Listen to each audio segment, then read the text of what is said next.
A desperate scream rips across the battlefield, carrying the weight of a man whose face is streaked with blood and terror. From the darkness behind him, monstrous figures surge forward, their scarlet eyes burning like live embers. They move fast, too fast, merciless shadows closing in with suffocating pressure.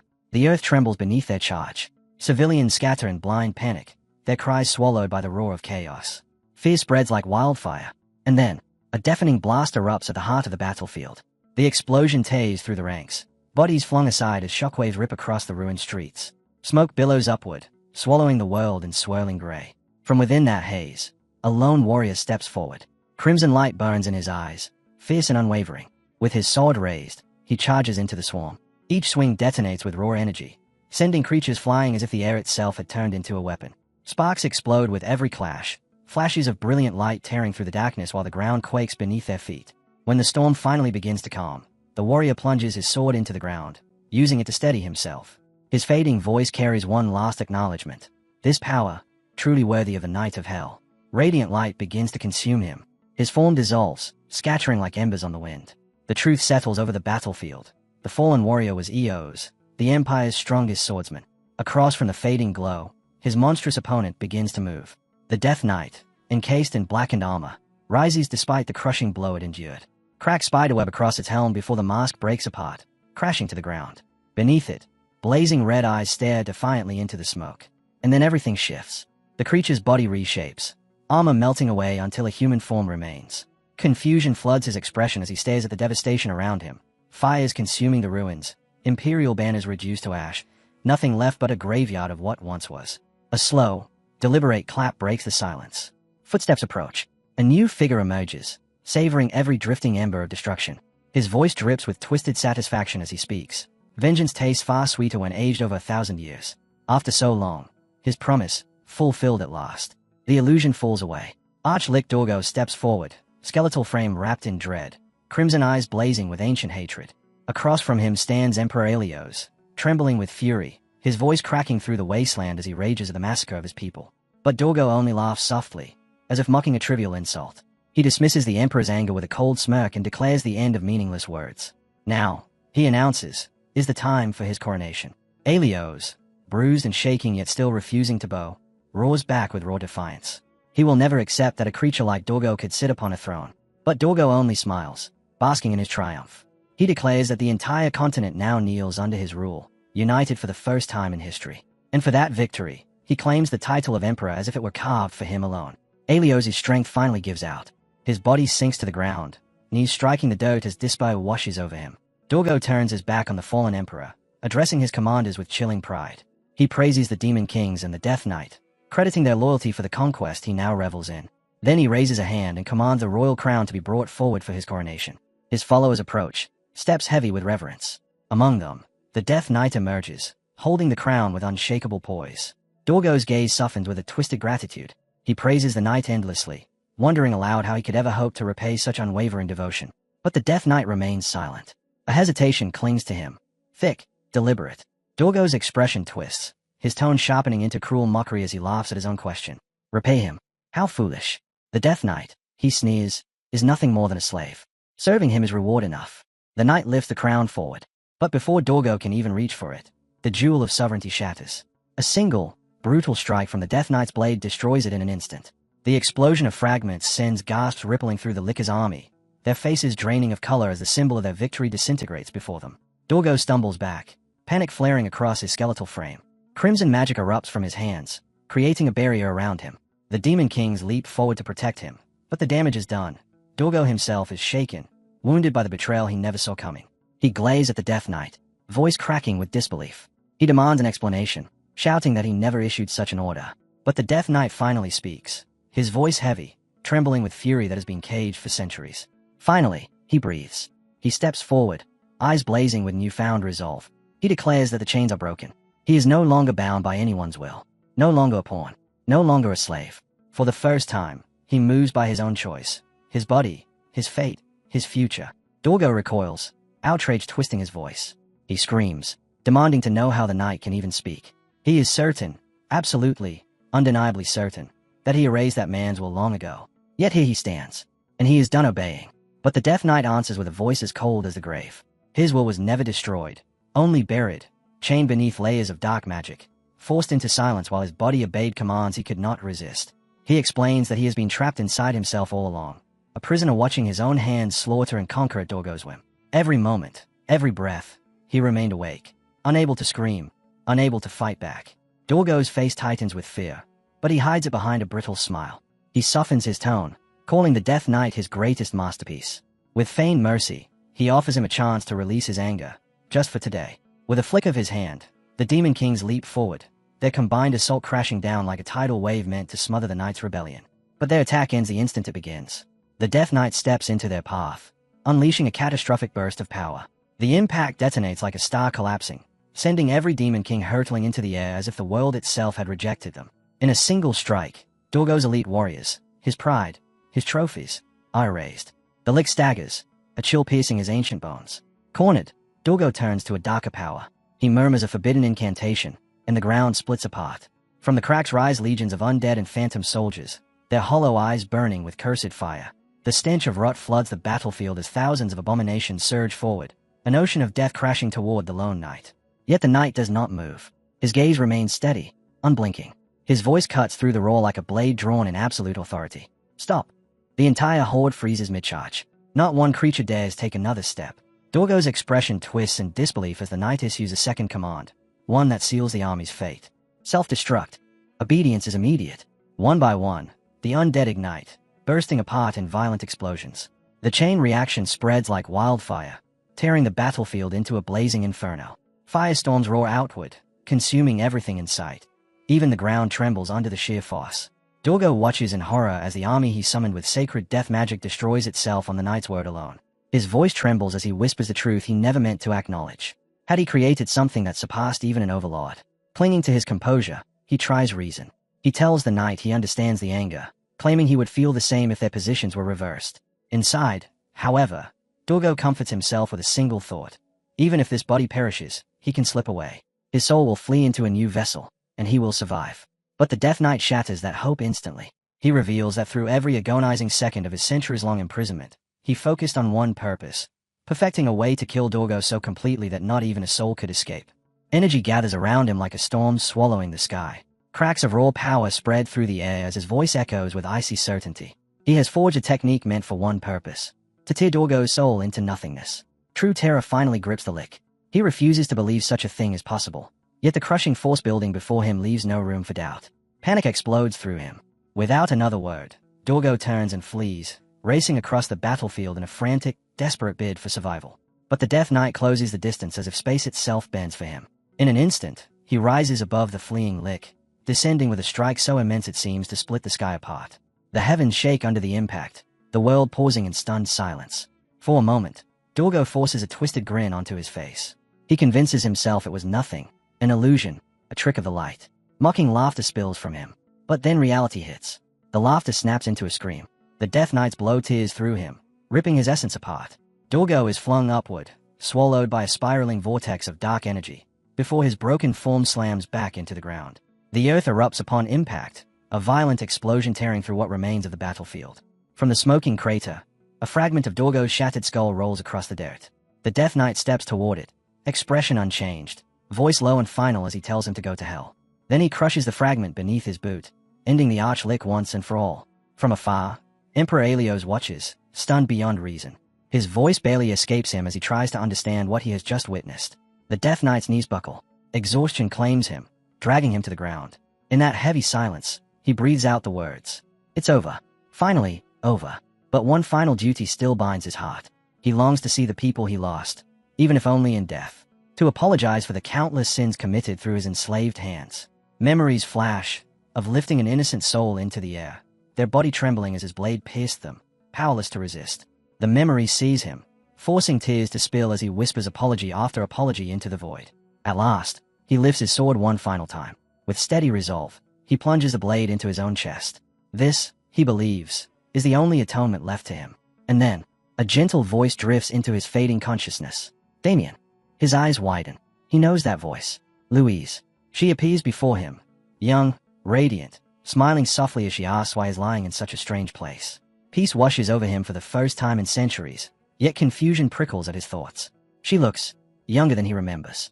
He stares at her, stunned, finally managing to ask why. Louise simply laughs, teasing him lightly. She wonders if he's trying to flatter her so she'll defend him when their father scolds him again. Then she urges him to hurry home before the rain starts. Damien blinks, and suddenly, he's standing in front of his family home. The sight steals his breath. Louise runs toward the door, alive and carefree, her figure so vivid it makes his heart ache. But shock follows closely behind. He destroyed the palace with his own hands. How could any of this exist? He looks down at his hands, trembling. His mind swirls in confusion. Was everything under Dorgo's control the illusion? Or is this peaceful scene the lie? The doubt gnaws deeper and deeper, until he decides the only way forward is to test the truth himself. He picks up a simple wooden stick from the ground, its weight light and harmless in his hand. Without overthinking, he steps toward a massive rock towering before him. Fixing his gaze on it, he gathers every ounce of strength and charges. The moment the stick meets stone, a sharp boom rings out. A small shockwave ripples across the ground. The stick snaps instantly, splintering apart in his grip. Damien freezes mid-motion, staring wide-eyed. He doesn't move, not even to breathe. Then a slow, disbelieving smile twists across his face. "This is insane," he whispers. The rock cracks. A heartbeat later, it explodes outward in a violent burst, fragments scattering across the rain-soaked field. Damien's laughter erupts, soft at first, shaky, almost uncertain, then louder, rising into wild, uncontrollable hysterics. His voice echoes with the falling rain as reality crashes over him. The absurd, impossible power coursing through his veins refusing to be ignored. Finally, he collapses to his knees, trembling. His breathing comes uneven, his fists digging into the wet earth as pain, disbelief, and overwhelming truth settle in. This is real. All of it. Every moment. Every memory. Every horror. Every loss. A deep smile spreads across his rain-drenched face as the truth settles in his soul. He has returned to the past. Memory crashes over him like a flood. He remembers the reckless boy he once was. Loud, impulsive, always stirring trouble. His family used to call him crazy. He sees his father's furious face, voice booming as he scolded him for getting thrown out of a public gathering, humiliating their family name. He remembers his brother's rage when he struck the son of Leon Bloom March, igniting a scandal that dragged their lineage through the mud. Worst of all, he sees Louise, his little sister crying helplessly as she was taken away, her bright future crushed under the weight of his stupidity. More memories stab their way through. His mother weeping as she begged him to explain why he had mortgaged their lands, why he kept borrowing recklessly, driving their family deeper into ruin. He remembers how he burned through every scrap of wealth they had until, finally, his father cast him out, banishing him forever. But one memory burns brighter than all the rest. The day of his exile. Louise ran after him, pressing money into his hand, pleading with him to find happiness despite everything. Her smile trembled with love and hope as she whispered two words that carved themselves into his heart. "Be happy." And he pushed her away. Shame had seized him so fiercely that he couldn't bear to face her kindness. He turned his back, pretending indifference, while guilt devoured him for the first time in his life. Back in the present, sitting among the lush green fields, Damien lowers his head, drowning in thought. How had he returned to this moment in time? His mind drifts back to the last thing he remembered, his dying wish, to apologize to his family. He never imagined he would be given the chance. Lifting his gaze toward the sky, he wonders quietly, was this miracle granted by the divine? Then something catches his eye, something resting in his hand that shouldn't be there. The sight makes him pause, breath hitching as doubt creeps back in. Is this truly reality, or just another illusion? He sits in silence, letting his thoughts drift. Memories surface, hard, frustrating years when he struggled to wield even the simplest combat techniques. No matter how much he trained, his body refused to cooperate. One technique, in particular, returns to him with startling clarity. The shattering wave. He can almost feel it, the overwhelming force, the explosive energy, the sheer destructive might that made mountains tremble. He once dreamed of mastering it, but never could. Now, that memory burns brighter, sharper. Damien mutters to himself about the technique he has mastered, one that magnifies the strength behind a single strike, turning it into devastating power. He recalls a battle long ago, when a knight unleashed it with such ferocity that people nicknamed it the Wallbreaker. And Damien remembers gaining that very technique, only after killing that knight. Just then, a voice calls out across the fields. "Young master." Damien turns calmly. A servant sprints toward him from the house, breathless but determined. Damien narrows his eyes, digging through old memories for a name. "Victor? Was it Victor?" "Victor?" he asks, unsure. The servant stiffens immediately and confirms it. Then, panicked, he explains that Lady Louise is searching for Damien, and the head of the family is furious. Shocked to see Damien still outside, he adds with trembling urgency that the Viscount is beyond angry. Damien pauses. "Did I do something wrong?" The servant stares at him, stunned. "Young master," You don't know what you did.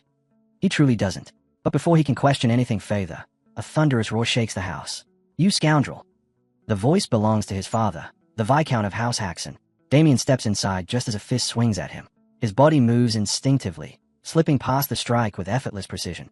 His father stumbles forward, crashing to the floor, eyes wide with disbelief at his son's sudden agility. From the ground, the Viscount snarls, "You really are insane." Pushing himself up, his rage only grows. He shouts that Damien was thrown out of a tavern for starting a massive brawl, humiliating their family in front of half the city. His mother and sister rush into the room, trying to restrain him, begging him to calm down before he does something he regrets. Damien stands quietly, watching. He remembers this scene. He has lived this moment before. His mother cries out, "Do you truly mean to kill your own son?" Louise clings to their father's arm, pleading for him to stop. In the midst of the chaos, Damien lowers his gaze. Not in fear this time, but in a heavy, aching sadness. As he looks at the three of them, his father Paul Osborne Haxon, his mother Marilda Haxon, and his sister Louise, he sees them with a clarity he never had in his first life. The family falls silent as they notice his expression, stunned by the shift in him. Even the Viscount forces himself to breathe, to rein in his anger. Damien stands there quietly, swallowed by a wave of remorse he can't put into words. I've missed this, he thinks, holding onto the moment as if it might slip away again. The warmth of his family, once taken for granted, hits him with such force that his eyes begin to sting. Tears roll down his cheeks before he even realizes it. His family stays, stunned. Louise whispers, voice trembling, "Are you crying?"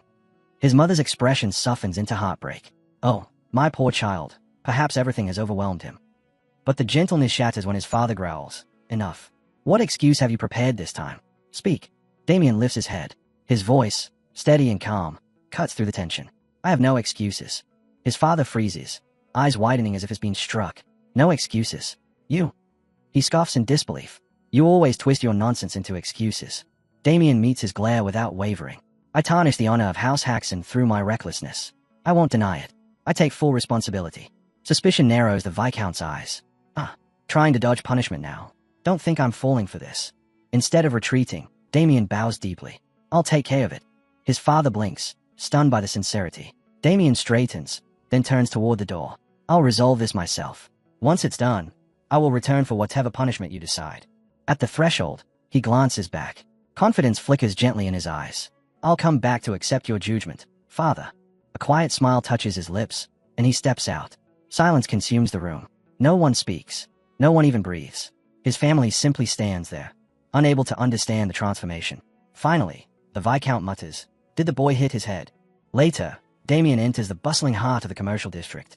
The towering buildings, shouting vendors, and churning crowds all feel strangely familiar after so many years. Victor walks beside him, though fear radiates off him with every step. At last, Victor swallows and whispers, "Young master, this is the place. But are you truly going inside? People say it's backed by a criminal syndicate. If things go wrong." His voice shakes. Damien glances at him with calm confidence. "If you're afraid, return home." But Victor clenches his fists. "No, I'll stay with you." Damien offers him a small, reassuring smile. "Don't worry. I only intend to offer a polite apology. Nothing more." Then, more softly, "I'll resolve everything this time." With steady steps, Damien walks toward his destination. But beneath the calm exterior, questions churn. Why was he brought back? Why now? Whether by fate or divine mercy, this chance is his, and he won't waste it. He vows never again to disgrace his family. Every mistake, every sin, every wound he caused, he will fix them all. As he pushes through the busy crowd, two rough-looking men spot him. Recognition flashes across their faces. One sneers. Well, you've got some nerve showing up again." Damien studies them quietly, trying to place their faces. Something about them pulls at an old memory, but he can't quite grasp it. Still, Damien's voice remains calm. "I'm only here to offer the owner a sincere apology for the trouble I caused before." For a heartbeat, both men pause, thrown off by the lack of anger, the lack of fear. Then laughter spills out of them. One sneers, "I'll make sure the boss gets your apology." The other eyes Damien more closely, his expression shifting. "You're the eldest son of that disgrace of a household, right? I expected a loudmouth brat, but you're different." Their words turn sharper, uglier. "But your sister, now she's worth talking about." They trade filthy remarks back and forth, their voices dripping with indecency. Then one of them reaches out and grabs Damien's face, squeezing hard as he leans in.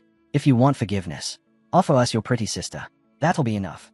A cold fury snaps awake inside Damien. The man's smirk cracks.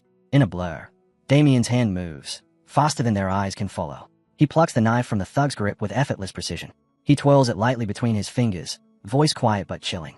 I thought this would end quickly, but it seems I overestimated you. The second man lunges forward, roaring, weapon raised high. But before he can bring it down, a sharp, explosive crack splits the air. His hand flies off his arm, spiraling through the air before landing on the ground with a sickening thud. For a moment, the man only blinks, staring dumbly. Then the blood pours, and the pain catches up. His scream tears through the street, raw and horrible. Damien stands unmoving, calm, ice cold. You wanted trouble, he says softly. Allow me to show you what it means to face the eldest son of House Haxon. Dread spreads across the men's faces as they finally grasp the danger before them. From the shadows, Victor watches, shaking violently, tears well in his eyes. How? How could this be the same young master who said he'd resolve things peacefully? The man who lost his hand finally understands what just happened. His scream echoes across the street, sharp enough to make the onlookers wince. A crowd gathers, some amused, others cautious. Come on, let's watch. Looks like it's getting good. No thanks. I'm not trying to die today, another mutters, backing away. Victor stays hidden, clutching his chest, fear twisting painfully inside him. Out on the street, Damien stands firm. The remaining man points a blade at him, trembling with rage while his partner writhes on the ground. Do you even know who we are? He spits. Damien's response is calm, almost bored. I don't care. If you're going to strike, then strike. But the man isn't done. His voice rises, fury and desperation mixing together. We're with the Black Snake. Nobody in this city touches us without paying for it with their life. The name hits Damien like a spark to dry tinder. The Black Snake. He remembers them well. An organization that strangled the city from the inside, ruling through violence, fear, and corruption. He remembers their cruelty, their influence, their crimes. He remembers everything. He remembers them. The same men who once beat him without mercy, laughing as they forced him to kneel, humiliating him over a simple protest inside one of their filthy establishments. The pain, the helplessness, the shame of bowing his head because he had no strength to resist. But this time, everything is different. A shadow crosses Damien's face, and a slow, chilling smile forms. An apology. Huh? No, you're the ones who owe me one. The gangster bares his teeth and raises his weapon. Don't think I'll go easy just because you're some pampered noble. This time, I'm cutting you down for good. He charges with full force, swinging his blade with murderous intent. Damien doesn't flinch. He sidesteps with graceful ease, moving so fast the thug's eyes can't even track him. Before the man understands what happened, Damien hooks his foot sharply against the thug's ankle, breaking his balance completely. The gangster pitches forward, and his face slams into the stone road with a brutal crack. The crowd recoils. Gasps ripple through the onlookers as the man groans, coughing, clutching his shattered nose. Damien approaches him slowly, calm, controlled, terrifying. Even if I killed every last member of your Black Snake, he says, voice cold enough to freeze bone, it still wouldn't repay what you did. He lifts the weapon high, ready to crush the man's skull. But at the final second, he stops. For his family's sake, he restrains himself. Instead, he brings the weapon down with a devastating blow that avoids lethal force but destroys the man's ability to ever fight again. The thug collapses, screaming, his limbs twisting unnaturally. Beside him, his partner writhes on the ground, both now broken and powerless. From the edge of the street, a furious voice shouts, "Who the hell is this guy?"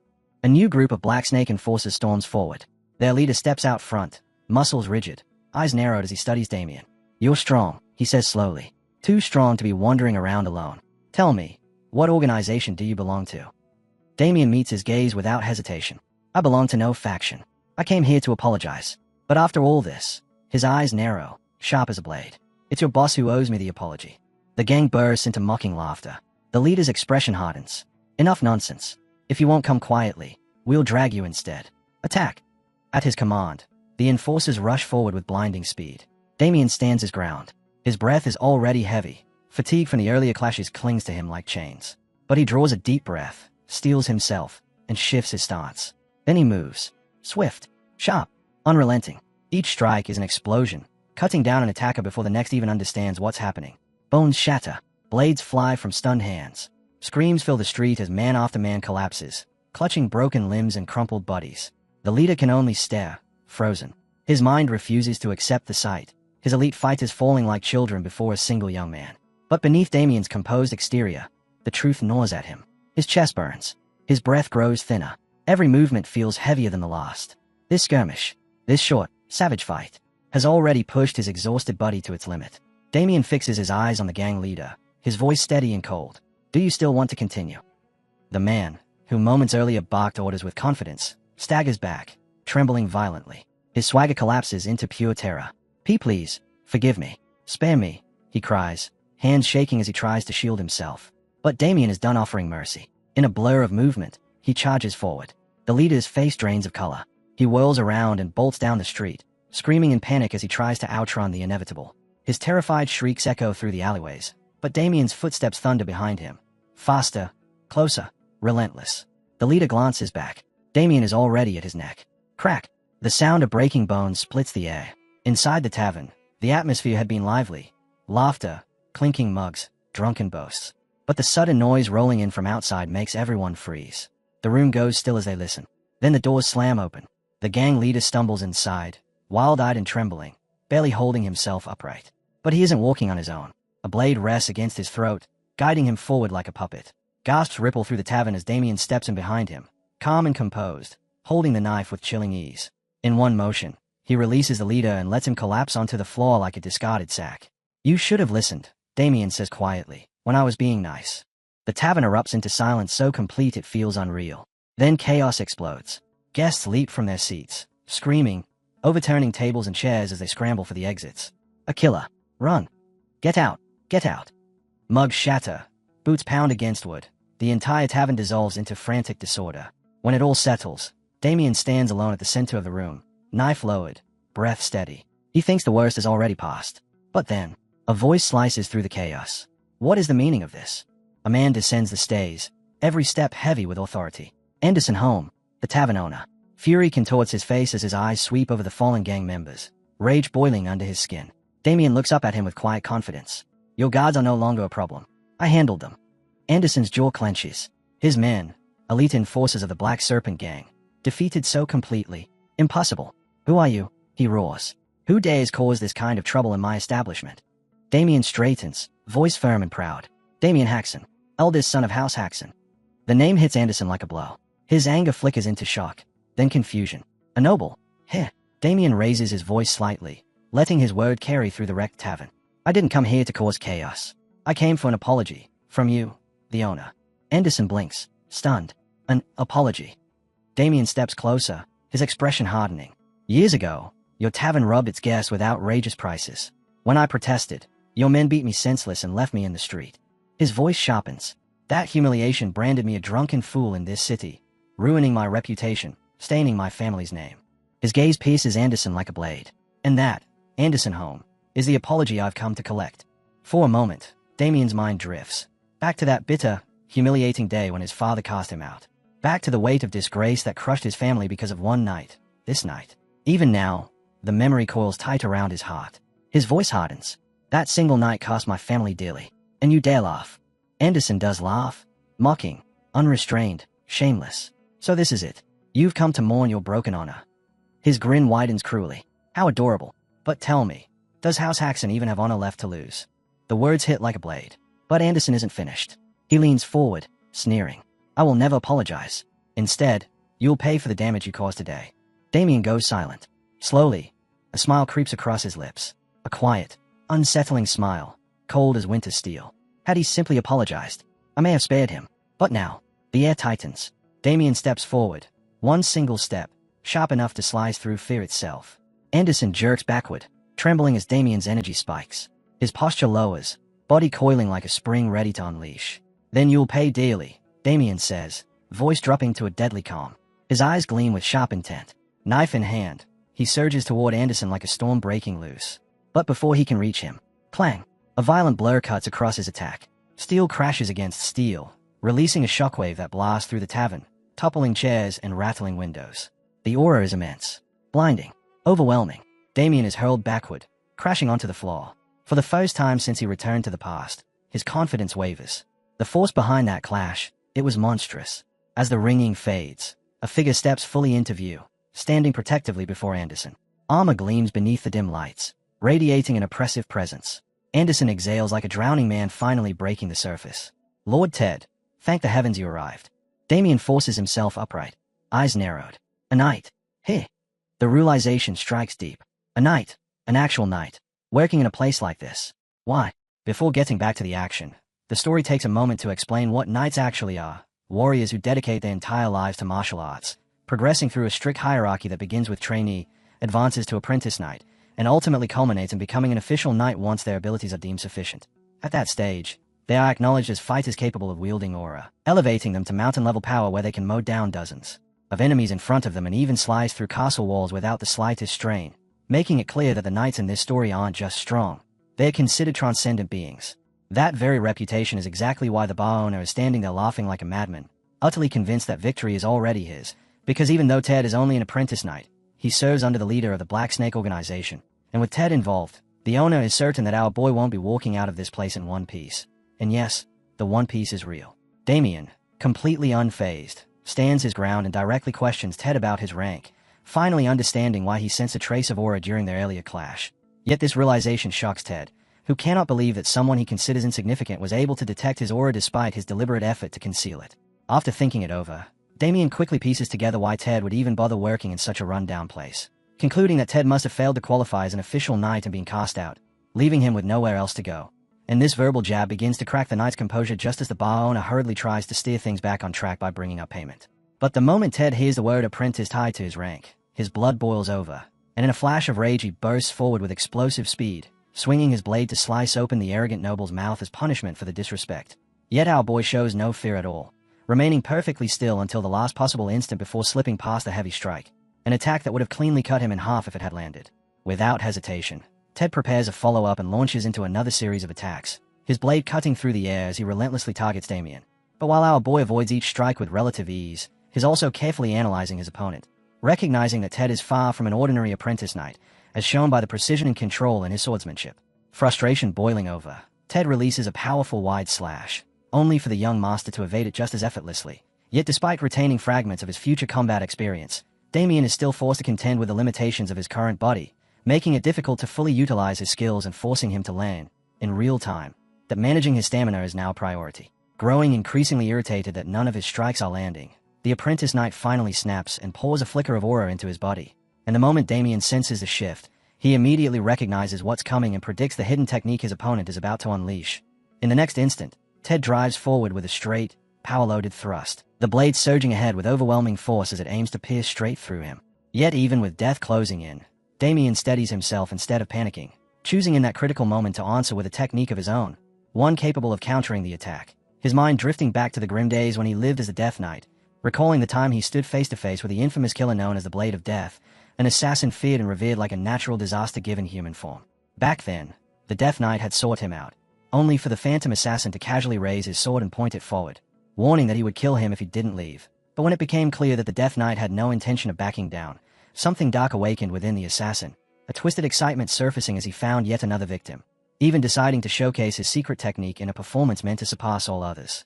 With unnerving precision, the assassin used his keen perception to read the vital points within a human body, manipulating the flow of water inside it, and then executed his ultimate technique, one that sliced cleanly through the Death Knight's body, delivering a devastating cut. And what made it even more absurd was that he accomplished all of this with nothing more than a simple wooden sword, highlighting just how refined and terrifying his skill truly was. The Death Knight's body fell apart and collapsed onto the ground while the phantom assassin reveled in his victory, completely unaware that his opponent was far from finished, because the moment he turned around, he was met with a horrifying sight. The severed body knitting itself back together as flesh and organs reconnected into a single form, restoring itself despite having been cut clean in half. That was because the Death Knight had just used a countermeasure, the so-called anti-split technique, and once fully restored, the assassin finally understood the mistake he had made in targeting something that wasn't truly alive. But the worst part was yet to come, because after experiencing that technique firsthand, Damien had instantly grasped its mechanics, using his own perceptive ability to identify the assassin's vital points and replicate the same method. Before the phantom assassin could even process what was happening, the Death Knight turned the technique back on him, cutting him down in the exact same fashion, swift, merciless, and without even using a sword, leaving the crazed killer writhing in unbearable pain as he failed to comprehend how his secret technique had been copied so effortlessly. And with that memory, the story snaps back to the present, where Ted now wears that same look of despair and defeat, lying on the ground. Unlike the assassin, he hasn't been grotesquely split in two, but a deep, decisive slash across his body tells the outcome all the same. Our so-called glorious protagonist explains that every opponent he has ever faced never even understood what happened until they were already groveling on the ground, because every single one of his battles followed the exact same pattern, all thanks to his innate ability as the Death Knight, the power to absorb his enemy's skills and wield them as his own. So in simple terms, He's out here giving Kakashi, the copy ninja, real competition. Watching Ted collapse like that completely shatters the bar owner's confidence, leaving him scared out of his mind, sweating profusely as the realization hits that he might be next. His face twisted into pure desperation like Vegeta on his last legs, and within seconds he drops to his knees in front of Damien, frantically apologizing for bringing disgrace to the Hax IMV County while also offering a hefty sum of gold as compensation for all the trouble caused. Meanwhile, Damien is celebrating internally, because he only came here expecting a simple apology yet somehow ends up getting easy money on top of it, so he decides to let everything slide and briefly looks toward his servant Victor, who has been silently watching the entire exchange unfold, before Victor steps forward to collect the payment, still questioning his own senses after witnessing how the young master dismantled the knight with an unbelievable technique at the final moment, unable to understand how Damien suddenly came into possession of such powerful abilities. In the next scene, the two of them leave the bar, with Victor remarking that he has never carried this much money in his life, although it's clear the bar owner isn't done yet, because that scumbag is already thinking about revenge and plans to report everything to the leader of the Black Snake organization. However, just as he's plotting his next move, Damien suddenly returns and humbles him by cleanly slicing off his right ear. The bar owner lets out a scream of agony while Damien calmly reminds him that he couldn't simply leave without delivering proper punishment, adding that he already knows the man intends to run to the organization, and is more than willing to pass along a message. If they dare to target his family, he will wipe them out completely. Even after experiencing that firsthand, the bar owner still clings to his desire for revenge and plans to report the incident, but that's left for later, because as Damien continues walking away, he begins to fully confront the weight of his past life, a history soaked in blood, filled with murder and nothing but sin. Yet instead of running from it, he accepts it and makes a firm vow that this time he will not fail his family and will remain by their side, declaring that it's time to head home. The scene then shifts to the Lion Bloom March, where a man speaks to his brother about the idea that pain always follows love, leaving his brother confused and assuming he's preparing for another battle, only for the man to deny it and clarify that he's actually setting out on a journey to find love. Though with that expression on his face, it's hard to take his words at face value. By the time Damien and Victor return to the Haxon Baron estate, the atmosphere has softened. Damien stretches lazily, remarking to Victor that he hasn't slept that deeply in ages. Victor glances at him with quiet envy, thinking how Damien managed peaceful sleep while he spent the entire night anxious and wide awake. Damien chuckles, admitting that nothing went according to plan yesterday. Still, they walked away with more money than expected. And more importantly, he says with steady conviction, word will spread fast. Soon, no one will dare ridicule House Haxon again. Victor nods, seeing something different in Damien now.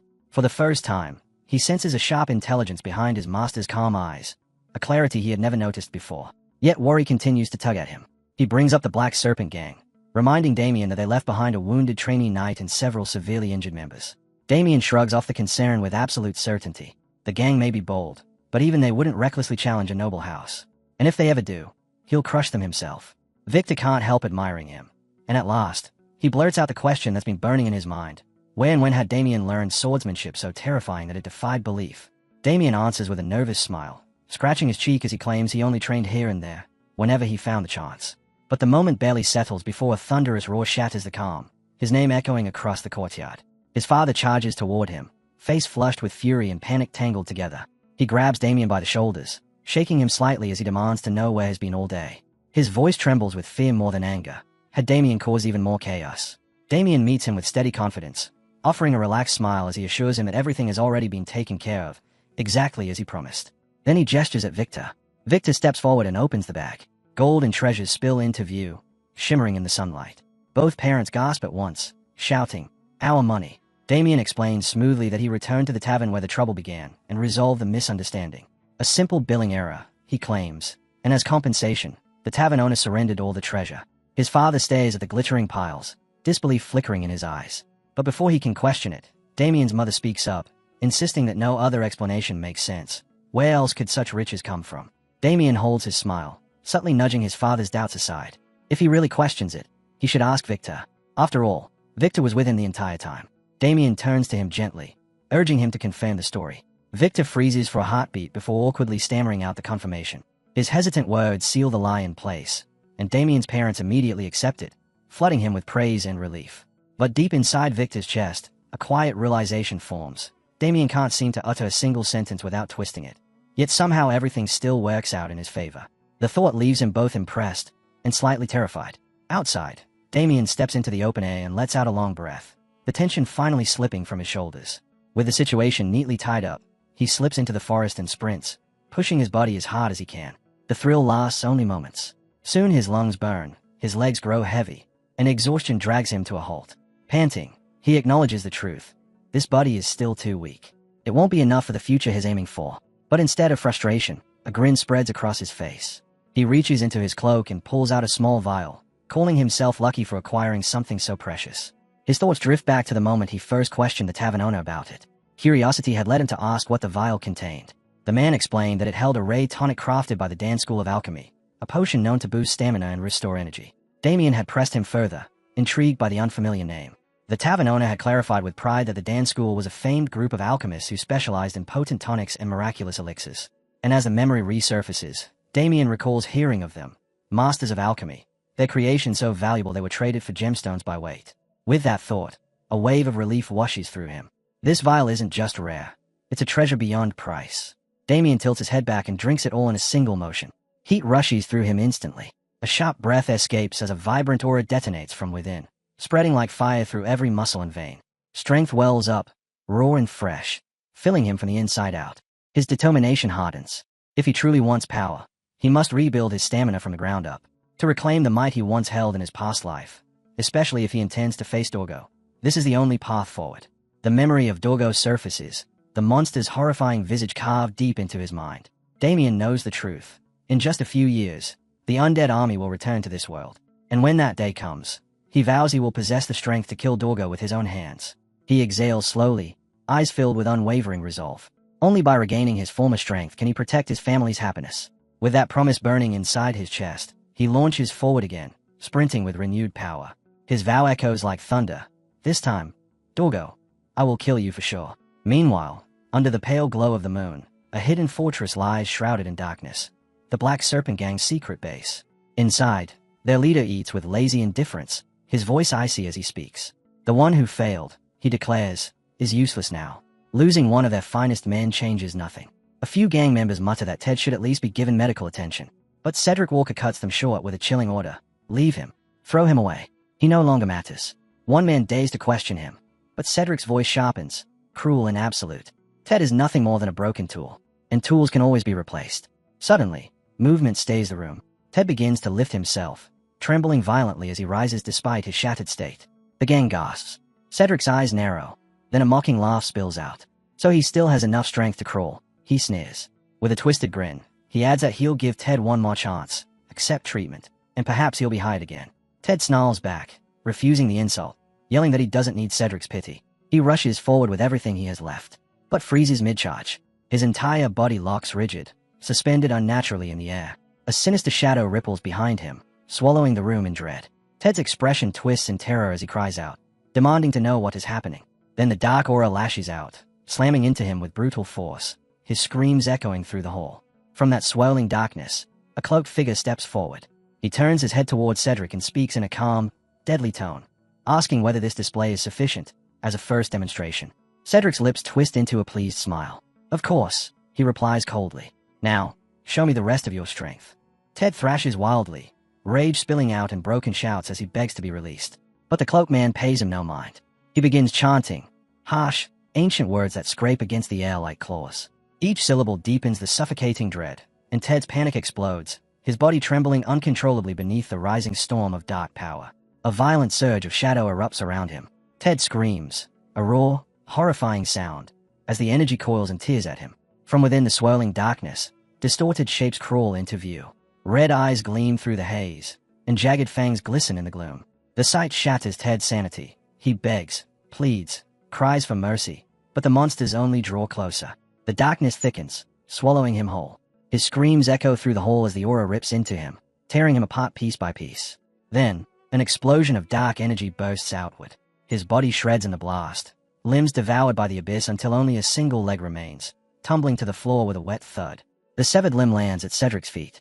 Disgust flickers across his face as he covers his nose, muttering that the scene is sickening. The cloaked man turns to him calmly and asks if the demonstration has met expectations. Cedric nods, though his voice remains icy as he adds that next time, it should be cleaner. The cloaked figure smiles, a thin, chilling curve. He asks for his next assignment. Cedric leans forward, a cold grin stretching across his face. A certain noble has crossed the Black Serpents, he explains, damaged their organization. He wants revenge from the shadows. The harsher the devastation, the greater the payment. He slides over in advance. The cloaked man picks it up without hesitation, bowing slightly in gratitude. His smile sharpens into something predatory as he assures Cedric the job will be done. He is someone who never fails. Elsewhere, Damien drives his body mercilessly through training. Sweat drips, muscles burn, but his determination never wavers. The tonic's effects are unmistakable. His stamina has already grown significantly. Yet his heart remains unsettled. Days have passed without retaliation. The Black Serpent should have struck by now. But they haven't. That silence feels wrong. A sudden rustle behind him snaps every instinct awake. He pivots sharply, muttering under his breath, just as I expected. Without hesitation, he lunges forward at full speed, cursing those Black Serpent bastards as he drives a crushing blow into the figure hiding in the bushes. A cry of pain bursts from the shadows. Damien freezes. His eyes widen as the figure's face comes into view. Ew. He breathes in shock. Sitting in the date, wincing from the strike, is his younger brother, Abel Haxon. Abel looks up at him, startled eyes softening as he whispers, "Big brother." Still trembling from the blow, Abel pushes himself upright with a wince before letting out a short, strained laugh. "You've gotten stronger since the last time I saw you. For a moment, I thought you almost snapped my neck." Damien freezes. Those words stab into him, dragging up a memory he can never forget. Abel's lifeless body from his past life. His breath falters. Slowly, he extends a hand toward his brother, his voice low and sincere. "I didn't mean to. It wasn't intentional." Abel stares at the offered hand, hesitation clouding his eyes. His expression hardens. "Father said you went to the tavern to talk things out. But then we hear a fight broke out. People were injured. Tell me the truth, Damien. You didn't cause it, right? You wouldn't lie. To the family, would you?" Damien doesn't even blink. His reply is calm, unwavering.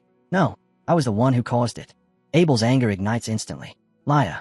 You expect me to believe that? Did you hire someone to fight for you? You've never been the type to handle battles yourself." He jabs a finger toward Damien, voice sharp with frustration. "Stop disgracing this family. I'm always the one cleaning up after you." Instead of responding with hostility, Damien slowly places a gentle hand atop Abel's head. His voice softens, warm and steady. "Abel, you've always put the family first. But listen to me. There's nothing to worry about anymore. I won't let anything bad happen again." Before Abel can reply, a frantic shout rips across the courtyard. "Young masters." A servant rushes toward them, breathless and pale with panic. There's a serious problem. The brothers exchange stunned looks before sprinting back toward the house. Tension coils tightly around them. Damien flings the door open, Abel hovering anxiously behind him. The moment they step inside, their father's furious voice cuts through the air. "Damien!" Before he can respond, another voice, smooth, unhurried, and dripping with false politeness, echoes from deeper within the room. "So, you finally come." Erwin Leon Bloom stands there with a sly smile, acting as though his presence is the most natural thing in the world. He turns to Damien's father with feigned humility. "I was simply explaining what happened at the party," he says lightly. "Please forgive my unexpected visit." Damien's eyes narrow into slits. This again. He has lived this moment once before. He knows this man, Erwin. Memories from his previous life flare sharply, every detail of that night returning with painful clarity. Without holding back, he roars, "What the hell did you just say?" Erwin raises his hands, pretending innocence. Wait, I didn't mean to offend anyone." But Damien steps closer, fury radiating from him. "Drop the act. You mocked me, and you tried to lay hands on my sister."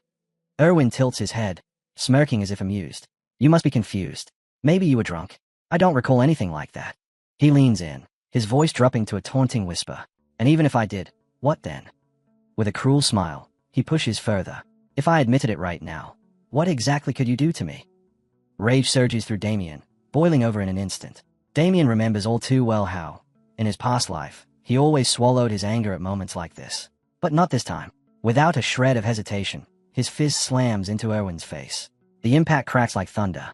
Erwin flies backward, crashing onto the floor as blood spills down his nose. He groans, reeling in pain. Yet Damien's eyes sharpen. Erwin isn't weak. He's a trained knight. He could have blocked the punch. Instead, he chose to take it. He wanted this outcome. Erwin rises slowly, holding his blooded face with a twisted smile. Then, like a man with no shame, he unveils his true move. "Actually," he says boldly, "I must confess, I admire Louise. Deeply. That's why I want your permission, Viscount, to marry her." He settles into the sofa as if nothing has happened, his tone smooth, deliberate, calculated. "Yes, I wish to marry Louise. I ask for your approval." Silence crashes over the room. Everyone stays at him, stunned. Damien's fists clench. This was the same scheme Erwin had used before, the same trap that destroyed their family. With fake humility and venom beneath every word, Erwin adds, "Let's treat tonight as a misunderstanding. if you agree to the marriage. But Louise's father responds instantly, voice firm and unwavering. Impossible. It will never happen. Erwin's pleasant smile melts into a cold stare. Then tell me, how much can the Haxon family endure when mine brings its wrath? Someone must pay for this insult. His voice hardens, offering only two choices. Either pay the price, or give me Louise. Inside, Louise's father feels the crushing pressure. The Leon Bloom family is powerful enough to ruin them. But even knowing the danger, he refuses to sacrifice his daughter to someone as vile as Erwin. At that moment, Louise appears in the doorway. She steps forward with quiet grace, her gaze calm but heavy with something deeper. And then, to everyone's shock, she speaks. I will accept the marriage. The room erupts. Her father shouts in horror. Abel freezes, trembling with fury as he begs her to take it back. Damien feels something inside him collapse. This is the same nightmare repeating again. Louise only offers them a gentle, fragile smile. It's all right, she whispers. I'll go with Sir Owen. But Damien sees past that smile. He sees the despair she's trying to hide, the pain she's swallowing for their sake. And he feels the old regret choke him again. Because of him, she is being pushed to this cliff once more. Meanwhile, Erwin savors the moment, his expression dripping with triumph. He believes he's cornered them completely. Excellent choice, Lady Louise, he pairs. He walks forward, boasting that he'll send an official request soon and discuss wedding arrangements immediately. Just as he steps past, Damien moves. He blocks Erwin's path, his gaze sharp and lethal. Murderous intent radiates from him like heat. Erwin doesn't flinch. He sneers, convinced Damien is still the same powerless fool he was before. He pats Damien's shoulder mockingly, a poisonous grin twisting his face. Well then, he jizz, should I start calling you brother-in-law now? Inside, Damien curses him with burning hatred. This man, this parasite, is trying to destroy his sister's life again. Damien doesn't answer. His silence alone radiates fury. A low whisper escapes him, too soft for anyone to make out. Louise notices instantly, the storm rising behind his eyes, and calls his name gently, trying to soothe him before he erupts. But Erwin, blind with arrogance, leans in with a mocking grin. What was that? Say it again. That was the final spark. Damien's fist crashes into Erwin's face with explosive force. The blow sends him flying, his nose bursting open as blood erupts like a broken fountain. For the first time, Erwin's vile tongue falls silent. Even as Erwin hits the floor, Damien curses himself inwardly. He shouldn't have let that trash provoke him. Not when his family's peace and his sister's safety were at stake. But as Louise gasps and covers her mouth, Damien looks down at Erwin's crumpled body, his voice cold and steady. No, you bastard. And in that breath, he embraces it fully. There will be no holding back anymore. His mind flashes back to the moment everything spiraled. After a servant told him that Louise and Erwin had returned, Damien rushed with pounding urgency, his heart hammered with anticipation. After all this time, he would finally see his sister again. He sprinted toward the door. But then, a scream cut through the air. A roar. Terrified cry. His hand froze on the door. Cold dread crawled over him. When the door creaked open, the world stopped. Erwin had Louise by the hair, dragging her as she cried out in pain. Owen berated her harshly, scolding her as though she were a nuisance. Erwin stepped forward, venom dripping from every word as he spat insults at her, mocking her, degrading her, sneering at the Haxon name. Louise collapsed to the floor, shaking, and Erwin towered above her with a twisted grin. Ah, dear Louise, he muttered darkly, raising his fist. Let me teach you a lesson you will never forget. Damien's blood turned to ice. He couldn't move, couldn't breathe. Guilt smothered him. This was because of him, because he had dragged his sister into this hell. His knees hit the ground. His fingers dug into the floor. But as Erwin prepared to strike, something inside Damien shattered. Rage exploded. No, he roared. The room froze. Everyone stared at him, shocked at the audacity, the fury. Erwin's guards rushed forward, swords drawn. How dare you raise your voice at our young lord? Steel glinted in the air, pointed at Damien's heart. But Erwin simply wiped the blood from his mouth, rising slowly with a chilling smile. Sword in hand, he stepped closer, savoring every second. Twice, he hissed. You struck my face twice. He leaned in, eyes burning with cruel delight. Tell me, brother-in-law, is it a death wish you're carrying? The guards tried desperately to restrain him, pleading for calm. But Erwin shoved them aside, rage twisting his face. Back off, he roared. His murderous gaze locked on Damien. He would deal with him personally. One of the guards stepped forward, bowing respectfully. Allow me to handle this insolent fool, he offered. But Erwin shoved the request aside without hesitation. This was his moment. His aura flared violently, a wave of raw force blasting the guards backward as he barked at them to stand down. His glare locked onto Damien, cold and merciless. He would handle this himself. Abel and Louise stood frozen, dread sinking into their bones as the tension tightened like a noose. Erwin lifted his sword, approaching slowly, each step deliberate. Tell me, he hissed, How do you plan to resolve this? Louise's heart clenched. She knew exactly what Erwin intended. Her fear overwhelmed her, and she cried out desperately, "Please, stop." Her voice shook, terrified of what would happen if this rage-fueled clash continued. But Damien stepped forward, placing himself between her and danger. He held his arm out protectively, his stance steady, his smile gentle. "Don't worry," he whispered. "I'll handle this." He prayed silently that she would never again be forced to sacrifice herself because of him. Then he faced Erwin and declared boldly, "Let's settle this with a duel." Erwin blinked, taken aback. "A duel?" Damien nodded, unwavering. "If you defeat me, I'll accept your conditions.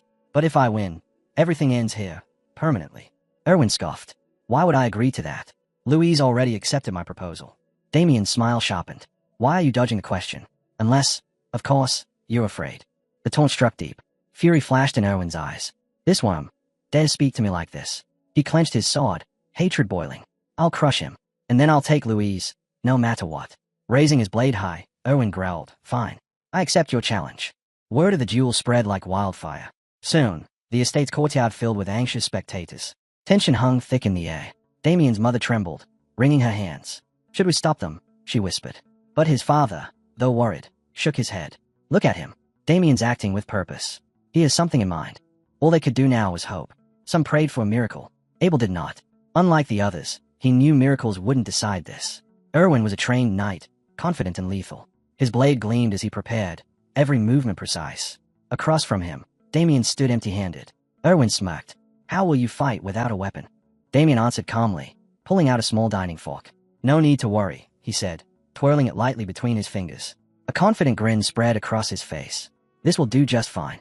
Gasps erupted from the crowd. A fork. Was he insane? Erwin burst into laughter, openly mocking him. "What's wrong? Has fear finally made you lose your mind?" Erwin mocked.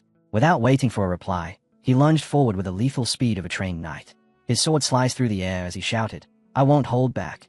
But Damien moved like water, effortless, fluid, slipping past the strike as though it were nothing more than a breeze. Erwin's eyes widened. He hadn't even seen the movement. Frustration twisted his face. With a furious roar, he summoned the full force of the lion's raw combat style. Aura exploded around him, forming a massive, glowing lion that charged across the courtyard, ripping through stone and sending dust into the sky. The explosion shook the ground. When the dust cleared, Damien still stood exactly where he had been, unscathed, calm, fork in hand. A wave of shocked whispers swept through the crowd. How is he still standing? He blocked the lion's roar, without a sword. Even the guards stared, stunned senseless. For the first time, unease crawled up Erwin's spine. Not a single strike had landed. Every swing, dodged with impossible precision. Damien's lips curved slightly. Inside, he felt the truth settle in. His training had paid off. He had mastered the Leon Bloom family's combat style, something Erwin could barely wield. Memories flickered. His fight against Michael Leon Bloom in his previous life. Compared to Michael's polished skill, Erwin's technique was full of holes. Fury overtook Erwin. He unleashed another massive wave of aura, stronger than anything before. A crushing attack. One Damien knew he couldn't simply sidestep with a fork. His eyes narrowed. "Then I'll use it," the hero saint technique. Power surged through him. The clash between their attacks erupted into a violent blast, shaking the ground and sending cracks across the courtyard. Louise and Abel watched in terror, barely able to breathe. Steel rang sharply. Erwin's sword collided with Damien's fork. The impact echoed. Erwin froze, shock spreading across his face. With surgical precision, Damien twisted the fork, diverting the blade exactly where he wanted. Then he shifted. It was small, subtle, almost invisible, and deadly. Secret move, countless thunder, shadow revelation. His body shot forward like lightning. "Goodbye," he whispered in his heart. In an instant, the fork's prongs pressed against Erwin's neck, locking him in place with absolute dominance. The crowd gasped as one. Erwin's eyes bulged with terror. A dining fork had defeated him. Even Abel, Louise, and Damien's parents stood frozen, unable to comprehend the sight. Oven stumbled backward in horror. The fork was at his young master's throat. Humiliation washed over him, and he collapsed with a broken cry. Damien stood firm, calm but burning with restrained fury. He could end Erwin right now, but for his family's sake, he would go no further. He looked down at the fallen knight and spoke, voice steady and unyielding. "It's clear now. I've won. Any complaints?" Damien's voice held the weight of absolute authority. He stepped closer, gaze cold and unwavering. "As I told you, you will leave this place. Now." Erwin, pale and shaking, could only stagger backward. Defeat wrapped around him like chains as he fled the courtyard he once strutted through with arrogance. Later, the family gathered at the dining table. A suffocating silence hung over them, No one dared speak freely, not after everything that had happened. When the meal finally ended, Damien stood. "I'll be resuming my training." That was all he said before walking away, leaving the others staring after him. His mother watched him with worry clouding her eyes. She turned to her husband. "Shouldn't you talk to him about yesterday?" she whispered. Before the father could answer, Abel burst in, voice frantic and disbelieving. He rambled about how much Damien had changed, how unrecognizable he'd become from the brother he once knew. Their mother leaned toward her husband again, anxiety trembling in her voice. Abel seemed shaken too. "Please, talk to him." But the father raised a firm hand. "Enough. Let him be. He'll speak when he's ready." His tone allowed no argument, and the room fell silent again. The mother rested a gentle hand on her husband's arm, offering reassurance, urging him quietly to stay strong. But inside, the father wrestled with a fear he wouldn't admit. He wanted to ask Damien many things. He wanted to understand him, but a voice deep inside warned him to stay silent. This was his son. Yet now, something about him was terrifying. Far away, Damien knelt in the hallway, fastening heavy sandbags around his legs. His movements were calm, focused, training already pulling him back into its quiet rhythm. Then a clear voice called out, "Damien." Louise hurried toward him, and he turned, waiting patiently. She smiled softly. "I'm glad you're still here. I wanted to talk about yesterday." Before she could continue, Damien bowed his head slightly. He remembered, and he knew what he owed her. "I'm sorry," he said quietly. "I acted rashly. I may have embarrassed you." But Louise shook her head immediately. "No, don't say that. Don't blame yourself." She stepped closer, eyes warm with sincerity. "Thank you for everything you did for me."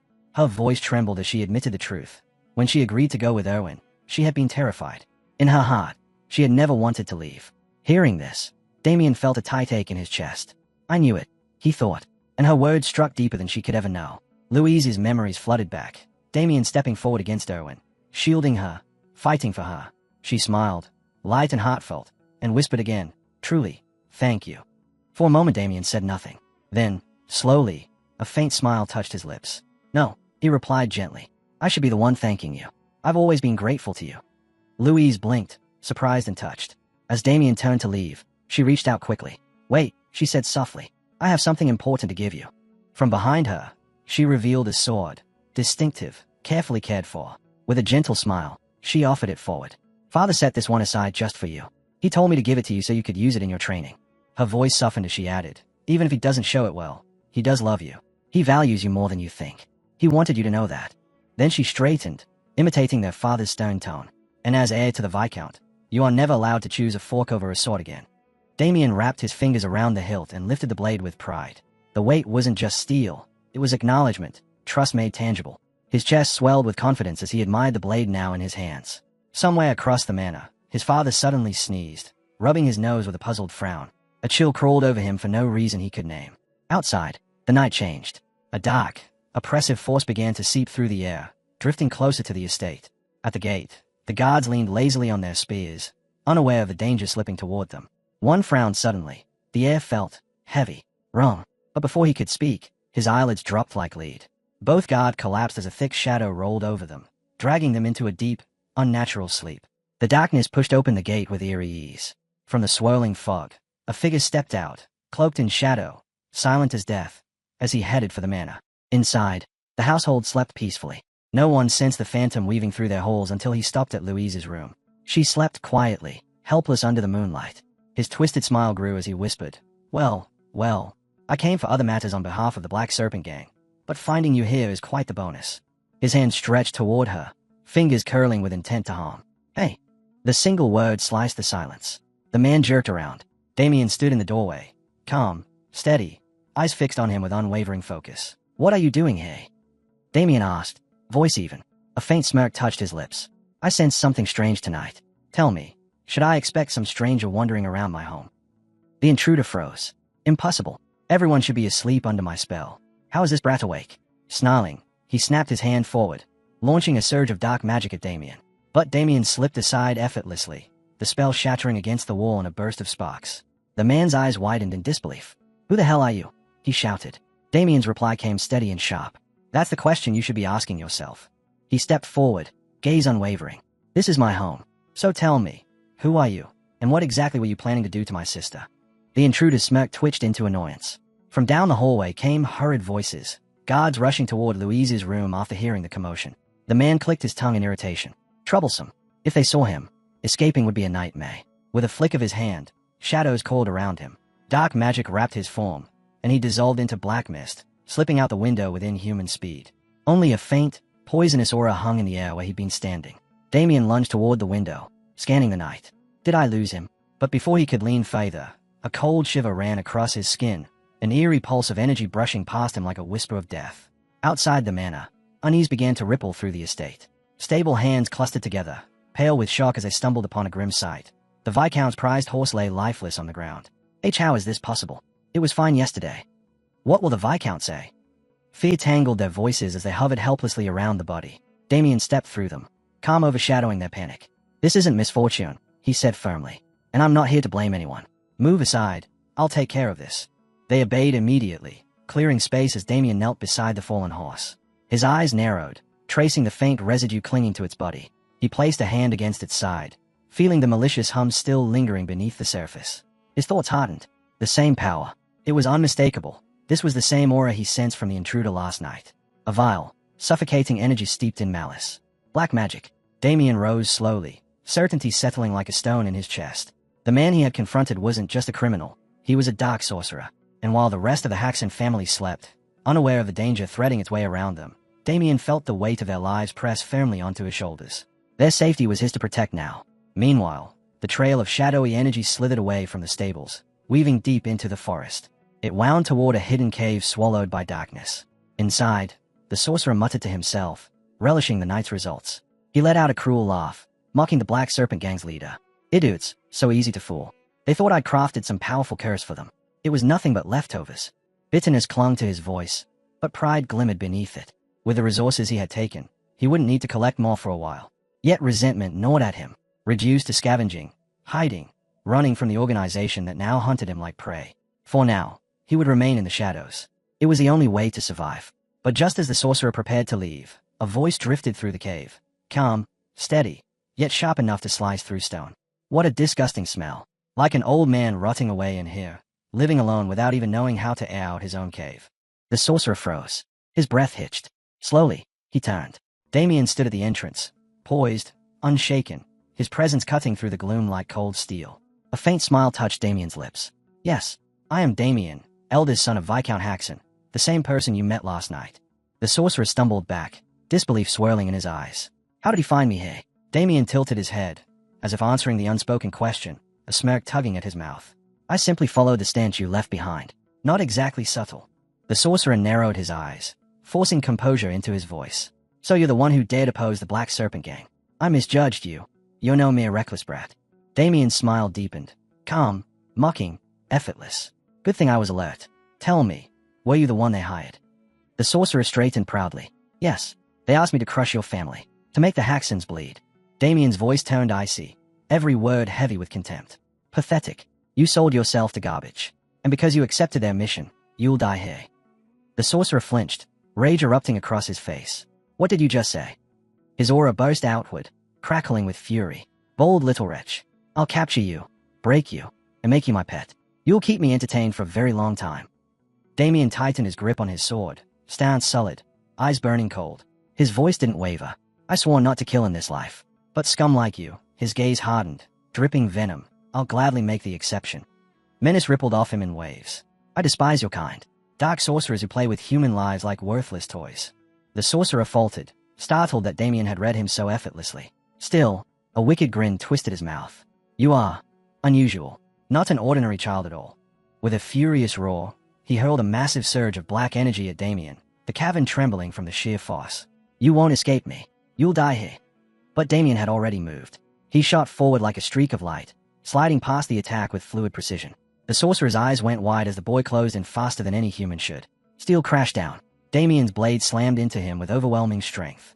The dark mage staggered, his arms trembling as he barely managed to block. Pain twisted his face as he stumbled back, only for dark energy to whirl through his flesh, instantly knitting his wounds together. Damien paused for a heartbeat, recognition flashing in his eyes. That regeneration, it's the same ability I saw at the palace. The sorcerer's grin returned, stretched and poisonous. Surprised. Your little strike is meaningless. You can't kill me that easily. Damien's grip tightened around his sword, his gaze turning razor-sharp. Then I'll carve you apart, piece by piece, until there's nothing left of you but dust. With a burst of fury he launched forward, his blade tearing through the air in a relentless storm. Each strike hammered into the sorcerer, driving him back step by step.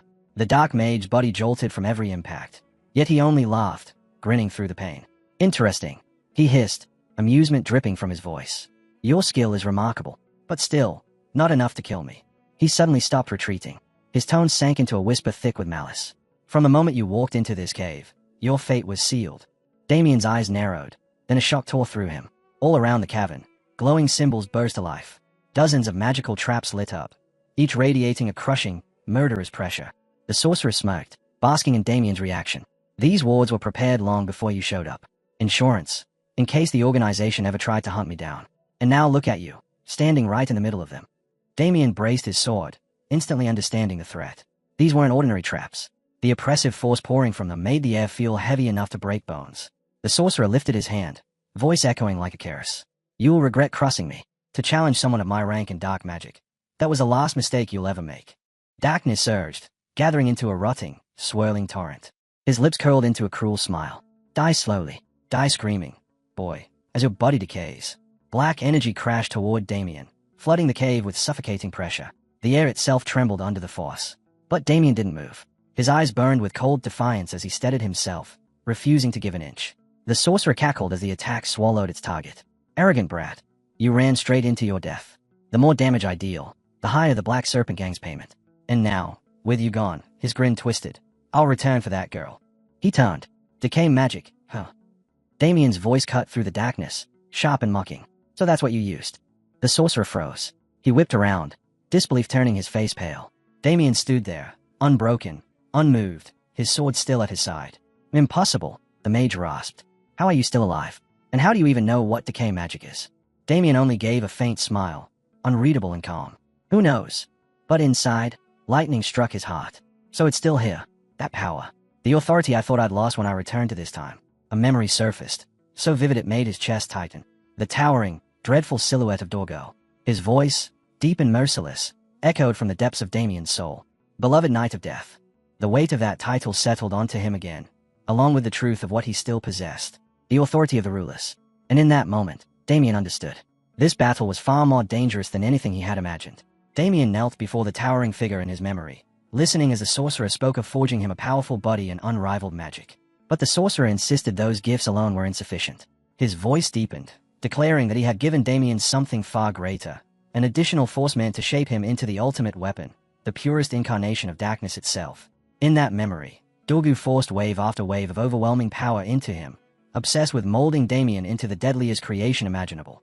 A sinister laugh echoed through the void as the sorcerer admired the result of his ritual. Suddenly, torrents of black energy exploded outward, immense and unstoppable, sweeping across the world like a divine calamity. Standing tall, Dorgu boasted that this strength did not come from mortals, it came from the gods.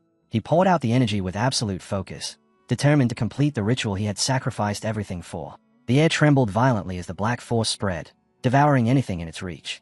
Madness gleamed in Dorgu's eyes as he watched the destructive power he had unleashed. The energy crashed into Damien's body, burning through him with unbearable agony. Damien screamed as the torrent ripped through his very soul. Darkness erupted, shaking the world as Damien became the vessel of this monstrous power. Dorgu roared with twisted triumph, his voice trembling with pride. His dream had finally taken shape. The nightmare he long sought now rested inside Damien. Around him, the dreadful energy swirled and solidified, wrapping Damien in an awe-inspiring, terrifying aura. Staring at himself, Damien felt a chill. How could this power still exist within him, even after turning back time? Before he could process the thought, a sudden blast of enormous energy tore across the memory-scape. Damien reacted instantly, slipping past the crushing strike with flawless speed. The attack launched by the very sorcerer who had given him this power. Shocked, the sorcerer barked out, demanding to know how Damien survived his spell. But Damien answered coolly, almost amused. Doesn't everyone keep a trump card hidden for moments like this? And then a realization hit him. The sorcerer had once claimed he was a high-ranking member of the Yolan Group. Memories flashed. Damien recalled the Yolan Group clearly, a secretive organization infamous for assassination and forbidden dark arts. With that knowledge, he understood the truth. The man before him wasn't merely skilled. He was an elite whose power eclipsed ordinary mags entirely. The sorcerer's energy surged, radiating through the cavern as he narrowed his gaze. He began to suspect Damien possessed a hidden weapon, something dangerous enough to overturn the battle. If this continued, the fight would only tilt further out of his control. He had to end it now. Slowly, He lifted his hand, revealing a gleaming bracelet. He admitted it was forged for a far greater purpose, meant to be used against the church itself. But tonight, circumstances demanded he use it here. The moment his words died away, the bracelet erupted with a brilliant green glow, its energy racing up his arm and flooding into his body like a rising storm. A violent surge of magic erupted from the sorcerer, rattling the earth as his form shifted, confidence flooding back into his posture. The bracelet pulsed like a living heart, and from it burst an overwhelming torrent of dark power that morphed into a monstrous silhouette. Damien stood frozen for a moment, stunned by the sheer volume of energy roaring into existence. He understood instantly. This wasn't some enchanted trinket. The bracelet was an artifact, forged to hide impossible reserves of magic, and now, every last drop was unleashed. The sorcerer grinned with absolute certainty. His voice thundered through the cavern as he boasted that this power was unmatchable. With a roar of fury, he hurled his deadliest spell at Damien, willing him to be devoured by hellfire and erased completely. The blast tore across the land, ripping the ground open and leaving behind a crater swallowing itself in raging dark flames. The sorcerer straightened proudly, convinced the battle was over. A wicked smile spread across his face as he proclaimed Damien trapped, condemned to burn forever within the inferno. But then, a voice rose from within the darkness. Calm, steady, unshaken. Damien's voice. The sorcerer's head snapped around as Damien stepped out of the shadows, unharmed, wrapped in an aura that radiated dominance. The air trembled as his energy surged outward, devouring every particle of dark magic and wiping it from existence. Damien's voice echoed with unbreakable certainty. The authority of greed, he said, was not just protection against magic. It was a force that consumed all dark power completely. The sorcerer's arrogance shattered. His eyes shook with terror as panic constricted his breath. He couldn't understand what stood before him, nor how Damien possessed such overwhelming might. Damien answered with a mocking ease. It didn't matter how he acquired it, he said. If the sorcerer needed an explanation, he could pretend Damien simply had superior equipment. Yet Damien's expression hardened, frustration flickering beneath the surface. Fate had forced him to wield the power of the one he hated most. But for an enemy like this, he had no choice. To win, he needed the strength of the Knight of Death. The sorcerer recalled the moment he realized what Damien was preparing. Energy surged along Damien's blade, forming a glowing aura, an aura blade. A technique reserved only for true masters of the sword. Horror flashed across the sorcerer's face. His breath trembled as he stammered, begging Damien to stop. But Damien didn't slow. He exploded forward, pouring everything he had into the strike. The blade roared with lethal energy as he unleashed his secret technique, Soul Severance. The dark mage could only stare, paralyzed by terror, as the attack descended upon him. He had no time to flee, no chance to defend. The strike landed, detonating with catastrophic force. The earth ruptured beneath them, the battlefield swallowed by destruction. When the dust finally settled, Damien stood tall, his sword still glowing with the residue of his aura. The victory was his. Beneath the collapsed debris, the sorcerer lay half-buried, coughing violently as he clung desperately to life. Damien approached slowly, each step controlled, each breath steady. He lowered his sword until its cold edge hovered inches above the fallen sorcerer's throat. His voice was ice. If the man spoke before dying, Damien said, he would at least grant him a painless end. Then, in a firm, uncompromising tone, Damien demanded the location of the Black Serpent Gang's hideout. The story shifted to the next morning. A carriage rolled smoothly into the bustling heart of Trade City, its wheels carrying a calm stillness that contrasted the chaos inside Victor's mind. Sitting across from Damien, his loyal servant watched him with a mixture of curiosity and unease. He finally asked, what business did his master have at the city's landmark again? Damien only smiled, a quiet, precise smile. If Victor intended to follow him, he should do so without unnecessary questions. A chill crept down Victor's spine.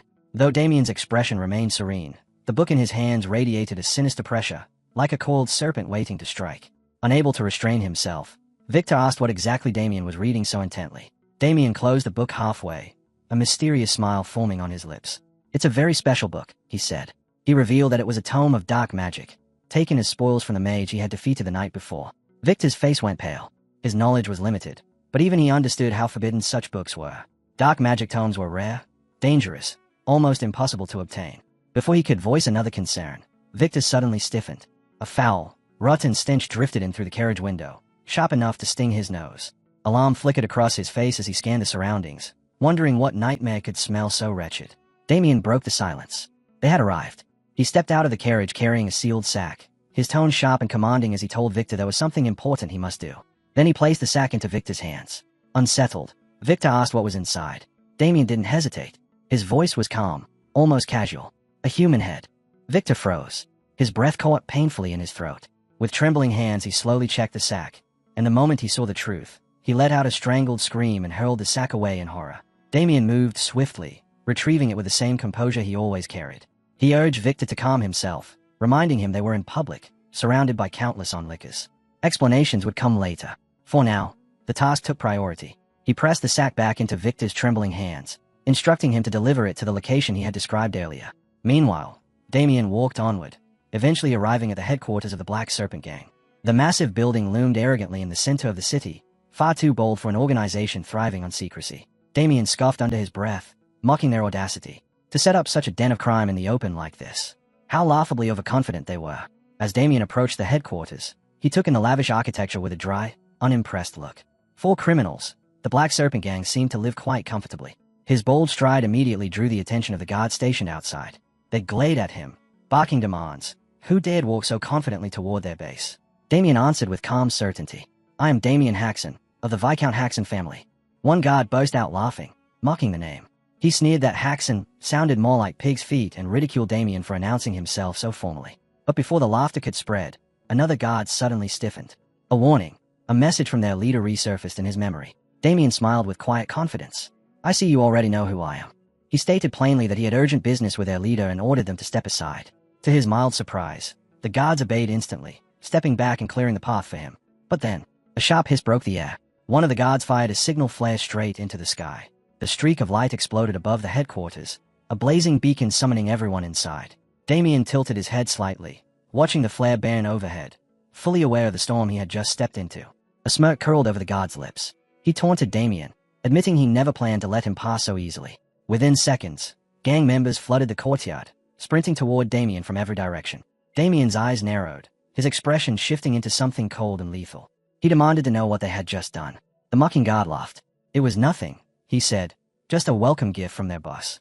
Surrounded on all sides, Damien stood tall, unwavering as a ring of enemies tightened around him. His voice cut through the tension like steel. You'll regret this. Meanwhile, elsewhere in Trade City, Governor Sebastian Baker lounged comfortably at a banquet, raising his glass as he thanked Cedric, the leader of the Black Serpent Gang, for his generous hospitality. Laughter filled the hall, the atmosphere warm and indulgent. Sir Robert, a knight of the city guard, leaned back with flushed cheeks, slurring for more wine as he drank without restraint. The governor beamed at his guests, expressing how pleased he was to see them enjoying themselves. Turning to Cedric, he praised the gang openly, declaring full confidence in their ability to manage the city's operations. With a proud smile, he added that he would love to see them take over the entire entertainment district, and promised to silence anyone who dared oppose them. Sir Robert, wobbling and red-faced, gazed at Cedric with drunken sincerity, apologizing for not being able to do more. Cedric, still wearing his polite, courteous mask, addressed him as Sir Robert, assuring him that his service in protecting the city was already more than enough. With a deceptive smile, Cedric showered Robert with flattering words, praising how difficult it must be to maintain order in a city as vast and chaotic as Landwork. He insisted Robert was simply too modest and that there was no reason for him to belittle himself. The knight's face flushed an even deeper shade of red, clearly delighted by the praise. Leaning in, he promised Cedric that if the gang ever needed anything at all, he would make it happen. Cedric continued smiling politely, offering gracious nods and warm acknowledgments. But beneath that refined exterior, his thoughts twisted with disdain. Every courteous word he spoke dripped with contempt for the fools gathered around him. Inside the banquet hall, Cedric hid his scheming behind polished manners. But in the depths of his mind, his true ambition surged. Once the Black Serpent Gang seized full control of the city, everyone, governor, knights, merchants, citizens, would fall beneath his rule. His smile warped inwardly into something dark, deranged. Sooner or later, he whispered to himself, they would all kneel. The moment shattered when the doors burst open. Boss, a man shouted breathlessly. The sudden interruption silenced the hall. Cedric's eyes snapped with fury, anger flaring at the disrespect. He demanded an explanation. The man bowed, stammering an apology. But Cedric didn't wait. He stormed out of the hall, commanding the messenger to speak. In a trembling whisper, the man delivered the name. Damien Haxon. Cedric's eyes widened. For a moment, disbelief seized him. What had that useless dark sorcerer been doing all this time? Still, Cedric managed to swallow his frustration. At least he had prepared for this outcome. Regaining his composure, he waved the messenger off, insisting there was no need for concern. Damien, he claimed, had already dug his own grave. Outside, Damien stood surrounded on all sides by the gang. They closed in confidently, convinced the young Viscount had walked straight into his doom. But Damien didn't flinch. He uncorked a vial, downed its contents in one sharp motion, and smashed the glass under his heel. Power exploded inside him. His energy surged like a storm awakening, his muscles tightening in preparation for the oncoming battle. His eyes blazed with brilliant light. Then he moved. In an instant, he tore through the mob. His strikes were merciless, clean, precise, devastating. Each blow sent enemies flying, his movement a blur as he carved through the crowd with sheer, overwhelming strength. As bodies hit the ground and chaos raged around him, a cloaked figure stepped into view. Draped in dark robes, the stranger advanced with slow, deliberate steps. In a steady, composed voice, the figure declared, "There is no need to worry. He is someone to rely on at this moment." Back inside, Cedric's face drained of all color. Panic crawled up his spine as he sensed the shift outside. He rushed to the balcony, expecting perhaps a minor disturbance, a fool causing trouble. But the sight that met him stole the breath from his lungs. Below the balcony, Cedric's men lay strewn across the ground, writhing, groaning, completely defeated. And at the center of that ruin stood Damien, untouched, unshaken, commanding the battlefield with an aura that felt far too heavy for someone so young. Cedric's breath caught in his throat. Disbelief carved deep lines across his face. His voice trembled as he turned to the nearest subordinate, demanding confirmation. Was that young man truly Damien Haxon? The man nodded with anxious certainty. Cedric froze. He remembered the rumors. Damien, the worthless heir, talentless, harmless, irrelevant. Yet now, staring at the devastation below, panic surged through him. Could it be? The dark sorcerer he hired had been defeated. By Damien Haxon of all people. Realizing the gravity of the situation, Cedric rushed back inside, scrambling to summon reinforcements. Meanwhile, on the battlefield, Damien's instinct sharpened. Something was wrong. Something was coming. His eyes flicked upward just as a magic-charged object streaked through the air toward him. 3 of Cedric's men appeared on a rooftop, gripping a massive enchanted weapon. Their voices boomed as they declared their challenge, aiming to crush Damien beneath a devastating spell. A blazing torrent erupted from the weapon, flames devouring everything in their path before exploding outward in a violent blast. But when the smoke cleared, Damien still stood there, unscathed, sword raised, eyes steady. One gang member scoffed, mocking him for believing a single sword could block a fire strike of that magnitude. Damien didn't reply. Instead, he stepped forward and activated his secret technique, Infinite Insight. The flames twisted unnaturally, reversing direction with terrifying speed. Horror filled the men's faces as their own spell hurtled back toward them, detonating in a thunderous explosion that ripped apart half the structure. When the flames died, Damien remained standing, calm, resolute. He surveyed the destruction with a sharp, almost mocking glint in his eyes. Cold determination filled his voice as he muttered, "It's time to drag Cedric, the leader of the Black Serpent Gang, into the light." But before he could move, a crushing, sinister force pressed down from above. Instinct snapped through him as he threw himself back, just in time. A towering figure slammed into the ground with brutal force, the impact shaking the earth where Damien had stood moments earlier. Damien retreated a safe distance, eyes narrowing as he assessed his opponent. The man radiated a suffocating aura, so dense and oppressive it burned against Damien's skin.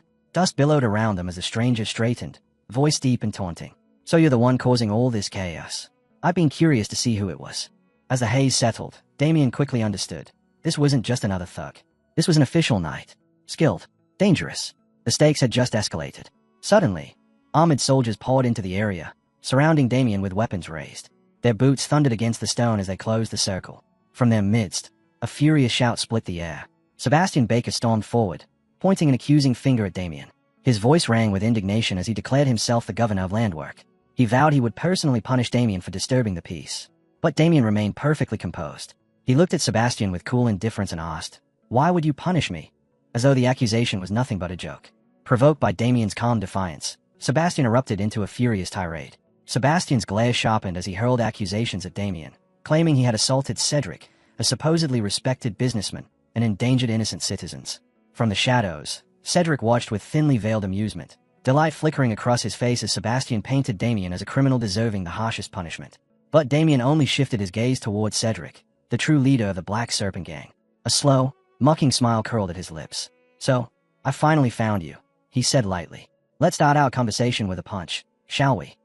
His eyes gleamed as he added with biting sarcasm, "I suspected the gang was tied to city officials, but I didn't expect the connection to be this weak.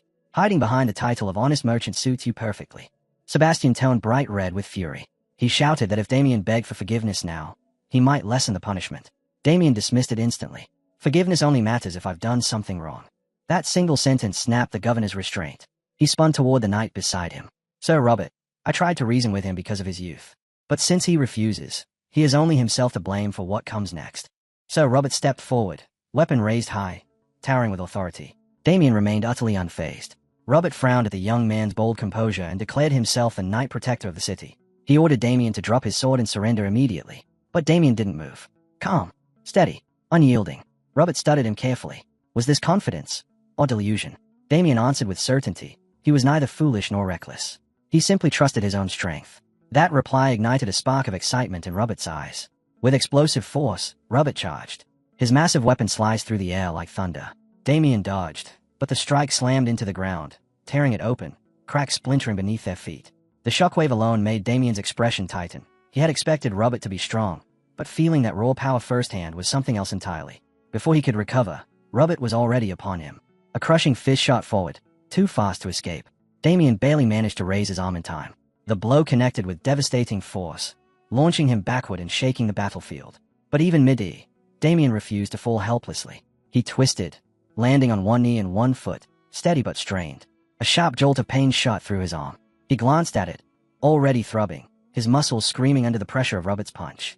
Even while blocking, the attack still broke through. How long could he endure a barrage like that? The battle pressed on relentlessly. Suddenly, Robert vanished into a blur and reappeared in front of him. A strike tore past Damien's cheek, missing by inches. The wind alone stung like a blade. Robert sneered, voice dripping with mockery. What's wrong? What's got you so distracted that you're getting blindsided in a fight?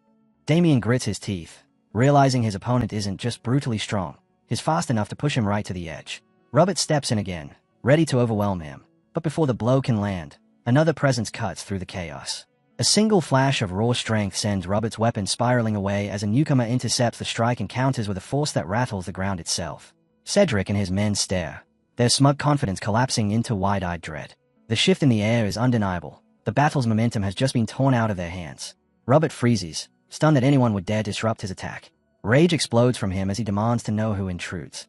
But then a radiant aura washes over the field, silencing even his fury.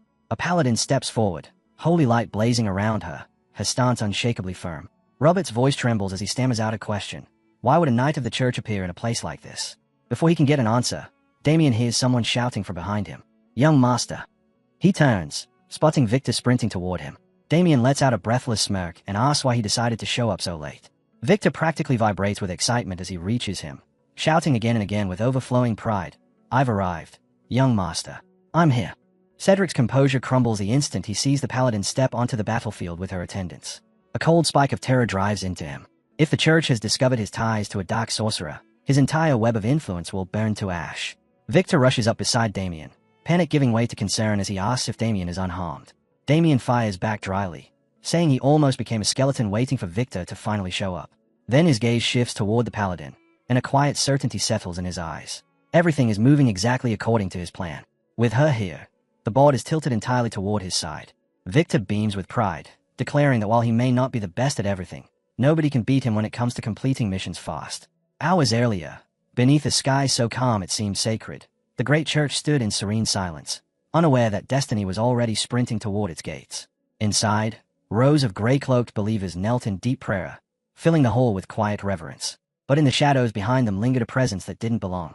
Among the worshippers, a young paladin prayed with unwavering focus, until a sudden uneasiness rippled across her senses. She opened her eyes and looked over her shoulder, alert. The next moment, the doors slammed open. Victor stumbled inside, gasping for breath, nearly collapsing from exhaustion. Struggling to steady his voice, he asked if this place was truly the sacred branch of the church. The paladin answered calmly that it was. Her gaze swept over him, sharp and discerning, as she asked what matter could drive him here in such a frantic state. Victor held up the sealed evidence with trembling hands. Breathless yet determined, he explained that his young master had entrusted him with something crucial, proof that someone in the city was colluding with a dark sorcerer. The paladin's calm facade cracked. Alarm surged across her face as she realized the weight of the message he carried. Her eyes widened as Victor revealed more. Evidence tied to dark magic was no minor discovery. It could upend an entire city. Urgency sharpened her tone as she demanded to see the notebook, already sensing danger resting within its pages. The moment it touched her hands, the truth hit her like a cold blade. A faint, sinister pulse of dark energy clung to the cover, and the symbol etched across it made her expression tighten further. Before Victor could even blink, she tore the bag from his grip and reached inside without fear. Victor froze, horrified, as she drew out something he never imagined she'd find so easily. The severed head of the dark mage the church had hunted for years. The instant her eyes confirmed it, her face hardened with pure fury. She declared in a voice filled with conviction that one of the leaders of Yulon Agito had finally been exposed. Righteous anger burned in her gaze, but so did unwavering resolve. Rising to her feet, she demanded to know who brought this evidence forward. Moments later, she arrived at the battlefield, her holy aura cutting through the chaos. Her eyes locked onto Damien at once.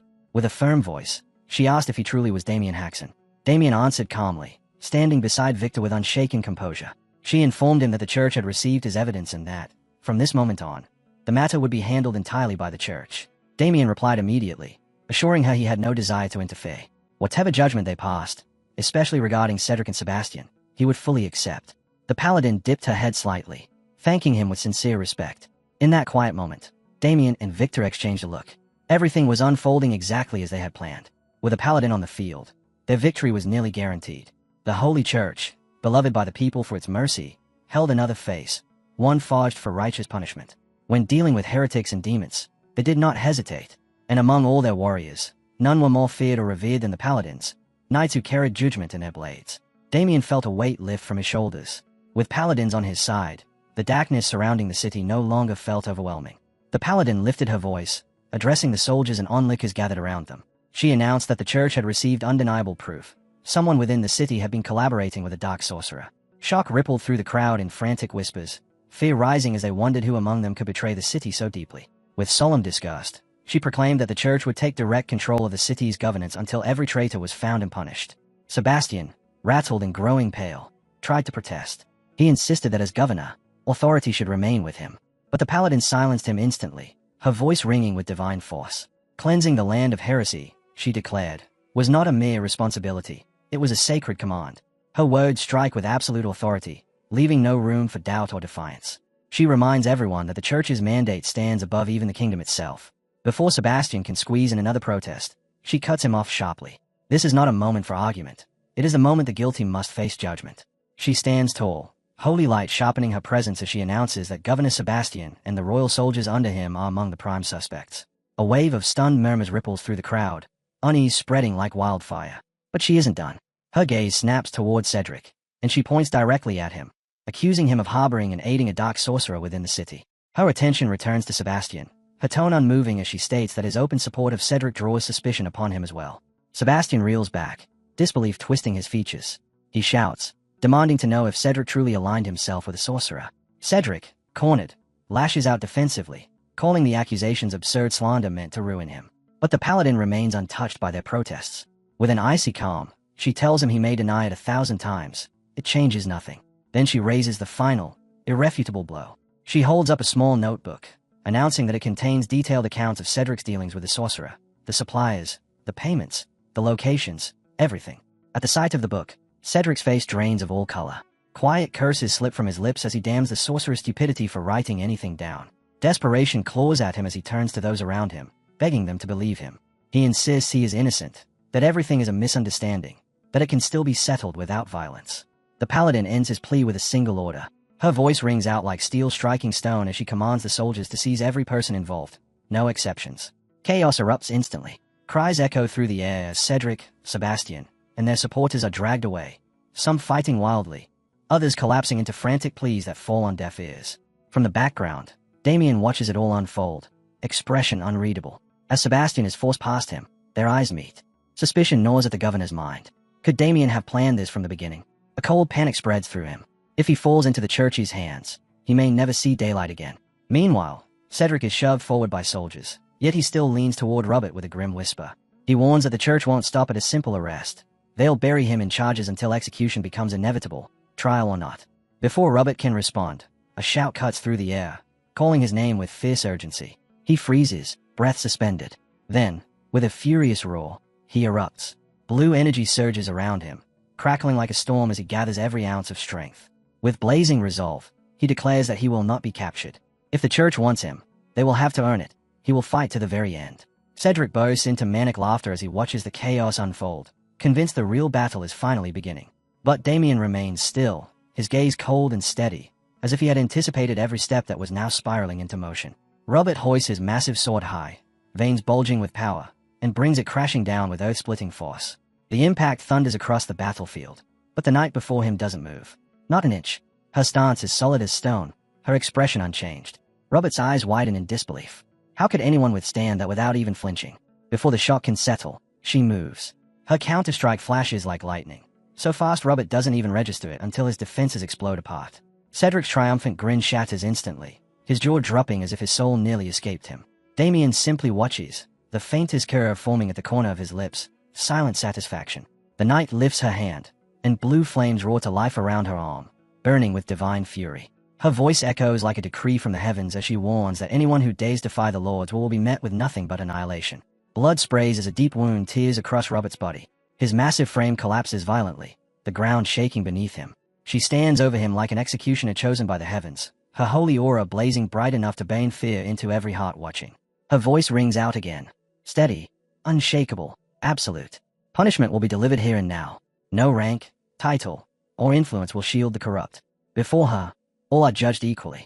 This is the Lord's ruling, she declares, and no mercy will be shown to those stained by corruption. Cedric lies bound and defeated, slumped in humiliation. His schemes, his power, his pride, everything lies in ruins at his feet. Not far away, Sebastian thrashes like a madman, screaming curses as knights drag him through the dirt. He begs, demands, and bargains for freedom, but none of it matters. Damien and Victor watch the scene quietly from a distance. Their smiles are small but unmistakably satisfied. To see the supposed leader of the Black Serpent gang reduced to this trembling wreck, it's almost hard to believe he ever inspired fear. But Cedric is not broken inside. His fury burns hotter than ever. He glazes at Damien with eyes full of hatred, knowing exactly who orchestrated this downfall. Every broken piece of his ruined world points back to one person, Damien Haxon.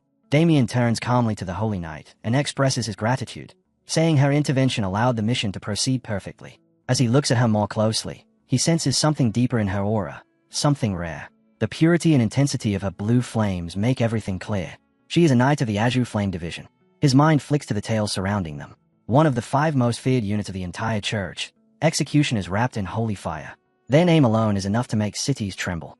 They purge heresy without hesitation, and once suspicion falls on a target, escape is impossible. Their history is written in blood and divine flames. The knight meets his gaze and calls his name with composed authority. She commends him for striking down one of the senior officers of the Yolan organization. Damien responds humbly, no arrogance in his voice. He simply says he did what he believed was right. The knight shakes her head gently, telling him his actions are far more significant than he is willing to admit. Because of what he accomplished today, she continues, he will not be held accountable for anything that happened within the city's walls. Damien lets a quiet smile form, feigning innocent confusion, as if he doesn't understand the weight of her words. But she sees right through him. Her gaze sharpens as she speaks plainly. She knows he orchestrated everything, drawing the church into the conflict, using their arrival as the perfect cover, shaping the battlefield until every move fell in his favor. None of it was coincidence. Damien offers a respectful apology if his plan has caused her any inconvenience.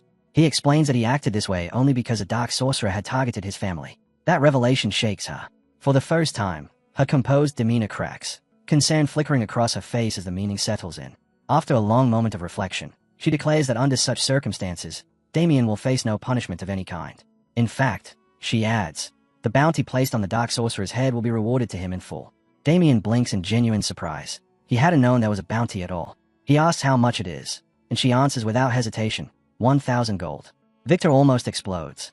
His eyes nearly pop out of his skull as he shouts that such an amount could buy a small castle. He shakes with excitement, unable to contain himself. Damien, however, isn't moved by gold. Wealth is fleeting, power is not. With a mild smile, he asks the paladin if he may request something else instead of the bounty. Victor nearly chokes on air. The young master, after recklessly burning through so much money already, now dares to refuse 1,000 gold. His mind spirals in outrage. The knight presses him, wanting to know what he truly seeks. Damien answers instantly. He wants the mana cultivation technique used by the church's knights. The request surprises her deeply. Someone capable of slaying a dark sorcerer shouldn't be asking for something so basic, or so she had assumed. Inwardly, Damien thinks back to the battle. He knows it wasn't his own ability that secured victory. It was divine intervention. That kind of miracle won't save him again.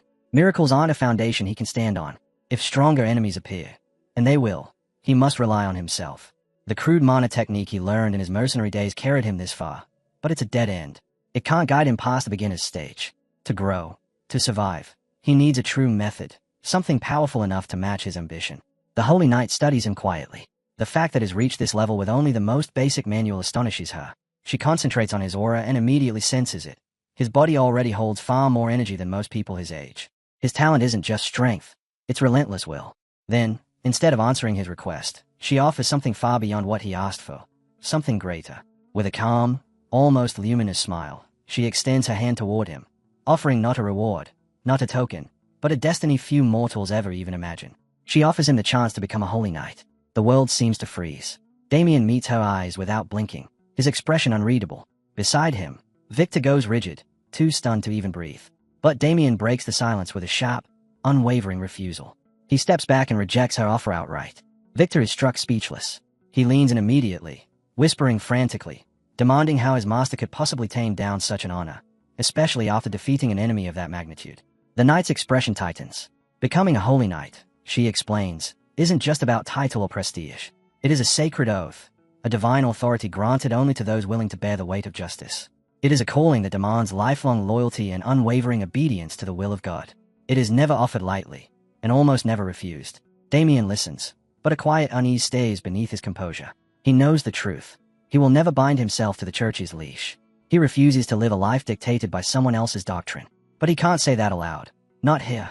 Not now. So he straightens his posture, clears his throat, and delivers a carefully crafted excuse. He claims he is unworthy. He states, with solemn humility, that he does not yet deserve God's love. Inwardly, he congratulates himself on the elegance of the lie. He imagines he must look positively holy. Meanwhile, Victor watches in disbelief, wondering how his master expects such a ridiculous excuse to work twice.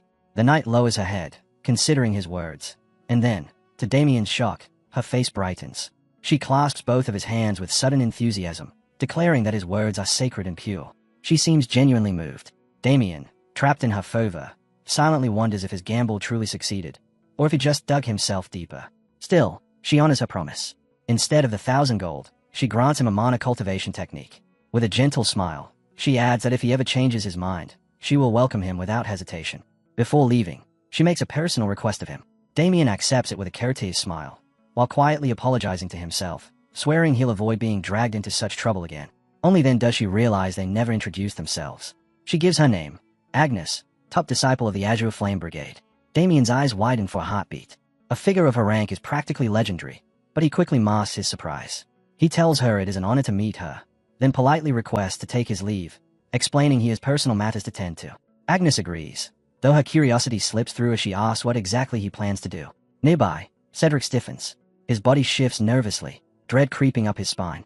When Damien turns and locks eyes with him, cold, stern, and unyielding, panic erupts inside him and instantly twists into fury. He starts shouting, spitting curses and insults with every breath. Damien doesn't even blink. He steps forward and drives a clean, punishing punch straight into Cedric's stomach. The impact folds him instantly, his body crashing to the ground as he curls up, choking on pain. Damien looks down with a mocking smile, remarking that Cedric's thick layer of fat probably saved his bones from breaking. Without waiting for a response, he draws back his fist and drives it straight into Cedric's face.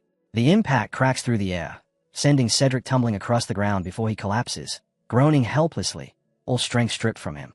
Damien exhales slowly, letting the last of his irritation bane out. He presses a hand to his chest, savoring the quiet satisfaction settling over him. Victor steps closer, voice low and uncertain, and asks if this is truly the end. Damien doesn't break his gaze from the horizon.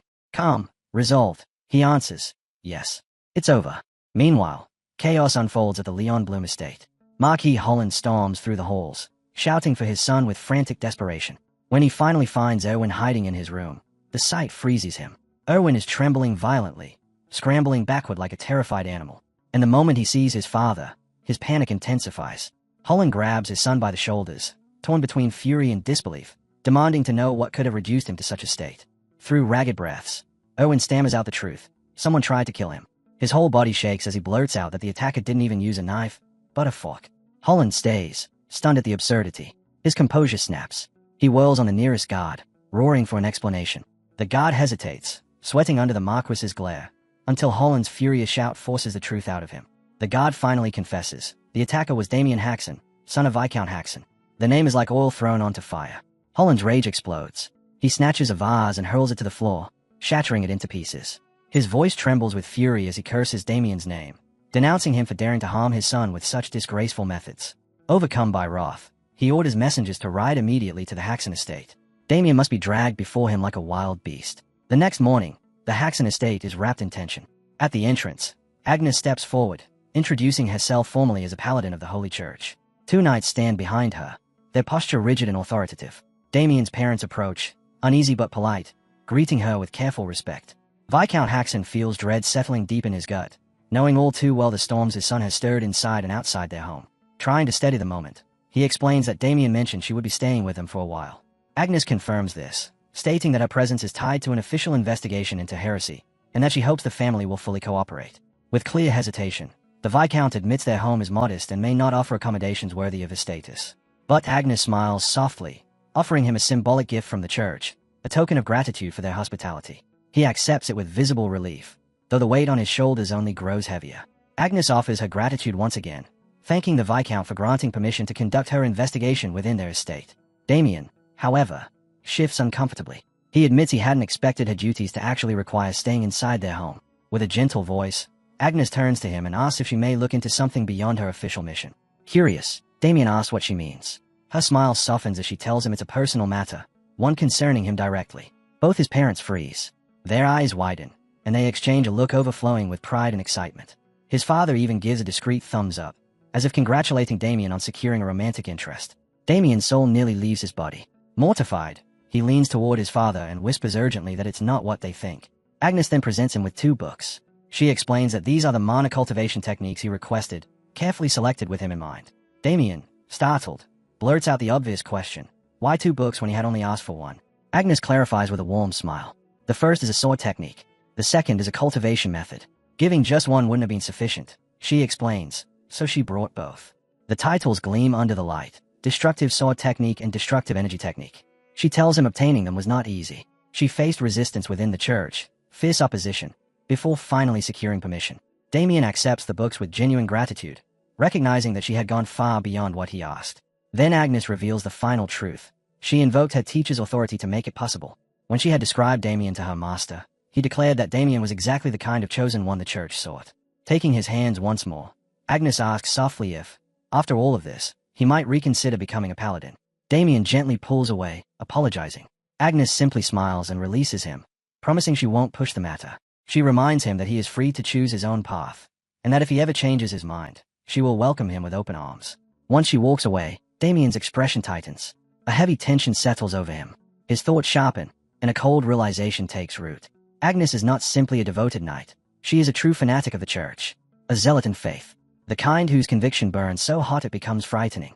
Far away, deep within a remote forest, a hidden cave stretches like an open maw. Its shadows swallow the light. 2 cloaked figures stand within, speaking in low voices. One addresses the other as senior, unease trembling in his tone. Something is wrong, he says. Terribly wrong. He questions how Agito, one of the leaders of the Yolan organization, could have been defeated so easily. Agito may not have been the strongest in close combat, but to fall at the hands of a minor noble from some small country, the thought is ridiculous. Impossible. His companion nods. He shares the same doubts. Yet Agnes herself has remained silent about the matter. That alone is unsettling. The junior insists they should bring up their concerns at least once. But the senior shakes his head, advising restraint. For now, he says, they must focus on their investigation. Only that. Before the argument can deepen, Agnes steps into the cave with footsteps so light they barely echo. Yet her presence silences everything. Her voice is steady, commanding without raising the volume. She tells them that Damien Haxon is someone they can trust without doubt. Startled, the 2 cloaked men turn sharply toward her. The authority in her tone leaves no room for questions. But still, they listen as she acknowledges their concerns. Even so, she insists Damien has never once lied to them. Not about the sorcerer, not about the battle, not about anything. One of the men still can't accept it. He asks again, how could Damien possibly have killed Agito? Agnes lifts her brows, almost surprised by the repeated question. She reminds them she already explained it. According to her, Damien dodged Agito's spell and ended him with a clean strike to the throat. Her calm explanation bleeds into a memory. She recalls hearing the story initially from Damien's servant. Skeptical, uncertain, doubtful. Instead of interfering, she chose to observe. She waited, watching the city from afar, and what she witnessed swept away her doubts entirely. She saw Damien standing alone against countless foes, yet not a single blow pierced him. He walked through enemies like a blade through wind, untouched, unmarked, unstoppable. She even watched him take a fireball spell head-on, blocking it with nothing but his strength and emerging without a burn. The 2 men stare at her as if she's recounting a myth. They whisper in disbelief. Could anyone defend against a spell barehanded? Agnes responds firmly. A true swordmaster can deflect anything, even magic. Damien is not yet a swordmaster, she admits, but his raw talent is undeniable. His ability far surpasses ordinary limits. and it must not be underestimated. Shifting the matter back to her mission, Agnes explains that while she is tracking the Yulin organization, she also intends to bring Damien to her teacher. She urges the two men to abandon their doubts and focus on their current assignment. Her conviction is infectious. Moved, they bow their heads and return to their work deeper in the cave. The scene shifts.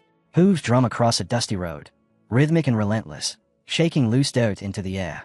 A formation of knights rides beneath the banner of House Leon Bloom, orderly and disciplined, a display of noble authority. Among them, a trainee named Olpus raises his arms in excitement, announcing that they've finally arrived. One knight wrinkles his nose, commenting on a strange smell drifting toward them. Their companion Lavender smirks and jokes that it must be the scent of peasant picnics, something they commoners understand but nobles do not. Their laughter is cut short when the leading knight growls at them to be quiet. He irritably asks if anyone has perfume to drown out the unpleasant odor. The man at the front is revealed, Garrick of House Leon Bloom. His expression is carved from stone, filled with stern resolve. When the company halts before the Haxon estate, Garrick narrows his eyes at the manor. Is this truly the home of Viscount Haxon? He asks. A knight confirms it. Garrick's gaze sharpens. And now a mission from the Marquis. The knight answers firmly. To capture Damien Haxon, sir. Garrick's lips tighten into a cold, merciless line. His voice drops into a tone sharp enough to cut steel as he declares that capturing Damien will be easy, but that alone will not wipe away the humiliation dealt to young Owen, nor the insult spat upon House Leon Bloom. At that moment, an elderly man approaches, shuffling slowly with the help of his cane. Garrick's eyes follow him with the stillness of a predator.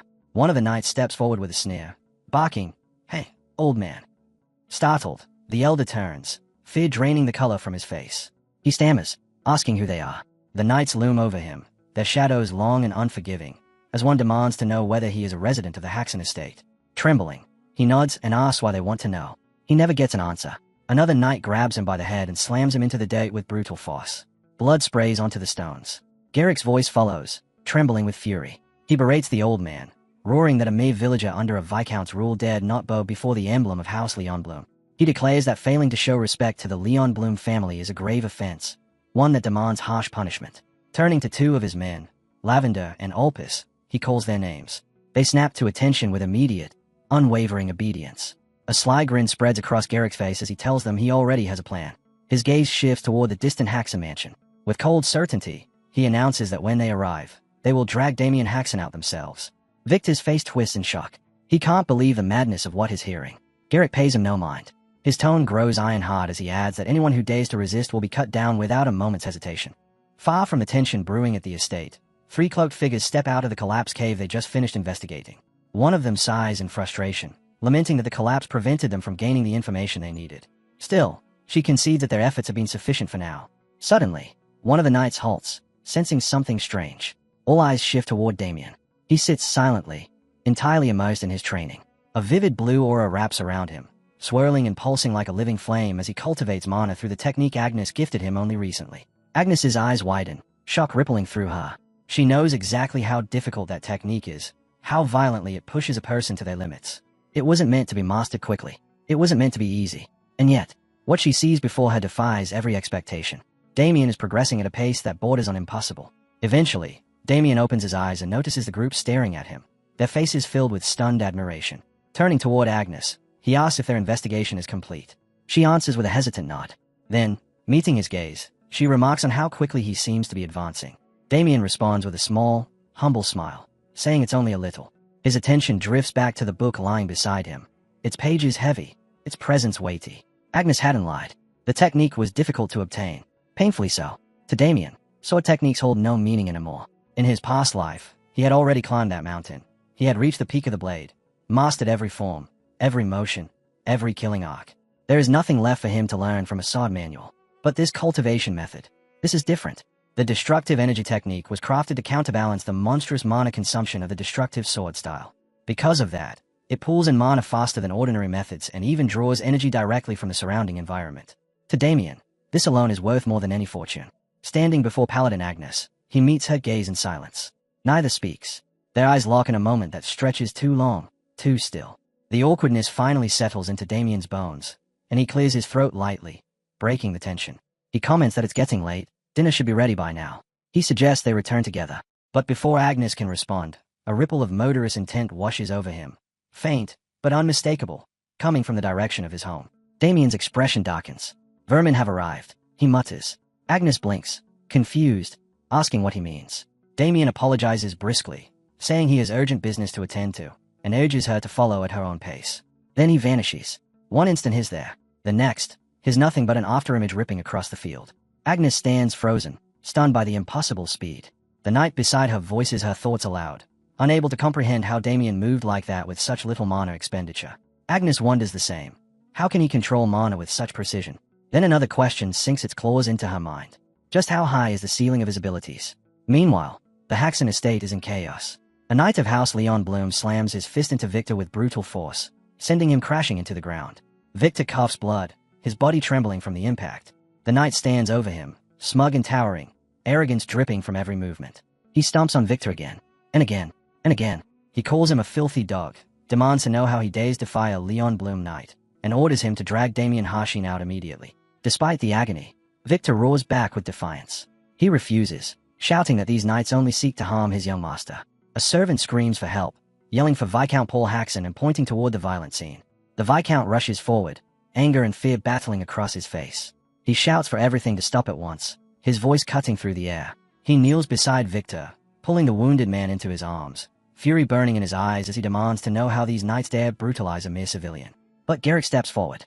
His tone is cold, unfeeling, deadly. He scoffs that this small act of violence is nothing compared to the insult suffered by House Leon Bloom. Then he fixes his gaze on the Viscount and delivers his order. Hand over Damien Harshin, by decree of Marquis Leon Bloom. If they surrender the boy peacefully, he says, their land will remain untouched. Inside, the Viscount burns with fury, disgusted by the Bloom family's vile tactics. Garrick, meanwhile, was a crooked sneer, already convinced his promise of safety is nothing but bait. Even if Damien were handed over, he thinks, he'd still reduce the entire estate to ashes. Paul Haxon rises, resolve solid as iron, and declares that no threat, no matter how dire, will ever make him surrender his son. Garrick narrows his eyes, voice dripping with menace as he asks if the Viscount is truly certain. Paul doesn't waver for a heartbeat. His answer is firm, yes. Garrick snarls and gives the order, tear everything down until Damien crawls out. The Viscount roars back in outrage, shouting for them to stop, panic and fury twisting his expression. But before anyone can advance, the ground is suddenly sliced by a rushing shadow. Something, someone, closing in with terrifying speed. The knights freeze, their instincts screaming. Garrick whirls around, sensing the incoming force, confusion flickering across his face. Within seconds, Damien steps forward, calm and steady. Garrick spins again, rage erupting, demanding to know who dares stand before him. But the moment his eyes lock onto that familiar figure, the words die. His breath catches, his entire body stiffens. He knows exactly who has arrived. Garrick stands paralyzed, unable to move, staring at Damien as the young man plants himself firmly between danger and his family. Damien drops to one knee beside his father, voice softened with worry as he asks if he's unharmed. The Viscount assures him he's fine, though his eyes drift anxiously toward Victor. Damien follows that gaze, and his expression darkens. Victor lies there, wounded, and something cold burns behind Damien's eyes. He turns to the knights, his voice dropping into something sharp enough to cut. They don't even understand how lucky they are, he says. If Victor hadn't been strong enough to survive that beating, Damien would have crushed every one of them where they stood. Garrick snaps back with scorn, calling him nothing more than the Viscount's useless son. He mocks him further, claiming Damien's win against Erwin was nothing but a cheap trick. Damien smirks, repeating the word slowly, a cheap trick. Like he's tasting the insult and finding it laughable. With a roar, Garrick orders his men to break Damien's legs and force him to kneel. The knights charge, but Damien doesn't flinch. He moves with eerie calm. At the precise moment a blade comes for him, he slips aside effortlessly, murmuring to himself that this is the perfect chance to test the mana technique he just mastered. He grabs the knight's arm, crushing bone beneath his grip, and follows with a devastating punch infused with raw energy. The knight screams. Before another can even blink, Damien unleashes a lightning-fast kick that slams into the man's ribs. The knight's body sails through the air and crashes to the ground, already unconscious before it hits the date. Garrick's eyes flicker with a spark of surprise at the overwhelming force Damien just displayed, but pride won't let him back down. He pushes forward regardless, clinging to the belief that he can still control the situation. Nearby, Victor stays. Barely conscious, he forces his eyes open and glances weakly toward Damien. His voice trembles as he asks if his young master is unharmed. Damien instantly looks his way, worry tightening his tone as he asks if Victor can hold on. Despite the bruises and blood, Victor manages the faintest smile and raises his thumb, determined to reassure him. Damien allows a quiet smile to form as he turns back ahead. Even now, Victor exceeds every expectation, remarkable, through and through. Garrick steps closer, stopping right in front of Damien. For the first time, A fracture of doubt cracks his confidence. Was Erwin's defeat really just a cheap trick? His eyes fall on the knight Damien crushed moments ago, disbelief dripping into his voice as he mutters how someone labeled a failure could possess such frightening skill. Damien meets his confusion with an icy tone, stating flatly that Garrick doesn't need to know the answer. A sly grin twists across Garrick's face. Suddenly, he lifts his finger and points straight at Damien, proclaiming triumphantly that he's solved it. This man before him isn't the real Damien at all.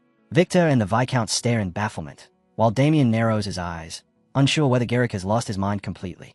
Garrick bursts into a shouting frenzy, calling Damien an imposter, a fraud planted to humiliate Erwin and disgrace House Leonblum. He rants that this is the work of those who despise the Marquis, a conspiracy meant to dishonor their noble name. He labels Damien a substitute and vows that he will pay dearly for daring to insult his house. Damien thinks with cold disdain that Garrick is even more foolish than he imagined, utterly hopeless. One knight still sprawled on the ground decides survival is wiser than bravery and pretends to remain unconscious, terrified of being dragged back into the fight. The Viscount, still seated but unwavering, calls out with determination, urging his son to prevail. Garrick tightens his grip on his sword and prepares to face Damien head-on. Damien doesn't move an inch. He stands firm, composed, eyes fixed on the man before him. Garrick convinces himself that Damien's victories so far were nothing but fortune. But right now, his luck ends. The moment Damien enters striking distance, he swears he'll finish it. With a sound like thunder ripping the air apart, Garrick launches forward, intent on slicing Damien in half with one decisive blow. His sword cleaves through the air, only to be stopped cold by Damien's blade. Steel sings as Damien blocks effortlessly, barely shifting under the force. A confident smile touches his lips. So, House Leonblum has finally sent a true knight. Garrick grits his teeth and charges again, pouring every ounce of strength into a ferocious strike. But Damien stands there with unsettling calm, waiting, almost inviting the attack. Garrick's eyes widen as Damien effortlessly turns aside the blow. Enraged, he roars and forces his blade down with even greater power, daring Damien to stop him a second time. Damien blocks again just as easily, his voice cutting through the clash. Garrick is simply too slow. Shock warps Garrick's face. He can't understand it. The sudden speed, the overwhelming power Damien now shows. Before he can gather his thoughts, Damien steps forward, declaring that it's his turn. In the blink of an eye, he moves with lightning speed and lands a crushing punch that makes Garrick howl. The knight stumbles back, stunned. He didn't even see it happen. Damien doesn't give him a moment. A brutal kick crashes into Garrick's body, lifting him off his feet and slamming him into the ground. He groans, helpless against the assault. Damien stands over him, voice cold as ice, stating that the blow is repayment for what Garrick did to Victor. Shaking with fury and humiliation, Garrick forces himself upright. He lets out a blood-curdling scream and charges again, swearing he'll rip Damien apart. Damien, however, stays perfectly composed, and quietly announces it's time for his secret technique. Garrick unleashes his own trump card first, shouting the name of his technique, Great Lion's Rapid Blade, as he becomes a whirlwind of slashing steel. The ground trembles under the force of his assault, but Damien brushes it aside with a cold, dismissive remark, nothing but noise. With precise, effortless movements, he deflects each furious strike, then shatters Garrick's sword into fragments. Garrick's eyes stretch wide with despair. Before he can even register what's happening, Damien strikes with blinding speed. His sword pierces into Garrick's shoulder, and in the next heartbeat, Garrick's right arm is severed. His scream rips through the air as he collapses, writhing in agony. The Viscount can only stare, speechless. Victor, battered but burning with pride, pumps his fist into the air and shouts Damien's victory. Damien turns toward Garrick, his gaze sharp with killing intent. Garrick clutches at the bleeding stump, trembling, cursing in agony, begging for someone to apply pressure to stop the blood. A sword tip lowers in front of his face, so close he feels the cold steel kiss his skin. Terror floods him. His voice breaks as he starts pleading desperately for mercy. He claims he doesn't even know who Damien really is and begs for forgiveness. Damien's reply is icy and absolute. He states once more that he is Damien Haxon, and calls Garrick a fool. Looking down on him with pure disdain, Damien tells him that if he intended to beg, he should have done so long ago. Now, it's already far too late. His tone sharpens further, every word a blade as he accuses Garrick of daring to lay a hand on his family, of humiliating Victor by striking an already battered face. And now, after committing all of that, Damien mocks him coldly, asking if Garrick truly believes he still has the right to beg for mercy. Garrick stares up at him, stunned by the merciless words. His pleas grow weaker, more frantic, his voice breaking again and again as he begs for forgiveness. But Damien's gaze doesn't soften. He tells him flatly that Garrick doesn't even understand who he should be apologizing to. Footsteps echo across the courtyard. Garrick's body locks up in dread. To his horror, Victor appears, bruised, blooded, but still on his feet, walking alongside Viscount Paul Haxon. Both men stared down at him with cold intensity, surrounding him like executioners waiting for the command. Victor doesn't hesitate. He unleashes his fury with several hard strikes. Each one a piece of the rage is held inside. Even the Viscount steps in, delivering his own bitter justice. Soon, Garrick is left sprawled on the ground with his remaining knights, all of them beaten, broken, and drowning in terror. Victor turns to Damien, breath heavy, asking if he should hit Garrick a few more times. Damien lifts a hand, ordering him to stop, saying calmly that if they continued, Garrick might not survive the beating. Then, with dark humor curling at the edge of his voice, he adds that cutting off another limb would also be an option, words that make Garrick shiver violently. The Viscount steps beside Damien, placing a steady hand on his shoulder. He tells his son that he has already done more than enough. Garrick collapses fully, pride shattered into dust. He grovels, crawling on the ground, begging for his life. His voice is cracked and hoarse as he apologizes again and again to Damien and the Viscount. But Paul Haxon rejects the apology with righteous fury, shouting that no apology can erase what happened. If Damien hadn't possessed the strength he did today, their home would have been destroyed, and Damien would have been dragged like a criminal into the Bloom estate. Crushed beyond recognition, Garrick lowers himself further until his forehead presses into the date, begging once more for mercy and pardon. The Viscount stares down at him, his expression unreadable as silence stretches across the courtyard. After a long moment, he turns toward Damien, the unspoken question clear in his eyes. What should be done with them? Damien stands quietly behind his father, composed on the outside while his thoughts churn. He admits inwardly that killing Garrick was never his intention.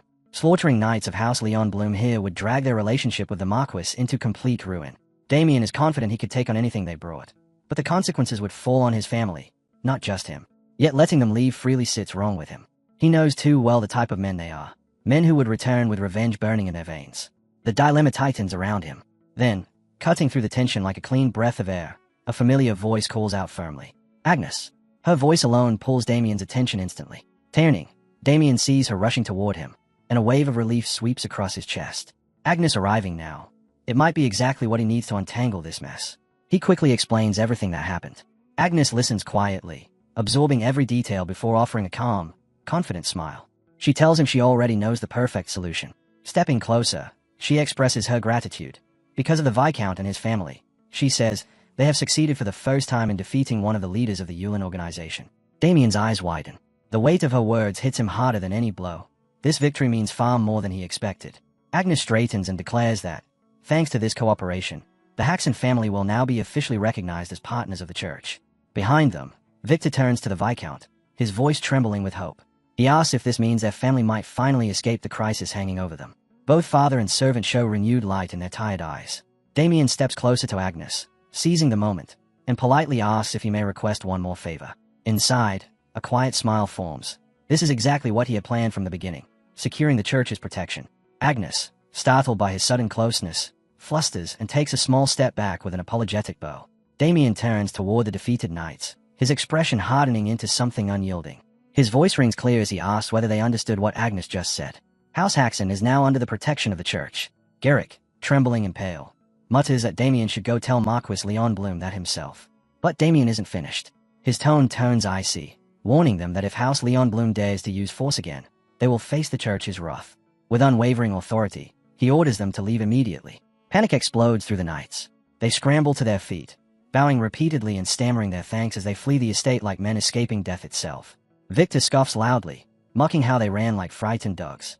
But before he can get carried away, the Viscount cuts in, reminding everyone that their troubles aren't solved just because those cowards ran. Their real problems are still ahead. He insists they gather for a formal discussion immediately. Soon, the family assembles in the manor's conference room. The air is heavy with urgency as Viscount Paul Haxon officially begins the meeting. Louise speaks first, stating that the only agenda is how to handle the escalating conflict with House Leon Bloom. Abel, still confused, asks why they even need to worry when the church is protecting them. Louise corrects him at once, explaining that the church won't intervene directly in a feud between nobles. The Viscount supports her, emphasizing that the church never meddles in political disputes, and House Leon Blom's influence isn't just military. It's overwhelming. If they wished, they could wipe out smaller houses like theirs without a second thought. Agnes steps forward, outlining their choices with calm clarity. They can either pay reparations, or they must seek protection by forming an alliance with a stronger noble house. Agnes lifts her hand before anyone can choose between reparations or alliances. With a spark of excitement, she offers a third path. Damien should become a holy knight of the church. The room goes completely still. Then Damien refuses immediately, without a hint of hesitation. Viscount Paul closes the matter at once, saying that if Damien does not agree, the discussion ends here. But Abel shoots to his feet, shouting in raw frustration. When his father demands to know what he wants, Abel's anger erupts, How could the Viscount dismiss such an opportunity so casually?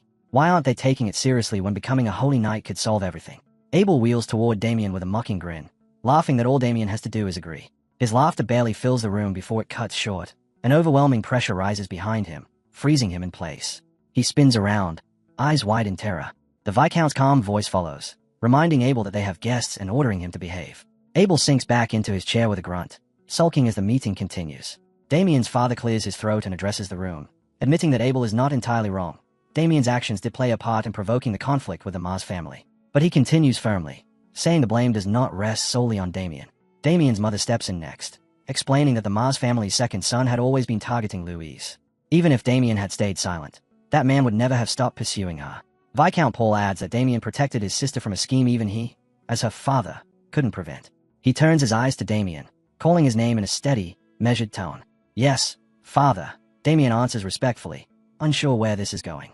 To his surprise, the Viscount praises him. He tells Damien he did well today. He defended the family when they were insulted and stood tall when they needed him most. For a moment, Damien is stunned. He never expected such words from his father.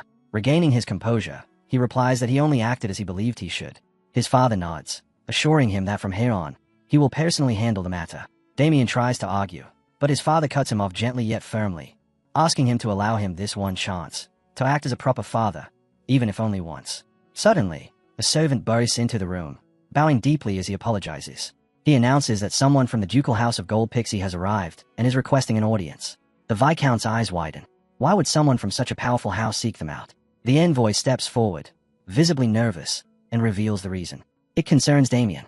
He borrowed money and used the Viscount's wheat fields as collateral, and the repayment deadline has already passed. Damien's heart sinks, dread rushing through him like ice. Did they already take the fields? Did he doom his family without even realizing it? Before he can gather his thoughts, his father's furious voice cuts through the air. The Viscount explodes, shouting Damien's name with such rage that it echoes through the manor. Moments ago, he praised Damien, but now he unleashes everything, calling him a damn brat loud enough for the whole estate to hear. Damien stands frozen, unable to breathe. The envoy removes his hat and turns to Damien with a warm, polite smile. "Ah, so Damien," he greets, "a good day to you." Damien stays, unable to fully recognize him, until the memory clicks. Olin Dinisher, the West Branch manager of Dash and Cash, offers him a composed smile, remarking how long it's been since their last meeting. He reminds Damien that today is the repayment date they agreed upon.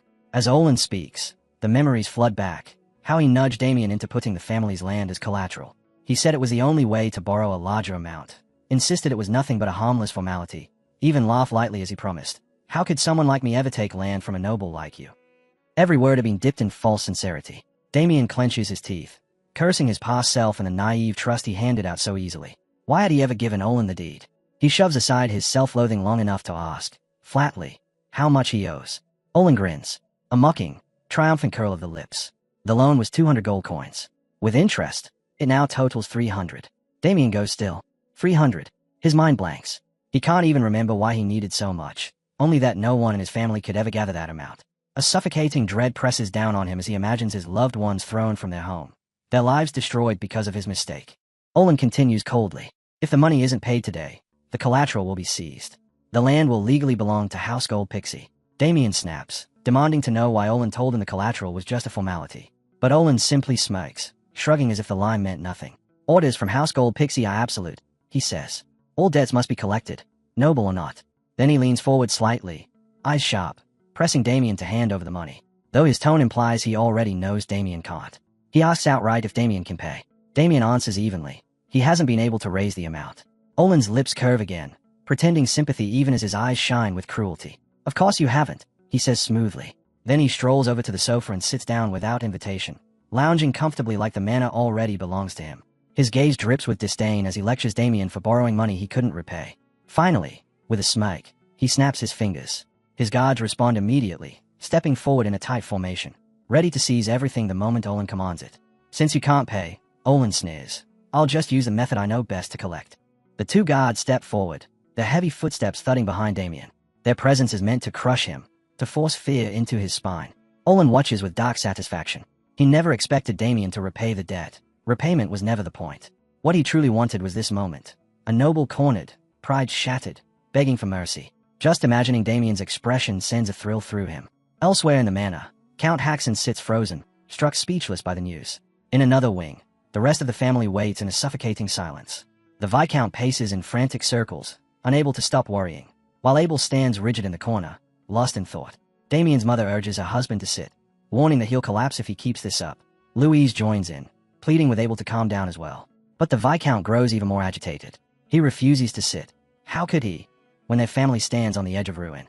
Abel's voice rises with his father's, echoing the fear, insisting there's no way they can remain calm while disaster threatens to swallow them whole. Damien's mother, however, tells them both to breathe and place their faith in Damien. She reminds them that he has always found a way out of every crisis he faced. The Viscount shakes his head, worry etched in every line of his face. Damien's victories so far, he insists, were because of strength, not negotiation. In this situation, this is completely different.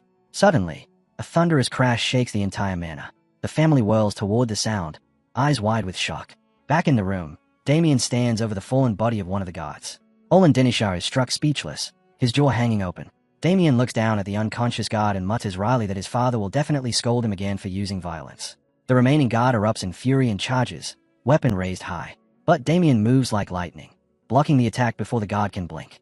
He grabs him by the face, his grip so crushing the man screams in pure agony. Lifting him effortlessly off the ground, Damien remarks coldly that when a guard dares raise a weapon against a noble, defending oneself is only proper. A chilling smile curves across Damien's lips as he turns toward Olin. The envoy's composure shatters. He lets out a panicked scream and scrambles backward onto the sofa, trying to retreat as Damien approaches with slow, deliberate steps that only magnify his terror. When Damien finally speaks, his voice is steady, almost calm. He orders the envoy to get on his knees. Olin obeys instantly, dropping down without hesitation, trembling violently. Damien then tells him he cannot repay the debt in coin, making the envoy's face twist with dread. But Damien isn't finished. His tone deepens as he adds that he intends to repay the debt in another way, with a bright, almost cheerful smile, utterly at odds with the menace underneath. Damien asks if it would be acceptable to settle the debt by some method other than money. The envoy, trembling and completely thrown off by Damien's unpredictable tone, nods rapidly, agreeing to anything as long as it avoids further violence. The next morning dawns clear, sunlight spilling across the manor like the beginning of a new chapter. Inside, Abel speaks to his father, his voice weighed down with sorrow. Concerned, the Viscount asks what troubles him. Abel answers bitterly that once again, justice has been won by violence, something that gnaws at his conscience. Elsewhere, Damien's mother and sister offer him gentle warnings as he prepares to leave. Damien reassures them with quiet confidence, promising he will return safely and telling them not to worry. Abel suddenly buys in with a protest, but his father snaps at him immediately, ordering him to stop speaking nonsense and instead cheer for his brother on the road ahead. Inwardly, the Viscount admits to himself that he has little choice but to trust in the plan, even if he remains uncertain whether it will truly work. Agnes steps forward to address Damien next. She apologizes softly for the abrupt farewell. Damien thanks her for everything she has done, but she insists she only fulfilled her duty. She explains that her investigation is almost complete and she'll be returning to her post tomorrow. Before stepping back, she wishes him a safe journey. Damien returns her kindness with a warm, gentle smile. Just before parting, Agnes adds that if he ever changes his mind about joining the church, he need only say the word. But Damien's answer is firm. His decision will not change. Finally, Damien turns to Victor and asks if his luggage is ready. Victor confirms with crisp enthusiasm. Damien steps into the travel carriage, settling into the surprisingly spacious interior, only to blink in surprise when he notices the envoy from House Gold Pixie already seated inside. Wearing a polite, overly formal smile, the envoy explains that he is there to ensure Damien's comfort throughout the long journey. Damien responds with a calm smile of his own, thanking him for such considerate care. Leaning back comfortably, Damien casually mentions that he would very much like a luxurious crab dish for lunch. The envoy freezes, blinking in confusion at the strange request. Damien ignores him and turns instead to Victor. "Yes, young master." Victor answers instantly, voice bright with excitement. Raising his voice proudly, he declares the official start of their journey. The horses lurch forward, the carriage gaining speed. Damien sits tall, gaze unwavering, determination solid as steel. Their destination, the ducal estate of House Gold Pixie. Upon arrival, the sheer grandeur of the mansion leaves Damien quietly impressed. Standing before the vast estate with Victor and the envoy beside him, he admits inwardly that the residence of House Gold Pixie truly lives up to its reputation. Damien thanks the envoy smoothly for guiding him, and the envoy, stiff and formal, responds that the Duke has already been informed of Damien's arrival and that he is permitted to enter at once. But once they return to the carriage, the envoy's polite mask cracks. He sulks in silence, simmering with resentment. Inside, he curses Damien for dragging him away from his comfortable routine and into this troublesome ordeal. He hopes everything ends without bloodshed, And yet, a small, bitter part of him wishes Damien would get what's coming to him. Before stepping into the mansion, Damien turns to Victor with a calm smile, assuring him he'll return soon. Yes, young master. Victor answers brightly, full of his usual enthusiasm. Inside the estate, Damien is met with suspicion. One attendant asks if he is truly Damien Haxon. Moments later, Duke Adam Gold Pixie himself steps forward, eyes sharp as he examines Damien. He asks directly if this is the son of House Haxon he's heard so much about. Damien responds with polite composure, thanking the Duke for recognizing him. Though inwardly, he mutters that all nobles act the same. Still, he swallows the irritation. He is here for one purpose only, and he won't be distracted. The Duke mentions that Dimitri informed him Damien sought an audience, and he asks for the reason. Damien answers calmly, he borrowed money from the Duke's loan office, and the repayment date has passed. Is that so? The Duke replies, interest sharpening in his voice.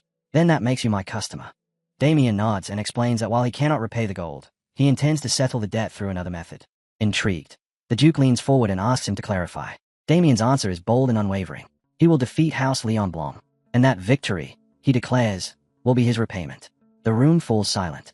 The Duke and his men stare at him, caught off guard by the audacity of the claim. But instead of outrage, Duke Adam breaks into hearty laughter, noting that Damien must already know the latest developments. Sir Gale Heimlich nods, agreeing that it certainly seems that way. Damien grows thoughtful. In truth, the whole Apple Kingdom is buzzing with the news. A massive gold mine discovered along the border. Now House Leon Bloom and House Gold Pixie are locked in a brutal struggle for control. Their conflict has spilled into the streets, where even their lower-ranked knights duel to determine ownership. The entire region is bracing for war, but Damien already knows how it ends. In the original flow of events, House Leon Bloom wins. Their dominance spreads, and House Gold Pixie's power gradually crumbles. Yet amidst that, he sees opportunity. If he can disrupt the path of fate, if he can tilt the balance and give Duke Adam the advantage, he can repay his debt and gain leverage over House Leon Bloom in one decisive stroke. The Duke studies him closely, intrigued. He asks if Damien truly possesses the courage to challenge the mighty Leon Bloom family, and to crush one of their principal forces. With a faint smile, Damien thanks the envoy, telling him he won't forget how smoothly things have gone thanks to his help. Damien then turns to the Duke and answers with calm assurance, saying the possibility of victory is not far-fetched at all. The Duke admits he has been struggling to find a knight capable of representing him in the duel. Without hesitation, Damien steps forward and declares himself the ideal choice. No knight of lower rank, he says, can hope to rival Lion Bloom's eldest son, except him. The Duke raises an eyebrow, studying him carefully. Does Damien truly believe he can defeat Michael Leon Bloom, a man renowned for dominating duels across the kingdom? Damien's confidence never wavers. He replies that he knows Michael's abilities better than anyone, and he will never lose to him. At that moment, Knight Ernst Hovitz cuts in. He warns the Duke not to be swayed by bold claims. Rumors, he insists, often exaggerated. He adds that Lady Chelsea is already searching for a worthy duelist, and she will undoubtedly return soon with someone exceptional. Hubbets chimes in as well, assuring the Duke that Lady Chelsea will find a knight of unmatched skill. Ernst and the others smile with certainty, while the Duke nods thoughtfully. Damien immediately understands what's happening. Hovitz is intentionally blocking him. Nothing but a hollow, petty obstacle in Damien's eyes, like a chewed-up bone left by a ghoul. The Duke leans back in his chair, musing aloud about the difficulty of choosing a knight in such uncertain circumstances. Damien senses the hidden test beneath those words. This isn't something he can win through talk alone. He must demonstrate his strength. With unwavering conviction, Damien declares that everyone is making a mistake. Turning directly to Hubbets, he states clearly, if the Duke truly wants victory, he has no choice but to select him. No other knight can stand against their opponent. Hubbets bristles with fury at Damien's boldness. He demands to know if Damien has any idea whom Lady Chelsea is bringing back. Damien, calm and sharp, offers a chilling proposal. If Hubbets doubts him, he is welcome to try striking him once. If he can. The whole falls silent. Hubbets' face contorts with outrage and disbelief at such audacity. Unable to hold back, he demands permission to test Damien. Intrigued, the Duke grants it immediately. The atmosphere shifts, electric, expectant. The stage is set. Soon, Damien and Hovitz stand opposite each other on the dueling grounds. From the sidelines, Victor watches with wide eyes, whispering to himself in disbelief at what Damien has stepped into. But Damien simply answers that this is how things turned out. Nothing more. Victor's anxiety grows as he sees the assembled knights surrounding the field, their auras blazing like drawn blades, the entire training hall charged with anticipation. A suffocating pressure rolls through the air as Duke Gold Pixie lifts a hand, his voice sharp and controlled, ordering Hovitz to begin. Hovitz steps forward with a cold sneer, his gaze fixed on Damien as if he's already won. He mocks him lightly, promising that if Damien starts begging now, he might consider sparing him. Damien answers with a slow, bored yawn, an insult sharper than any blade. Hurry up, he mutters, before I fall asleep. The remark hits Hubbards like a slap. Rage bursts across his face. Clenching his fists, Hubbards floods his weapon with aura until the energy surges over his entire body. A violent shockwave erupts from him, shaking the ground beneath their feet. He glazes at Damien one last time, snarling. This is the final technique you wanted, isn't it? Damien stays perfectly calm, though a tiny flicker of thought crosses his mind. Maybe he pushed Hubbards a little too far this time. With a furious roar, Hubbards kicks off the ground, lightning fast.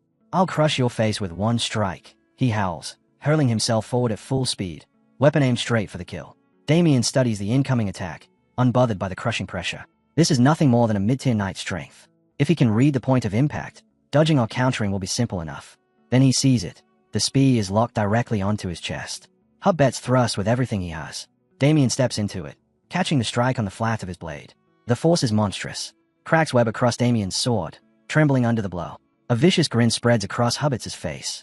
Inwardly, he mocks Damien as the perfect fool, walking straight into his trap. His laughter rises, wild and triumphant, just as blood bursts from Damien's chest and the young man collapses. Gasps explode around the arena. Victor's voice cracks as he shouts Damien's name. Even Duke Gold Pixie jolts in shock, unable to hide the horror on his face. And then, everything changes. Damien moves. With terrifying speed, he surges forward, a blur that leaves the crowd frozen mid-breath. Hubbards' smug expression shatters into confusion, then fear. Did Damien truly endure that strike, and still stand? One of the Duke's knights leans toward him as Gold Pixie addresses him as protector, awaiting orders. But Damien doesn't give them time.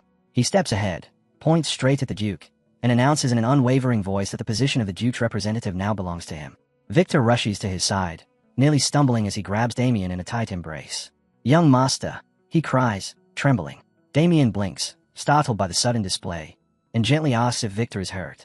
But Victor refuses to let go. His voice breaks as he demands to know how Damien survived such a lethal strike without injury. Damien simply smiles, calm and certain. He reminds him, "I told you, I wouldn't be harmed." The Duke approaches slowly, his expression shifting from suspicion to genuine admiration. He admits he hadn't been entirely convinced before. But now, after witnessing this spectacle, he has no doubts left. With a proud smile, he declares Damien a true asset, one worthy of standing at his side. Standing tall before his knights, Duke Gold Pixie raises his voice, letting it echo across the courtyard. In front of every guard present, he declares that Damien Haxon has proven himself beyond all doubt. From this moment on, and exactly as promised, Damien will serve as the Duke's appointed representative. Hubbards, still trembling from earlier, tries to muster a protest. But, Your Grace. The Duke cuts him off instantly, his tone sharp enough to slice through steel. He orders him to stop, warning that he will not allow his good mood to be spoiled by pointless objections. The reprimand drains the color from Hubbards' face. Bowing his head, he murmurs that he understands and will speak no further. Damien stands quietly amid the tension, calm as ever, while Hubbards clenches his fists, unable to comprehend what happened. He knows his strike landed. He felt it. Damien turns toward him, offering only a cool, steady look. He reminds Hubbards that he is being scolded by the Duke and should accept it. Then, with quiet finality, he adds that Hubbards' skills aren't bad, but he picked the wrong opponent. Damien's voice stays composed as he states that he has long surpassed the level of a mid-tier knight. As he speaks, Damien reflects inwardly. Revealing this much strength is necessary, especially when the duel is restricted to mid-tier nobles. And truthfully, had he not used mana at the last moment, things could have gone very differently. The Duke steps closer, studying Damien with sharp, thoughtful eyes. He can see the faint signs of strain beneath Damien's composed facade, the internal injuries that even Damien can't fully hide. Then, without warning, the Duke draws out a strange ring, surprising Damien. A storage artifact. Damien wonders. From the ring, the Duke retrieves a small ornate box and hands it directly to Damien. He calls it a personal gift. When Damien opens it, a ripple of magical energy spills into the air. Inside are small, glowing spheres, balance orbs. The Duke explains they are commonly used by knights during training, and just as effective for treating internal wounds. Damien accepts the gift with genuine gratitude, thanking the Duke for something so precious. The Duke smiles warmly, assuring him that from now on, he will be relying on him. Damien answers with a confident smile of his own, promising that he won't let him down. Morning sunlight spills across the Gold Pixie estate, setting the walls aglow. Damien walks through the courtyard with a hand pressed lightly to his chest. To his surprise, most of his injuries have nearly vanished. The orbs work far better than expected. As he surveys the estate's impressive training grounds, he resolves to use every resource available in the coming days. Just then, a voice cuts through the quiet. "Are you Damien Haxon?" Damien turns calmly toward the speaker, answering that he is. His gaze sharpens slightly as he asks the stranger to reveal his identity. The man steps forward with confident energy, introducing himself as Pavel Burund and gesturing proudly to the two knights beside him, his trusted comrades. He announces that they, too, will be joining the upcoming duel. Damien blinks, a little surprised by the sudden introduction, and asks if they are also participants. Pavel answers with a sharp edge in his voice, yes, they are. He explains that Damien is lucky they had been away for external training yesterday. Had they been present, the duel wouldn't have fallen to him at all, but to them instead. With unwavering confidence, Pavel warns Damien that the contest with House Leon Bloom is far too important to be handled by unworthy hands.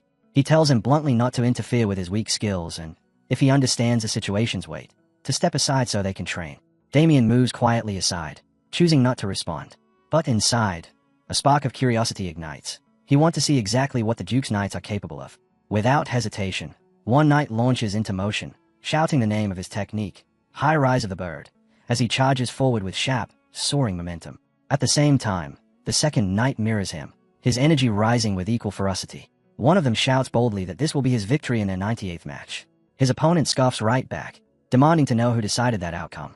Their clash intensifies. Steel rings across the courtyard. One knight takes a clean hit and staggers back, pain flashing across his face. But before the rhythm settles, Pavel springs forward. His strike is swift, precise, and overwhelmingly strong. His opponent reels, stunned by the sudden impact, unable to make sense of a blow so flawlessly delivered. Yet instead of collapsing, the knight steadies himself with a breath and even allows a faint, incredulous smile. He acknowledges Pavel's strength, remarking that such a clean defense is exactly what he expected. Pavel had read his move completely, and blocked it using nothing but his forehead. The bout slows, and Pavel suggests they call it a draw, praising the improvement his opponent has shown. The knight responds with a respectful bow, saying he has learned much from the exchange. But the floor barely has time to settle before a massive knight steps forward, eyes blazing with excitement. His booming voice shakes the air as he demands to face Pavel next, his two fired up to hold back. In the background, two knights speak quietly, their expressions serious. With this level of intensity, they agree. Their preparations for the duel against House Leon Bloom look more promising by the minute. The towering knight lifts his sword, nodding firmly. Together, he declares, they will defeat House Leon Bloom and bring glory to the Duke's family. The three knights raise their blades high, voices echoing through the courtyard as they shout with unbreakable unity. All for one, and one for all. Their cry rings across the training grounds, filling the air with fierce determination for the battle to come. From a distance, Damien and Victor watch the scene unfold in silence. Victor leans closer, confusion written all over his face, and whispers, asking why Damien is just standing there without saying a single word, and who these overly fired-up knights even are. Damien replies in a low voice, disappointment dripping from every syllable. To him, it already looks as though the duel is lost. Victor stiffens, eyes widening in panic as he quickly asks what he means. Damien answers calmly, almost casually. He doesn't believe those knights, no matter how spirited, have the strength needed to win. Just then, Duke Gold Pixie strolls in, laughter booming through the courtyard. He praises his knights for their impressive enthusiasm, though he can't resist poking fun at how wildly they've let their excitement run. Turning to the towering knight beside him, he tells him to speak freely. The man obeys without hesitation. He admits bluntly that such displays mean nothing to him. The scene shifts to the night before. Damien had stood respectfully before the Duke, politely refusing his offer to train together. He explained that he preferred training alone. The Duke had laughed heartily at that, calling Damien a truly fascinating man, especially after turning down training from someone as seasoned as Knight Heinrich. Curious, the Duke asked Heinrich for his opinion. The veteran knight answered immediately. Damien was remarkable. Few could summon a magical barrier instantly to deflect a fatal strike, but Damien had done exactly that. Later that same night, Duke Gold Pixie sat behind his broad desk and turned to another knight. In a direct tone, he asked what the man expected from the upcoming duel, and whether victory over House Leon Bloom was realistic. The knight, choosing his words carefully, admitted he couldn't give a definite answer. The duel would put 3 fighters from each house against each other, and victory would go to whichever side won 2 out of 3 matches. Even if Damien delivered an exceptional performance, he said, that alone wouldn't guarantee success. The Duke nodded in agreement. He acknowledged that Damien's power wouldn't be enough on its own. The others would need to prove themselves as well. Then he asked about their progress under mid-tier knight Vincenzo. This time, a knight answered with feigned confidence, assuring the Duke there was nothing to worry about on that front. Outside, Damien stood quietly, wrestling with a new problem he hadn't expected. Watching the knights spar, he couldn't hide his frustration. Aside from their foolish bravado, he muttered, their condition was pitiful. With that level of skill, losing was guaranteed. He sighed, hesitated for a brief moment, and resigned himself to the inevitable. He needed to step in and train them properly. His voice cut through the courtyard. You 3, over there. Startled, the knights turned toward him. Damien offered a faint smile and challenged them to a spar. Berman smirked, amused at Damien's nerve. Bold words, he said, especially after seeing what we can do. Damien answered their challenge without the slightest hesitation. His voice carried absolute confidence as he accepted, then added, almost casually, that he would fight all three of them at once.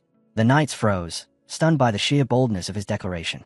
Pavel erupted first, shouting in outrage, demanding to know how a fool like Damien dared challenge all of them together.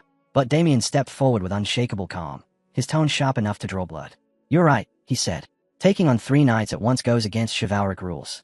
But those rules don't apply to stray dogs. That single line ignited the knights. Rage twisting their expressions, they lunged at him all at once. Swinging with every ounce of strength they possessed, their curses filled the air as steel cut through wind. Damien didn't move. He stood perfectly still, calm, relaxed, unshaken. And then, in a blink, the world vanished beneath them. Pavel crashed to the ground first, utterly bewildered, unable to understand what had just happened. A heartbeat later, all 3 knights lay sprawled across the courtyard, dazed, battered, and speechless. When Pavel slowly opened his eyes again, Damien's voice greeted him, quiet, crisp, and merciless. So, you're finally awake. Pavel looked up, stunned, and saw Damien standing over him. Damien didn't bother hiding the mockery in his voice as he remarked that Pavel was just as weak as ever. Then Damien's tone dropped, cold as steel. Cause another scene like this, and what follows will be far worse. Pavel's breath caught. As he struggled to rise, scattered fragments of memory returned, each one more terrifying than the last. Damien's voice continued, steady and composed. This wasn't an incident. This was the lesson I intended for the Duke's Knights. Piece by piece, Pavel remembered. He and his comrades had charged Damien together, and in the very next heartbeat, their attacks had been brushed aside like dust. Damien had overwhelmed them with effortless precision, knocking them down in rapid succession. Pavel remembered the sting, the sharp blow to his face, the world spinning as he was sent flying, consciousness fading as he hit the ground. Now, trembling in disbelief, Pavel stared at Damien. Could one man truly defeat all 3 of them so easily? Behind him, his comrades were pale, their spirits crushed. But Pavel felt something even heavier, a deep, shuddering fear. Damien showed no fatigue. Not a single breath was out of rhythm. He looked as if he hadn't even warmed up. His voice cut through the thick silence. Tell me, he asked, who's in charge of your training? Still kneeling, Pavel stammered out the answer, that their instructor was a mid-ranked knight named Sebastian Vincenzo. Damien repeated the name slowly, disbelief dripping from his voice. Sebastian Vincenzo, he trained you. When Pavel nodded weakly, Damien's expression darkened. He questioned aloud how Vincenzo could possibly have produced knights so poorly prepared. With a weary sigh, Damien admitted he would love to tell Vincenzo to stop entirely, but stirring unnecessary trouble wasn't his goal. Instead, his voice hardened with authority as he issued his order. After your lessons with Vincenzo each day, you will come straight to the courtyard. From now on, you train under me. The 3 knights bowed their heads, shaken to their core, knowing they had just been claimed by a monster far beyond anything they'd imagined. Pavel hesitated, fear twisting in his gut. If they trained under Damien, what if they were injured? What would Vincenzo say when he saw them blooded and broken? But Damien cut through his spiraling worries with calm certainty. You don't need to concern yourself with that. No matter how many blows you take, you won't walk away with even a scratch. Startled, Pavel looked down at himself, running his hands over his arms and chest. Damien had hit him, hard enough to send him flying.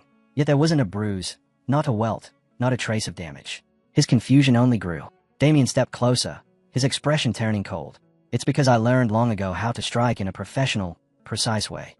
His mind wandered back to a distant memory of a man feared across the continent, known simply as the personal corrector, a wanderer who traveled from town to town, disciplining criminals with merciless efficiency. He broke them down, reshaped them, forced them into new lives through pure, relentless brutality. His methods were cruel in their simplicity. He would beat a criminal for a full hour. If that didn't change them, he'd double it, sometimes triple it. There were days when the corrector's punishment stretched on endlessly. But over time, pity found its way into the old man's heart. Criminal after criminal fell beneath his fists, battered, broken, unable to function afterward. The corrector didn't want to destroy lives entirely, so he searched for a solution, something that let him continue his punishment without leaving lasting harm. And eventually, he perfected it, a technique so refined, so devastating, it became infamous under a chilling name: pretend death kill.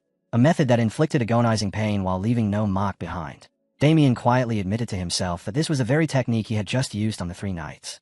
Turning back to them, his voice hardened. Now you should clearly understand just how weak you are. A heavy wave of shame swept over Pavel. Lowering his head, he reluctantly confessed that Damien was right. They were exactly as weak as he claimed. Damien's lips curled into a sharp, mocking smile. Don't despair too much. You still have 1 full month before the duel. In that short time, I'll reshape you. From useless insects into tolerable ones. The knights froze, stunned speechless by Damien's blunt cruelty, staring at him as if he were a force of nature. Before the silence could settle, a clear voice echoed across the courtyard, calling Damien's name. Damien turned, eyes narrowing slightly as a servant hurried toward him. For a moment he wondered, was this truly a messenger from the Marquis? The servant bowed deeply. The Marquis has summoned you at once. Damien asked calmly why the summons had come now. The servant answered swiftly. Princess Chelsea had returned. Inside the palace, Princess Chelsea Gold Pixie made her entrance with regal poise. Every step carried authority, her presence bright and commanding as she formally announced her return. Approaching the Duke, she bowed with practiced elegance. Father, it has been a long time. I have finally returned from my mission. Hubbards's face lit with joy at the sight of his daughter.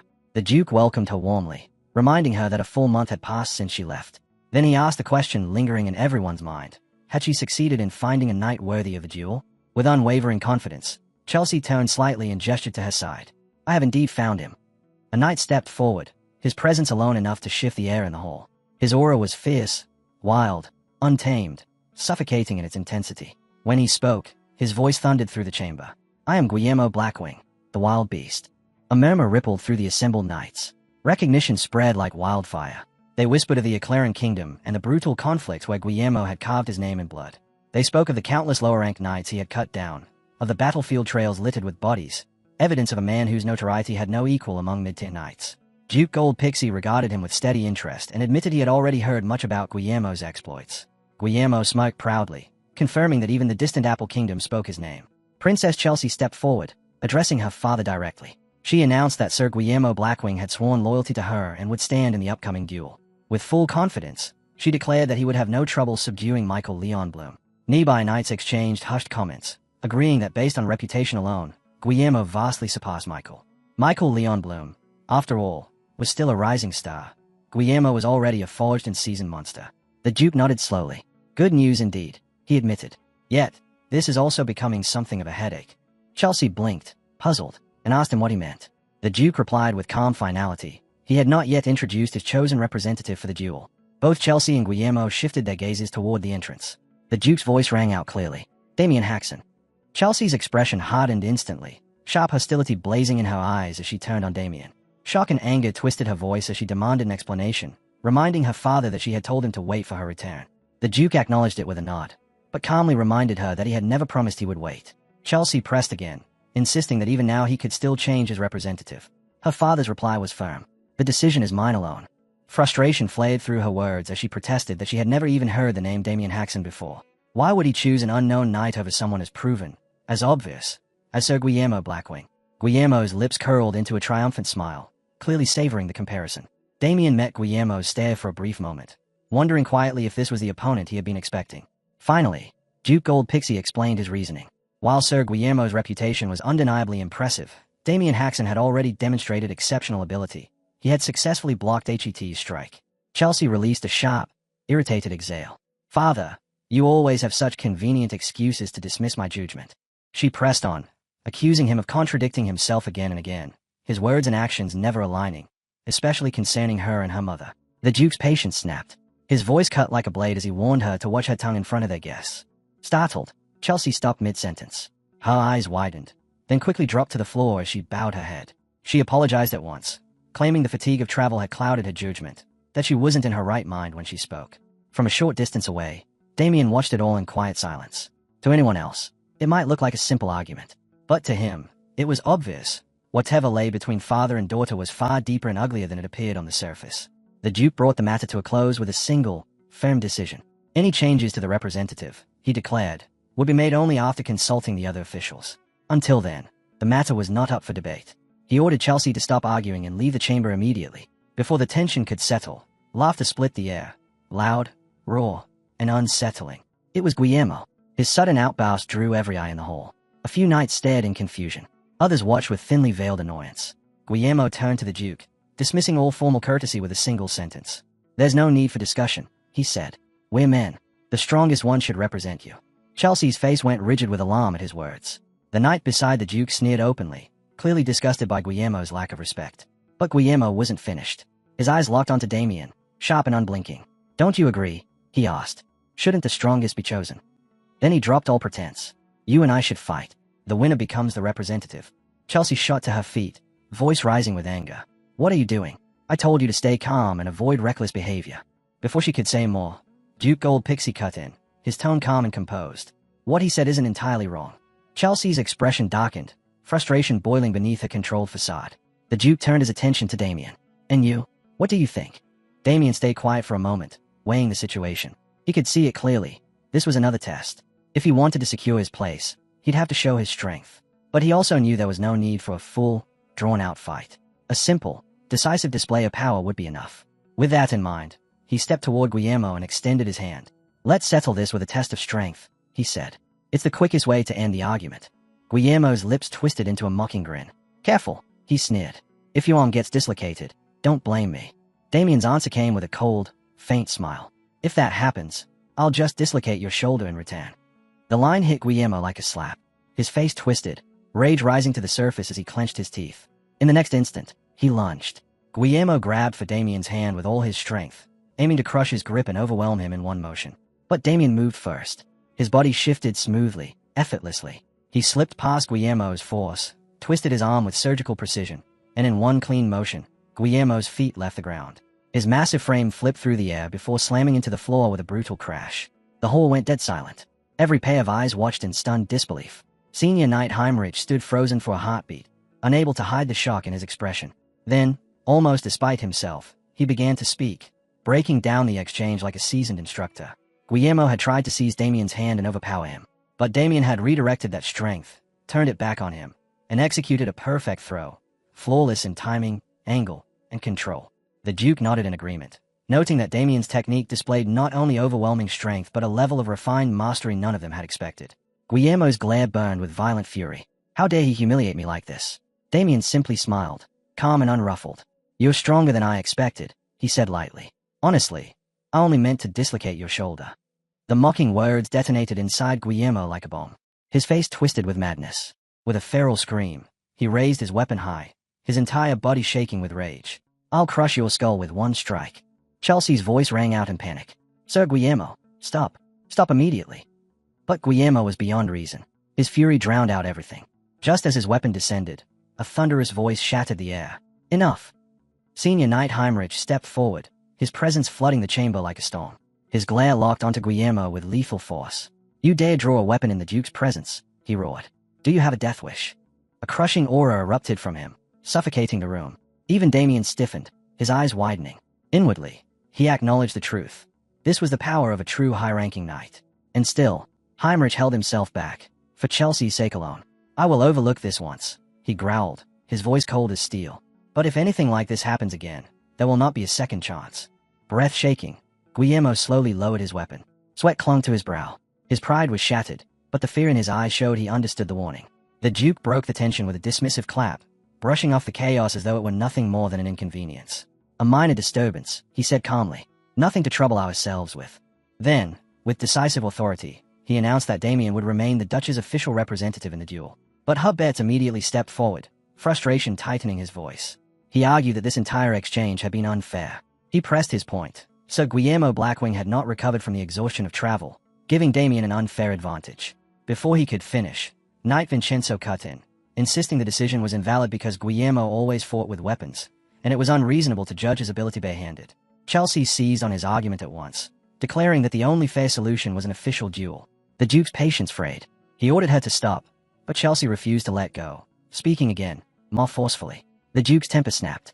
He slammed his hand on the table, voice exploding through the hall. Quit flaunting your incompetence. Chelsea froze, mortified, her cheeks draining of color. With a trembling voice, she admitted she had crossed the line. The sight of her humiliation ignited Hubbart's anger. But before things could worsen, Damien stepped forward. He raised his hand politely. A faint, calm smile touched his lips. Your Grace, he said, may I speak? The Duke granted the request. Damien's next words stunned the entire hall. I would like to accept Lady Chelsea's proposal for a duel. Silence crashed down. Even Chelsea stared at him, speechless. The Duke blinked in surprise, his expression turning grave as he weighed Damien's unexpected declaration. Once the meeting finally dispersed, Victor hurried to Damien's side, confusion etched across his face. He couldn't understand why Damien had accepted the duel when he had absolutely nothing to gain from it. But Damien's reply was calm, almost casual. Every action has its reason. They continued walking until Damien's eyes landed on a particular building, the workshop the Duke had mentioned earlier. Victor confirmed it with a nod. Damien recalled the Duke explaining that his sword had broken during his fight with hobbits. To remedy that, the Duke had commissioned a special blade from the Duch's finest blacksmith.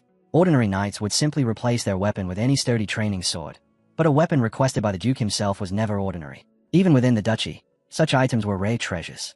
Inside the workshop, a blacksmith greeted them warmly. He had already been informed of Damien's arrival and invited them deeper into the forge. Damien's gaze swept across the room. Hundreds of expertly crafted weapons lined the walls, each one a testament to extraordinary skill. He commented on their quality, earning an enthusiastic grin from Victor. Then Damien saw it, a single blade set apart from the rest, its design unusual and striking. His thought sharpened instantly. Is this the sword forged for me? The blacksmith noticed Damien's unwavering stare and approached with interest. He explained that the blade's design was completely unique. The knight who commissioned it had sworn to name it, but vanished before he ever could. Damien quietly remarked that it must have been a personally commissioned weapon. The blacksmith froze, startled that Damien could guess something so obscure. Inwardly, Damien understood the truth. Its form resembled a sword once wielded by the notorious evil swordmaster. And with that realization, his decision was made. I'll take this one, Damien declared. The blacksmith blinked in shock and tried to caution him. The materials used to craft the blade were rare, unnatural, even. But Damien didn't flinch. He already felt the subtle pulse within the metal. This wasn't just a rare sword. It was a weapon capable of amplifying magic itself. He asked whether the blade already had a name. The blacksmith nodded, recalling the knight's intention to call it the Sword of 1,000 Miles. Standing before the sword, Damien repeated the name quietly, letting it settle on his tongue. The Sword of 1,000 Miles, he murmured, accepting it as his own. The blacksmith bowed respectfully, asking if he had truly found a weapon to his liking. Damien didn't answer. He only studied the blade with a sharp, thoughtful gaze.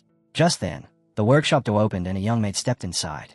She moved with practiced grace and introduced herself as Rebecca, a servant of Princess Chelsea. She informed Damien she had come to escort him. The princess wished to speak with him personally. Damien responded coolly, admitting he saw little reason to meet her. Rebecca, however, smiled gently. Things may not be as simple as you think, she said, her tone soft but knowing. She suggested that Princess Chelsea likely had her own intentions, and that accepting the invitation would be wiser. After a moment of silence, Damien nodded. Very well. Rebecca led him through winding palace halls and across elegant gardens. As they walked, she explained that their meeting place was a restaurant personally overseen by Princess Chelsea herself. It was a prestigious venue, accessible only to nobles. But today, she added with a faint smile, the entire establishment had been emptied, prepared solely for Damien. As they neared the elegant restaurant, Rebecca gestured toward it and informed Damien that the princess was already waiting inside. Damien gave her a quiet nod. I understand. I'll go in now. Standing before the ornate doors, he paused for a moment, wondering what Princess Chelsea planned to propose. Then a strange scent drifted out from within. Sharp, unfamiliar. It instantly sharpened his senses. When he stepped inside, Princess Chelsea greeted him smoothly from her seat. You're a little late, she said, her voice calm and deliberate. She gestured toward the chair across from her. Sit, quickly. With a faint, knowing smile, she addressed him fully by name. Damien didn't bother with pleasantries. His voice was steady and direct. Why did you summon me here in secret? Chelsea kept her composure, suggesting they discuss it over dinner once the meal arrived. Damien cut her off without hesitation. I'm not interested in idle talk. Tell me your purpose. Seeing he had no patience for games, Chelsea spoke plainly. She had only one request. She wanted Damien to step down as House Goldpix's representative in the duel. Damien asked if she doubted Guillermo's ability. Chelsea shook her head slightly. Don't misunderstand. With his axe, Sir Guillermo could easily overwhelm someone like you. Her expression cooled as she continued. She wasn't worried about Guillermo losing. She wanted to preserve their strength for the duel against the Marquis's faction. She didn't want unnecessary fights, minor injuries, or anything that might weaken them. That was why she wanted Damien gone. Then she leaned back and added something more. If he agreed, she would give him whatever he desired. Damien studied her calmly. And why, he asked, should I yield to such a demand? Chelsea smiled, confident and patronizing. Nobles like him, poor nobles, always wanted predictable things. Money, status, influence. Whatever he wanted, she could provide. Damien's gaze hardened. Arrogant, he thought. She judged him without knowing a single thing about him. Aloud, he asked whether she truly believed he couldn't gain far more from the Duke himself. Chelsea answered smoothly, her voice softening into persuasion. Perhaps, for now, but think carefully. With a sly smile, she leaned closer. Wouldn't it be wiser to side with the future Duke? As she spoke, her eyes flickered toward an hourglass beside her. Only a few grains of sand remained. The scent she'd prepared earlier was now reaching its peak, seeping through the air like invisible venom. Her voice sharpened into command. If you understand me, Go to my father now and declare your resignation as Household Pix's representative. The hourglass emptied. A sinister aura erupted around her, thick and suffocating. Go, she ordered, her voice low and cold. Tell him you'll step down. The room fell into a crushing silence. Damien remained motionless, eyes lowered, unmoving, as if the princess's influence had already ensnared him. Damien slowly lifted his head, clear-eyed, steady, utterly unaffected, and rejected her demand without hesitation. Chelsea froze. Her confidence shattered instantly, her voice cracking as she stammered in disbelief. No, this isn't how it was supposed to go. Damien's faint smile told her everything. He knew exactly why she was panicking. Her charm fragrance had failed. Inside, he recalled what such magic truly was. Charm fragrance. Dark magic meant to twist the will, smother judgment, and drown the mind in illusion. To most people, it was irresistible. Exposure for even an hour could turn a proud knight into a drooling servant. And he had recognized it scent the moment he stepped inside. But what Chelsea didn't know, what she couldn't know, was that his authority of greed devoured the spell completely. Not a single tendril of her magic could touch him. While she sat trembling, Damien asked calmly, "What do you mean it isn't how it's supposed to go?" Chelsea's shock twisted into fury. She slammed her palms against the table, screaming, demanding why he would refuse her when she offered him everything. Damien didn't flinch. "I don't need anything you can offer," he said, voice steady as stone. "What I want is far beyond your reach." His answer sent Chelsea reeling. She shouted, shaking with rage, demanding to know what he meant. "What could you possibly want?" Damien's reply came softly, almost gently, yet with a weight that cut deeper than any blade. "My family's happiness. That is all." Chelsea stayed, dumbfounded. His words left her stunned, her voice trembling as she tried to ask what he meant. But Damien didn't bother answering. He simply stood to leave. "Make sure Sir Guillermo Blackwing is prepared," he said calmly. "The duel is approaching." Her shock hardened into pure venom. "You value your family too much," she hissed. Her tone dropped into a chilling threat. "If you refuse to step down, I will destroy the entire Hashin household. I'll send my forces to grind them beneath my feet." She never finished. Damien moved. In a single explosive step, he crossed the distance. His hand clamped around her throat, slamming her to the floor with such force the room shook. Chelsea crumpled beneath him, paralyzed, eyes wide with terror as she screamed, "How dare you?" Damien didn't answer. His fury spoke for him. His grip tightened, her scream twisting into a choked cry as she writhed helplessly beneath the pressure. The commotion drew her knights bursting into the room, shouting in horror, "Princess! Let her go!" One knight lunged at Damien in desperation, but Damien's movement blurred. In the blink of an eye, he had struck. The knight crashed into the wall. Another rushed him. Damien pivoted, slammed a palm into his chest, and sent him sprawling. A third tried to flank him. Damien's foot swept out, dropping him before he even completed the swing. Every motion was effortless. Every counter was instantaneous. Every knight fell without ever grasping how he moved. In moments, the room was filled with groans and the thud of armored bodies collapsing to the floor. The knights lay scattered, trembling, staring in horrified disbelief at the overwhelming power Damien had unleashed. A power none of them had even imagined he possessed. Cold and unrelenting, Damien stared down at the fallen knights. The air around him was thick with murderous intent, heavy enough to choke. His voice was flat, merciless. "The cuts to your ears are shallow. Use potion now, and you'll live." They froze beneath his gaze, shivering. Then he turned to the princess. Chelsea Goldpixie. Her full name fell from his lips like a blade. "If I followed my instincts, I would slit your throat where you sit." He leaned in slightly, his eyes burning with a quiet, terrifying fury. "But death would be far too merciful for someone like you." Chelsea's breath hitched. She stared at him with wide, trembling eyes. Damien straightened, turning to leave. His voice cut through the silence one final time. "Await the punishment you deserve." He glanced back over his shoulder just enough for her to see the faint, chilling smile on his lips, an unspoken promise of what was coming. Chelsea's body shook violently, fear and humiliation twisting across her face. At that moment, Rebecca burst through the doorway. Her eyes widened at the devastation, the scattered knights, the shattered dignity of her mistress, Damien's retreating figure. She hurried to Chelsea's side. "Princess, are you hurt?" But Chelsea's fear erupted into rage. Her nails dug into her palms as she growled through clenched teeth. "I'll kill him. I'll kill Damien Haxon." Her scream echoed through the chamber. "Mustang!" A man appeared instantly, loudly announcing himself. "Yes, Princess. Mustang, reporting." Chelsea spun on him with feral fury. "Why did the perfume fail? You promised it would control him." Mustang flinched under her glare. He swallowed hard and admitted, voice trembling, that he wasn't certain. Some people simply had strong resistance to dark magic. Her response was a sharp crack across his face. "Useless fool." Mustang yelped, clutching his cheek as she pressed forward, demanding the whereabouts of Sir Guillermo Blackwing. Quivering, Mustang explained that Guillermo had gone to a tavern to drown his frustration in alcohol. Chelsea screamed in outrage, furious that he would waste even a moment when such a monumental duel loomed ahead. By the next morning, her fury had only sharpened. She cornered Mustang the moment she saw him, shouting in his face, "Are you certain Sir Guillermo can defeat Damien Haxon?" Mustang managed to regain a sliver of composure. He straightened and answered with confidence, "Princess, rest assured, Sir Guillermo is our strongest knight. His skill, his dark magic, none can match him. Please be patient. Victory will soon place the duchy firmly under your control." But Chelsea's glare only grew darker. "If you fail," she spat, voice dripping with venom, "you will be the first to die." Mustang's face turned ghost pale. He stammered, shaking violently, "Why yes, princess. I understand. I won't forget." Far above, hidden among the high corridors, Damien watched it all calmly, unmoved, unreadable, his focus sharp as steel.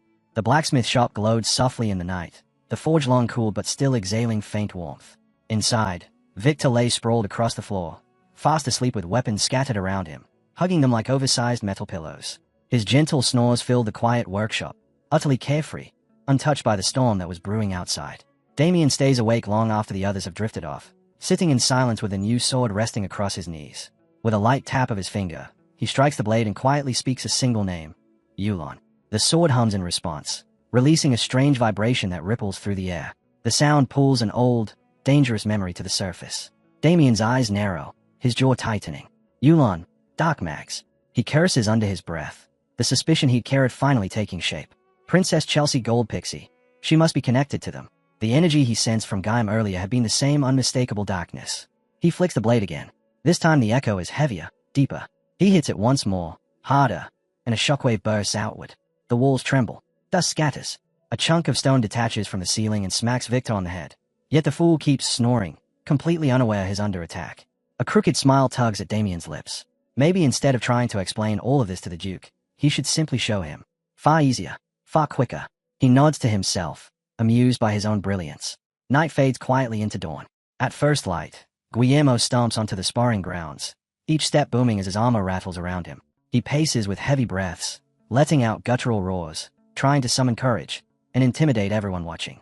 The crowd stays, eyes widening as they recognize him. That's Guillermo.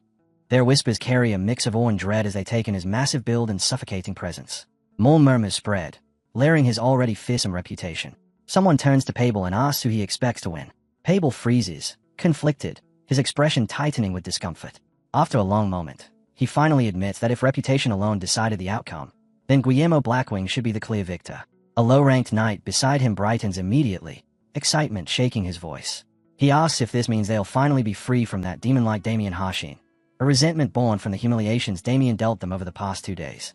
His bitterness makes another knight flinch.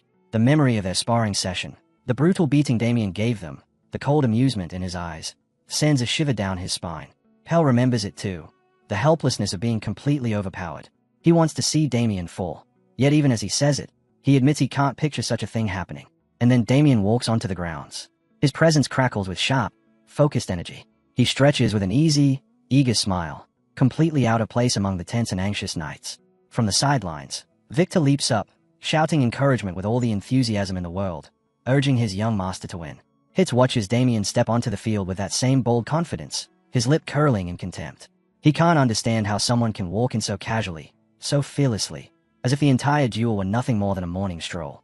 Now the two duelists stand face to face, Damien and Guillermo. The crowd falls silent, tension weighing down on every spectator. Guillermo speaks first, his voice thick with arrogance, sneering that his shocked Damien didn't run away. Damien brushes the jab aside with a bawd tone, asking what nonsense Guillermo is babbling. Then his eyes flick to Guillermo's shoulder, and he casually remarks that it seems stiff. Maybe he didn't sleep well. Guillermo scoffs, telling him to enjoy pretending to be calm while he still can. At that moment, Duke Gold Pixie arrives, seating himself with quiet authority. He remarks that he seems to be the last one here. Without delay, he declares that whoever wins today will become the official representative. Before giving the signal, his tone hardens. He expects everyone to accept the result without objection. His gaze locks onto Chelsea. She meets his warning head-on with a smug smile. Inwardly, she laughs at him, completely convinced that victory is already Guillermo's. Let her father talk. Soon enough, Sir Guillermo will deliver the outcome she desires. The Duke lifts a white cloth high into the air. When it falls, his voice carries across the field. The duel begins. Guillermo moves first, drawing 2 axes while Damien's hand stays resting on the hilt of his still-sheathed sword. Twirling both axes with effortless skill, Guillermo closes in with steady, confident strides. He calls Damien's name, warning him that accepting this duel was the worst mistake of his life. Damien doesn't react. Not a single step back. Guillermo hunkers down, tightening his grip as mana floods through him. He growls that he'll show Damien why they call him the Wild Beast. Then, like a charging bull, he rockets forward, tearing across the distance in a blink. His axe swings downward, its blade inches from Damien's skull. But Damien remains calm. Just before the strike lands, he draws his sword in a smooth, almost lazy motion, exactly as he had the night before. A sharp wave of sound bursts from the blade, clashing against the incoming axe. Guillermo's eyes flare wide. He jerks back instantly, avoiding a direct hit, but the force of the sound wave still sends him stumbling far past where he began. Breathless and shaken, he snarls, "What the hell was that?" The entire crowd freezes. Chelsea and her maid are struck speechless.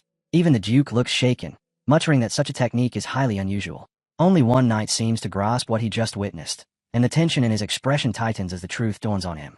Humiliation sees through Guillermo, hotter than any wound. His face contorts with rage as he roars at Damien, spitting curses and calling him a bastard knight. He demands answers, screaming to know what kind of foul sorcery this is. Damien gives him none. Instead, he releases another wave from his blade, then another, and another, each one slicing through the air in rapid succession. A storm of sound crashes toward Guillermo, but Guillermo refuses to yield. Driven mad by fury, he charges straight into the barrage, unwilling to take even a single step back. The waves tear into his flesh, drawing blood, shaking his stance.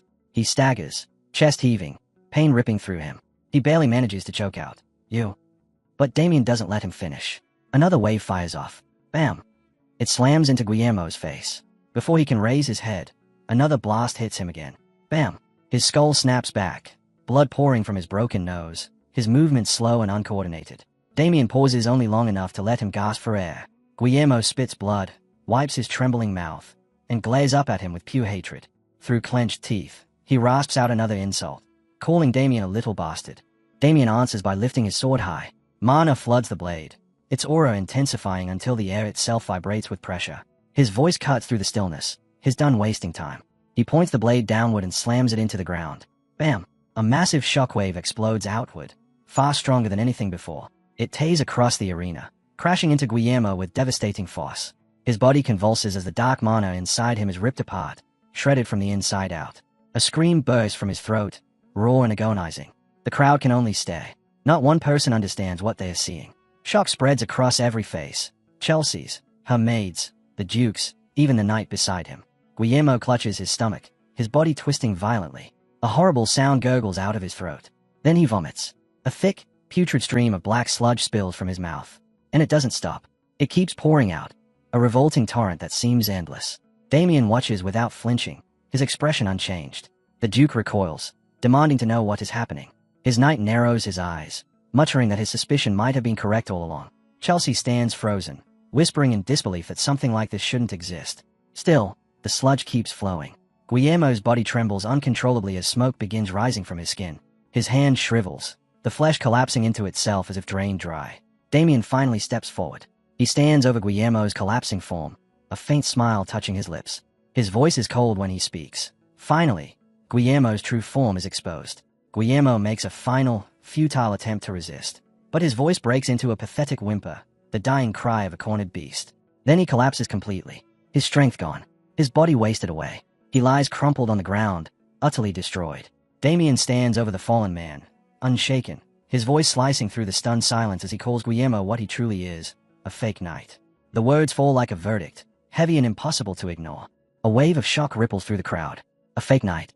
Gasps erupt as every eye widens in disbelief. Even the 3 gold-rank pixie knights and Victor stare as if the world has tilted beneath them. With calm, practiced ease, Damien spins his sword once before sliding it back into its sheath. His tone remains steady as he repeats the truth. Guillermo was never a knight. He reveals that the man had been strengthening himself with dark magic, a filthy trick that strips him of any honor. With a dismissive flick of his hand, Damien waves him off as though the matter isn't worth another breath. Guillermo lies trembling on the ground, helpless and ruined. His strength is gone, his body shaking in humiliation. Unease ripples among the Duke's vassals. Whispers spread, dark magic. Some refuse to believe it. Het can only stare blankly, unable to grasp any of it. Chelsea's maid alone remains expressionless, watching everything in eerie stillness. The murmurs grow louder. If the church learned of this, consequences would be catastrophic. Someone insists they must uncover Guillermo's true identity first. Others nod quickly, their panic leaking into hurried whispers. In the middle of the chaos, Chelsea's maid quietly slips away, unnoticed by the rest. The Duke, meanwhile, trembles with fury. His composure buckles under the weight of betrayal. His eyes burn as he finally erupts, voice shaking with rage. Damien, did you already know who he was? Damien bows slightly, answering with steady respect. Yes. He apologizes for keeping it hidden, but makes it clear he did so intentionally. I wanted to learn who orchestrated this. Who allowed such corruption to exist inside your own household? The Duke's face drains of color. His stomach twists as dread settles over him. His voice quivers. The perpetrators. Damien's gaze hardens. Yes. Then he delivers the truth without hesitation. Dark mags have infiltrated the Duke's home. To unmask the one responsible, he speaks the name without flinching. The one connected to this dark magic is your daughter, Lady Chelsea. The revelation crashes down like a thunderclap. Chelsea's eyes fly open, shock freezing her in place as her name hangs in the air like a blade. Cornered, she breaks, shouting in panic, her voice sharp and frantic. Father, it's not me. I didn't know anything about this. But the Duke only lowers his face into his hands. His shoulders tremble.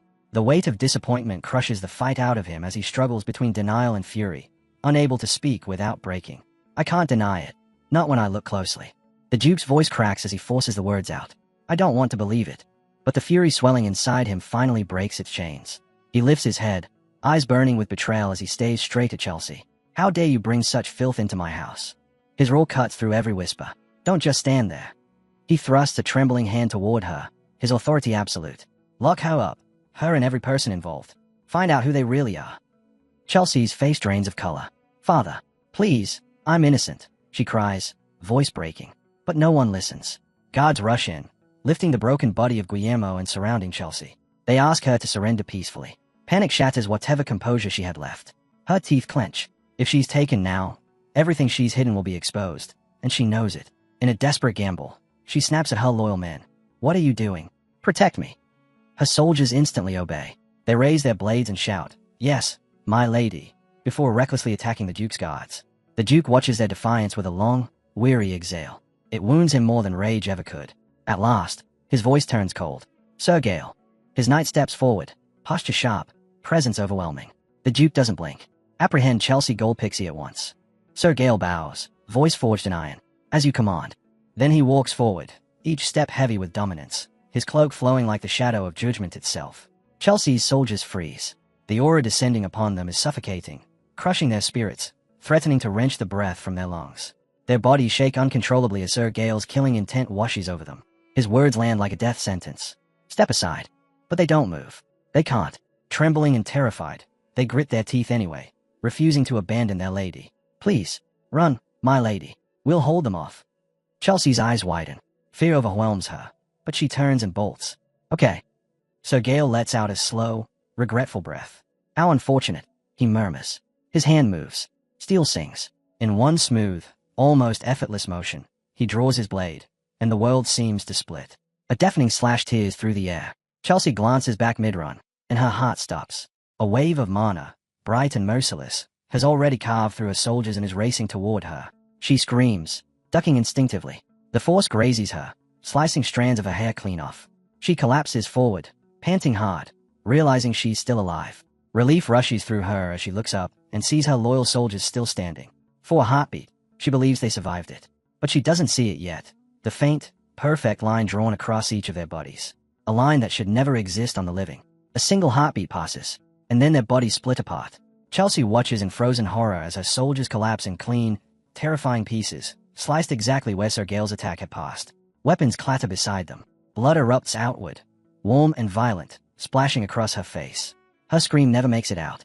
It dies inside her chest, swallowed by terror. Two lifeless corpses lie at her feet, their blood pooling like a curse spreading across the ground. Sir Gale steps forward.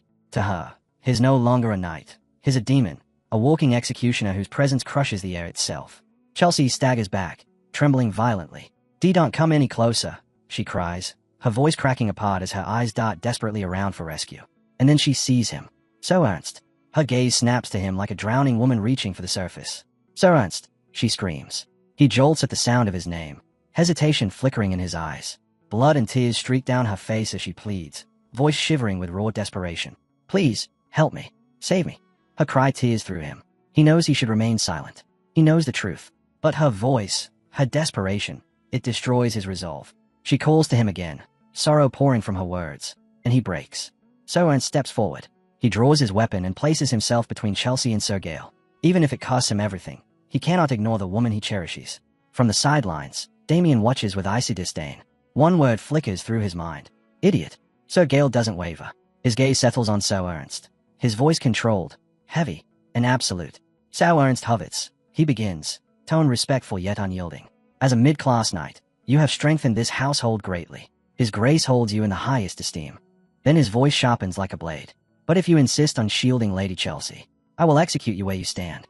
The threat hits like a hammer. Ernst trembles despite his efforts to stay firm. Mana swirls desperately around him as he forces out a defiant shout, but it's useless. The weight of Sir Gale's killing intent suffocates him. This is no bluff. This is a sentence. He fights the truth with everything he has, but the reality is undeniable. He cannot win. He cannot protect her. His breaths grow rough, his spirit buckling under the pressure. Finally, broken, he lowers his head. His weapon slips from his fingers. His knees hit the ground, and he bows, surrendering completely. Behind him, Chelsea whispers his name, barely audible. So Ernst. Her voice cracks, fragile and full of heartbreak. Guards move quickly. They seize her arms, locking her in place despite her frantic thrashing. She twists, screams, fights to slip free, but nothing works. Her eyes dart to the Duke, desperate, drowning in fear. Father, please. I'm innocent. If you just let me explore. Silence. You worthless thing. The Duke thunders. The words hit harder than any blade. His glare burns with raw disgust as he continues, each word striking with the weight of betrayal. Because of you, this family nearly faced ruin. You dragged us into disgrace, into filth. His voice shakes, not from doubt, but from the pain of realizing that the daughter he raised has become the source of his greatest shame. Chelsea tries to speak, her voice cracked and trembling. Father. But he doesn't even look at her. His words slice deeper than any blade. Even now, all you think about is yourself, your safety. Bringing you into this family was the greatest mistake of my life. Her eyes stretch wide, blood mixing with her tears as she shakes her head violently. No, I had nothing to do with this. Please, let me go. But the Duke is done. His expression hardens into stone. I will hear no more of your lies. Guards, silence her. Remove her from my sight. Chelsea thrashes as they seize her, screaming, Father, Father. But her cries are crushed the moment a guard clamps a hand over her mouth. Her voice dissolves into muffled, helpless hums as she's dragged across the floor, kicking and twisting, desperate and terrified. The crowd watches her fall apart. Some look at her with pity. Others watch with cold satisfaction, as if justice is finally being served. But Chelsea's gaze locks onto Damien. That single moment ignites her. Her eyes twist with fury, burning red with hatred. She tries to scream curses at him, tries to pour all her venom into one final attack, but the hand covering her mouth steals every word. She disappears down the hall, swallowed by the shadows. Damien doesn't move. He simply watches her struggle fade into the distance. No emotion, no sympathy. Her rage washes over him like wind against stone, irrelevant. And then, slowly, a faint, wicked smile curves across his lips. A dark satisfaction glimmers in his eyes as she's dragged away like the disgrace she is. No one dares comment. The others watch in silence, their faces unreadable. A few days later, horrifying screams echo through the prison beneath the gold pixie estate. Thick stone walls tremble with each tortured cry, the sound clawing through the cold air. In the depths of the chamber, one of Chelsea's accomplices writhes in agony, bound by heavy chains. His flesh is charred, smoke rising from where a glowing iron presses into his skin again and again. His screams rip out, raw and animalistic. Sir Gale stands with his back turned, silent. Yet each scream sends a faint tremor through him, a tiny crack in an otherwise unbreakable man. The prisoner gasps, barely conscious, words spilling from his lips in broken fragments. That's all. I know. It makes you fall, for Lady Chelsea. The torturer lifts the iron again, ready to burn deeper. But Sir Gale's voice cuts through the chamber. Cold, flat, final. Enough. Stop. Everything freezes. The torturer lowers the iron immediately. Yes, sir. The prisoner slumps into unconsciousness, too shattered to endure further punishment. Sir Gale exhales slowly, bitterness lingering at the edge of his breath. His voice is quiet, heavy with confirmation. Just as I thought. The truth settles like a dark fog. Lady Chelsea, guided by the shadows of dark mags, had dug her claws far deeper into the Duke's household than anyone had ever imagined. Sir Gale turns toward the unconscious, broken accomplice on the floor. One question burns through his mind, cold and relentless. How far has this corruption spread? Lady Chelsea, why would you do such a thing? His words hang unanswered, drifting through the stone corridors until they reach the heart of the prison where she is held. Her cell is a suffocating box of darkness. Damp, cold air clings to the walls, and a thin beam of light pushes weakly through the barred window, barely touching the cracked floor. There, curled in that dim corner, lies Chelsea, bruised, blooded, her breath shallow from the torment she's endured. For a moment, she looks like a shattered doll, fragile, defeated. But then something stays. A twitch, a shiver, a spark of raw hatred awakening deep within her. Slowly, agonizingly, she pushes herself up. Her limbs tremble violently, every movement scraping against pain. Her head lifts from the shadows, and her eyes, once bright and soft, open as burning crimson. Blood-red, vengeful, unbroken. A guttural cry tears from her throat, ragged and feral, overflowing with rage and despair. Her fists clench as she kneels upright, the trembling of her body fueled not by weakness, but by fury barely contained. The Duke's face flashes before her, cold, merciless, unmoved as he condemned her. Her jaw locks so tightly the muscle twitches. Whose fault do you think this is, Duke? Whose? The words scream through her mind, venom dripping from every syllable. All she ever wanted was acknowledgement. A memory slices through her fury. She is small again, a girl with chubby hands and hopeful eyes. She holds a flower crown she made herself, weaving every petal with love. She runs to him with a smile, offering it with all the innocence she possessed. But his hand strikes. The crown is knocked from her grasp, scattering petals like shattered dreams at her feet. Her tiny heart splinters. Her smile dies, and the coldness in his eyes tells her she was nothing to him. Not then, not ever. Tears well in her eyes now, but they are not the tears of a broken child. They are the tears of injustice. Hot, burning trails down her blood-stained cheeks. I only ever wanted him to see me as his daughter. That's all. Since I was that little girl, that's all I ever wanted. But the memory twists again, revealing those same frozen eyes. Eyes that never warmed. Eyes that dismissed her existence. Eyes that always told her she wasn't enough. Her chest heaves, breaths turning sharp as her rage mutates into something darker. And in her mind, she screams into the hollow darkness. Why? Why do you still look at me with those cold, cold eyes? The cell around her doesn't answer. Only the distant screams of other prisoners echo faintly through the stone, stretching time into something cruel and endless. Each cry is a reminder of her torment. Each breath stokes the wildfire consuming her heart. Alone in her cell, Chelsea's grim silence is broken by the echo of footsteps. A lone gold-ranked pixie soldier steps into view, his armor rigid, his expression colder than the iron bars between them. In his hand is a small loaf of bread. Nothing more, nothing less. The gate groans open with a sharp metallic snap. He doesn't soften, doesn't offer comfort. He simply sets the bread down and says flatly, "Lady Chelsea, your meal." Her eyes drift to the loaf. She doesn't answer. She doesn't move. Inside, a storm claws at her ribs. Rage, humiliation, determination, twisting together into something dark and unbreakable. At last, her blooded hand lifts. Trembling, yet unwavering, she grabs the bread. Words mean nothing here. She rips into it with her teeth, devouring it like a starving beast refusing to die. Yes, this is what survival looks like. Shame has no meaning. Pride is dead. All that remains is the vow burning in her mind. I will live. I will endure. She tears off another chunk, swallowing hard, forcing strength back into her veins. What she doesn't notice is the soldier who hasn't left. He lingers beyond the bars, his eyes locked on her through the dim light.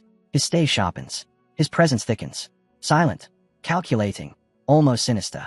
Elsewhere, far away from the misery of the prison, a long quiet corridor fills with the sound of Damien rolling his shoulders, stretching away the stiffness of another grueling day. A soft sigh escapes him. Finally, my training at the ruins is finished. Victor appears almost instantly, bowing low. Young master, you've arrived. Then, with a respectful tone, he adds, His Grace, the Duke, wishes to see you. Damien pauses mid-stride, one brow lifting. The Duke again? What could he want now? Moments later, behind ornate doors, the Duke pours deep crimson wine into a crystal goblet. He gestures toward Damien with an eager grin. Go on, drink. Damien accepts. One sip, and a small smile curves across his lips. This is good. The Duke erupts into laughter, loud, delighted, almost boyish. I'm glad you noticed, he exclaims. It isn't expensive, but it's my favorite. He takes a long swig, then lets out a thunderous belch. Excellent, excellent. Damien watches him silently. Something about the Duke feels off. Too cheerful, too loose, almost unnervingly so. Still grinning, the Duke reaches for another delicacy, rich Blanca region cheese. It pays wonderfully with the wine, he insists, urging Damien to try it. Damien nods politely. Thank you. He lifts the cheese toward his mouth, but then the Duke's voice drops, low and deliberate. About Chelsea. I've decided, in the end, to accept help from the church. Damien stops cold. The cheese lowers in his hand. His head snaps toward the Duke, eyes narrowing in genuine surprise. Really? That's unexpected. I thought you preferred to handle the investigation yourself. The Duke lets out a long, weary sigh, his shoulders sinking as if the weight of his choices has finally caught up to him. Yes, but after everything you've done for me, I can't shake the guilt. His tone twists, edged with frustration. And we've lost every single dark mage. Damien's eyes snap open, sharp and alert. All of them. You're telling me we lost all of them? The Duke presses a hand to his forehead, trying to steady the irritation simmering beneath his skin. Yes, we captured all of Chelsea's remaining allies, but not one dark mage was among them. He releases a heavy breath and forces his tone into something steadier. I thought you should at least know where things stand. Damien's thoughts flicker to the dark mags he'd seen surrounding Chelsea. Their faces lurk like shadows at the edge of his memory. His jaw tightens, frustration prickling beneath his calm exterior. Damn it, every last one of them slipped away. Maybe I should have handled this myself.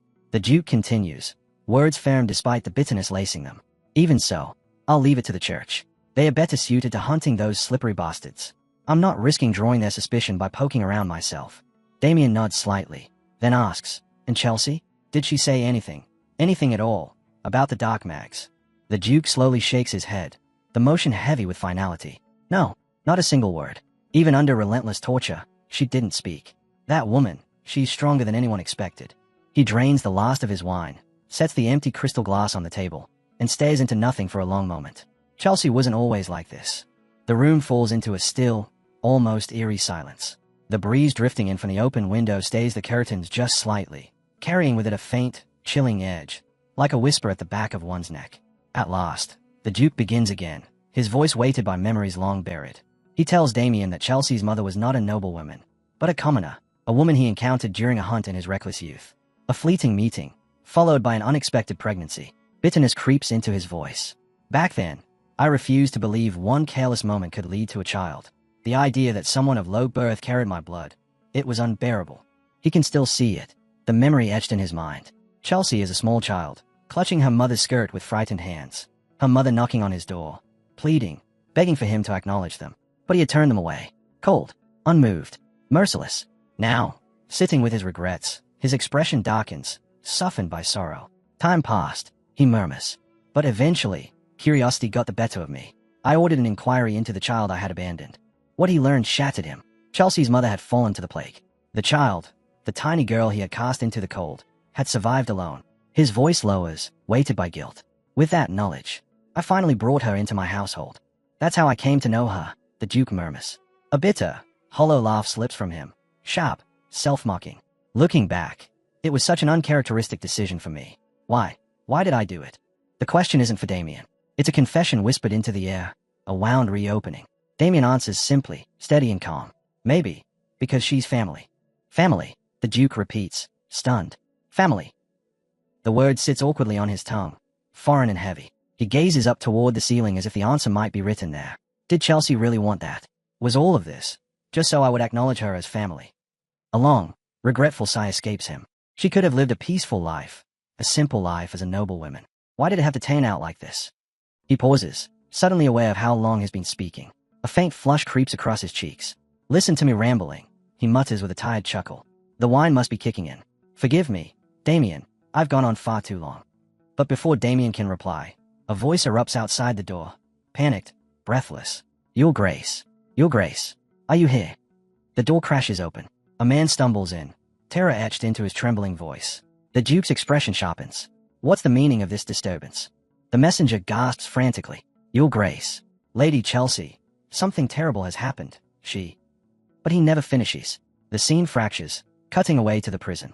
Two soldiers stumble backward, collapsing, horror twisting their faces. Their eyes stretch wide as they stare at the sight before them. In the reflection of one soldier's trembling gaze, the truth becomes undeniable. Inside the cell, Chelsea hangs lifeless. Silence falls, thick, suffocating, final. Later, the estate is still, wrapped in a heavy quiet. Damien and Victor walk down the hallway, a laundry basket bumping lightly between them. Victor, red-faced with irritation, can no longer hold back his complaints. Young master, are you really going to keep doing this? Damien glances at him. Doing what? Victor's voice spikes. I've told you countless times, when you send laundry out, you must separate the undergarments from the rest. Did you? Damien replies calmly, not a hint of concern in his tone. Victor's face contorts. Did you? Yes, I did. I've told you again and again. Do you have any idea what it's like for the person who has to wash them? And another thing, why are your socks always inside out the moment you take them off? But Damien isn't listening anymore. His steps slow. His gaze fixes on a half-open door, a dark slit cutting through the hallway light. Through the narrow gap, he sees the Duke, alone in the dim room, unmoving. He sits hunched forward, staring into a void only he can see. Damien stops walking, a solemn weight settling over him. There are no tears, no cries, only the hollow shape of a father who finally realized the cost of his coldness, and the daughter he pushed too far to save. Days crawl by in the wake of Chelsea Goldpix's death. The inquiry ends abruptly, coldly. Suicide, they declare. Everyone tied to her is interrogated, judged, punished. The retribution is swift, meant to wash the duchy clean of the shame she was branded with. Her grave is unmarked, flat, bare, a pit in the earth without name or honor. Her final punishment, a silence colder than death itself. The Gold Pixie household slowly returns to calm, but Damien feels it in the marrow of his bones. This quiet is not peace. It is the breath held before storm breaks. A sharp, burning light flickers in his eyes as he mutters under his breath, voice simmering with deadly resolve. If it truly is them, then I swear. His vow cut short. Victor suddenly appears beside him, his expression stretched in shock and irritation. Are you even paying attention? He snaps, slicing through Damien's simmering thoughts. Damien answers vaguely before clearing his focus. He throws an arm over Victor's shoulders, grinning with casual ease. I hear you. I hear you. Now stop whining like a spoiled kid. Victor bristles instantly, eyes bulging. Whining. I wasn't whining. Honestly, just this one simple thing, and... But his voice fades as the scene dissolves into night. The moon hangs high and cold, spilling pale light over a desolate alley in the city. Sir Ernst Hovitz staggers alone through the shadows, a man crushed beneath grief too heavy to bear. The night wind cuts through him, but offers no comfort. His steps falter, his body sways, and then, thud, his shoulder slams into a stone wall. He gasps, clinging to the rough surface as if it's the only thing anchoring him to the world. His strength drains, and he slides down until he collapses onto the filthy ground. A trembling breath escapes him. Lady Chelsea. Her name cuts through the darkness, a wound reopened. And instantly, his memories drown him. She stands before him in his mind, young and radiant, holding a crown of wildflowers she wove with her own hands. Sir Hovitz, she asks, her voice warm and innocent. Do you think my father would like it if I gave him flowers from the garden? Ernst's cheeks flush. He lowers his gaze, embarrassed. I wouldn't know. Lady Chelsea. I've never been given flowers before. Her eyes widen, surprised. Really? Then she twirls lightly, skirt fluttering as she speaks with a quiet joy only she possessed. My mother always told me flowers carry magic, that they bring happiness to people. She holds the flower crown up to her chest, her smile gentle and full of dreams. These flowers, they're the same ones that bloomed when my parents first met. The words strike him straight through the heart, leaving him shaken and breathless, unable to tear his gaze away from her. All he can do is stare, captivated, humbled, lost in the quiet radiance she carries so effortlessly. Her voice lingers in the air, warm and steady. Then my father will be happy too. Hobbit's breath catches. His lips part in a soft, awestruck gasp as a gentle smile finally blooms across his face. Then I'm certain, he murmurs, firm yet tender. The Duke will treasure them. But the warmth of that memory dissolves, swallowed by the cold reality of the alleyway. His expression darkens, grief twisting every line of his face. His voice cracks as he whispers into the emptiness. I failed you, Lady Chelsea. I couldn't protect you. Loneliness drapes over him like a suffocating cloak. His body trembles, each breath shuddering beneath the weight of regret. His muffled sobs slowly break apart, turning into raw, guttural cries that echo harshly off the stone walls. Then, consumed by rage, no, self-hatred, he clenches his fist and slams it into his chest. The thud rings out, hollow and punishing. Idiot, he spits, voice shaking, soaked in anguish. Tears blur his vision, falling in relentless streams as the word repeats over and over, each syllable sharper, heavier than the last. Idiot. I should have died back then. Worthless fool. The curses twist into a fractured roar, tearing straight from his soul. I should have protected her. His scream rips through the night, echoing beneath the cold, indifferent moon until his voice finally collapses. Silence settles in again. His breaths come ragged and uneven as he struggles back from the edge of despair. Slowly, painfully, he forces himself to steady. And then, a presence stares. Someone steps out from the shadows. A figure he never expected to see again, but one impossible to mistake. Rebecca, Lady Chelsea's former maid, now branded a dark mage. Her voice breaks the stillness, unsettlingly calm. There you are. He lifts his head, tear-streaked and hollow.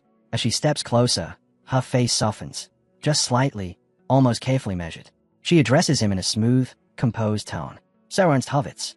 Hearing his full name from her lips sends a jolt through him. His breath stutters, the name slipping out brokenly. Araba. And then fury detonates. He lunges before she can blink. His hand clamps around her throat, slamming her back against the wall with brutal force. His grip tightens instantly, crushing, merciless. His eyes blaze with murderous hatred.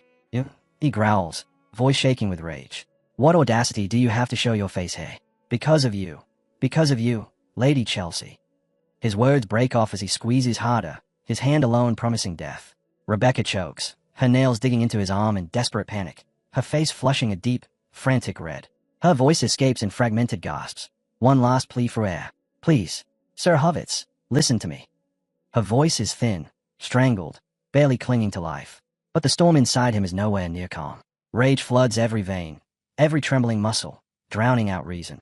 Silence, he roars, the sound cracking with fury. Shut your mouth, you wretched dark mage, sharing a bed with that demon. I'll crush your neck right here. Her body jerks violently as she fights for air, but even as her vision blurs, she forces out a desperate thread of sound. Help me. Get revenge. The words slice straight through the madness, sharp enough to halt him for a split second. His fingers falter, just barely, hesitation flickering in his burning eyes. What did you say? His voice drops, rough, trembling with barely restrained rage. Revenge. Why would you? Why speak of revenge, Rebecca? Her breaths are ragged, painful, but urgent. Lady Chelsea's death. The Duke said it was suicide, but that was a lie. The claim hits him like a blade of cold steel. He stares at her, stunned, as she forces the truth through tormented breaths. It wasn't suicide. Lady Chelsea. She couldn't survive the torture. Torture. The word detonates inside him. A violent shiver tears through his body, freezing him from the inside out. His grip finally collapses. Rebecca crumples to the ground, coughing violently, her body shaking as air floods back into her burning lungs. Each breath is a gasp, each movement a tremor, but she clings to consciousness. Above her, Hovitz towers, no longer just grieving, but something far darker. His voice is low, brittle, dangerously sharp. What proof do you have to make such a monstrous claim? She doesn't raise her head, but her tone hardens into steel. Think, Sir Hovitz. You know better than anyone. Lady Chelsea was never someone who would take her own life. The words settle heavily between them. Then her voice turns colder, cutting with intention. And more than that, I heard it from the ones who recovered her body. They said it was covered in wounds. Unspeakable wounds. The kind carved through torture. Wounds no one could survive. The weight of her revelation crashes into him, brutal and merciless. Pain spikes through his skull, his thoughts spiraling into chaos. Loyalty, grief, rage, everything clashes, tearing him apart from within. Rebecca feels the crack forming in his resolve and strikes again. Lifting her head at last, she meets his gaze with eyes crafted to mirror his grief, reflecting a sorrow she does not feel. The Duke, she whispers, voice soft but venomous. He hid it. He staged her death as suicide, just to bury his own disgrace. A broken, guttural sound escapes Hovitz, half curse, half disbelief. His chest heaves, horror cascading through him as fragments of the Duke's ruthless past flash like shards of glass. The ambition, the cold cruelty. Yes, the man he served could do such a thing. Rebecca watches the truth coil around him, tightening like a noose. She rises slowly, dust falling from her clothes, every movement deliberate, precise, her voice ready to deliver the final blow. It's true, she admits softly, her voice threaded with a carefully crafted sorrow. I first went to Lady Chelsea with hidden intentions. She lets the confession linger, heavy and damning. Then her tone melts, turning gentle. But she was kind to me, kinder than I ever deserved. She treated me like a sister. She reaches out, her fingertips brushing the hand Hovitz still presses against his face, as though he's trying to hold himself together. I can't leave things like this, she whispers. With both hands, she guides his trembling one down, forcing his shattered gaze to meet hers. I will avenge Lady Chelsea. I will make the Duke pay. Her eyes blaze with a fire carefully crafted to look righteous. Then the air around her shifts. The pendant resting against her chest flickers to life, a sinister purple glow pulsing outward. The light swirls around her, whispering malevolent intent as it wraps her in a dark aura. For me to take revenge, she murmurs, voice sinking into a hypnotic rhythm. I need you, Sir Ernst Hovitz. The glow spreads, washing across his face, staining his skin with an eerie violet shine. His body stiffens, breath shallow, his mind drowning under the cold energy that seeps into him like poison. Then, his eyes change. The rage, the grief, the humanity, all vanish, hollowed out in an instant. What remains is a blank, glassy stare fixed straight ahead, devoid of will. The purple aura coils tighter, crushing the last fragments of resistance inside him. His voice emerges empty, drained of everything that once made him who he was. What do you want me to do? Rebecca's reply is smooth, precise, each word a hook sinking deeper. And as she speaks, his grip slackens. The bottle slips free from his hand and shatters on the stone floor, the crash echoing like the breaking of a life. His body tilts, sways, then straightens unnaturally, aligning itself with her command. He moves forward, stiff, lifeless, a puppet carved from despair, his steps leading him straight toward the Duke. From the shadows behind Rebecca, another figure emerges. A hooded man glides into view, his face veiled in darkness. His voice rumbles low, edged with faint amusement. "You've done well," he says. "I wasn't sure the enchantment would take hold on a knight of such modest strength." He pulls back the hood, revealing a face twisted with predatory satisfaction. Rebecca answers with a slow, cruel smile as she trails her fingers across the glowing pendant. "No matter how strong a person looks," she says, dripping with wicked amusement, "there's always a weakness buried somewhere in the heart. And if you feed that weakness long enough, enchantment becomes inevitable." The dark mage hums thoughtfully, his eyes narrowing. In Hovet's case, Chelsea Goldpixie was the weakness. Rebecca laughs, soft at first, then rising rapidly into a sharp, spine-chilling cackle. Her head tilts, almost playfully, a sneer twisting her lips. Hovet's is such a fool. He doesn't even know who really killed Chelsea. When the truth comes out, that it was us, the dark mags, who arranged her death, he'll break completely. A flicker of thought interrupts her mirth. She turns to the hooded mage, her tone shifting into sudden contemplation. "Boss, do we really have to go after Damien Harshin? I've never liked him, but still." The question barely forms before his voice slices through it, sharp and commanding. "What choice do we have? You expect us to sit back and watch?" His tone bites, fueled by simmering fury. His expression twists, anger rising like fire as he presses on. "Did you forget what the church's spy uncovered? It was Damien Harshin who killed Agito." His voice grows harsher, each word vibrating with seething indignation. Then his tone shifts, dropping into a cold, predatory calm that chills the air. "And beyond that, Damien interfered with a grand cause entrusted to us. That alone makes him unforgivable." A sinister crimson glint flickers in his eyes. His lips curl into a wicked smile. "He still doesn't know who we are. Even the duchy believes we've disappeared. They'll never see us coming." A low, venomous laugh escapes him, spreading through the alley like a curse. The image of Damien Harshin burns vividly in his mind. He is certain this is a perfect chance to eliminate him for good. Night settles over the duchy. Inside his quarters, Damien sits alone, cross-legged in deep meditation. His breathing is steady, mana threading through his body in controlled waves. Silence envelops him, yet the room is far from empty. From the shadows, three figures watch him like hunting wolves. They wait, patient, biding their time until his focus sinks deeper. Then, like predators unleashed, they strike. Their sudden rush snuffs out a nearby candle flame, plunging the room into trembling darkness. Three wooden blades descend at once, aimed to overwhelm. But before they connect, Damien vanishes. In the blink of an eye, he reappears above and behind them, a silhouette carved from shadow. His eyes glow with cold white intent, his voice slicing through the air with quiet finality. "What a pity." He moves. One attacker barely lifts his sword to block before the blow crashes into him, shattering his defense. The impact sends him flying across the hall. He slams into a pillar, collapsing to his knees with a strangled groan. His hand trembles violently as he struggles to lift his head. But his strength fails him, and he collapses fully, defeated. The remaining two stumble back instinctively, fear draining the color from their faces. Damien lowers his weapon, resting it lightly against his shoulder. His tongue clicks in disappointment, the sound cold and dismissive. "Pathetic." His gaze sharpens. "All three of you, kneel." The low-ranked knights from the Gold Pixie estate freeze, crushed beneath the weight of his presence. The command presses down like iron, leaving them no room to resist. As they kneel before him, Damien speaks with firm authority. "I told you to do whatever it took to land a hit on me, even ambush me, and yet, you still failed." All three bow their heads, shoulders trembling with shame as their voices overlap in a desperate, stammering apology. Damien studies the three kneeling men for a long moment before letting out a quiet sigh. "It can't be helped. That's enough for today." The knights freeze, stunned. One of them cautiously raises his head, confusion written all over him. "We're done training." Damien arches a brow. "Why? Do you want more?" The knight's eyes widen in horror, and he blurts out far too quickly. "No, no more training is perfectly fine." But the uncertainty in his expression lingers. To them, these sessions have always felt less like sparring and more like punishment, endless beatings disguised as lessons. "Rest," Damien orders. "In 2 days, you'll face the Marquis family." Their brief relief evaporates instantly, replaced by a collective groan. Oh. Damien continues without the slightest sympathy. There will be no more sparring from now on. Spend the next 2 days resting, and think carefully about what I've taught you. Blank stares meet his words. What has taught us? All they remember are bruises, sweat, and collapsing to the floor. Damien exhales, disappointment dripping from his voice. So, none of you understood. His gaze sweeps across them, sharp, assessing, but not cruel. These sessions were never about strengthening your bodies. That wasn't my goal. The knights exchange uneasy glances, completely lost. But Damien pauses as his eyes fall on one man, silent, brow furrowed, clearly thinking deeper than the others. A faint smile touches Damien's lips. At least one of you gets it.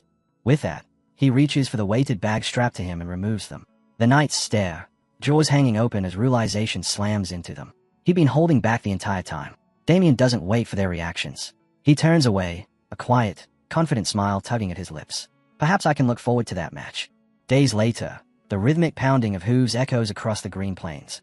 A mounted figure rides ahead, Duke Goldpixie. His sharp voice slices through the air the moment he arrives. You're late. Behind him come his personal knight, Sir Gale, Damien Harshin, and several soldiers.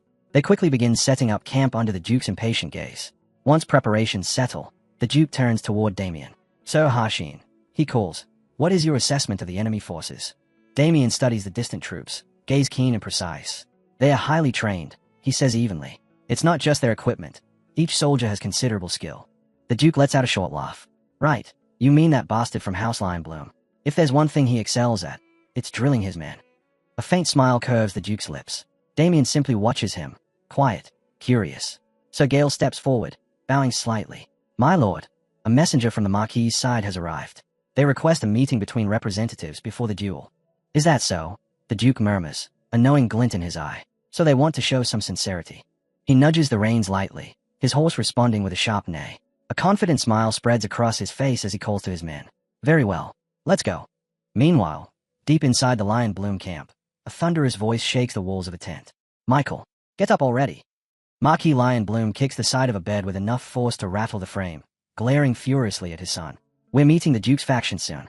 How long do you plan to sleep? Michael pushes himself up only slightly, eyes half closed, a yawn louder than the Marquis's temper rolling out of him. Father, you're too noisy. What? The Marquis explodes, fury bulging at his temple.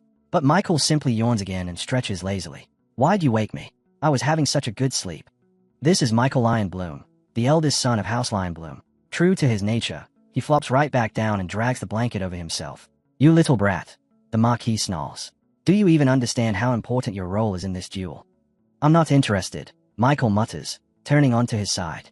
The Marquis grits his teeth, barely restraining himself. With a sharp click of his tongue, he storms toward the exit. He throws the tent flap open, pausing just long enough to deliver a cutting blow. Fine then. I'll face that damn Damien Harshin myself. The name slices straight through Michael's haze. His hand, reaching for the blanket, freezes. Slowly, he sits up, wide awake now, all traces of drowsiness gone. Wait. His voice cuts clean, sharp. He fixes his father with a cold stare. Why is that bastard with the Duke's faction?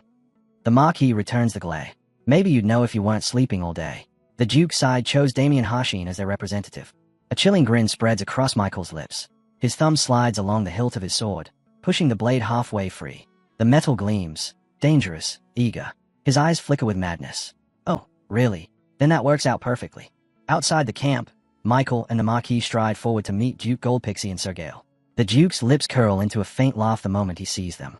Inviting us and then arriving late. The Marquis still lacks courtesy. Marquis Lion Bloom scoffs, entirely unbothered.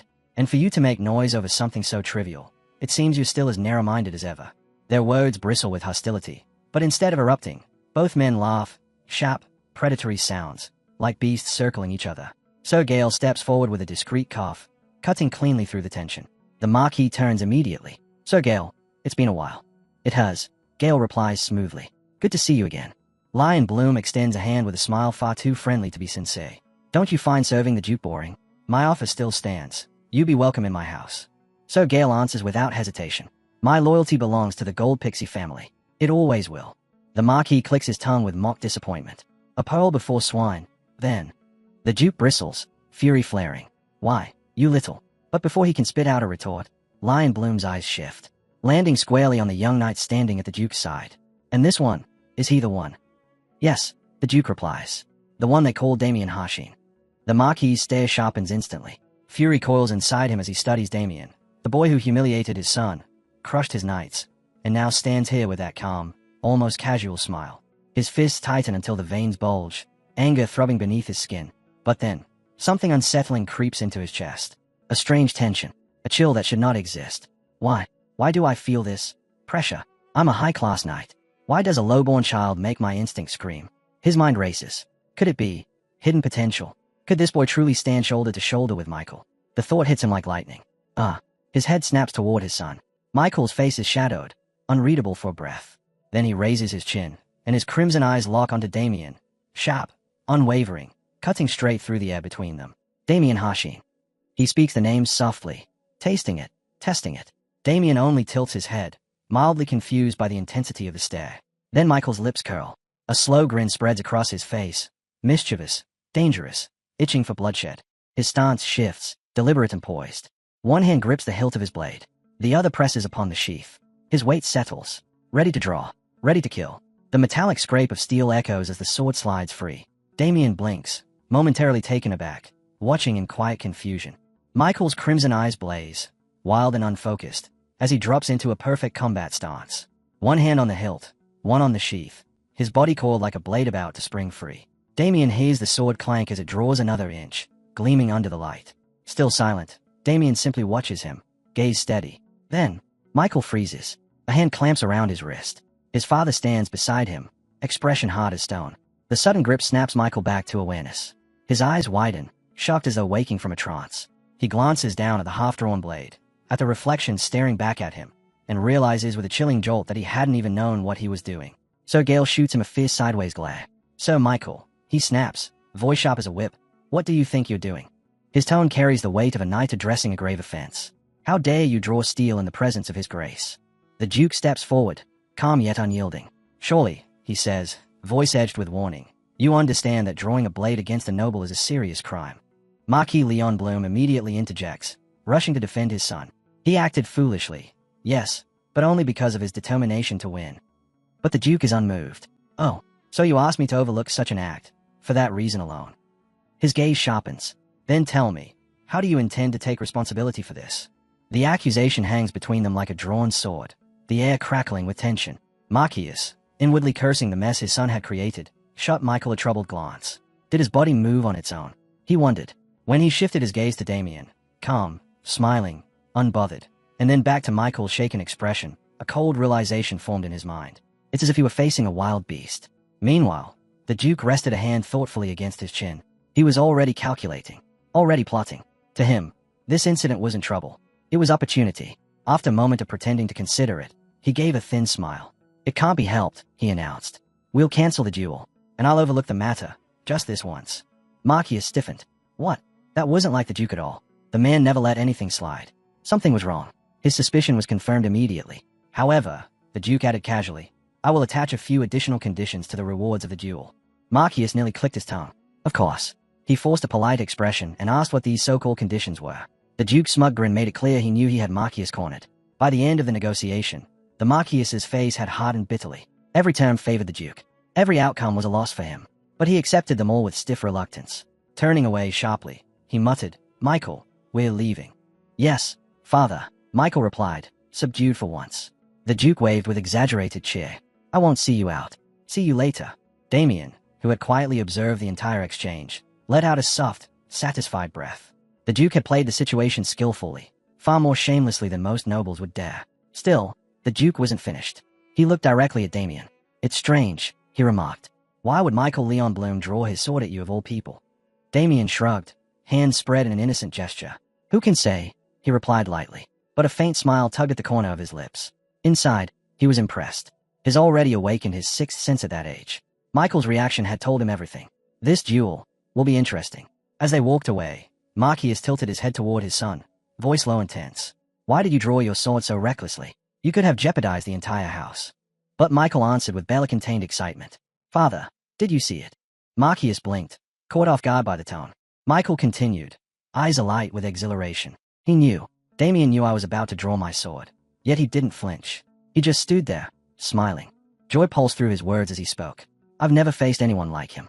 I think, Damien Harshin may finally be someone who can fight me as an equal. Marcius's worry deepened. His son, starved for a true rival, had changed in that instant. There was something new, something unsettling, in his eyes. Michael eventually calmed, his excitement dimming just enough for guilt to slip in. Father, I'm sorry. Because of me, you were forced to accept unfavorable conditions.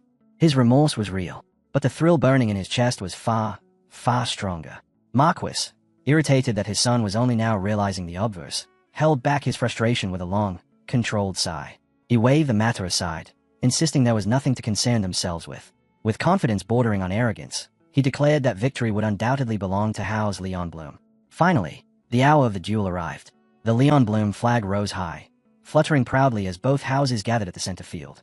The announcer stood tall between them, his voice ringing across the grounds as he proclaimed the start of the first match, meant to set the momentum for what was to come. Turning to the Duke, he respectfully asked which knight he wished to send first. The Duke glanced toward Damien. Sir Harshin, who should? Before Damien could answer, another voice stepped in. Your Grace, if I may make a recommendation.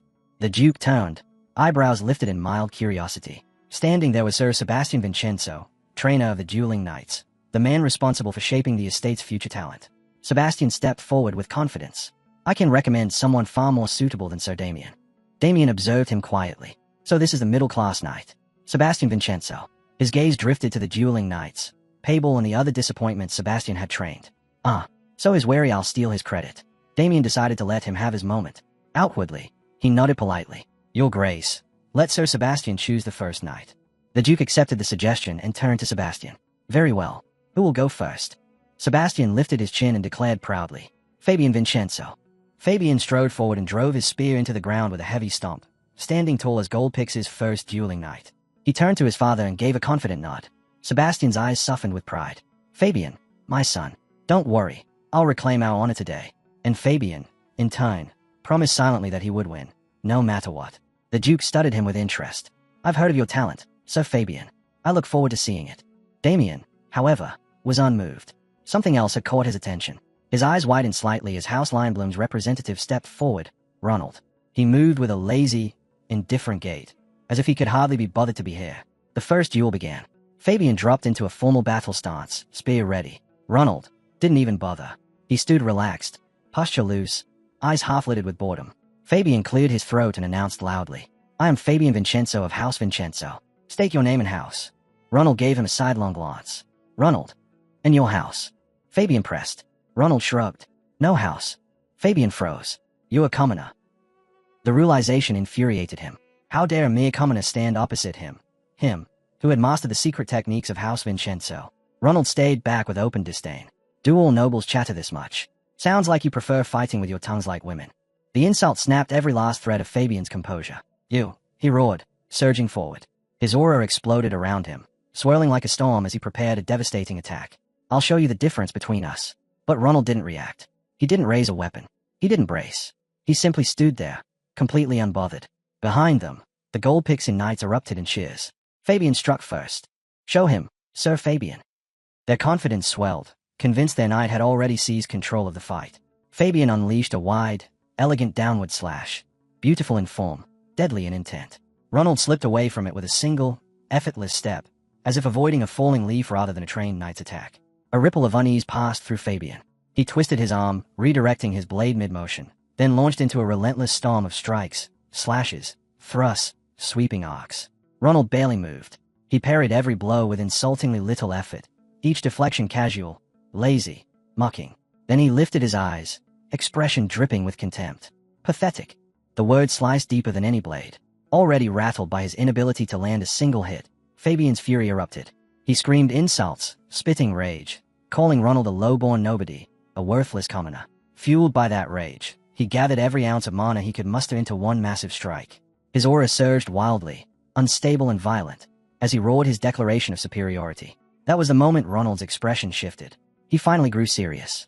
A thin layer of mana flowed smoothly over his blade, controlled, refined. And then he moved. A blow, a flash of steel, faster than Fabian's eyes could follow, faster than Fabian's own attack. A clean, perfect slice. Fabian's right arm detached from his shoulder, spinning through the air before landing at his feet with a sickening thud.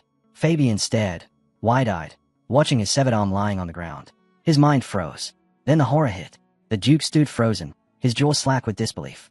Sebastian Vincenzo clutched his head and fell to his knees, trembling, the only word escaping him a broken, desperate, "No, no." Ronald sheathed his sword with calm indifference. He sneered down at Fabian, throwing his earlier insult back at him. "Status. Nobility. Is this the difference you meant?" Fabian collapsed, screaming in agony, blood soaking the dirt. Ronald pointed at him mockingly, striking a ridiculous, taunting pose. "Dismissed." A satisfied smile tugged at Marquis Lionbloom's lips, though he forced himself into a stoic expression. "The first victory goes to us." The gold pixie banner fluttered high, but beneath it echoed the agonized shrieks of Fabian Vincenzo. Even after receiving immediate treatment, his cries filled the dueling field. Beside him, Sebastian knelt, hands shaking as he tried to comfort his son, urging him to endure the pain. Damien watched from a distance, his expression sour. He clicked his tongue. "TCH. I expected this, but he was even weaker than I thought." With a sigh of disgust, he turned away. Beside him, the Duke looked ready to explode, his face twisted with fury. He let out a bitter breath. Why do they always cut arms? This duel is for victory, not mutilation. His gaze shifted toward Damien. "Well then, what now? We've already lost the first of the 3 matches. Should you step in next?" Damien shook his head calmly. "If I win the second match and Michael appears in the third, we'll have no one left who can face him." The Duke paused, then nodded slowly. "True, that makes sense." Damien smiled faintly, reassuring. "I already have someone in mind for the second match." Hope flickered in the Duke's eyes. "Who?" The scene shifted. Damien now stood before Pable. "You will fight in the second duel." Pable's entire body trembled. "Emmy." "Yes, Sir Damien, W8." But Damien was already walking away, giving a single, casual wave. "Remember your training." Pable's face drained of color as he recalled the brutal sparring sessions. The pain, the exhaustion, the despair. His knees nearly buckled. But Damien didn't look back. He fully intended for Pable to step onto that field. Still trembling, Pable stammered out his doubts, but Damien simply placed a steady hand on his shoulder and assured him, without a hint of hesitation, that he would win. Behind Pable, the other knights scrambled to encourage him. One clapped his back, insisting he was stronger than he thought. Another raised their motto loudly, trying to inject courage into his collapsing spirit.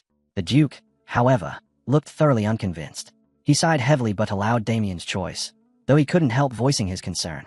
Pable, he's never shown anything remarkable.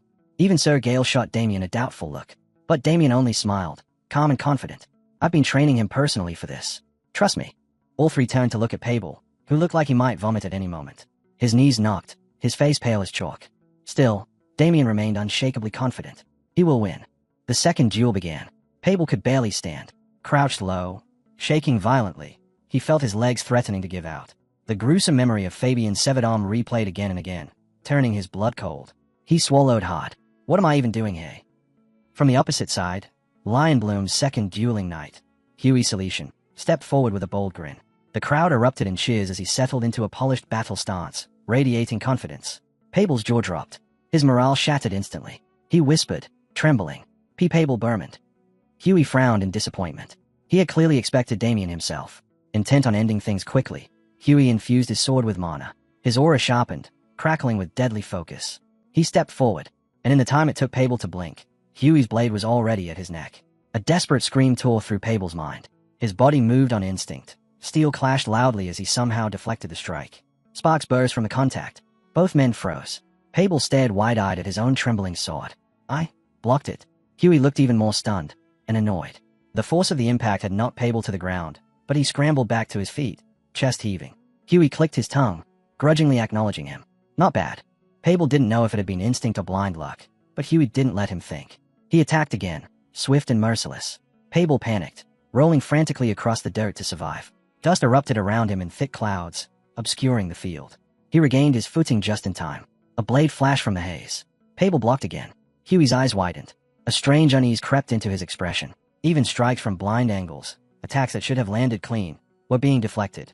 For the first time, Pable pushed back, forcing Huey to stumble a step. The crowd gasped. Huey gasped. "Is this why Damien was so confident?" he muttered, shaken. Damien, watching from the sidelines, smiled with deep satisfaction. "You finally realized it, Pable." During training, Damien had used Lionbloom's own Great Lion sword art against him, brutally, relentlessly, until Pable's body learned the patterns by heart, until his instincts reacted on their own. Now, on the battlefield, those instincts were awakening. Now, out on the dueling grounds, Pable moved on instinct alone. Every time Huey's blade came crashing toward him, His body reacted before his mind caught up, blocking, slipping away, deflecting. The pattern felt familiar, almost like watching Damien's training strikes, only slower, far less crushing. A flicker of gratitude sparked in Pable's chest. Damien had prepared him for this moment. Huey's furious assault raged on, but the longer it continued, the steadier Pable became. His breaths grew calmer, his footing sharper, his fear fading into a rising thrill. For the first time, he could see it, an opening, a chance to step beyond who he was. Planting his foot with purpose, he surged forward, a roar echoing in his heart as if declaring that even the heavens would part before his blade.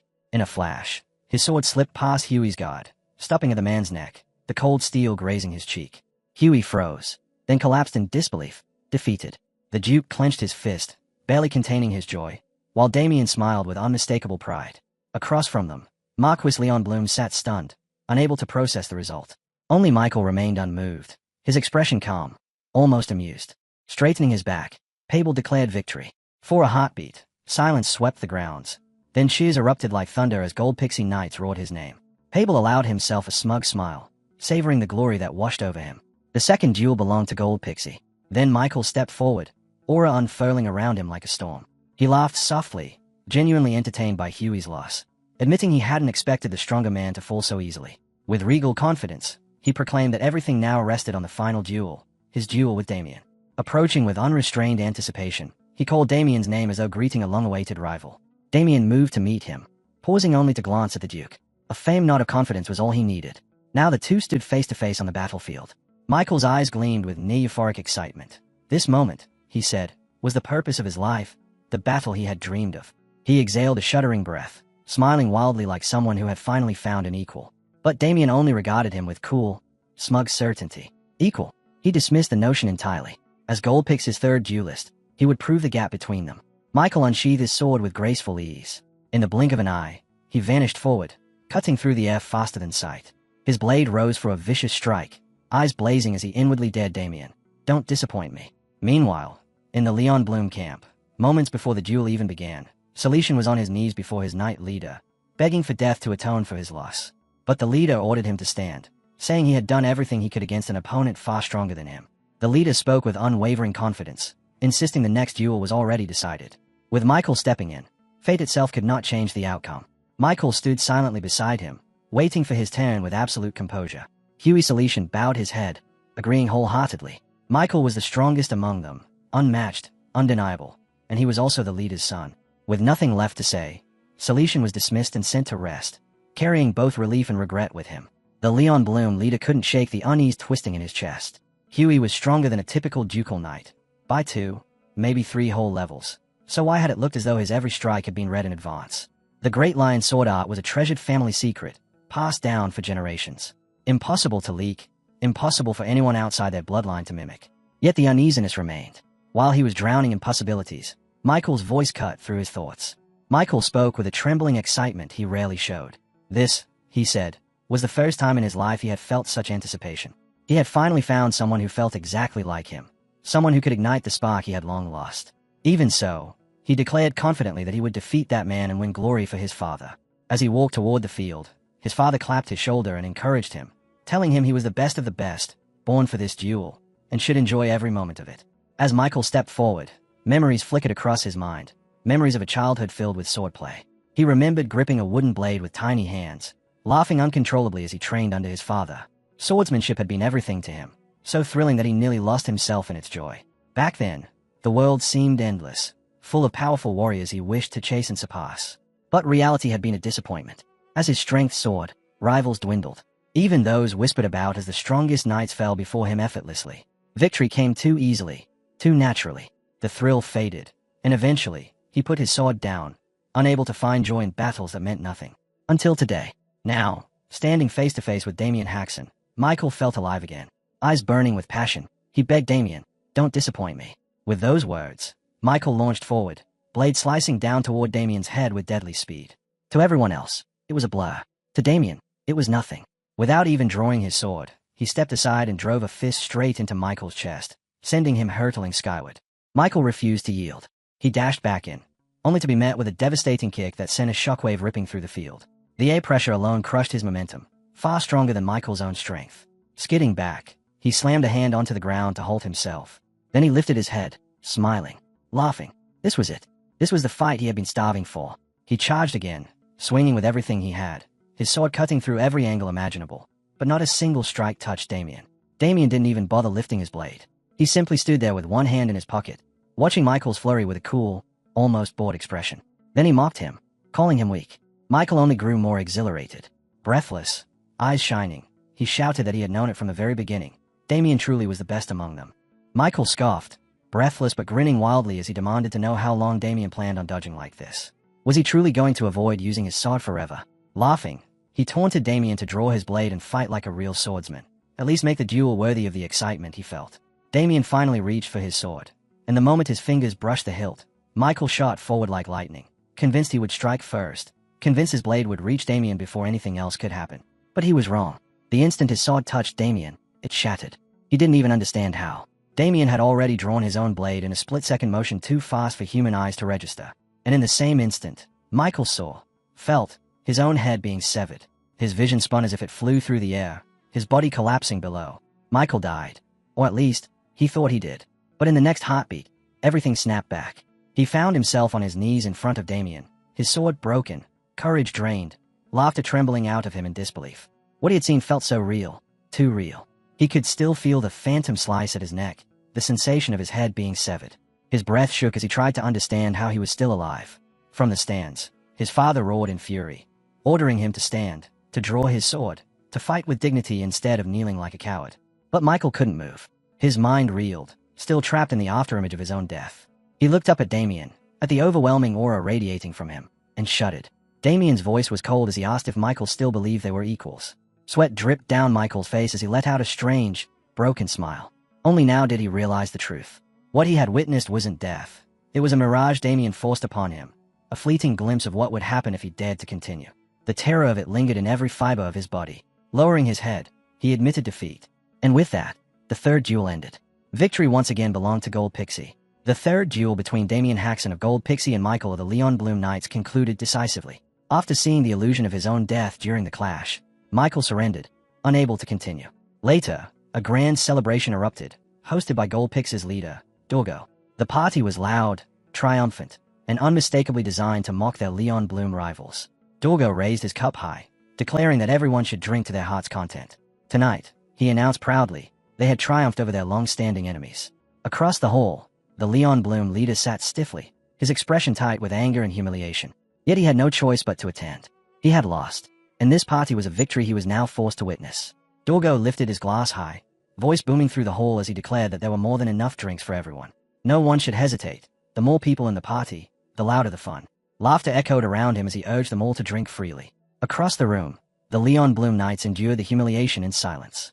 They forced polite smiles, offering stiff gratitude toward Dorgo even though each of them knew their leader was seething inside. The sting of defeat hung heavy over them. Dorgo eventually strode over to Marquis Leon Bloom, wearing the same broad grin that had mocked them all night. He clapped the Marquis on the shoulder and said they had argued long enough, that everything was settled now, so they should forget the past and enjoy the feast. Then, with exaggerated hospitality, he poured wine into the Marquis's cup, only to twist the knife again by announcing that, in the end, the true victor was none other than himself. The Marquis's jaw clenched.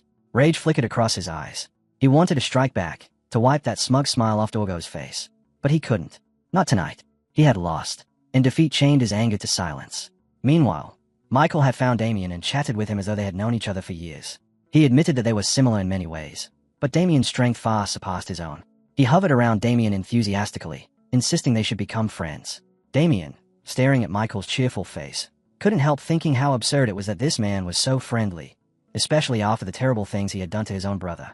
Michael rambled on, still bewildered by what had happened during the duel. He didn't fully understand the illusion he experienced, but whatever it was, he felt Damien's power without even crossing blades properly. Damien was startled. Even he didn't know why the phenomenon occurred. Back at the table, Marquis Leon Bloom fumed alone beneath the weight of Dorgo's taunts. In his heart, all blame fell squarely on Michael. He still couldn't believe that Michael had surrendered without even drawing his sword. Whether it was bad luck or sheer incompetence, he didn't care. The fury inside him was overwhelming. Damien watched Dorgo from a distance, judging him quietly. Inviting the Marquis's household tonight had been nothing but a cruel spectacle. Though Dorgo pretended to be generous and hearty, the entire banquet existed solely to humiliate their rivals. Damien considered him hopeless, But the victory he orchestrated was undeniable. At least Damien had accomplished what he set out to do. He had secured a win for the Duke's household and ensured Leon Bloom would think twice before provoking them again. Yet despite the celebration, he knew there were still matters he needed to resolve. Later, Michael approached Damien again, smiling brightly. He asked if he could sit beside him, then poured a drink into Damien's glass with earnest respect. Damien stared at him in disbelief. Michael's sincerity, his admiration, even the gesture of pouring him a drink left him momentarily speechless. Damien had always believed he would never meet someone his own age who could stand on the same plane as him. But Michael shattered that assumption. The moment Damien used his mental space, an illusion born from his super senses, Michael had fought him there and lost, completely overwhelmed. And in that realm, Michael understood the terrifying truth. Damien wasn't just strong. He was something beyond, a being whose true scale couldn't be measured by ordinary limits. That raw, instinctive fear had been enough to make Michael surrender instantly. And because of that hesitation, he lived. Damien knew that if Michael had fought him seriously in reality, he would have lost an arm at the very least. Michael tried to steady himself and said the world was far larger than he once imagined. Damien nodded but asked if he could offer some advice. Michael, surprised by his tone yet eager, agreed. Damien told him that although the world was vast and their abilities rare, they weren't unique. Even within the Empire alone, Damien could name at least 3 people with talents far superior to Michael's. So he warned him, don't get conceited, don't grow arrogant, and don't assume you've already reached the peak. He admitted that he once made the same mistake. He believed he was the greatest, until the day he was defeated by another man. Michael blinked, confused. He said that he already lived by such an ideology and didn't think he was invincible. Yet, to him, Damien was being far more arrogant. Damien simply replied that it wasn't arrogance. He was the best now, the very best. Michael stayed at him, completely baffled. He asked if Damien truly believed he wouldn't lose to anyone. Damien answered without hesitation. Right now, he was too strong. And until Michael reached a level even close to his, he should avoid acting arrogant around anyone. Michael finally sighed and said he would remember his advice. As the two continued talking, Dorgo approached with the Marquis at his side. He gave him a broad grin and remarked that he'd noticed the two young men chatting for quite a while. Friendship, he said, was a fine thing for men of their age. Then he turned to the Marquis and asked if he agreed. Both Damien and Michael rose to greet him respectfully. Dorgo explained that he had finished his discussion with the Marquis and came to check on them. Curious, Damien asked what the discussion was about. With a smug air, Dorgo revealed the truth. Before the duel, Marquis Leon Bloom had agreed that if Gold Pixie won, Damien would be granted access to the Marquis's vault as a reward for victory. But after losing, the Marquis had been reluctant to honor his promise. So Dorgo had to negotiate rather firmly to secure what was owed. Dorgo couldn't resist teasing the Marquis once more, but this time the Marquis snapped. His composure shattered as he shouted back, demanding how Dorgo dared to mock him over something as valuable as the vault. Its worth, he said, exceeded anything they could imagine. Inside, he was raging. He cursed Damien bitterly for what he had done to Erwin and vowed that he would never forgive him. But with a banquet still in motion and eyes watching, he swallowed his fury, for now. Forcing himself to speak calmly, the Marquis turned to Damien and offered an apology for sending knights to intimidate him earlier. Damien blinked, stunned that the man was apologizing after everything he had done to Erwin. But then the Marquis continued, stating flatly that he still could not allow Damien access to the vault. Instead, he reached into his coat and produced a small box. Opening it revealed a ring nestled inside, a faint glow shimmering along its band. As both an apology and a reward for his duel, he said, this would be given to Damien. Curious, Damien asked what the ring was. The Marquis explained that it was imbued with spatial magic, forged by craftsmen of the White Tower, capable of storing up to 100 kilograms inside its dimensional pocket. Damien was stunned.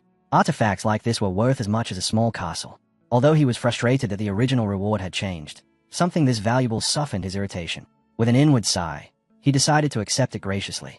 He told the Marquis that if this was the reward offered, then he accepted it with appreciation.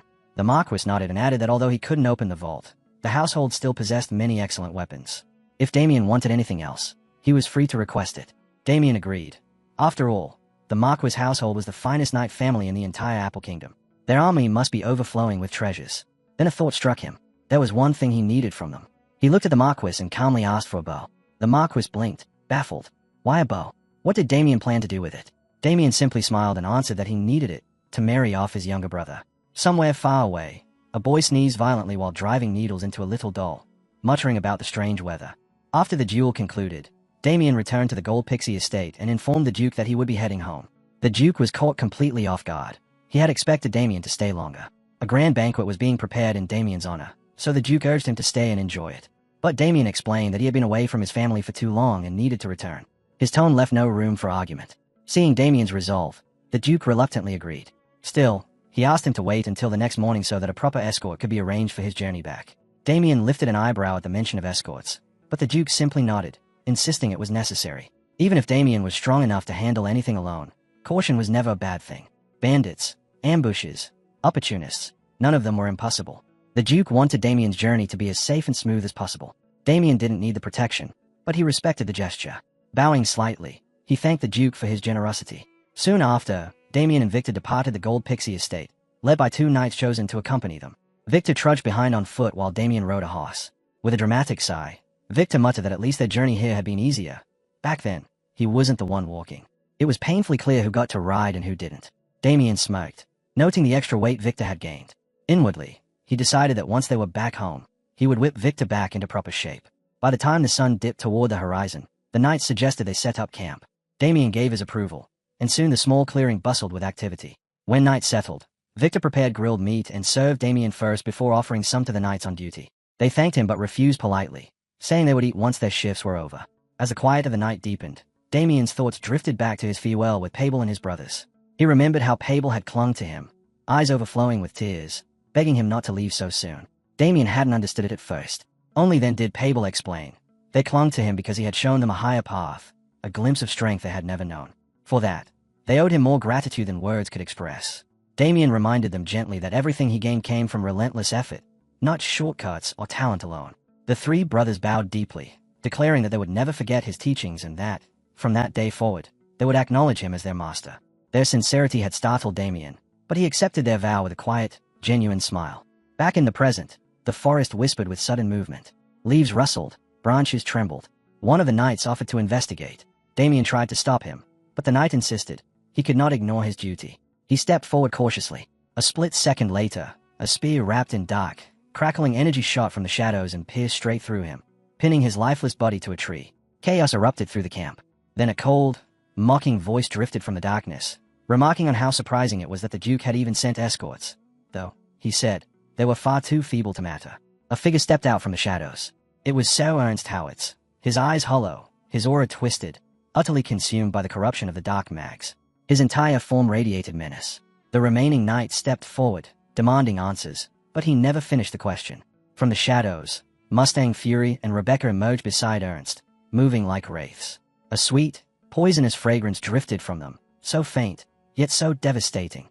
The knight's eyes glazed almost instantly, his will slipping away under the bewitching scent. Damien, however, remained unmoved. Knowing Victor had no resistance to such magic, Damien struck him swiftly in the neck, knocking him unconscious before the charm could take hold. Rebecca's voice rang out, sharp and merciless, as she commanded the entranced knight to snap his own neck. Damien lunged to stop him, but he was too late. With a grotesque twist, the knight obeyed, ending his life in a heartbeat. Now only Damien remained. Rebecca's gaze lingered on him with growing fascination. How was he still standing? How had he resisted the charm? Though Damien was ranked as a mere low-level knight, she suspected there was something abnormal about his body. Something rare. Interest replaced mockery as she turned to Mustang, her voice eerily calm as she proposed dissecting Damien alive to uncover the secret behind his resistance. The 3 darkened figures circled him slowly, but Damien didn't flinch. His stance sharpened, his eyes hardened. He was ready. The protagonist's heart tightened as the trio fully revealed themselves, calling him an interesting one. Despite his low-rank status, he had remained unaffected by their alluring spell. Proof, they said, of a unique constitution. Pulling back her hood completely, Rebecca spoke with chilling delight, wondering aloud if they should kill him and peel apart his body layer by layer. Behind Sir Howitz, the 2 dark mags, Rebecca and Mustang, stood proudly, claiming ownership of Damien's life. Their overwhelming power pressed against him like a crushing weight. Damien's body stayed calm, but his thoughts raced. Sir Ernst Howitz finally stepped forward, voice drenched in hatred.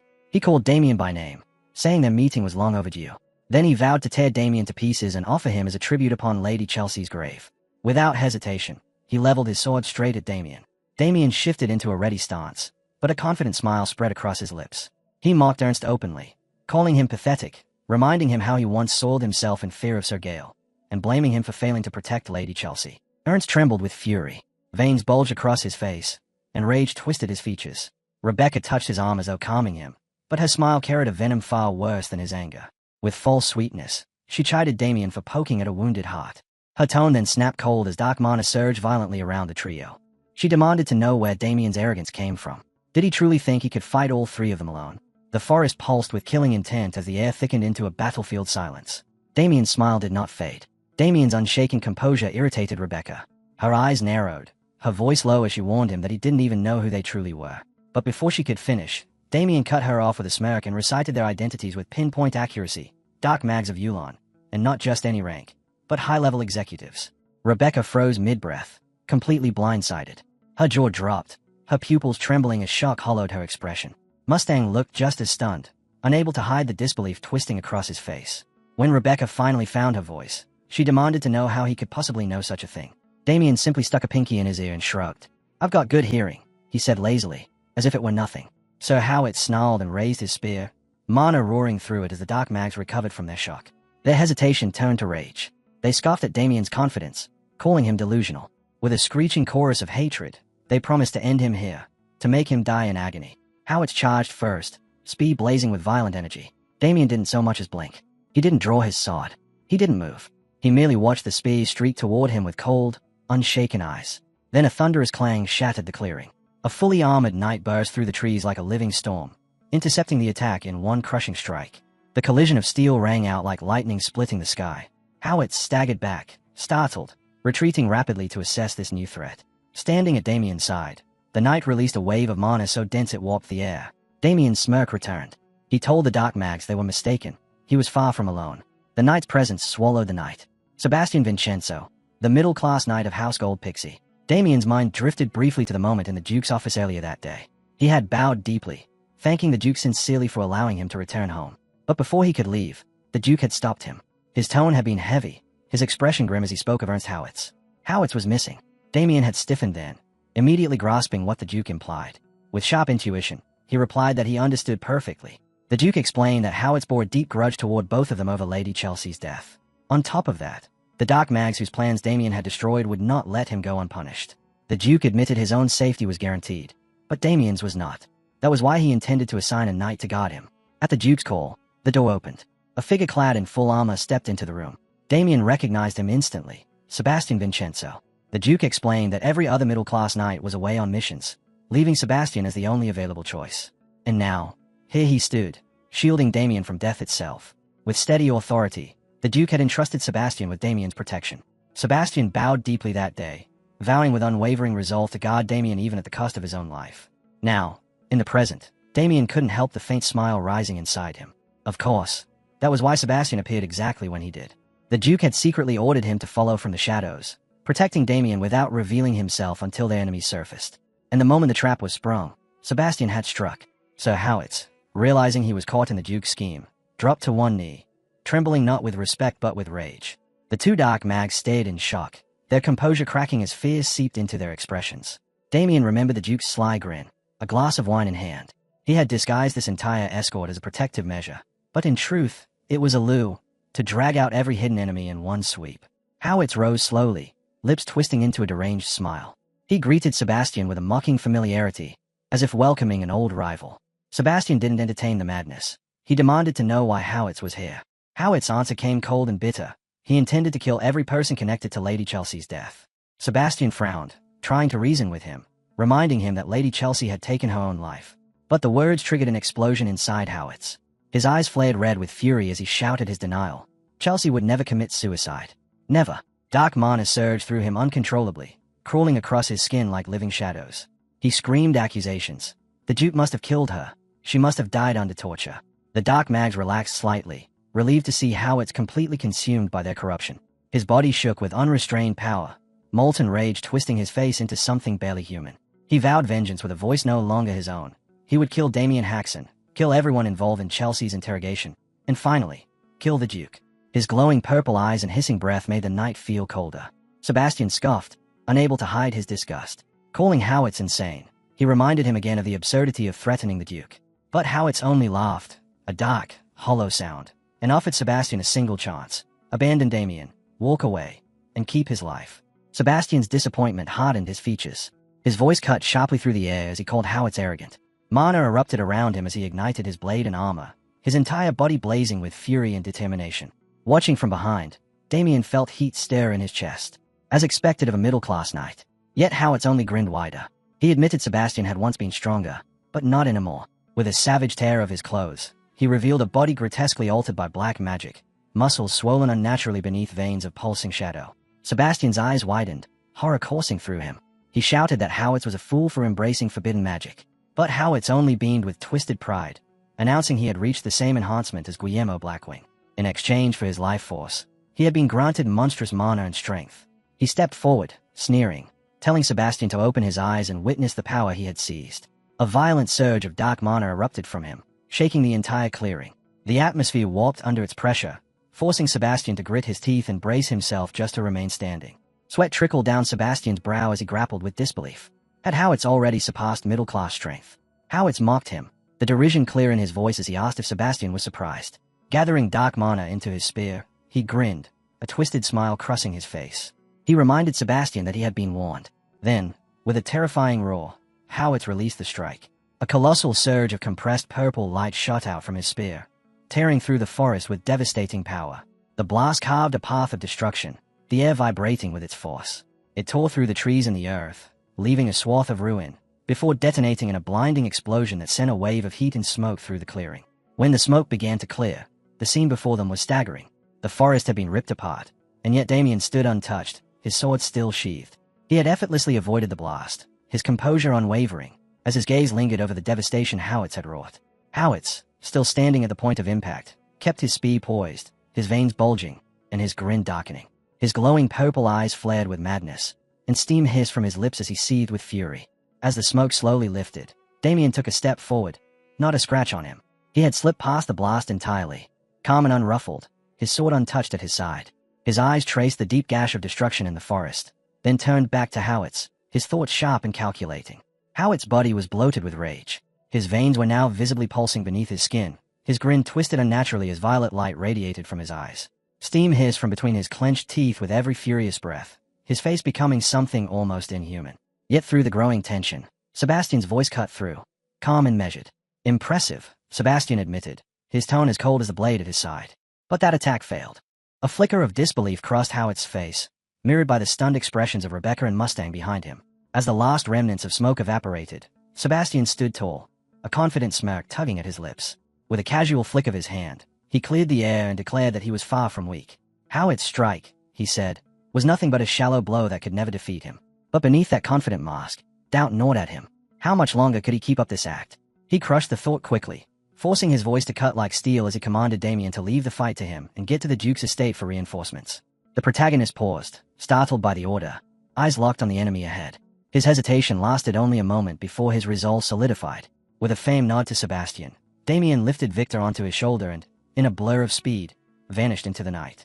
The dark mags immediately panicked, their voices breaking as they surged forward, fueled by magic and desperation in an attempt to chase him down. Sir Howitz watched the fleeing figure, his stare dark and intense.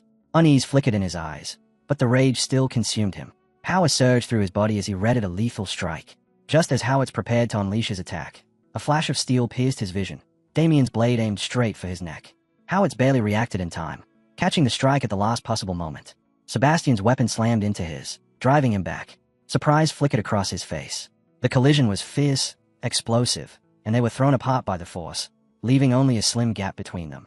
Their eyes locked. The silence between them crackled with raw intensity. Mana surged through Sebastian's body as he roared, the sound echoing across the battlefield. He vowed that no one would leave this place alive. This battle would end only in death. Howitz bellowed in response, his voice twisted with fury. Dark purple energy surged from him in crushing waves, the weight of his frustration palpable in every pulse. His promise was clear. Sebastian would not survive this fight. The forest trembled as the two warriors clashed, each strike releasing blinding bursts of light that tore through the air. Every impact shook the earth beneath them. Meanwhile, deep in the woods, Damien sprinted through the trees, Victor slung over his shoulder. Suddenly, his senses flared with alarm. Dark purple energy rippled through the air, and his eyes snapped up just in time to see two figures descend from above, landing directly in his path. He skidded to a stop, narrowing his gaze as the shadows took shape. Rebecca and her partner, both wearing twisted grins. One of them mocked him cruelly, taunting him for carrying Victor along. They sneered, calling him arrogant for not fleeing alone. Damien's expression remained unreadable, silence heavy in the air. Then, a faint smile tugged at the corner of his mouth, his eyes flickering with a quiet resolve. He exhaled deeply, his voice calm but firm as he responded, calling them the true fools. Carefully, he set Victor against a nearby tree, a flash of anticipation igniting within him. Straightening, he stepped forward, his tone cold and unyielding. He told them that he had only drawn them away, that he couldn't fight at full strength with Sebastian still engaged in battle. With a stretch of his arms, he declared that he would finish them quickly, then return to aid Sebastian. His words hit like a blade. Shock flashed across their faces. Mustang, however, burst into mocking laughter, scoffing at the idea of Damien facing them alone. A wicked grin spread across his face as he raised his hands in a theatrical gesture, signaling Rebecca to step aside. Without hesitation, Rebecca complied, moving back to watch. Then, in an instant, violet light erupted from Mustang's body. Magic circles ignited on his wrists, violet flames swirling around him like a crown. Dark mana engulfed him, his muscles expanding grotesquely as his frame tore through his clothing. His hair whipped violently in the surging energy, and his body morphed into something monstrous. With a final, deafening rip, his transformation was complete. Mustang's form had warped into a towering abomination, a grotesque figure that loomed over Damien, casting a long shadow across the forest floor. Tentacles wriggled from his back, and jagged fangs gleamed within a cavernous maw. The once human figure was now a creature of raw, unrestrained power. Waves of corrupted energy pulsed from Mustang's form, thick and suffocating. The distorted rumble of his voice echoed through the forest as he revealed his name. Mustang Fury, Captain of Yulon, with Rebecca standing calmly at his back as vice-captain. Damien met the monstrous figure with unwavering composure, his mind racing. These weren't mere officers, he realized. Their rank and power far surpassed anything he had anticipated. His eyes locked onto the dark sorcery twisting through Mustang's body, a silent confirmation. These were members of the Frenzy faction. Mustang caught the recognition in his gaze and grinned wider, drunk on his own power. His voice was laced with arrogance as he basked in the terror they inspired, then hurled himself forward with blinding speed. A massive fist plunged toward Damien, but he sensed the strike instantly, bracing himself. The impact was earth-shattering, sending him crashing through the trees. He tore through one after another before smashing into an invisible barrier, the collision resonating like thunder. Mustang let out a low, amused whistle, surprised that Damien had withstood the blow at all. Slowly, Damien rose, his stance firm, his shoulder casually rolling, the very shoulder that had absorbed the force of the strike. Mustang's expression darkened. The rumors of Damien's strength were no exaggeration. But as his gaze lingered, a flicker of unease crossed his mind. There were no injuries, no sign of weakness. Damien was still standing. With a sharp focus, Damien locked eyes with Mustang, his silence speaking volumes. The brute's raw power was undeniable, his speed just as dangerous, far surpassing that of ordinary mid-class warriors. Mustang didn't pause. He lunged again, his tentacles lashing out like a storm, tearing through the forest in a frenzy of destruction. Trees were shredded with each strike, but Damien moved with flawless precision, weaving between the blows. Still, the relentless onslaught forced him backward, and soon, his back met the unyielding trunk of a massive tree. Mustang closed in, his colossal fist swinging forward with a triumphant roar. But in that instant, Damien's eyes sharpened, his focus becoming razor-thin. Time seemed to stretch. The world slowed as if held in suspension. In that frozen moment, Damien shifted his hand with effortless precision, redirecting the oncoming strike.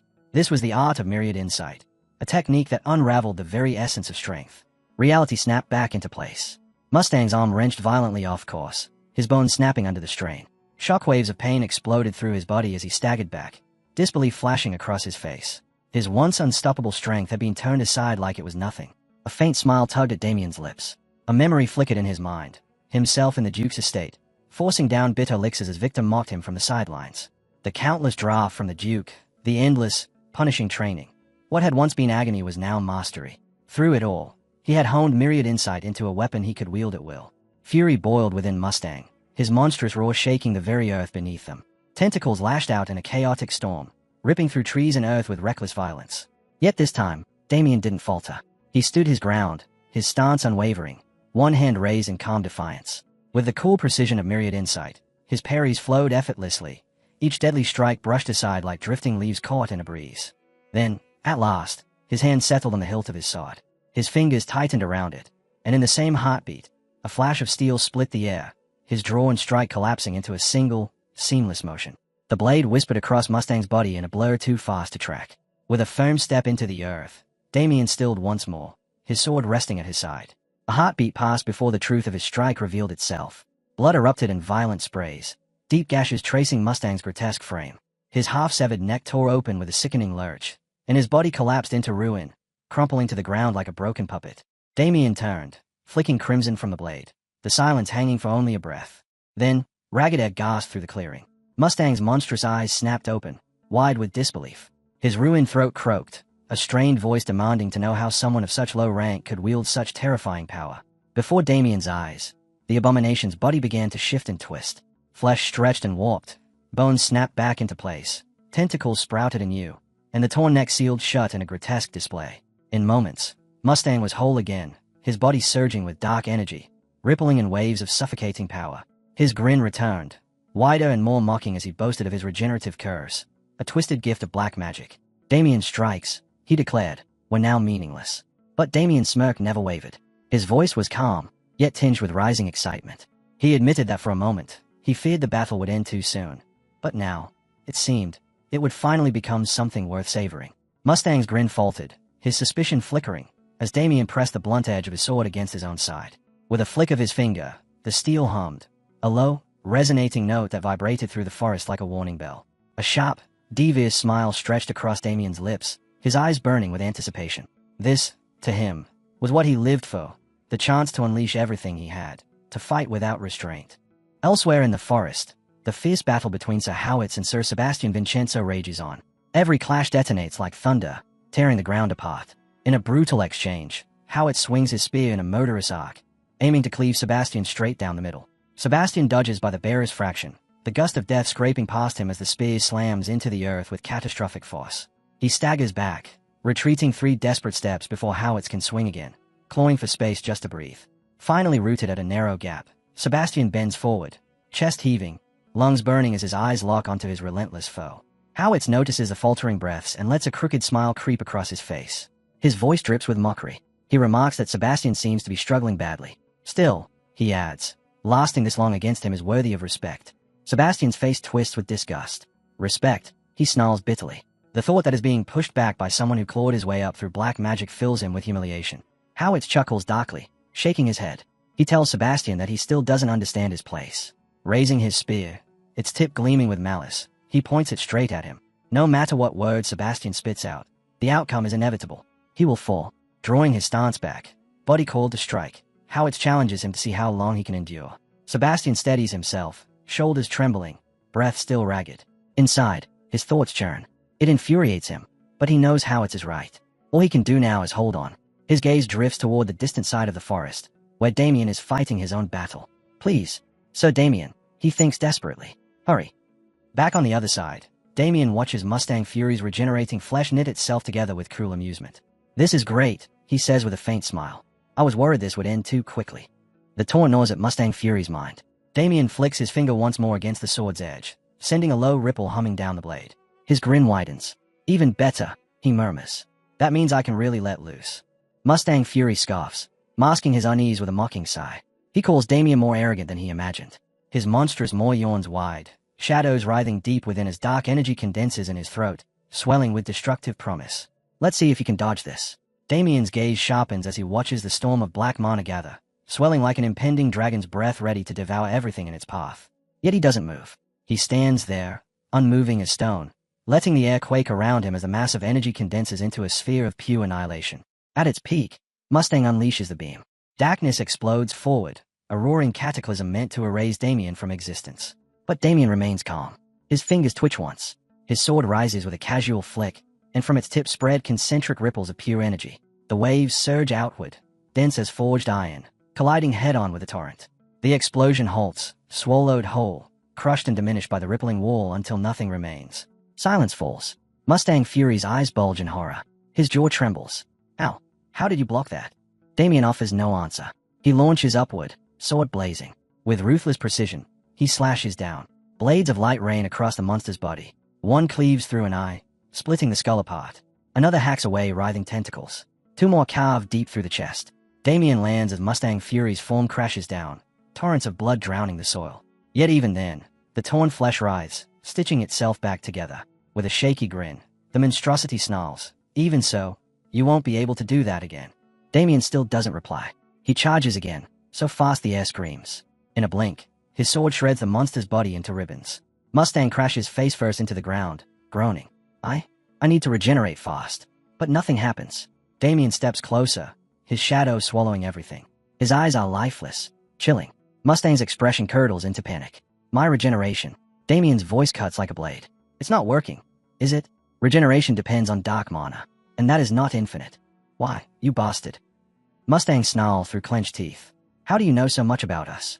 Damien raises his sword, the tip hovering just above Mustang's neck. His voice is low, unwavering.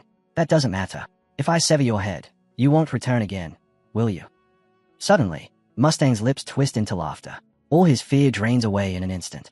Damien halts mid-strike. You were so focused on me. Mustang sneers, eyes gleaming. You forgot, didn't you? His gaze snaps sideways. Now, Rebecca. Rebecca stands in the shadows, dark mana coiling violently around her hands. A spell circle spins like a burning wheel. With a guttural cry, she completes it. Purple mana erupts outward. Her voice trembles with exhilaration. Seventh circle, black magic, instant death. A towering reaper descends, its vast form materializing above Damien. A scythe arcs toward his neck. Mustang and Rebecca smile with cruel satisfaction. Inside, they whisper together, got him. The scythe drops, slicing through the air, seconds from decapitating Damien. Then the tattoo on Damien's palm ignites, burning with the same violet hue. The light explodes outward, fierce enough to blind. The reaper recoils, its form sizzling as it shrieks, convulsing while the brilliance devours it. In moments, it is reduced to nothing, erased completely by the glow. Within heartbeats, it is gone. Mustang and Rebecca stand frozen, mouths hanging open. Who? Mustang's face drains of all color. Impossible. How could this be? Damien looks at them with pure disdain, his voice thick with scorn. That pathetic trick. Was that your last card? Mustang trembles, rage boiling over. Ranups. That spell was Yuan's masterpiece. It can kill even a high-class knight or mage under the right conditions. Damien bursts into laughter, manic, unrelenting, the sound clawing straight into their nerves. Then he stops abruptly. His gaze hardens into frust. Disgusting vermin. You cling to black magic as if it were divine. But it's nothing more than a parasite, feeding on stolen souls, fattening itself on corpses. His lips curl into a wicked grin. Still, perhaps I'll indulge. I'll take the very power you worship and use it to butcher you. The bracelet on his wrist erupts, vomiting black energy that crawls up his arm and devours his entire form. The pressure blasts outward so violently it nearly hurls Rebecca into the trees. Darkness twists around him like a second skin. Rebecca screams, Captain, while Mustang stammers, wide-eyed. That's black magic. Yes, Damien answers coldly. But you've never seen anything like this. Reality itself distorts. Space bends. And in an instant they are trapped inside a sealed void of darkness. His voice echoes from everywhere at once. Ninth circle, black magic. Pitch darkness. A single finger, coated in black mana, tethers him to the sphere. Inside, Rebecca clutches Mustang, trembling. Mustang's voice cracks, almost childlike in terror. Ninth circle. That's impossible. Outside, Damien lowers his finger. The sphere contracts, slowly at first, then violently. Pressure mounts, crushing everything within. Screams rip from their throats as their eyes bulge. Bones snap, bodies swelling grotesquely under the force. Inside the shrinking void, Rebecca and Mustang gasp and strain, faces twisted in agony as they are pressed into an impossible density. Their veins, muscles, and eyes bulge as the darkness tightens around them. Then a sickening pop shatters the silence. The sphere explodes, spraying shards of darkness mixed with blood across the trees. The volatile remnants of their existence hiss through the air. Nothing remains. Damien stands amid the wreckage, eyes narrowed, a vicious smile spreading across his face as he sweeps his mana-imbued finger downward, the tether to the void finally snapping. Vibrant purple blood rains around him, splashing onto Victor's hands and body. Just then, Victor wakes with a yawn, his mind sluggish. He blinks around, mumbling, asking where he is. Damien turns to him, noticing something, then calmly points to his own face, wordlessly letting Victor know there's something splashed across his. Victor, still nauseous and barely conscious, rubs his face with both hands, unknowingly smearing the dark, sticky blood splashed across him. He answers Damien in a sluggish voice, thick with confusion, asking what's wrong with his face. Then he pulls his hands away and looks down. Blood. For a moment, the dizziness and grogginess dull his senses, and the sight doesn't fully register. His mind lags behind reality. But the next second, as he stares at his blood-covered palms, the truth crashes down on him. A scream rips from his throat. Blood. Raw terror floods his body. The shock is so sudden and brutal that his strength gives out almost instantly. His eyes roll back as he collapses to the ground once more, consciousness slipping away. In a weak, sleepy, defeated mumble, he mutters, I never would have thought this is how I die, after following Sir Damien around. The pitiful surrender leaves Damien utterly dumbfounded. He stares at the unconscious Victor, genuinely confused. His cold facade cracks as he tries to explain himself, words tumbling out awkwardly. No, I was just going to tell you that the dark mage blood got on you. But, he stops mid-sentence, going silent as Victor is already deeply passed out. Damien exhales sharply and looks down at the pool of blood. With a sharp shank, he sheathes his sword. A flicker of annoyance crosses his face as he sighs. I almost forgot to ask those Yulin guys about Dorgo before I killed them. He extends his hand toward the bloodstained ground. Dark, oily mana begins to pour from his bracelet as his voice drops into something grim. I didn't want to use this method, but it can't be helped. The dark mana snakes forward and connects with the pool of blood. A violent ripple runs through it. The blood begins to spin, bubbling aggressively as the mana digs in, tearing out the essence of the dead. Suddenly, two dark orbs bulge upward from the pool, wrapped in churning black magic. As they rise, faint, ghostly voices leak out, one screaming in muffled terror, the other releasing a raw, endless moan. With absolute control, Damien guides the orbs toward him. As they float closer, they twitch and flicker, visibly terrified by his presence. His voice is low and dangerous. I'll have to get the information I couldn't while you were alive, from your summoned souls. He addresses them with a single word. Hey. The two orbs vibrate violently, frozen in silence. Damien reaches out as if to grab them, his glare promising excruciating pain. Spill everything you know. Far across the forest, Sir Vincent continues to struggle, gasping for air as he clashes with Sir Ernst Howitz. Then a crushing, bone-jarring blow slams into his chest. The force sends him flying like a rag doll, his body hurtling through the air until his back smashes into a thick tree, snapping it in half with a deafening crack. After crashing into the tree, Vincenzo's body goes limp, his balance slipping away. His chest plate shatters into useless fragments from the devastating blow Howitz landed, and the damage inside him is far worse. A violent cough tears from his throat, spraying bright blood onto the ground. His knees buckle, and for a moment it looks like he will fall outright. But a fierce will rejects defeat. With a hoarse grunt, he stomps one armored foot into the earth, barely forcing himself upright again. His body trembles violently as he struggles to stay standing. Exhaustion crushes him, and waves of agony flood every nerve. The effort is too much. His defiance finally breaks. He collapses heavily to the ground, falling into a fit of pain-racked coughing. Meanwhile, Howitz stands tall, wrapped in dark, intimidating majesty. He advances slowly, each step filled with calm, arrogant confidence. When he draws close, an excited smile of mockery spreads across his face as he savors the moment. This is the end of the road, Sir Sebastian Vincenzo, he says, voice dripping with condescension. I'll make it quick for you. Vincenzo pants, desperately trying to draw a steady breath. Is this truly it? His spirit refuses to break. I won't let Howitz reach Grace, the Duke of the Gold Pixie Estate. Even if I die, I'll bring him down with me. Then a calm, cold voice cuts through the tension. It remarks that Sir Vincenzo held out impressively long against his foe. Vincenzo's eyes snap open. He turns his head at once. So Damien walks calmly toward them. Both men stare at him in quiet astonishment. Then Howitz's eyes gleam with manic excitement. He roars Damien's name, calling him a bastard, his voice thick with murderous glee. I was already planning to find and kill you. But you walked straight into your own grave.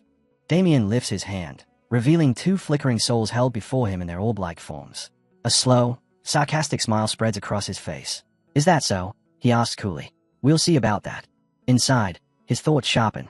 One more step from Howitz, and he'll be the one who dies. Howitz snarls, grinding his teeth in furious rage at Damien's provocation. I don't know where your confidence comes from, he growls, but that's enough talk. He charges. Dark mana surges violently around his spear as he lunges straight at Damien, shouting that it's time for him to die. Damien doesn't move. He stands perfectly still as the spear closes in, the blade stopping mere inches from his face. A faint, utterly confident smile rests on Damien's lips. In that instant, he clenches his fist. The two souls, Rebecca and Mustang, are crushed beneath his palm. They vanish with a soundless pop, snuffed out completely. All of a sudden, Sir Howitz's spear stops mid-attack, freezing completely less than an inch from gouging Damien's eyes. Howitz stiffens in shock, his entire body beginning to tremble with violent, uncontrollable spasms. His lips quiver as he struggles to form words, finally choking out, "How is this happening?" Damien only watches him with that terrifyingly serene smile. From the ground, Sir Sebastian Vincenzo, clutching his life-threatening wounds, stares in stunned disbelief at the impossible scene unfolding before him. Damien slowly opens his clenched fist, releasing the residual dark energy left behind by the pulverized souls. As the dark magic disperses into the air, Howitz's mouth stretches wide as a primal roar of agony erupts from him. The sound forces the dark mana stored inside his body to violently spill outward. As the magic is expelled, the black crystals embedded directly into his skull for body modification begin to crack, then shatter. Within a few agonizing seconds, nearly all the dark mana within him is ripped out completely. His once muscular, imposing frame withers, collapsing into a frail, bony shell. Staring at Damien with eyes burning with pure hatred, Howitz gathers what little strength remains and spits out a single word. Bastard. His thin, trembling body drags itself forward inch by inch, claws scraping uselessly against the ground as he hisses that he will kill him. Damien doesn't move. He simply waits. Just before Howitz's hand can touch Damien's boots, his strength gives out. His body slams into the dirt with a sickening thump, collapsing at Damien's feet. Damien looks down at him with grim excitement flickering in his eyes. With a sigh, Damien clicks his tongue in mild irritation. Foolish man. Howitz clearly hadn't known. When the soul of the dark mage controlling a body is destroyed, every spell tied to it vanishes as well. He continues to stare down at the helpless, trembling Howitz sprawled before him. So Sebastian Vincenzo finally finds his voice. Raspy and strained, he asks Damien what this horrifying sight even is. Damien blinks, momentarily remembering his injured companion. He turns to Vincenzo and explains that it looks similar to what happened to Gumo, likely a side effect of the dark mana leaving his body too quickly. Vincenzo groans as he tries to push himself upright, his body screaming in protest. With no better explanation that makes sense, he nods weakly in agreement.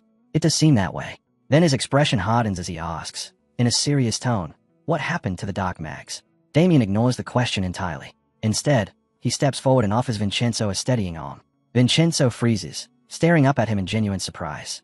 Damien flashes an excited smile, and tells him they should return to the Duke's estate. He promises to explain everything along the way. Gold Pixie Ducal Estate, from inside. Duke Gold Pixie speaks with certainty, his voice firm. It is just as I thought. Inside stood Duke Gold Pixie himself. He walks forward and offers Sir Sebastian a grateful nod.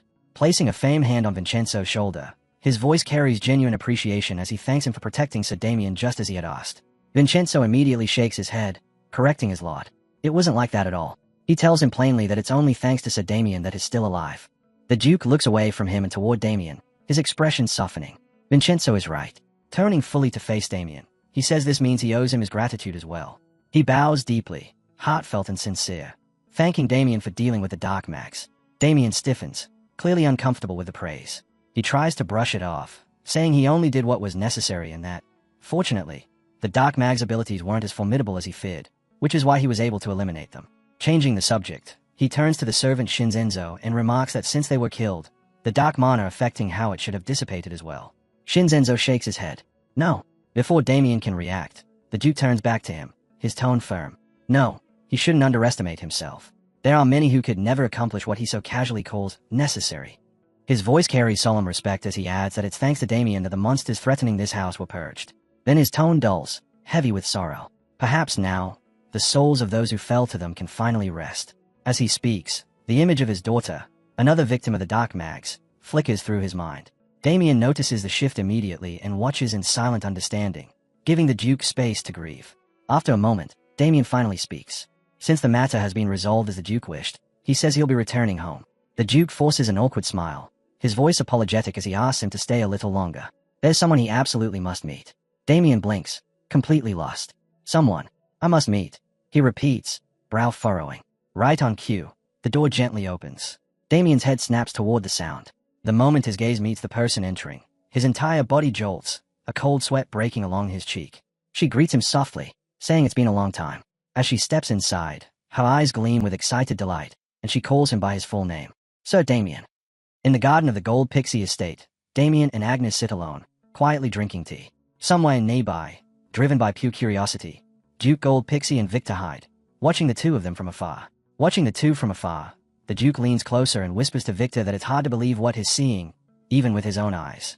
He asks if that tiny, frail-looking girl really is from the church. Victor whispers back that it's true and adds that she's acquainted with his young master, Damien. Sir Jael stands nearby, silent, keeping watch. The Duke murmurs that this is nothing like what he imagined. Now he understands that appearances aren't everything, and that she's truly a terrifying person in her own way. After observing them for a while, he admits he's felt it since earlier. From his point of view, it looks like the two are sharing some sort of romantic exchange. He tells Victor there's a strange tension hanging in the air between them. The reality, however, couldn't be more different. Agnes is relentlessly interrogating Damien, pressing him for every detail about the incident with the dark mags. After a long explanation, Damien finally concludes by telling her that's how he severed the dark mags' heads. Agnes nods, saying it all makes sense now, though she adds with clear disappointment that it's a shame she couldn't witness it herself. With the tension eased, she jokes that it seems he has quite the history with dark mags. Damien lets out an uneasy chuckle, trying to brush it off. He raises his cup for a sip, then looks at her with curiosity and remarks that while he knows she's here as an investigator from the church, he hadn't expected to meet her again so soon. Agnes' face turns red as she blushes, admitting that she volunteered for this assignment after hearing he would be here. Damien freezes, forcing an awkward laugh as she stares at him with eyes practically glowing. Suddenly, she remembers something and asks if he managed to find out which group the Dark Mags belonged to before killing them. Damien is about to answer when he pauses. If he tells her the truth, things could get complicated. He decides to lie. He says he didn't get any information and adds that since they weren't particularly strong, they might not have belonged to any organization at all. Hearing this, Agnes lowers her head and lets out a resigned sigh, saying she understands. She adds that she was wondering if they could have been connected to Yulon. That catches Damien's attention. He calls her Lady Agnes and remarks that it seems she's been pursuing Yulon for quite some time, asking if she doesn't mind telling him why. She stiffens, unease washing over her. Gripping her teacup with both hands as if to steady herself, she keeps her gaze lowered and answers that, to be precise, she's after a particular dark mage who was once associated with Yulon. Damien asks who this person is. Just thinking about him makes her bite down hard on her lip as dread fills her expression. She says is a murderer infamous for slaughtering thousands. With the image of the man vivid in her mind, she tells Damien the name. A monster known as corpse play. The moment Damien hears it, his body jolts. He knows exactly who that is. He repeats the name, asking if that's correct. Agnes nods, saying yes, and adds that she's certain he must have heard it before. Her fist clenches tightly, veins standing out as mana begins to seep from her hand. The hatred she feels toward corpse play is unmistakable, her mana spreading across her body as her emotions leak through. Forcing herself to contain it, she says that no one knows corpse play's real name. A flash of a burning city crosses her eyes. That strange title, she explains, became infamous after a single horrifying event. Her voice carries her back into the past as she recounts how, one day, a noble's territory was completely overturned overnight by the undead. By the time the knights arrived and exterminated the creatures, they found something far worse waiting in the center of the town square. A grotesque structure built entirely from the corpses and entrails of the townspeople. Etched across it, spelled out in bloody flesh, were the words corpse play. As she finishes, Agnes raises a hand to cover her mouth, fighting the urge to vomit as the memory resurfaces. Her anger sharpens as she adds that the demon committed the massacre for one reason alone, to announce his name to the world. Damien watches her body tremble with rage and disgust. Even now, he thinks, her true reason for chasing Yulon still isn't entirely clear. And yet, there's something else there. Something unfamiliar stirring beneath her anger. He studies her quietly, then concludes that this is something he can't tell her, because he already knows corpse play's real name. His thoughts drift back to his time as a death knight before aggression. In that distant future, corpse play earns the trust of Dorgo, the Grand Lich, and rises to the rank of Legion Commander. His undead army marches on the front lines, mercilessly slaughtering millions of humans. Lost in that memory, Damien is jolted back to the present when Agnes suddenly calls his name. He stiffens slightly. Having regained control of herself, Agnes tells him that if he ever learns anything about corpse play, she asks that he please inform her. Damien stays silent for a moment. Then he lowers his head with a resigned sigh and says it's all right. He will. Rising from his chair, he tells Lady Agnes that this is all the testimony he can offer regarding the Dark Mags for now, and asks if she's satisfied enough to end the interrogation here. She smiles calmly and tells him that of course it's fine, thanking him for his cooperation. He replies that it's nothing. Turning away, his gaze shifts toward the flowers where Duke Gold, Pixie, and Victor are hiding. He speaks toward them, stating that the questioning is complete. Both the Duke and Victor freeze, stunned that he noticed them. Before the Duke can respond, Damien asks if he may now return to his original schedule. With a resigned chuckle, the Duke steps out of hiding, no longer bothering to conceal himself. Victor follows behind him, smiling awkwardly. The Duke nods and gives his answer. There's no longer any reason to keep him here. As Damien prepares to leave, the Duke wishes him good luck and reminds him to be careful on his way back. Outside the Harshin estate, Damien Hayden's eldest sister stands quietly, lingering near the entrance. Her thoughts are interrupted when a voice calls out, asking if she's really standing outside again. Startled, she turns and finds Abel, her younger brother. She asks what he's doing there. Abel tilts his head, replying that she suddenly disappeared, so he came looking for her. With a faintly annoyed look, he asks if she really believes standing out here will make Damien return any faster, suggesting they wait inside instead. She answers with a playful smile, saying it's all right and that she'll head back in after a little while. Abel sighs, realizing there's no point arguing, and asks if she's really that worried about him. She answers immediately, without hesitation, that she is. She explains that Damien is such a gentle boy, and now has gone alone to the Duke's estate. As she speaks, Abel recalls countless moments of Damien's brutal decisiveness and wonders if she's truly talking about the same person. She continues, voicing her concern about what if the knights at the Duke's estate treat him poorly, imagining how frightening that must be for Damien. Abel, worried about her innocence, thinks that if anything, Damien would be the one terrifying them, not the other way around. Still, he keeps those thoughts to himself and simply stands beside her. After letting out all her worries, she clasps her hands together and prays with an anticipatory smile. hoping Damien will return safely. As if on cue, her eyes suddenly widen. She freezes in place, causing Abel to frown and call out to her. She doesn't respond, her gaze locked straight ahead. In the distance, two silhouettes begin to take shape. In a confused voice, she murmurs if that could really be them. As they draw closer, one of the figures lifts a hand and waves, now close enough to be clearly seen. It's Damien and Victor. Damien calls out to his sister, telling her his back. The moment she recognizes him, her face lights up with a radiant smile, and she hurriedly wipes away the small tears of joy welling in her eyes. Count Paul Haxon stands outside with his wife, Marilda Haxon, both staring in disbelief at the many gifts laid out before them. He asks if the Duke truly gave them all of this. Damien Haxon, still presenting the gifts with a proud smile, answers that yes, the Duke gave them these as he was leaving. He turns, maintaining that same confident composure, and reaches toward the pile. With quiet pride, he says the first gift is for his father. He hands him a book and gestures toward a cart filled with books and various items, explaining that he purchased everything at the bookstore in the duchy, even picking up titles that are currently trending in the capital. His father stares at him, stunned, his voice trembling as he asks if Damien really means it. As his father receives the gifts, he suddenly bursts into joyous praise. His eyes shine as he recognizes Lady Delphinel's newest poetry collection and Viscount Dac's latest novel. He exclaims in awe, almost calling out to the heavens in disbelief, overwhelmed by the sight of such treasured works in his hands. Damien then turns toward his mother, calling her attention gently. He tells her that the next gift is for her. She freezes in place, caught between shock and eager anticipation. Damien presents her with a beautifully crafted wardrobe, its design precise and elegant. She blushes instantly, recognizing the scent at once. Cedarwood. Her delight deepens when she notices the matching table beside it, made of fine rosewood. She can't help but admire both pieces, her praise flowing freely as her joy spills over. Next, Damien shifts his gaze to his eldest sister, Louise, and tells her that her gift is over there. She blinks, surprised, then asks with open anticipation if he really got something for her as well. Abel remains silent nearby, though his expression clearly shows he's impressed. Damien smiles proudly and confirms that of course he did. He leads her attention to a grand piano. It's an exquisite instrument, handcrafted by the renowned artisan Barclay himself. One of the Duke's personal treasures, now entrusted to Damien. Louise's face flushes red as she stares at it, breath escaping her lips in pure amazement. Emotion surges all at once, and she rushes forward to wrap her arms around him, thanking him over and over. Damien laughs softly, still smiling with pride, and tells her the soldiers will help carry it inside. She continues to praise him, rubbing his head affectionately and celebrating him like the cherished brother he is, before turning back to admire her piano. Damien then turns to his younger brother, Abel, who immediately looks away in embarrassment. Damien clears his throat and asks what's wrong.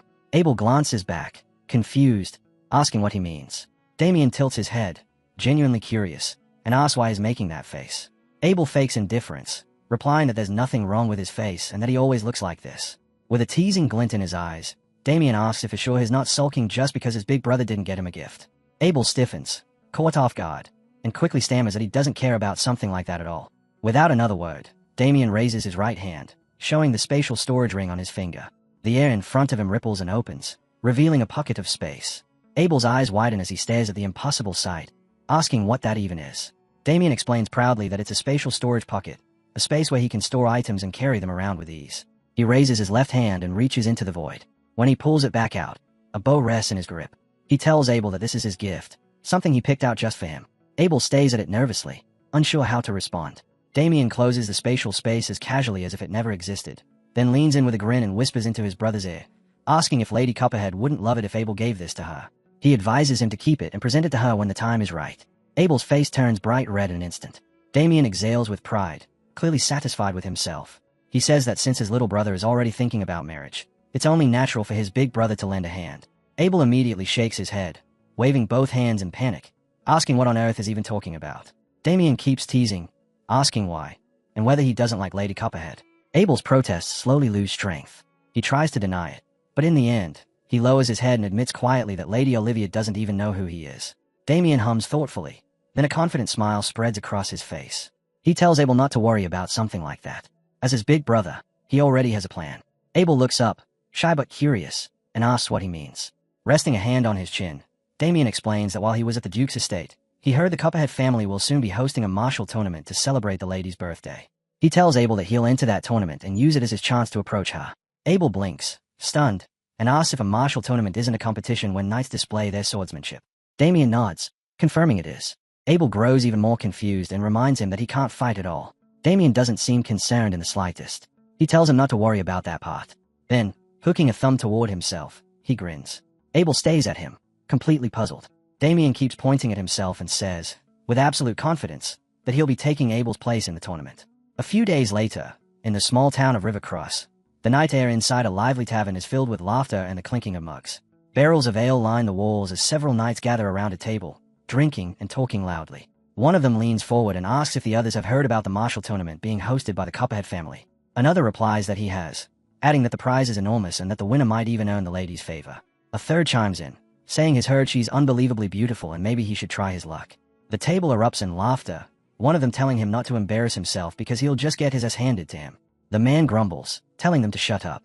Then one of them suddenly remembers something. He says that Viscount Haxon's eldest son is joining the tournament as well. He pauses, searching for the name before saying it. Damien Haxon.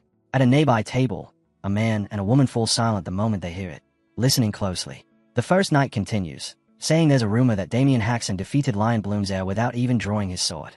Another scoffs, saying there's no way that's true and that it's impossible for him to have beaten the Lion Bloom prodigy. The first knight smirks and says that's not all. He adds that people say Damien is just as handsome as he is strong.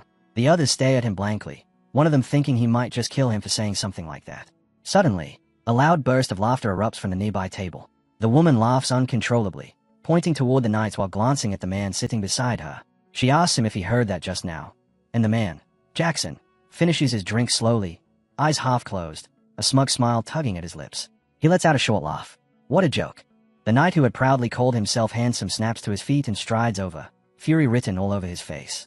He demands to know what they just said, glaring straight at Jackson as he asks if he really laughed at Rivercross's most handsome knight. One of his companions hurriedly tries to calm him down, but Jackson doesn't even spare them a glance. The woman, still wearing that playful smile, casually explains that they misunderstood. She says they weren't talking about him at all. They were talking about Damien Haxon.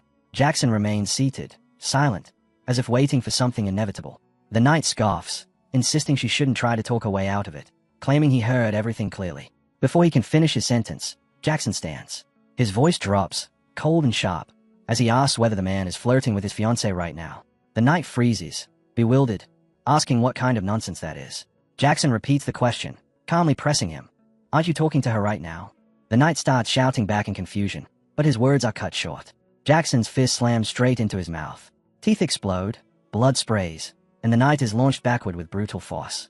The entire tavern falls dead silent. Jackson, seething with rage, glares at the remaining two knights and calls them bastards for daring to flirt with Jackson Cutter's fiancée. One of them panics and draws his sword, demanding to know what he's talking about. The other draws his blade in anger, yelling that Jackson dares provoke him and his squire, declaring that he's dead meat. Jackson only sighs, disappointment clear on his face. He calls them arrogant fools who clearly have no idea who they're dealing with. They rush him, shouting to know who the hell he's supposed to be. Jackson answers by calmly drawing his sword, his movements precise and unhurried. The fight erupts in an instant. Steel clashes, screams echo, and chaos fills the tavern. The lady remains seated, calm, almost bored. She yawns as blood splatters nearby, stretching lazily while one knight crashes to the floor beside her, missing teeth and bleeding badly. Moments later, both knights are sprawled out, beaten and broken. She begins clapping slowly as Jackson walks over to one of the fallen men. He stomps the floor, squats down in front of the half-conscious knight, and points to himself with a grin, asking if he still doesn't recognize him. The knight groans weakly, asking who the hell he is. Jackson's smile vanishes. He smashes his fist into the man's face again, shattering more teeth and drawing fresh blood. Irritated, Jackson straightens up and calls out to the woman by name, Sophia, asking if she can believe this. Sophia approaches carefully, stepping over bodies. Jackson runs a hand through his hair and grins, asking if these idiots seriously think that pathetic Damien Haxon is more famous than Jackson Cutter, the Ogre Slayer. Low-class knight. Estimated title, Ogre Slayer. Jackson Cutter. Sophia wraps her arms around him from behind, smiling faintly. She tells him that's not it, then casually kicks one of the unconscious knights as she adds that these idiots just don't know any better. Still holding him from behind, her smile slowly fades as a simmering anger rises within her. In her thoughts, she curses Damien, recalling how he had been a complete nobody not long ago. And yet, somehow, he had turned into a celebrity overnight. The image of his calm, indifferent face flashes through her mind, stoking her resentment even further. She wonders what kind of trick or scam he pulled this time. Damien Haxon's former fiancée, Sophia Russell. Outside the Haxon Viscounty estate, the entire Haxon family stands gathered before the gates to see Damien and Abel off. A carriage waits ahead of them, reins taut and ready. Damien's mother lets out a weary sigh, murmuring that it feels far too soon. It's only been a few days since her son returned, and already he's leaving again. The thought makes her heart ache. Louise calls out their names.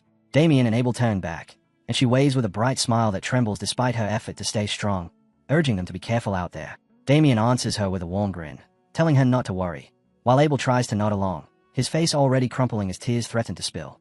Then their father steps forward. His mere presence silences the surroundings. When he finally stops before his sons, he says that he approved this journey because it's a good chance for the Haxan name to shine. Even so, he admits that he's worried, since they'll be traveling far from home. Turning his gaze to Abel, Paul Haxan adds that Damien already told him everything. If he had known Abel was interested in the Copperhead family's young lady, he would have arranged a formal proposal long ago. His tone softens as he apologizes, saying he's sorry. Abel panics, waving his hands in embarrassment and insisting that it's fine. But Paul continues as if he never heard him, saying that while victory would bring honor, what he truly wants is for both of them to return safely. That must be their top priority. Understood. The brothers answer in unison, their voices steady. Yes, father. Paul's expression hardens once more. His eyes settle on Abel as he reminds him not to forget what he was told. That single line leaves an odd silence hanging in the air. Abel stiffens and glances sideways at Damien, who looks back at him in mild confusion. Adjusting his glasses, Abel forces himself to stay composed and replies, "Yes, father. Don't worry about it." Damien tilts his head slightly, clearly puzzled by the exchange. After that, Paul pats both their shoulders and turns them toward the carriage, wishing them a safe journey. The coachman snaps the reins, and the wheels creak as the carriage lurches forward. As it rolls away, Damien leans halfway out the door, waving back with enthusiasm. The family waves in return until the estate slowly disappears from sight. The journey stretches long across the countryside, fields and roads blurring together, until they approach a street near the outskirts of Copperhead County. Inside the moving carriage, the air feels heavy and stifling. Damien sits beside Victor, while Abel sits opposite them, a book raised in front of his face. The steady clatter of the wheels only makes the silence feel louder. Victor shifts uncomfortably, glancing back and forth between the two young masters. It has been hours since anyone spoke. Victor finds himself wondering why the air has grown so unbearably quiet, and how much longer he can endure this suffocating tension. Damien feels no better. He notes inwardly that this is the first time he and Abel have ever been alone together like this, and he has absolutely no idea what he's supposed to say. The silence feels thick enough to wrap around his throat. Across from them, Abel sinks deeper behind his book, pretending to read even though his eyes haven't moved a single line in nearly half an hour. At last, Victor resigns himself to the role of sacrifice. He clears his throat and asks if he may pose a question to young Master Abel. Abel flinches and peeks out from behind the book, his voice tight as he asks what it is.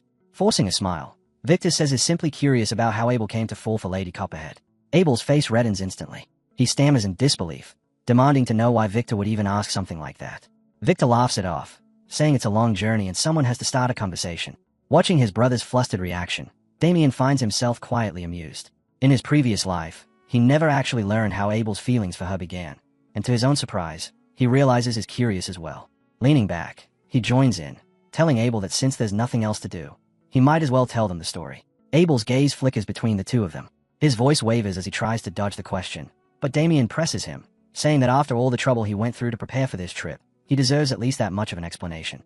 With no way out left, Abel lets out a long sigh and mutters that this is all Damien's fault for being so persistent. Then he begins. He says it happened 4 years ago, at a social gathering of Western nobles he attended with their father. The hall had been bathed in the warm glow of chandeliers, filled with laughter and the constant hum of noble chatter. And that was when he saw her, Lady Olivia Copperhead. Under the golden light, she stood at the center of every gaze. Her green A-line gown complemented the brown of her hair perfectly, and she was surrounded by admiration from all sides. To him, she looked like something pulled straight from a painting.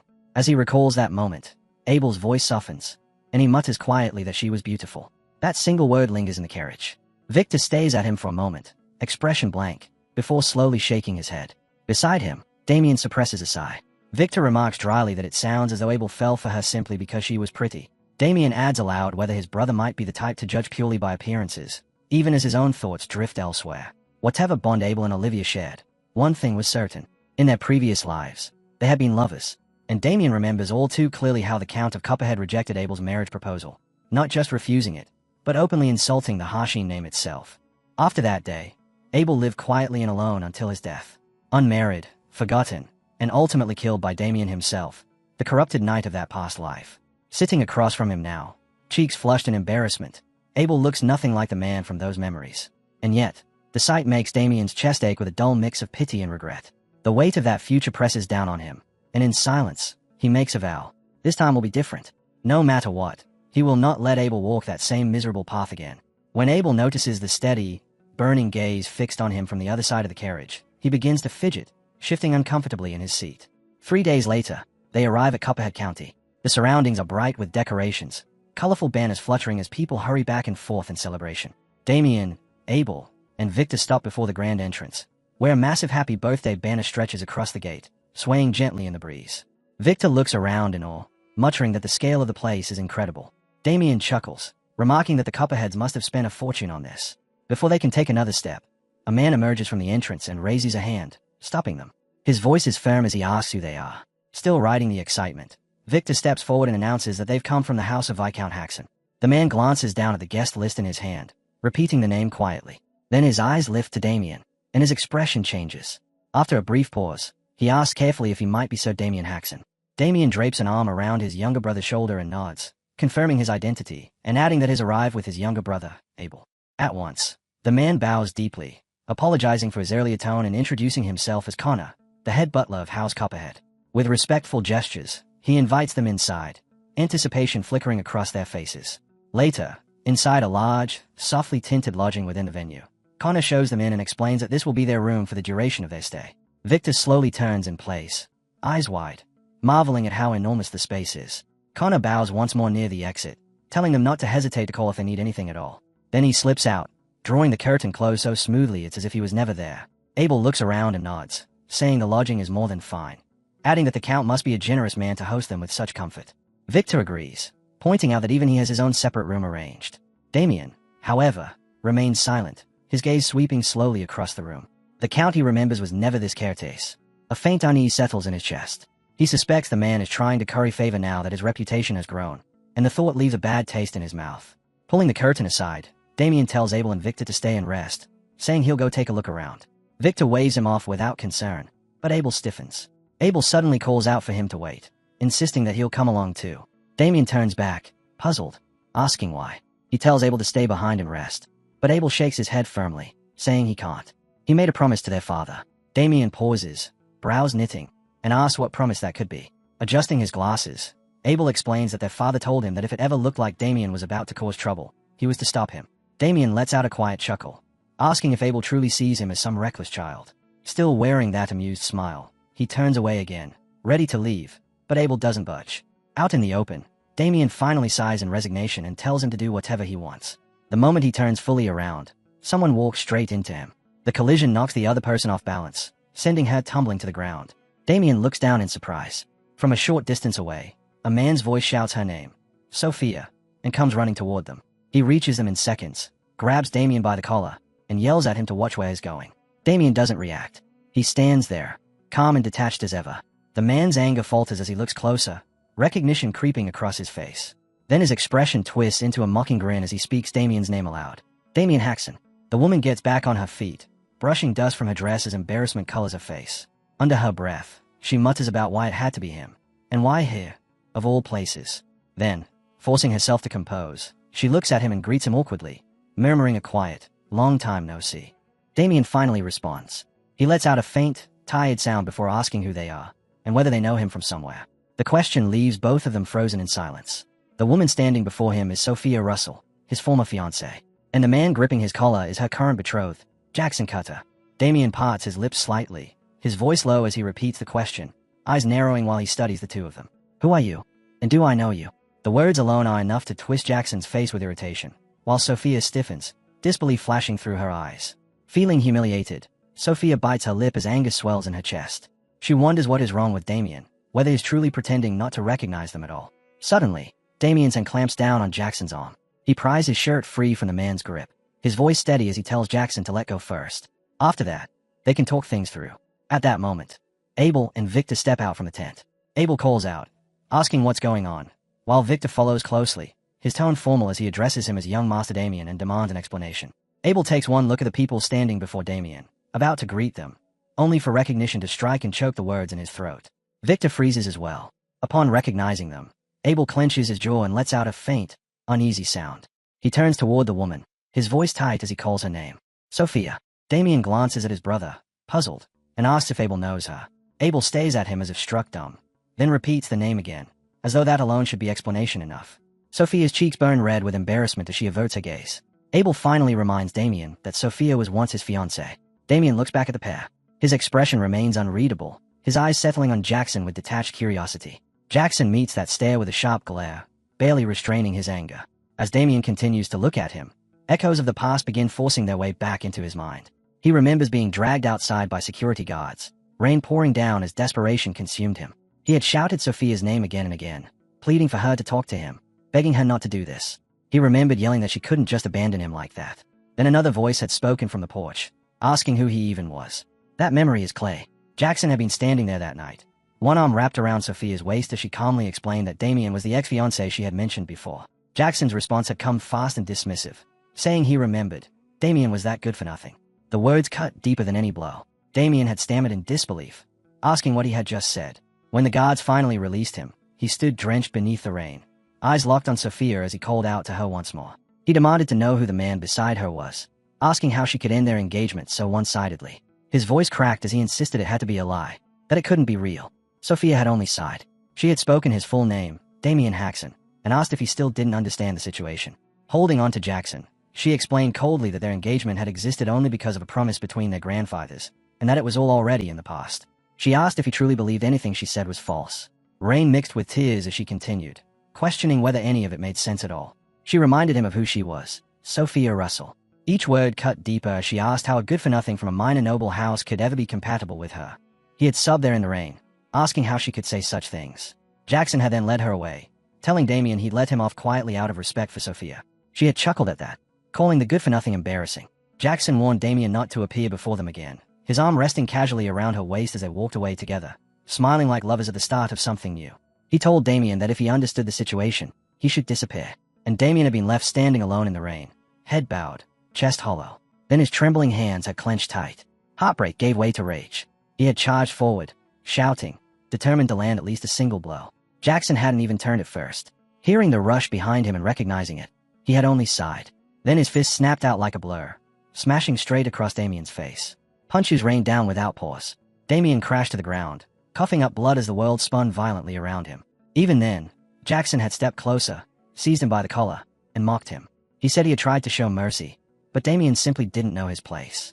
Filth, he had called him, grinning as he beat him until everything faded into blinding white. And through it all, Damien's eyes had searched for Sophia. She had stood there with her arms folded, silent, unmoving. The image still lingers when Damien returns to the present, his eyes narrowing just slightly. It had been raining that day too, when he was beaten into the mud and discarded like trash.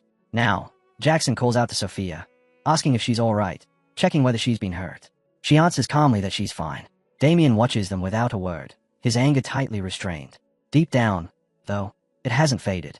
Even now, after all this time, the fury still burns. Sophia scoffs, her voice sharp as she says she understands now. He must be embarrassed about what happened back then, pretending to be calm and composed. Damien frowns faintly, unsure what she means. She continues, accusing him of acting like he doesn't know her, saying he hasn't changed at all, that is still just as pathetic as before. Jackson lets out a loud, mocking laugh, asking if that's what this is about. He says he thought maybe Damien had become someone important and was trying to cut ties. Then a flicker of mischief glints in his eyes as a cruel idea takes shape. He smooths his expression and extends his hand, saying he never thought he'd see Damien again, but that it's good to see him. Damien studies the outstretched hand in silence before asking what kind of act this is supposed to be. Jackson feigns confusion, insisting there's no act at all. He just wants to shake hands, he says, since he's happy to see him. Inside, however, Jackson sneers, mocking Damien for thinking he's famous now. He decides it's time to teach this fool a lesson he'll never forget. Damien looks at the offered hand a moment longer, his face unreadable. Then he lets out a short, quiet chuckle and agrees, saying that if this is what Jackson wants, then so be it. Jackson's grin widens as his aura shifts, his body bracing to strike. For a heartbeat, triumph fills him, until his feet leave the ground. Damien's grip tightens, his cold eyes locking onto him. Sophia gasps, horror flashing across her face as she sees Jackson hanging helplessly in the air. The atmosphere grows heavy, saturated with killing intent. Damien's eyes burn icy and bright. Then, in the next instant, he slams Jackson into the ground with brutal force, the impact cracking through the dirt. Wearing a falsely clumsy smile, Damien apologizes lightly, saying he couldn't quite control his strength. Inside, a darker voice laughs quietly, admitting that he wanted to beat Jackson anyway. He thanks him for the opportunity, calling him a bastard in silence. Sophia, shaken by the sudden display, covers her mouth and calls out Jackson's name, her voice trembling with fear. Jackson's hand twitches against the ground. Then his body jerks upright. Blood drips from his nose, but rage drowns out the pain. Seeing him rise, relief flickers across Sophia's face. Jackson lets out a low, dangerous laugh as he grips the hilt of his sword. Abel sees the motion and tenses instantly, panic flashing through him. Mana surges violently from Jackson as he begins to draw his blade, shouting furiously and calling Damien a son of a. Damien only laughs softly. He tilts his head, almost amused, and casually points at Jackson's face, teasing that whoever bleeds first loses. Abel's eyes widen in horror. Sweat trickles down his temple as he stammers Damien's name. Before Jackson can move another step, a voice cuts through the tension. Deep, commanding, telling him to stop. The authority in that single word freezes Jackson mid-motion. He turns toward the source, and the fury drains from his face. His voice falters as he calls the man master. The figure approaches, each step heavy with oppressive dark energy. His tone is calm, yet carries the weight of death as he speaks. It's remarkable that Damien, the useless brat, has become this strong in such a short time. Damien remains composed, though his gaze sharpens. He hadn't expected Jackson to have someone like this backing him. Still, with measured confidence, he asks whether this man knows him as well, scoffing faintly under his breath. Inwardly, he acknowledges the power radiating from the stranger. It's formidable, at least mid-class. The man stops in front of them, eyes narrowing as he studies Damien, asking just how strong he's become. Then he turns to Jackson and tells him that if he's done fooling around, they are leaving. Jackson bristles, shouting that the bastard hit his face, but the man's glare silences him before the words can finish. Without another look back, he orders Jackson to follow. Jackson clicks his tongue, shoves his sword back into its sheath, and mutters curses under his breath. As he turns away, he sends Damien a final venomous glance, silently promising, "Just wait and see." Damien watches them retreat, his voice light and teasing as he wonders aloud what's wrong with them, asking if they are really just going to leave like that. The man halts mid-step and turns his head slightly. He speaks his name, Jacunwa, and tells Damien to remember it. Then he walks on, leaving nothing behind but the lingering pressure of his dark aura. Abel, Victor, and Damien stand quietly as the figures disappear into the distance. Jacunwa's final words hang in the air, promising that they will meet again soon enough. Damien's gaze follows them, his lips curling into a faint, curious smile. He repeats the name softly to himself, Jacunwa, telling himself to remember it well. And as something fierce stays behind his eyes, a slow grin spreads across his face. Victor and Abel exchange a look, both of them sensing the shift in Damien's mood. Something has clearly been stirred. Damien, his thoughts already ignited by the weight of that name, murmurs softly that he has a feeling something interesting is about to happen. Later, elsewhere within the camping grounds prepared for Lady Olivia's birthday, Jackson storms into their tent, tearing the entrance aside as he calls out for his master. Inside, his master remains still, calmly removing his hat with an unhurried motion. That quiet indifference only fuels Jackson's frustration. He demands to know why he was stopped, insisting that he could have handled that bastard easily. Before his breath can even settle, his master moves. In a sharp, sudden motion, a hand clamps around Jackson's throat. The air is ripped from his lungs in an instant. Shock crashes through him. He never even saw it coming. Jackson coughs violently as is hoisted off the ground, legs thrashing uselessly as he struggles for balance, full breath, for anything at all. His master's gaze is cold, lifeless, like a corpse frozen in winter. Jackson trembles beneath that stare as his master speaks quietly, dangerously. He reminds him that he had already warned him not to draw attention here, not to make noise. Then he asks if his words mean nothing to him. Color drains from Jackson's face as he forces out a strangled apology, his voice barely audible. His master studies him in silence, a stillness sharper than any blade. Then a short, mocking sound escapes him, and he releases Jackson without ceremony. Jackson crashes to the ground, hacking and gasping as his lungs finally suck in air. His master turns his head slightly, as though Jackson isn't even worth a full glance, and calls him a fool. He states plainly that if he hadn't intervened, Damien Haxon would have killed Jackson without effort. Still breathing unevenly, Jackson stays up at him in disbelief, asking what he means. He insists such a thing is impossible, but his master answers calmly, the image of Damien clear in his mind. "It is the truth," he says. Jackson has no idea what that boy has endured. His power has long since surpassed Jackson's reach. Without looking back at him, he warns that if Jackson ever encounters Damien again, he must not provoke him. Then he asks if Jackson understands. Jackson hesitates, then forces out a quiet acknowledgement. Only then does his master turn fully. His gaze carries intent heavy enough to crush bone. He tells Jackson to remember this clearly. Their sole purpose here is to win the martial tournament. His focus must remain there, and no way else. Jackson answers at once. Yet confusion gnaws at him, and he calls for his master again, asking why they are even participating in this tournament, especially when his master instructed him to win Lady Olivia's favor despite already being engaged to Sophia. Annoyance ignites instantly. His master turns toward him, his presence shifting violently as murderous pressure floods the air. Jackson freezes under its weight, unable to move. His master's voice cuts like steel as he reminds him that he raised Jackson all the way to the rank of a low-class knight, only for him to question orders over a woman. Jackson's body trembles as sweat gathers along his spine. He looks away and forces out a stuttered denial. His master slowly reigns in his presence, composure settling back over him as he states that winning the tournament and forming a connection with Lady Olivia are essential to fulfilling his wish. Jackson frowns, confusion tightening his expression as he asks what he means by that. His master turns his back to him and answers plainly that yes, he has a wish. He raises one hand, mana coiling tightly around his fingers, then clenches it into a fist as a wicked smile creeps across his face. His wish, he says, is simple, to ascend to the peak realm. Unease spreads across Jackson's face as he repeats the word under his breath. Peak. His master places his hat back on his head and walks past him toward the exit without another glance. He says he'll gather information on Count Copperhead and the other participants, while Jackson is to focus solely on preparing for the tournament. Jackson nods stiffly, forcing out another shaky, "Yes, master." The moment he steps outside, Sophia notices him leaving the tent. Her gaze follows him, curious, and then she rushes inside with sudden excitement, calling his name. Jackson turns at the sound. When she reaches him, her eyes go straight to his neck. She hurries closer, worry flooding her face as she asks what happened, asking if he's all right. Relief washes over Jackson at her concern. He smiles warmly, assures her that is fine, and calls her name with affection. As he pulls her into a hug, fury coils deep inside him. In silence, he curses his master, calling him a wretched old man. If he wanted something done, the least he could do was explain it properly. Jackson scowls inwardly, wondering what winning the tournament could possibly have to do with reaching the peak realm. Then anger glints behind his eyes. Once he surpasses the middle-class rank, he vows he'll show that bastard exactly who he's dealing with. Later, near the tournament grounds outside the massive arena, crowds gather in restless clusters. Some glare toward a figure approaching, whispering sharply as they ask if that isn't him.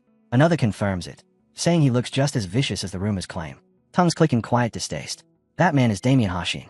He walks forward with unshaken confidence, a light smile on his face despite the murmurs around him. Victor and Abel flank him, both visibly tense. Victor leans closer and speaks in a low voice, calling him young master and remarking that he's become quite the celebrity. Many people seem to recognize him now. Damien's grin only widens, amused. It seems so. A heavy drum suddenly booms across the arena, silencing the crowd.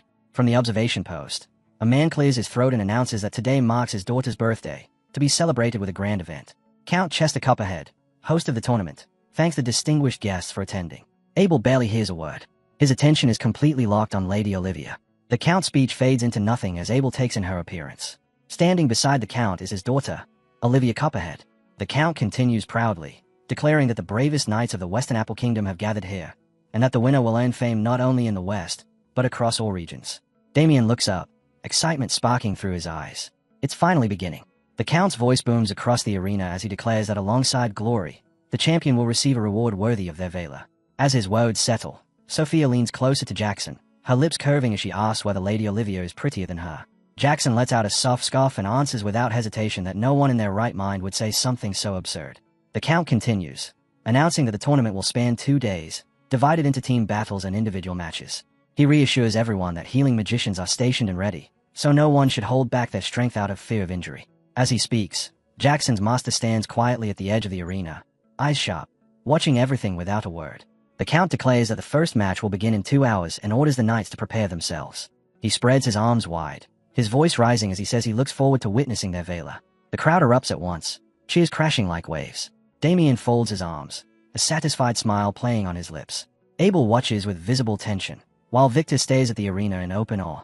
Damien steps away, then pauses, turning back to wave at Abel and Victor, telling them he'll see them later.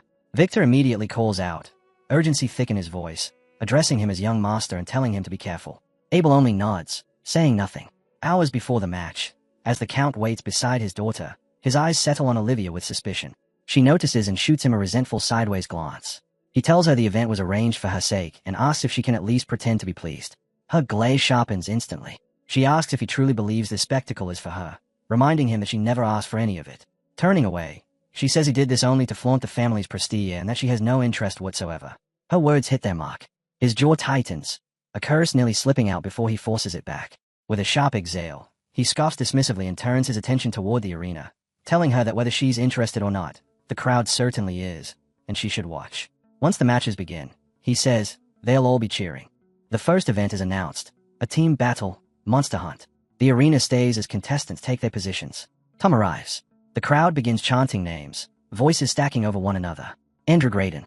Jerevan. The echoes roll endlessly through the stands. Damien stands at the center, expression hardened, focus unbroken. Abel and Victor shout his name with unrestrained excitement. Not far away, Jackson stands stiffly, bitterness flickering across his face as he realizes he's been placed in the same group as Damien. He clicks his tongue in irritation, cursing his luck. From above, Sophia's voice slices through the noise as she cheers loudly for Jackson.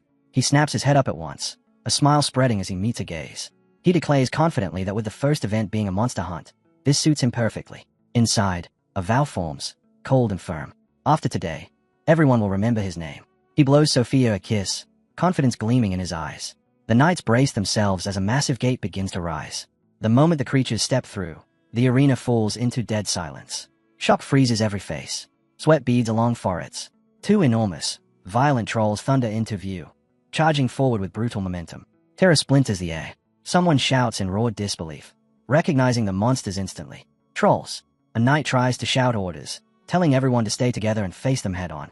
But before the command can fully leave his mouth, one of the trolls slams into him, crushing his body into the ground. Flesh and bone explode into a red smay. Blood sprays across the arena as the crowd screams. A warm drop lands on Damien's cheek. He inhales slowly, and a twisted smile creeps across his lips. Reaching up, he wipes away the blood and murmurs that he hadn't expected that.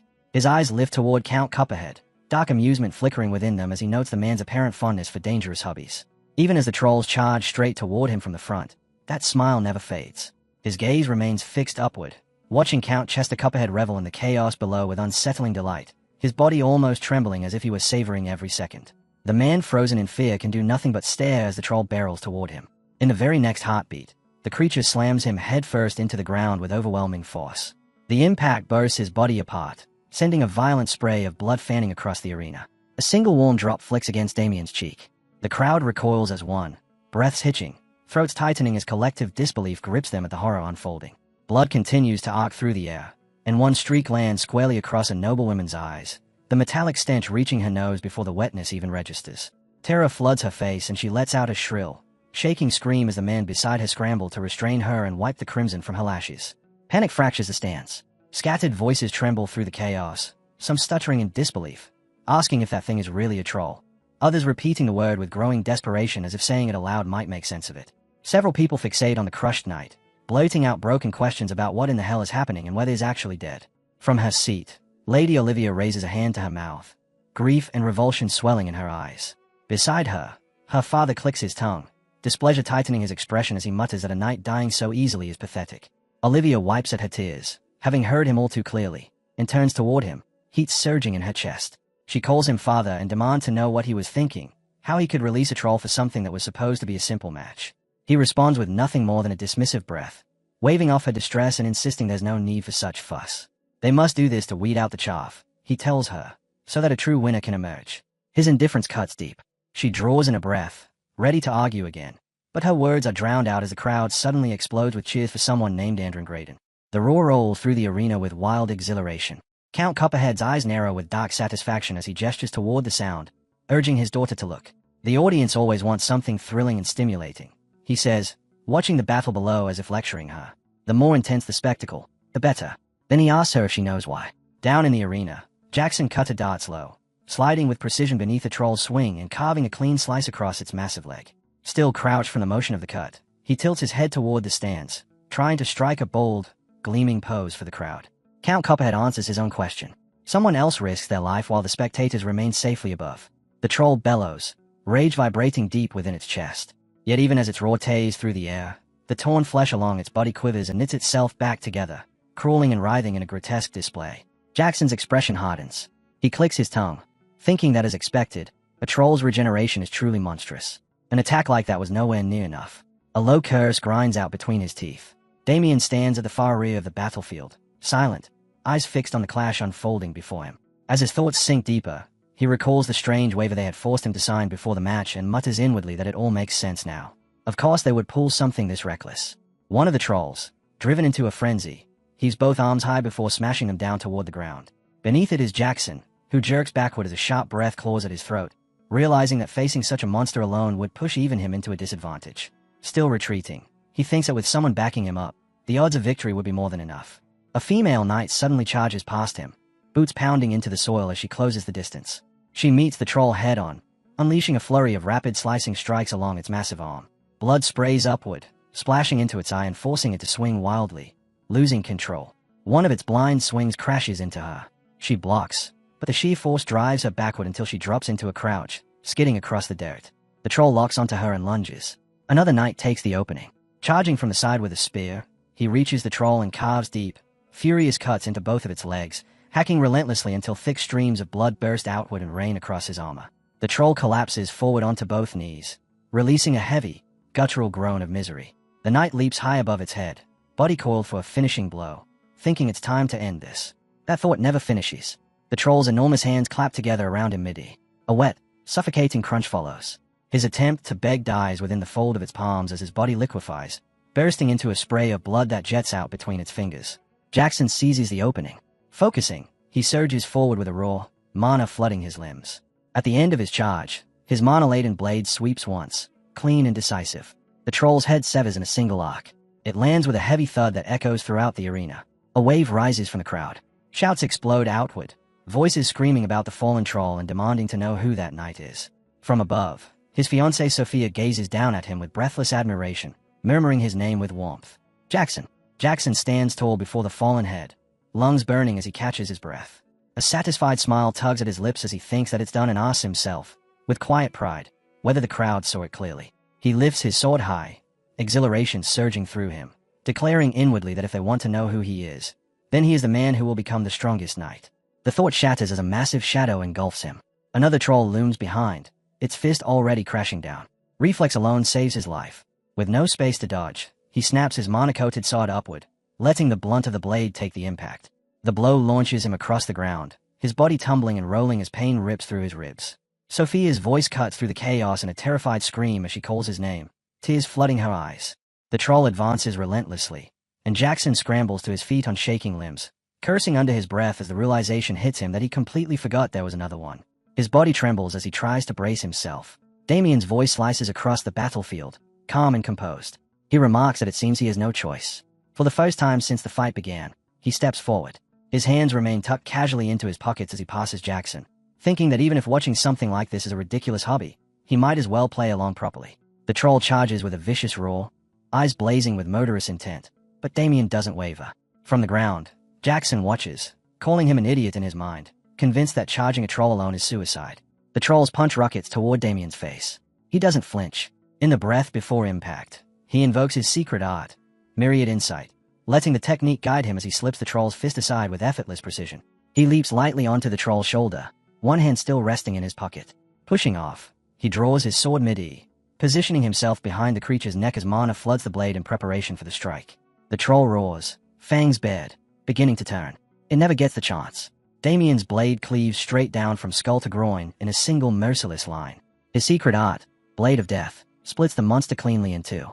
Blood erupts in a violent sheet. Some of it splashes across Jackson's face, freezing him in place, breath trapped in his lungs as he stares at Damien in stunned dread. Damien stands behind the collapsing body, eyes cold, posture locked in the finishing stance as blood rains over him. In the stands, his brother Abel stays wide-eyed, whispering the name Haxon under his breath before suddenly erupting, shouting Damien Hashin at the top of his lungs with his hand raised. Those around him hesitate, confused, asking if that really is Damien Haxon, if that's truly the knight's name. Then the moment catches, and the chant spreads like fire. Damien, Damien, Damien. Count Copperhead claps rapidly, exhilaration pulsing through him as astonishment flickers in his gaze. So this is Damien Haxon. Perhaps the rumors weren't exaggerated after all. Damien clicks his tongue and flicks his blade once to shed the blood. The spray strikes Jackson again, sharp and deliberate, leaving him stinging with a mix of irritation and disbelief. Turning away, Damien opens his subspace and drops the sword inside without sparing it a glance. He asks aloud, almost lazily, why anyone would struggle against a troll of all things. Behind him, the crowd continues to chant his name, the sound rolling endlessly through the arena, while Jackson remains sprawled on the ground. Fury crawls up his spine as Damien's name echoes again and again.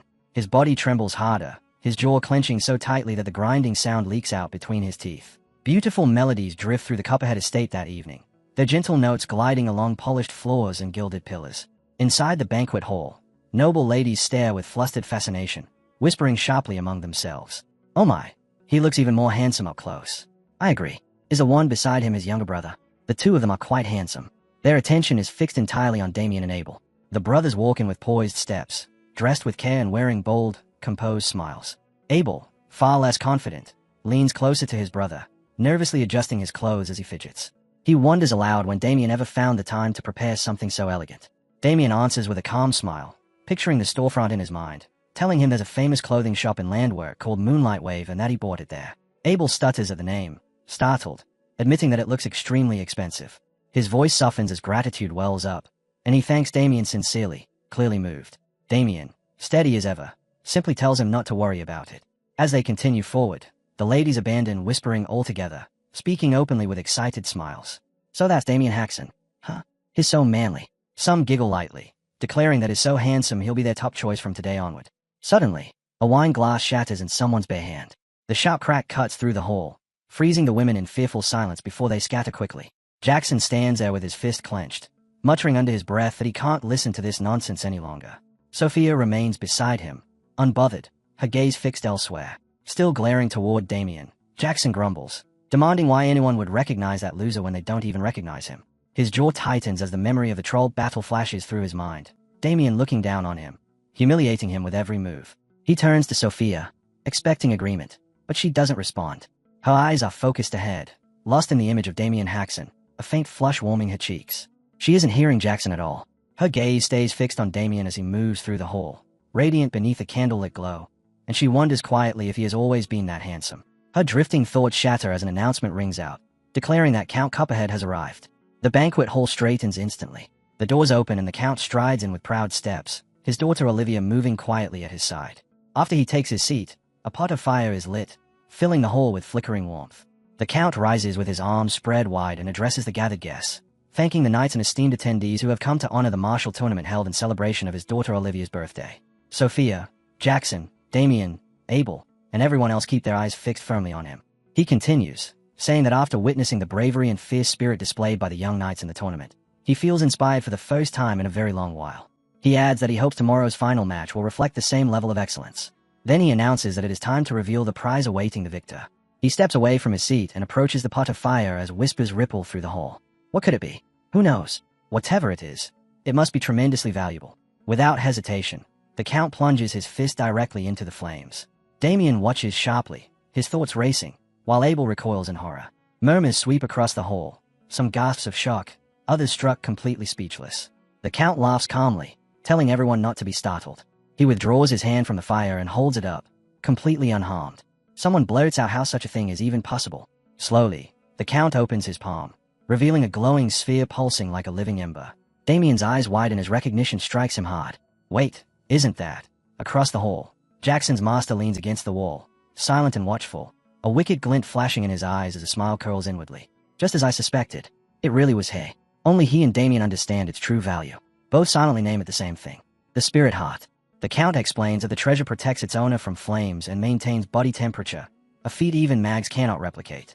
His face reflects faintly in the smooth, glowing surface as he declares that it is undeniably of immeasurable value.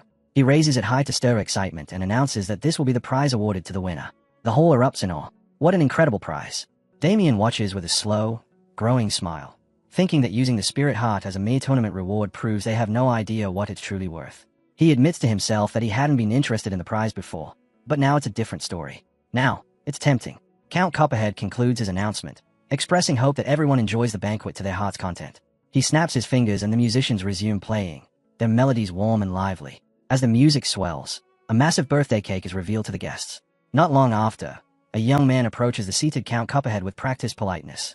He bows deeply and says it's an honor to meet him, introducing himself as a friend of House Nason. The Count's eyes narrow slightly with curiosity. Recognition follows swiftly as he recalls the family name, House Nason. He remembers that the region is famed for its apples and asks if that is not so. Still bowed, Franz replies that his house is honored to be remembered by the Count. He opens a small box on his palm and says respectfully that, in celebration of the young lady's birthday, he has prepared a modest gift. The Count lets out an amused "oh." Olivia, however, remains unmoved, her expression flat and distant. Franz presents the item, explaining that it is a cosmetic crafted by alchemists of the Mishu school using refined spirit powder. He recalls a rumor that even an old woman's skin becomes like a newborn's after using it. Inwardly, The Count clicks his tongue at the mediocrity of the offering, thinking that it truly lives up to being modest.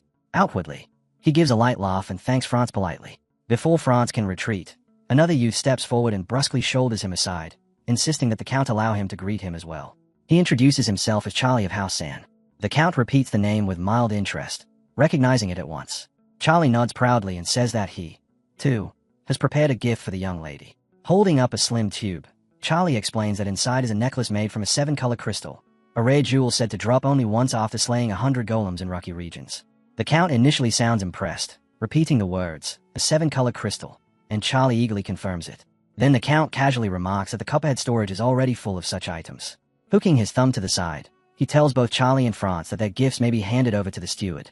From below, Damien watches with calm assurance, thinking that this was only natural. The competition to win the young lady's favor has already begun. But for a man as wealthy as Count Cuphead, ordinary gifts will never be enough. Next, Jackson steps forward and bows deeply, offering his greetings. He introduces himself as Jackson Cutter. The name draws only confusion from the Count.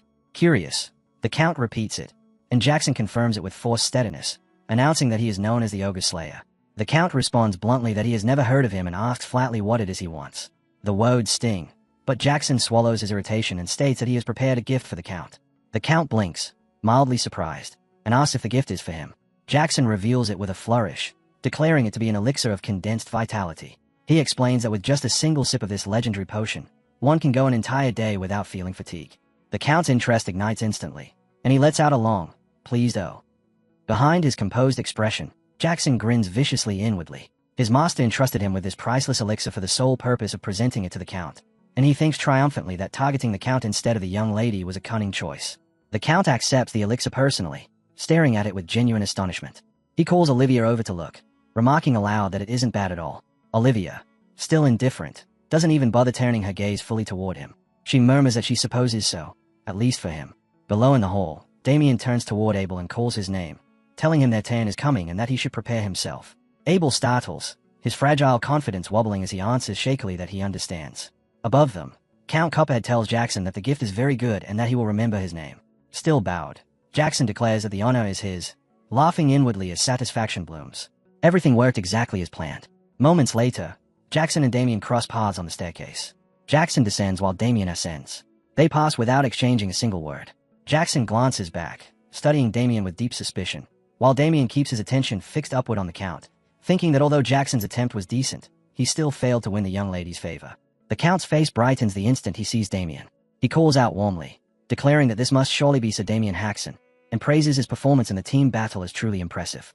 Damien and Abel bow respectfully. Damien replies that he is honored, but the Count waves it away, insisting that the honor is his and remarking that Damien's reputation has been spreading rapidly. Damien smiles with measured confidence and says it's nothing more than empty praise, earning a laugh from the Count, who calls him modest.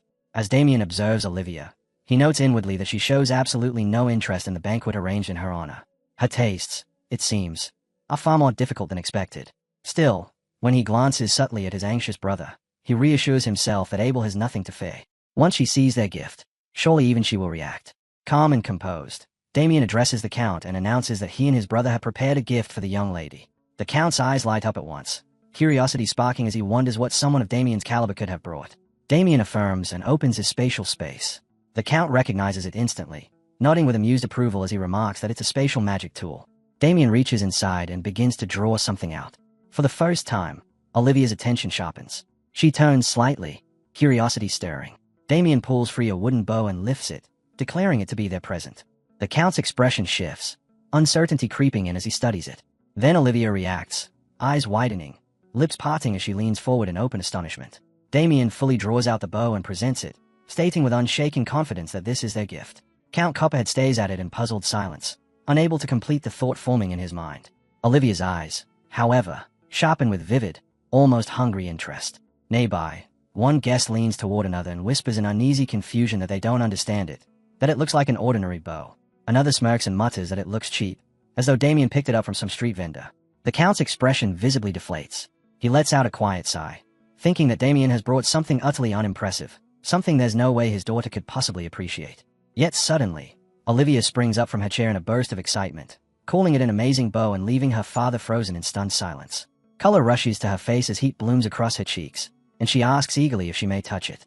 Seeing how deeply she's already drawn in, Damien allows pride to carol into his smile, thinking that it worked exactly as he expected. He grants permission at once and tells Abel not to just stand there but to bring the bow to her. Later that same evening, inside the banquet hall of the Copperhead estate, Olivia pulls back the string with all her strength. Sweat beads along her brow, her hands trembling under the bow's fierce elasticity.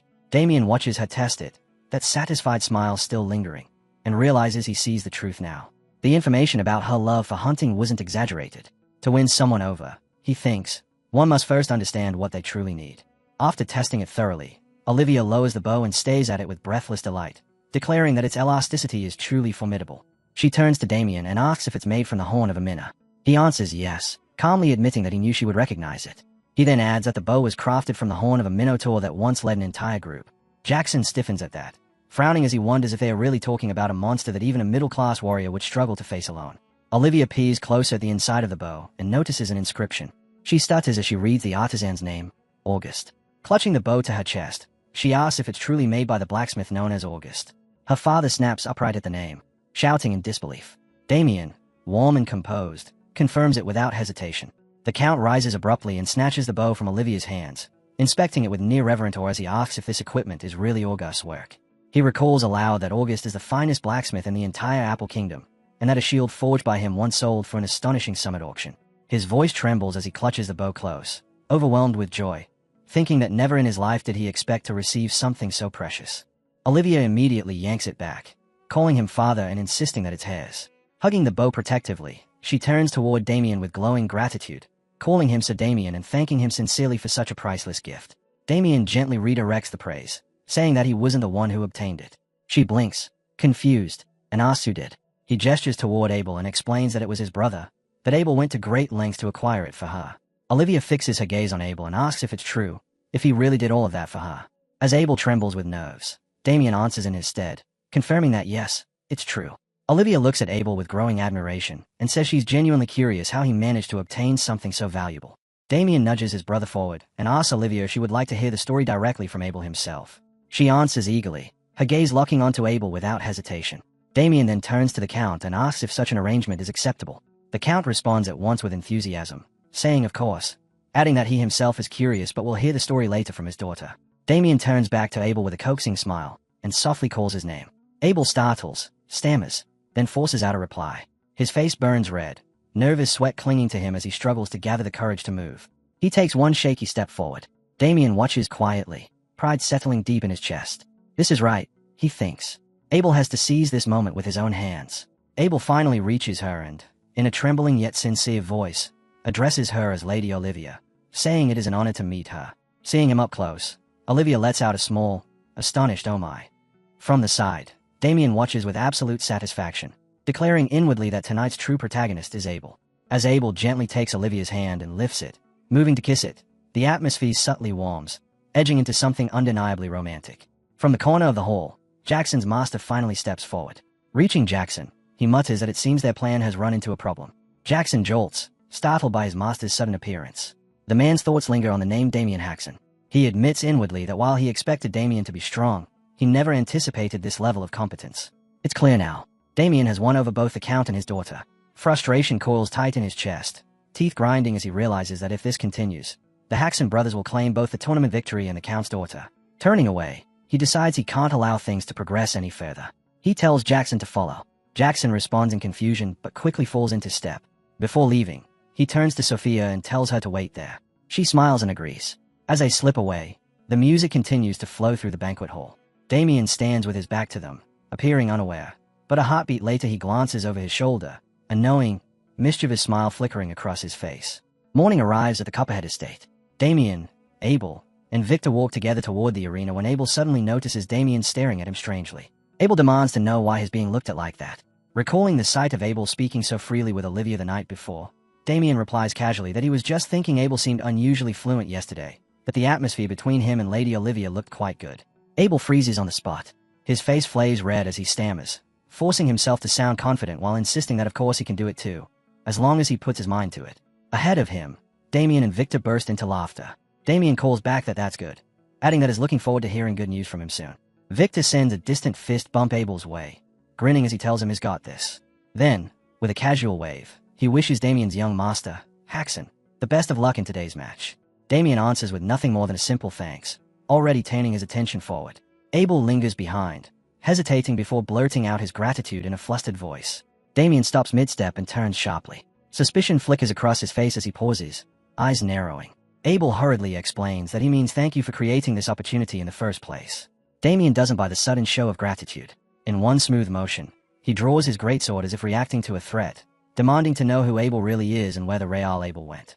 Abel jumps back in panic, waving his hands and begging him not to tease him like that, insisting his being sincere.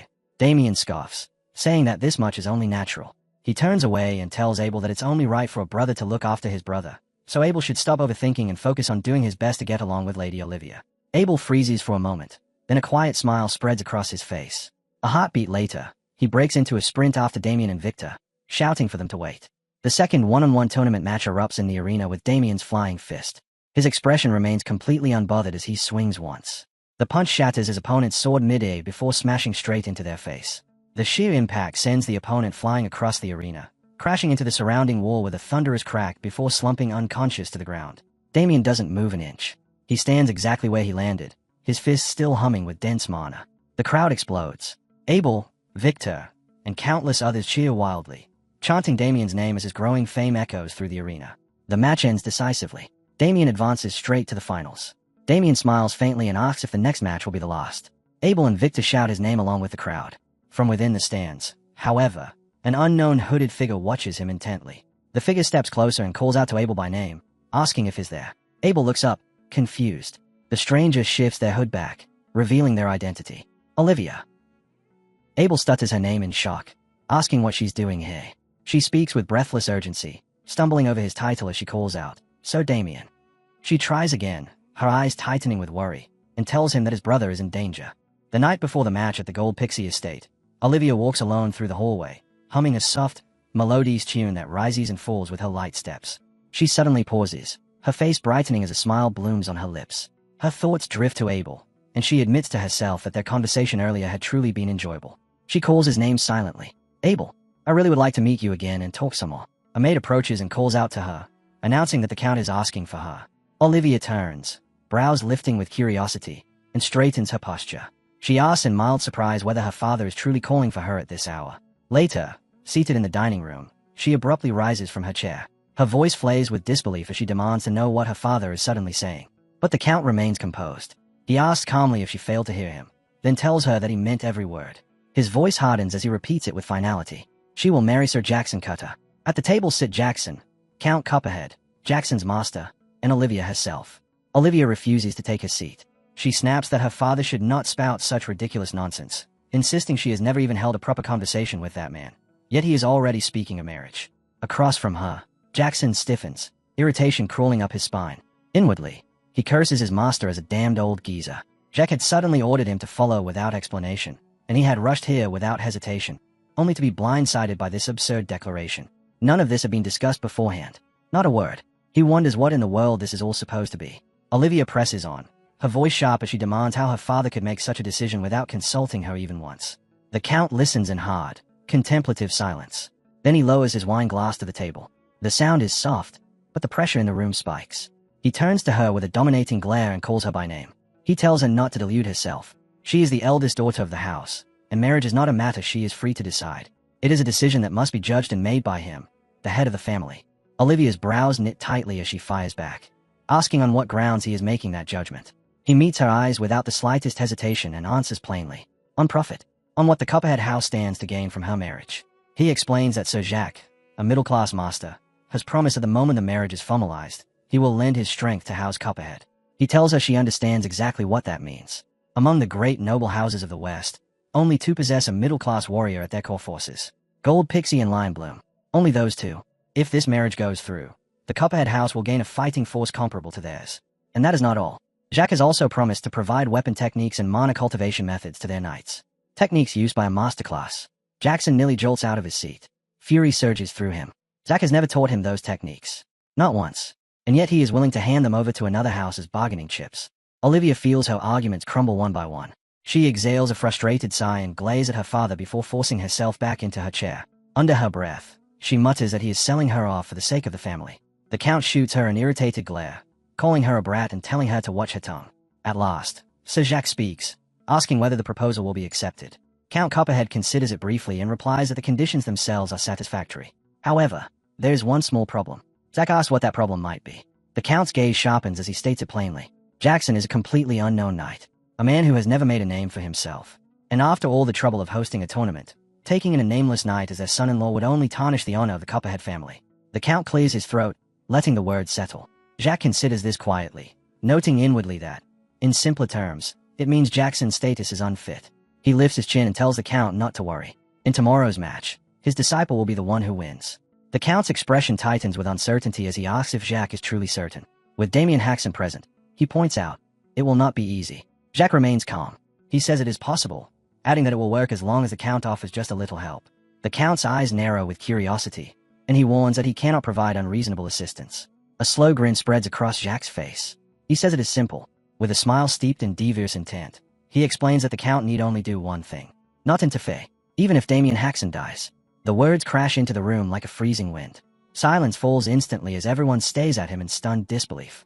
Olivia whirls toward her father, about to protest, but the words die in her throat when she sees him actually considering it. Her voice breaks as she calls out, "Father." After a long, suffocating moment, the Count lifts his glass and slowly swirls the wine. He drinks, then speaks quietly. "Very well."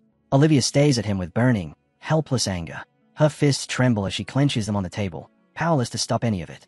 Back in the present, Olivia stands before Damien and Abel, her expression strained and apologetic. After recounting everything to Sir Damien Haxon, she bows her head and says she is truly sorry, admitting she could not stop her father with her own strength. Damien remains calm, fingers resting thoughtfully against his chin as he absorbs her words. Then he nods slightly and says that is what happened. Beside Victor, Abel trembles. Fear tightens his voice as he says they have to run away, that no one knows what Sir Jacques might do.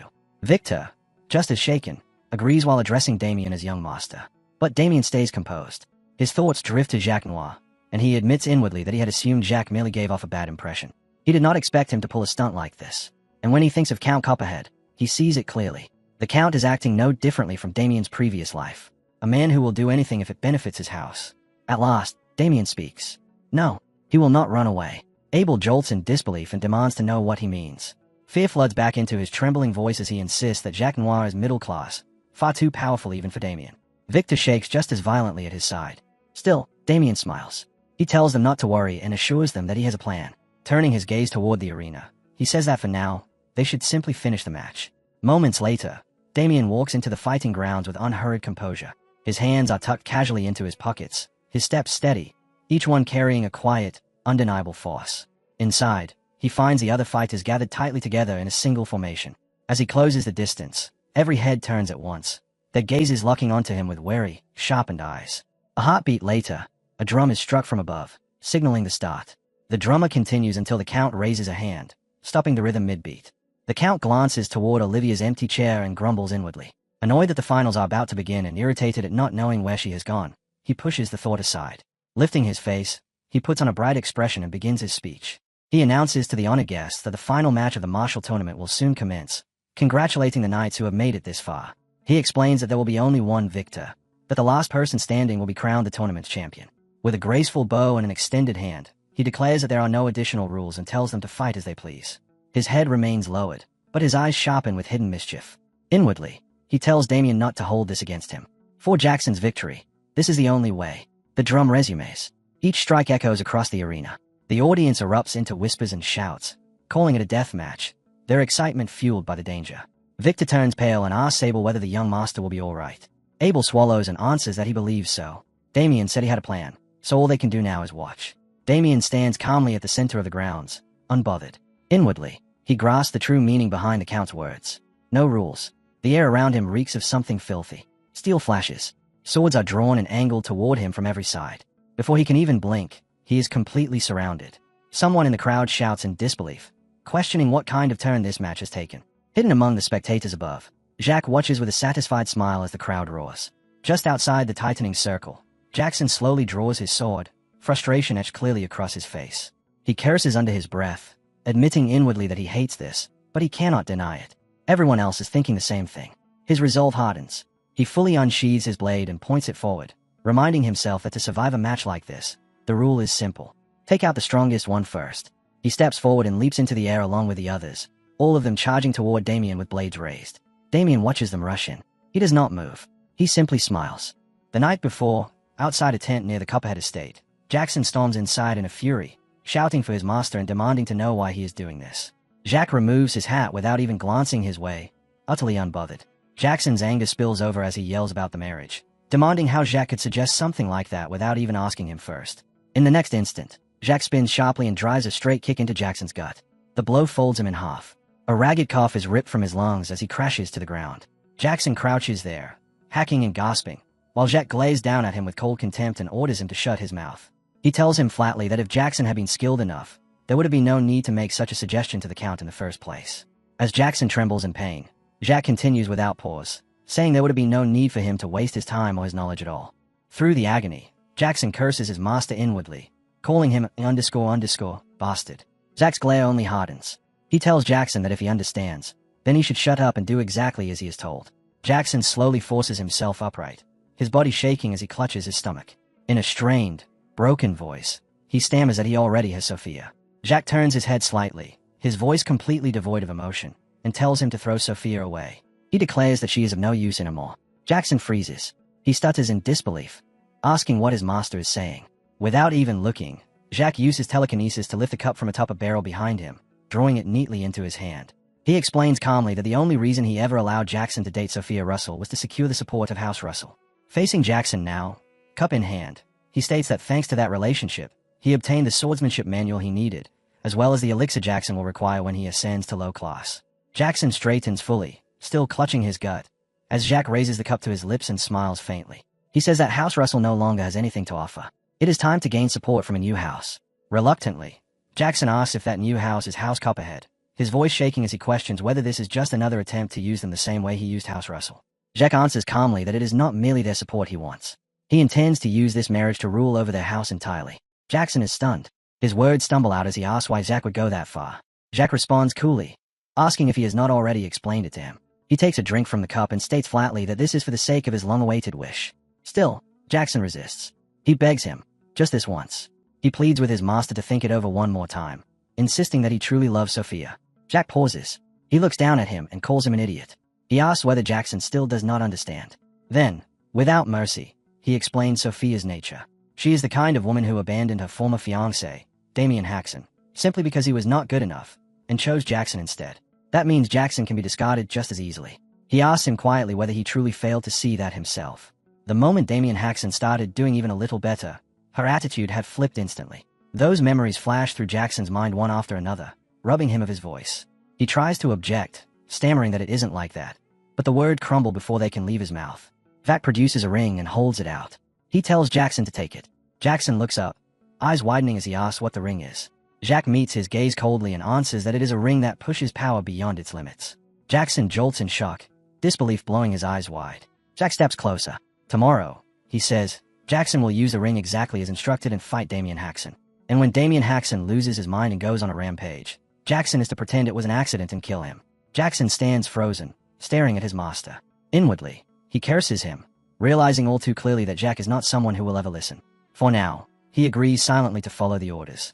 Reaching out, he takes the ring from his master's palm, adding inwardly that while he is at it, he will also get rid of that I saw Damien. Holding the ring, Jackson stays at it for a long moment before forcing out the words that he understands. On the day of the match, Sophia sits among the audience, cheering loudly. She chants Jackson's name over and over, urging him to win. Jackson hears her voice and frowns, thinking she should just wait. Today, he will kill Damien and prove it. He finishes drawing his sword and faces Damien head-on. In the next instant, Jackson launches into the air along with the other fighters, swords poised for devastating strikes. As he surges forward, he thinks that he will show Sophia that he is the man who suits her best. All the blades crash down on Damien from different angles, each sword carving its own arc through the air. Damien keeps smiling. With barely any movement at all, he slips between the strikes, dodging every blow without even taking a single step. Another knight charges from behind, blade thrusting straight toward Damien's back. At the last instant, Damien jumps, evading the stab and landing lightly on the knight's head. Using it as a foothold, he launches himself higher, twisting mid-air and aligning his body perfectly. He descends with a crushing elbow strike that smashes directly into the knight's head, shattering the helmet. The knight collapses face first into the ground, blood pouring from his nose. Damien lands smoothly beside him, still frozen in his striking posture. The audience erupts. Cheers explode across the arena as Abel and Victor shout Damien's name with wild excitement. Amid the roar, Damien lets out a short chuckle and looks at the remaining knights. He remarks that it seems they thought sheer numbers would let them force their way through and somehow make it work. Lifting one hand casually, he beckons them forward, asking what they are waiting for and telling them to come at him. Jackson scowls, disbelief twisting his features as he watches Damien fight several low-class knights without even drawing his sword. Behind him, another knight mutters that Damien is a monstrous bastard. In that instant, a chilling realization dawns on Jackson. Could it be that Damien has already surpassed low class? His eyes sharpen at the thought. A female knight suddenly bursts forward from behind Jackson, mana coating her blade as she shouts that she will show Damien the swordsmanship of House Altar. Her charge snaps Jackson out of his thoughts. At the same time, another knight rushes in from behind Damien, sword raised high as he bellows for the glory of House Saint Troller. Seeing the two attacks converge, Damien finally draws his sword from his subspace ring. He scoffs, his expression flat, remarking that ganging up on someone while talking about house and glory is ridiculous. They strike together, the man from the left, the woman from the right. But before their blades can reach him, Damien's sword flashes. His strike is faster than either of them, meeting both blades head-on and batting them away. He activates his secret art, Myriad Insight, Parry. A sharp ripple of sound erupts at the points of impact. The force twists violently through both weapons, wrenching the knight's hands at unnatural angles and tearing screams from their throats. Damien does not stop. Without changing his expression, he raises his sword again. In a single follow-up strike, he disarms them both, knocking their swords free and sending the female knight flying through the air. The two barely remain standing, bodies shaking as they clutch their ruined hands. Damien tells them calmly that they all signed the agreement. Didn't they? Then he moves. In a single flash, he vanishes, leaving behind only the cutting light of his sword. He reappears at the end of his strike, poised and still, as the knights behind him collapse one after another, all felled by the same blow. He tells them to consider meeting him an unfortunate accident. The arena explodes into deafening cheers. Damien's name is chanted again and again. Caught in the frenzy, Abel looks nearly unhinged as he proudly tells a stranger beside him that Damien is his brother. From above, Count Copperhead stays in shock, managing only a stunned, "What?" Jacques frowns deeply, irritation and calculations churning behind his eyes. Damien turns toward Jackson with a casual smile, making him jolt. He remarks that it looks like Jackson is the only one left and asks if he isn't coming. Jackson lowers his head, teeth grinding as curses pile up in his throat. Then, without warning, he straightens and bursts into manic laughter, making Damien stare at him in confusion. The laughter cuts off abruptly. Jackson raises his hand and plucks a pill from the ring, sneering as he tells Damien that he has shown off enough. His fingers tremble as he holds the pill, hesitation flickering across his face. Then, as if forcing the thought away, he tosses it into his mouth. Damien watches and asks what he is suddenly eating. The effect is instant. Jackson's heart begins to thunder violently, pain tearing through his chest as he grits his teeth and swallows back groans. Damien's eyes narrow as he traces an unfamiliar mana pattern spreading outward from Jackson, crawling along the ground behind him like branching veins. Damien turns fully, following the flow of that mana as it reaches one of the fallen knights and seeps into his body. The knight suddenly screams, a sound of unbearable agony ripping through the arena as the strange energy invades him. The mana does not stop there. It spreads farther, infecting not just one body, but every fallen knight at once. The sight leaves Damien frozen, stunned by what he is seeing. Jackson smiles. Mischief glitters in his eyes as he faces Damien. The same eerie aura now rises from Jackson himself, as though he is being fueled by it. Sensing something deeply wrong, Damien turns back toward the fallen knights. What he sees makes his breath catch. Their bodies are grotesquely dissolving, consumed as the mana devours them from within. Damien stays in horror and demands to know what the hell that thing is. Jackson grins wide, a low chuckle rumbling out of his throat as he tells Damien that what he's witnessing is something known as a mana rampage. Inside Damien's mind, the definition surfaces instantly. A mana rampage is a phenomenon where the mana within a body breaks free from its owner's control and runs completely wild. When it happens, not only is there massive loss of mana, but the body itself can suffer catastrophic damage, often leaving the victim permanently crippled. After that realization settles, Damien speaks coldly, his gaze locked on Jackson as he asks if this is the power of the gem Jackson just swallowed. Jackson takes his first step forward and answers without hesitation, saying yes. He calls it the trump card his master personally gave him. As he keeps walking closer, he explains that the object triggers a mana rampage in everyone around him. His grin stretches wider with every step, excitement flashing in his eyes as he tells Damien that he really shouldn't have been running his mouth this whole time. Closing the distance completely, Jackson leans in until his face is only inches from Damien's, still grinning as he tells him that now he'll have to crawl on the ground like the worm he is. He spits the insult out, calling Damien a worthless piece of trash. Jackson stands directly in front of him, energy pouring out of his body like thick fog, swallowing the space around them both. Seconds pass. Then more time passes. And yet, nothing happens. Damien remains standing there, unmoving, not even twitching. Suddenly, Damien lets out a muffled sound, as if he's been holding back laughter for far too long. In the next moment, he bursts into uncontrollable laughter, slapping his face with his palm as the sound echoes wildly through the arena. Just as abruptly, the laughter stops. Damien lowers his hand, revealing eyes gleaming with mocking malice. The symbol etched into his hand, the one that nullifies all dark magic used against him, glows faintly. He calls Jackson a low-life piece of trash and says that this was more or less what he expected. Then he asks if this is really all Jackson could come up with, casually remarking that Jackson must have been getting help from black magic. Jackson snaps back in furious denial, shouting that it isn't black magic and demanding to know what Damien is talking about. He yells again, more desperately this time, asking how Damien is still completely fine. But before the question can fully leave his mouth, Damien drives a brutal kick straight into Jackson's gut. The impact is devastating. Jackson instantly coughs, his eyes going blank as the force launches him backward. Damien keeps his leg extended, smiling calmly as Jackson slams into the ground, bouncing 3 times before crashing violently into the arena wall. The collision sends another wave of agony ripping through Jackson's body, forcing a hoarse grunt from his throat. From the stands, Sophia screams his name in panic. Jackson finally slides down the wall and collapses onto the ground with a dull thud, groaning helplessly. Damien steps forward, looks down at him, and calmly tells him that it's a shame. His expression sharpens into grim excitement, eyes gleaming with cold malice as he finishes the thought. But that kind of thing doesn't work on him. High above, Jacques looks down from the audience seats in seething fury, his face twisting as his thoughts stumble over themselves in disbelief. What just happened? The ring's power should have activated. His gaze locks onto Damien below as the crowd erupts into a mix of cheers and uneasy murmurs, a chill crawling up his spine. Don't tell me a mana rampage doesn't work on Damien. Down in the arena, Damien feels the sharp weight of Jacques' stare pressing down on him from afar. He scoffs inwardly, realizing that Jacques has teamed up with the Count to get rid of him and even use his own disciple to do it. Then a realization strikes him. Wait. A calculating smile forms on his face as he considers that if he plays this opportunity right, he might be able to make all those bastards choke on it together. That thought is cut short as Jackson suddenly appears right in front of him, rage twisting his face as he brings his sword down in a furious, mana-imbued downward strike meant to crush him. Damien sidesteps effortlessly, the blade smashing into the ground and pulverizing it. Jackson whirls instantly to follow up, but Damien pulls back just as cleanly, creating distance in the same heartbeat. Jackson plants his feet and takes a battle-ready stance, mana flooding over his body and sword as fury pours out of him. He screams that Damien is a son of a bitch and declares that since it's come to this, he'll kill him with his true strength. He launches forward, exploding off the ground in a violent charge. Damien clicks his tongue, a faint smile tugging at his lips as he brings his sword forward and tells Jackson to remember his place. His blade begins to hum, rippling waves of mana surging along its edge. He swings upward in a clean arc, sending those waves blasting outward in a wide spread. The attack strikes Jackson before he can close the distance, ripping the sword from his grip and stopping him dead in his tracks.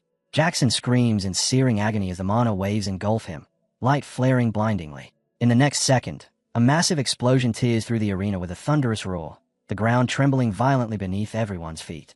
Panic erupts in the stands as dust, smoke, and debris surge upward. Spectators scream, shielding their eyes and shouting in confusion, demanding to know what's happening. Jackson crashes down onto both knees. He clamps a hand over his mouth, gagging as if about to vomit while dark mana begins leaking slowly from his body. Then, all at once, he throws his head back as a torrent of black energy bursts violently from his mouth. The audience freezes in horror, every familiar face staring with eyes wide and mouths agape.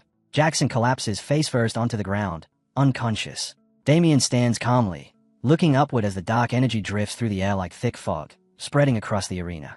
The atmosphere turns heavy, suffocating, and deeply ominous. Someone in the crowd feels it first and shouts in dread that this black energy is unmistakable, and in the next instant voices erupt all at once. Black magic. The Count jolts in sheer terror, fists clenching as panic ripples through the stands. Shouts explode from every direction, questioning how a knight could possibly be using black magic and whether this should be reported to the church immediately. The Count trembles, teeth grinding together as sweat pours down his face. Damn it. Why did this have to happen in my domain? He whips around just as his butler rushes toward him in panic, shouting his title and demanding to know what they should do. He warns that the crowd is growing restless and that at this rate, word will reach the church before they can stop it. The Count's mind races wildly. Then, all at once, he strides forward and orders the butler to stop the match immediately and silence everyone before this spreads any further. Meanwhile, Damien calmly opens his subspace and returns his sword, thinking that for now, everything is proceeding exactly as planned. A flicker of suspicion rises, and he shifts his gaze toward where the Count should be sitting, only to find the seat empty. He scoffs aloud, calling him a rat bastard and accusing him of trying to run already. Elsewhere, the Count rushes through the estate grounds with his guard knights, hurrying toward the carriage he had prepared in advance. Frustration boils over as he curses Jacques Noir, calling him a crazy bastard and snarling that he trusted him, only for Jacques to smear black magic all over him. As he reaches the carriage, he clings desperately to hope, convincing himself there's no proof tying him to any of this. If I play dumb, everything will be fine. Just as he moves to step inside, Damien's voice slices cleanly through the air, asking where he thinks he's rushing off to. The Count jolts violently. He and the guard spin around to see Damien standing there with his hands in his pockets, wearing an easy, almost relaxed smile. The Count forces himself to calm down and stutters out Damien's name, asking what the matter is. Damien tilts his head and asks why he's pretending not to know, stating plainly that the Count must have something to say to him. Panic detonates inside the Count's chest. No way. Does he already know? He rejects the thought immediately, insisting it can't be possible. Still struggling to maintain composure, he stammers that he has no idea what Damien is talking about and hurriedly claims he's busy, suggesting they speak later. Damien hums thoughtfully and asks if that means he's going to play dumb. Then he says that in that case, he won't have much of a choice either. Fear cracks through the Count's voice as he demands to know what Damien is doing and orders him not to come any closer. The guards tighten their grips on their swords, raising their free hands to stop him. Damien's fists crash into their faces before they can even react, blood spraying as they collapse instantly. In the same blink of an eye, his fist punches straight through the carriage door beside the Count's head, splintering wood and making the Count shriek in terror. Damien stands right beside him now, that carefree smile still in place. In a dark, almost playful tone, he asks what he thinks. His eyes sharpen as his voice turns grim, and he asks whether the Count remembers what he needs to say now. The Count nods frantically without hesitation, trembling as his thoughts completely collapse into panic. Inside the chamber, a furious shout suddenly erupted as Chester demanded to know if Olivia was responsible for what had happened, and the maids, startled by the explosive tone, quickly slipped out of the room while murmuring to each other that everything had descended into utter chaos. Standing there with her arms folded, Olivia paused for a moment before calmly admitting to her father that she was indeed the one who had informed Sir Damien. The answer instantly ignited Chester's temper. Grinding his teeth, he pointed at her and roared that she must have lost her mind, accusing her of betrayal after all the years he had raised and sheltered her, and demanding to know how she could dare to turn against him. Before his tirade could continue, Damien abruptly slammed his heel down onto the table, the sharp impact echoing through the room. The sudden movement startled Chester so badly that he instinctively pulled back, lowering the hand he had been pointing with as his voice died in his throat. Damien fixed him with a cold, cutting stare and warned that he was still in the middle of speaking. Beads of sweat began forming on Chester's face as he nervously replied that he understood, then cautiously asked how far the situation had progressed. With a quiet sigh, Damien explained that investigators from the cult would soon arrive, then shot Chester a mocking look and stated that they would inevitably uncover the fact that Chester had attempted to arrange his assassination by striking a deal with Jacques Noir. Continuing without pause, he asked Chester what he thought would happen once the cult learned about that arrangement, especially considering that the scheme had even involved the cult's most forbidden practice, black magic. Panic immediately seized Chester, and he hurried to protest that he truly had no idea Jacques would go as far as using black magic, insisting he had never imagined anything like that. Damien merely scoffed at the explanation and asked whether Chester seriously believed the cult would accept such an excuse. Realizing how desperate his situation had become, Chester pleaded with Sir Damien for forgiveness, openly admitting his mistake while begging him not to report the matter to the cult. After taking a brief moment to think, Damien responded in an indifferent tone that even if he personally stayed silent, Jackson Cutter would reveal everything anyway. He then reminded Chester about the horrific methods of torture used by the Inquisitors and asked whether he had ever heard of them. The mere mention of those interrogations caused the color to drain completely from Chester's face. Watching his reaction, Damien narrowed his eyes slightly before straightening his posture and announcing that there might be another solution.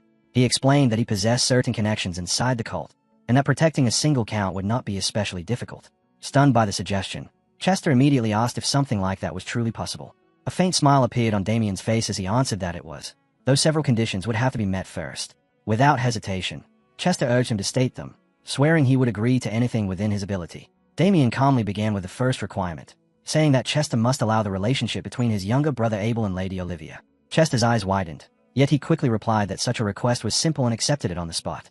Damien then hooked his thumb toward himself and declared the second condition, that Chester must officially announce him as the victor of the martial tournament. Hearing this, Chester responded in surprise that such a matter went without saying and asked if those were the only terms. Damien paused briefly, then stated that there was still a third condition. At that moment, Olivia suddenly spoke up, stating that as compensation for the entire incident, Chester must pay 300 gold to Haxon County. The number alone made Chester cry out in disbelief, clearly shaken by the amount. Damien shot Olivia a startled look, silently realizing that this demand had never been mentioned to him before. Yet after a brief pause he turned back toward Chester with visible interest, remarking that the proposal sounded excellent and suggesting that it should be included as well. Chester's hands tightened into fists as resentment surged through him. But despite the anger burning in his chest, he reluctantly agreed. Olivia, however, was not finished. She continued calmly, announcing that there was still one last condition. Chester immediately snapped in irritation, demanding to know why she kept interrupting and what new demand she intended to make this time. With unwavering resolve, Olivia declared that before the year came to an end, Chester must transfer half of the territory to her. The statement stunned Damien for a moment, leaving him silently wondering if he had heard her correctly. Chester's expression darkened as he asked her to repeat what she had just said, and when the words were confirmed, he slammed his palm against the table and exploded in fury, accusing Olivia of being completely insane and questioning why she was the one constantly imposing terms. Olivia answered him with chilling calm, explaining that she had personally witnessed the entire matter from beginning to end and therefore stood as the key witness. The response left Chester speechless for a brief moment before he accused her of attempting to abandon her own father. Without the slightest hesitation, Olivia confirmed that this was exactly her plan, declaring that she would take the portion that belonged to her and walk away from the suffocating family that had bound her for so long. Chester stared at her in stunned disbelief, barely able to form words as shock overwhelmed him. Still composed, Olivia continued speaking, stating that throughout her life he had treated her as nothing more than a tool, and at this time she would be the one to use him as her tool instead. Chester's teeth ground together as blind fury overtook him, and all he could manage was a trembling accusation that she truly dared to push things this far. Nearby, Damien stood momentarily stunned, realizing inwardly that he had never imagined the situation would escalate to this degree, and that Olivia was far more terrifying than he had originally thought. At the same time, another thought crossed his mind as he quietly wondered whether Abel would truly be able to handle someone like her. Olivia then gently turned toward Damien and asked if he had any additional conditions to add. With a warm smile, Damien replied that the existing terms were already more than sufficient. After hearing that answer, Olivia cast Chester a cold, indifferent glance and stated that if her father had no objections, she would interpret his silence as agreement. The words made Chester tremble with fury, yet in the end he had no choice but to swallow his rage and endure the humiliation. Several days later, a sharp scream suddenly echoed through the area. The sound made Chester's face turn pale with panic. At that moment, Damien calmly placed a hand on Chester's shoulder and announced that the truth would now be revealed. Speaking in a gentle voice, he declared that Count Copperhead, who was present there, was completely innocent. Chester immediately forced a stiff smile onto his face and repeated the same claim. Thomas, the cult's second-rank holy knight, frowned thoughtfully as he stroked his chin, then remarked that the situation seemed strange because they had already obtained a confession from the criminal Jackson Cutter, who had admitted that he conspired with the Count to take Damien's life. Hearing the accusation, Chester quickly rushed to defend himself, insisting that the supposed conspiracy was nothing more than a facade. He explained that all he had done was instruct those men not to interfere with the outcome of Damien's duel, claiming that he had absolutely no knowledge of what they actually intended to do afterward. At that moment, Damien pressed his hand firmly onto Chester's shoulder and confirmed that the Count's words were true. He continued by explaining that, on the contrary, the Count had secretly come to see him beforehand in order to warn him about the possible danger, even advising him to avoid participating in the duel altogether because the Count himself had no idea what those men might attempt. Still unconvinced, Thomas asked whether that explanation was truly accurate. Damien responded with a friendly smile and assured him that it was, adding that if the Count had genuinely intended to have him killed, there would have been no reason for him to offer such a warning in the first place. He then turned toward Chester and asked him to confirm the statement. Beads of cold sweat formed on Chester's forehead as he quickly nodded and affirmed that everything Damien had said was correct. He explained that after meeting those suspicious men he had begun to feel uneasy, so he had secretly gone to warn Damien himself, and he insisted that if he had known from the beginning that black magic was involved, he would have stopped them personally. Thomas stroked his chin while murmuring uncertainly, clearly still doubtful about the matter. Seeing this hesitation, Damien suddenly adopted a solemn and compassionate expression, then earnestly asked Thomas to trust him, swearing in the name of God that not a single word spoken by either him or the Count contained any falsehood. Standing beside him, Chester could only force out an awkward, helpless smile. The scene deeply moved Thomas, and tears began to well up in his eyes as he spoke with emotion, declaring that Damien's words must surely be the truth. Clasping his hands together, he murmured that there was no way a devout man like Damien, someone who enjoyed Lady Agnes's absolute trust, could ever speak a lie. Hearing that statement, Damien simply laughed awkwardly while silently repeating the words absolute trust in his mind. Thomas then announced that the investigation would end there and that the Count would be cleared of all charges.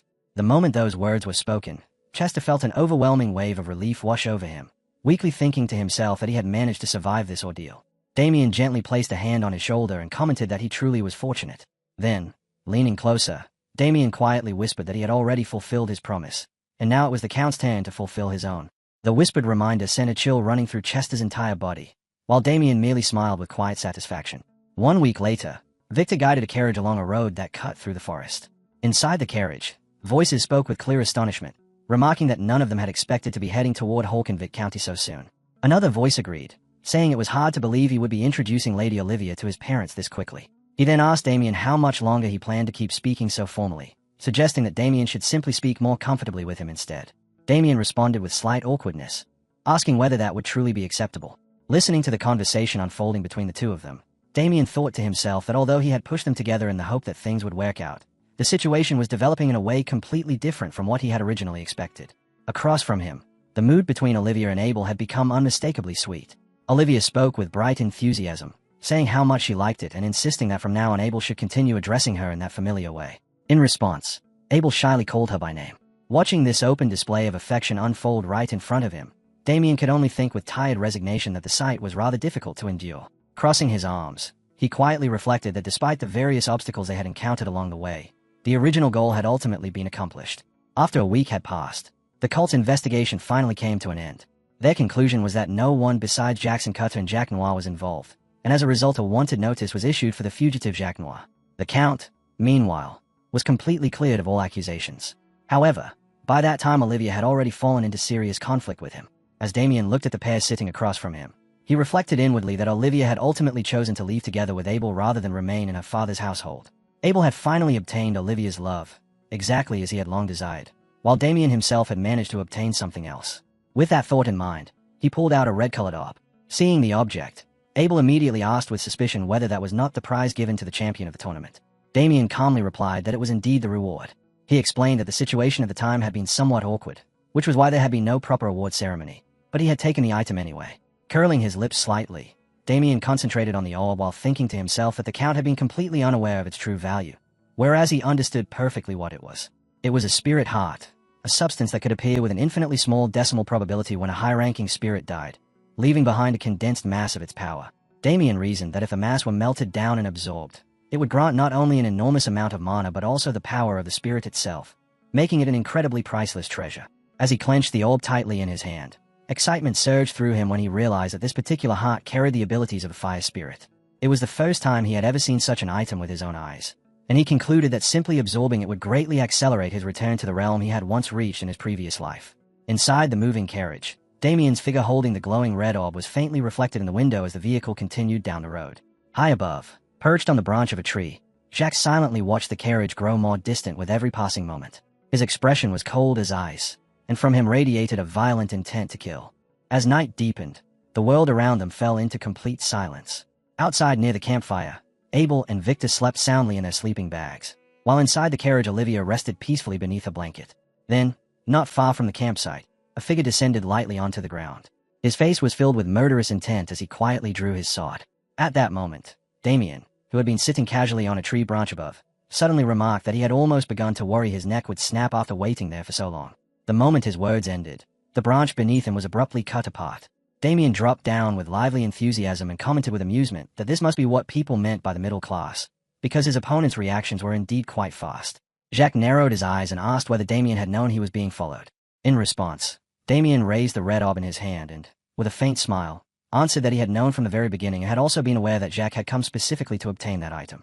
The sight made Jacques, who had been gripping his sword, suddenly freeze in place. In a cold voice, he stated that as expected, the spirit heart had truly been in Damien's possession. Damien replied with casual interest that this was only natural since he was the winner of the tournament. Jacques frowned with irritation and demanded to know how Damien had figured out that he was after it. With a look of open disdain, Damien tapped his own head and explained that the conclusion had been easy to reach. He elaborated that if Jacques' only goal had really been arranging the marriage between Jackson and Lady Olivia, then he would not have been so obsessed with forcing that foolish Jackson to win, nor would he have taken the risk of using something as dangerous as black magic. At those words, Jacques' expression twisted slightly with discomfort. Damien then pointed at him in scorn and continued mockingly that Jacques' real objective had always been the prize given to the champion, adding with ridicule that chasing such a long-decayed promise was truly chilling. Jacques lifted his sword slowly, his expression dark, and said that in that case everything had worked out well. He explained that with the cult searching everywhere he had assumed sneaking back in would be difficult, but following Damien just in case had proven to be the correct choice because now he could simply kill him and take the prize. Damien responded with a sneer, saying that if Jacques truly believed he could accomplish that, then he should go ahead and try. At the same time, Damien drew his own sword and openly challenged him to take it. Without hesitation, Jacques swung his blade and released a twisting slash. Damien reacted instantly, lifting his sword to intercept the incoming strikes as they came from several angles. Suddenly, Jacques' blade thrust straight toward Damien's eye. Damien quickly raised his weapon into a circular guard, and when the swords collided, the impact forced him to slide back a short distance. As Damien noticed the tear that had appeared along his sleeve, he silently evaluated his opponent and concluded that even among the middle class, Jacques stood at the top tier, his movement containing no wasted force and every strike carrying razor-sharp precision. Jacques looked slightly surprised and remarked that it was astonishing for someone from the low class to endure his attacks to this extent, but he declared that this was as far as Damien would go. Immediately afterward, a strange purple energy began to envelop Jacques' entire body. He stepped forward, causing Damien's eyes to narrow in sudden shock as he realized the technique being used. It was the return sword technique. On the opposite side, the energy split into several floating shadows, each one identical to Jacques himself. The clones spoke at the same time, their voices perfectly synchronized as they asked whether Damien found the sight astonishing, explaining that this sword art was a sword master technique that Jacques had painstakingly restored over the course of his entire life. Twisting the tips of their blades, they continued by declaring that every sword among them was both false and real, and that with Damien's level of perception he would never be able to identify which one was the true body. Finally, they pronounced that within Damien Hawkins' ignorance, he would meet his death right there. The next instant, the entire group rushed forward together, launching a perfectly coordinated attack while simultaneously unleashing techniques known as the return sword and the false true mirage sword. Facing them, Damien calmly tapped the body of his blade with a finger and silently poured energy into it. Soon afterward, a tremendous force began spreading outward from the sword's tip, and using the blade as a center point, that surge of power swept forward and erased every single one of Jacques' clones in an instant. Watching the scene unfold, Jacques stared ahead in stunned disbelief. As the smoke and dust slowly cleared, only two figures remained standing across from each other, Damien and Jacques. Terror suddenly overtook Jacques, and he cried out in shock, insisting that what he had just witnessed was impossible. Deep inside, panic rose as he realized that the technique Damien had just used was the very same one that had once blocked Jackson's blade. Damien looked at him with cold mockery and remarked that Jacques was making an absurd amount of noise over something as trivial as such a simple sword technique. Those words caused Jacques to grind his teeth in rage, and he snapped back angrily, unable to accept that the technique he had mastered through an entire lifetime was being dismissed as something trivial. In response, Damien merely showed a faint, contemptuous smile and casually asked whether that had truly been the correct way to use the technique. Then Damien stepped forward. The moment Jacques saw that movement, his eyes widened in horror. From the opposite side, shapes began forming in the air, and within moments thousands of figures identical to Damien appeared proudly before him. Trembling uncontrollably, Jacques pointed ahead and demanded to know how Damien had managed to use the false true mirage sword. Damien answered with complete nonchalance, explaining that he had simply tried copying Jacques' technique, and to his own surprise it had worked. Jacques felt his scalp tingle as he shouted in disbelief, asking whether Damien was seriously claiming that he had merely copied it. At that instant, memories began flooding through Jacques' mind. Since childhood he had believed himself to be a genius, but the moment he had once encountered a true genius, that belief had been shattered instantly and completely. As those memories resurfaced, Jacques clutched his chest in pain. In utter disbelief, he cried out that this could not be happening and demanded to know how Damien was able to defeat him so effortlessly. Damien simply glanced upward with an indifferent expression and gave a vague, non-committal reply. That single reaction made Jacques feel as though his heart had briefly stopped. Damien then spoke again in the same calm tone, repeating that he had simply done it, and it had worked. After confronting that reality, Jacques slowly fell into despair, realizing at last that he had never been a true genius at all, but merely someone slightly more talented than ordinary people. Jacques reached a bitter conclusion that this realization was likely where everything had truly begun. In order to make up for his lack of natural talent and somehow catch up with those who were called geniuses, he had searched everywhere for elixirs and master-level techniques, and if gaining strength required it, there had been nothing he was unwilling to do. After more than 10 grueling years of relentless struggle, he had finally managed to climb into the middle class. Thinking back on that long journey, Jacques tightened his grip around the hilt of his sword, his eyes bloodshot as anger surged through him, and he demanded to know how the techniques he had barely managed to master after a lifetime of hardship could be dismissed so casually as something Damien had simply copied. Standing across from him, however, Damien paid no attention to the accusation. Instead, he lazily waved the sword in his hand and complained that the entire exchange had been nothing more than a waste of mana.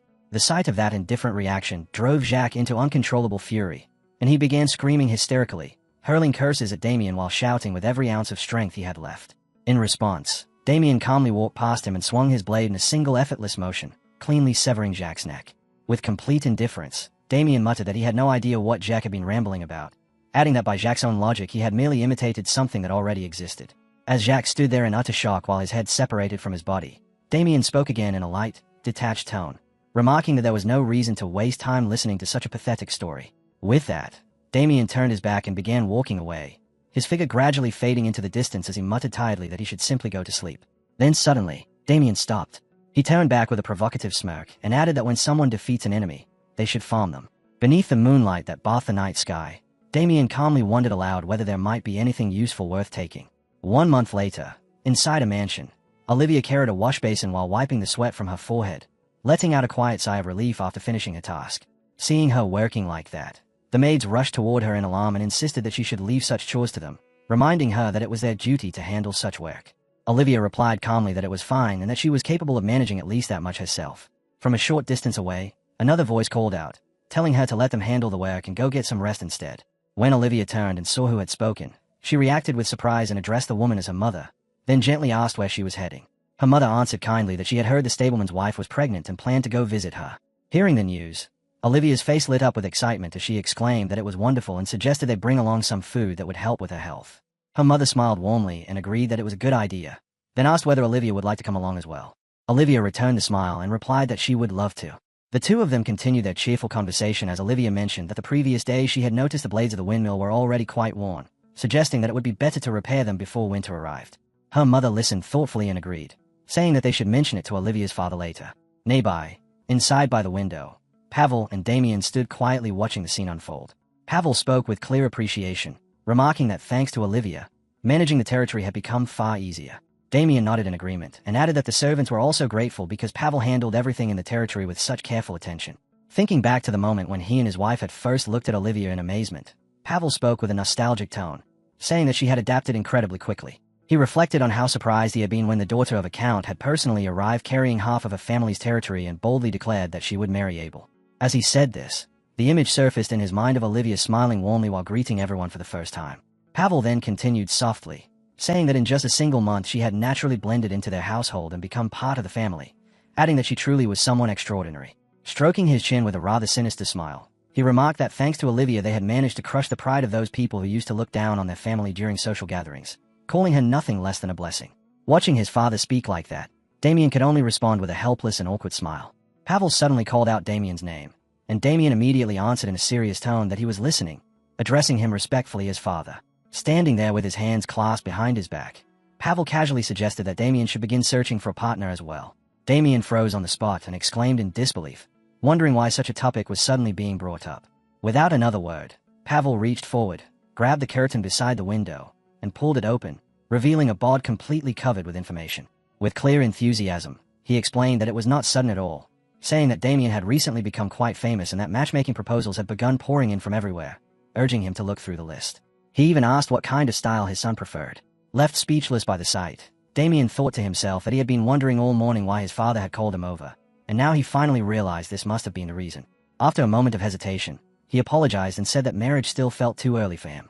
Pavel immediately reacted with confusion and asked what kind of nonsense that was supposed to be. Shaking his head firmly, he insisted that there might be marriages that happened too late, but there was no such thing as one happening too early. He then launched into a long explanation, emphasizing that above all else a man needed to settle down in order to achieve stability. As he spoke, he even reminisced about his own younger days, claiming that he had rejected countless noble ladies before ultimately choosing Damien's mother, and after clearing his throat he concluded that Damien should also find a good partner soon.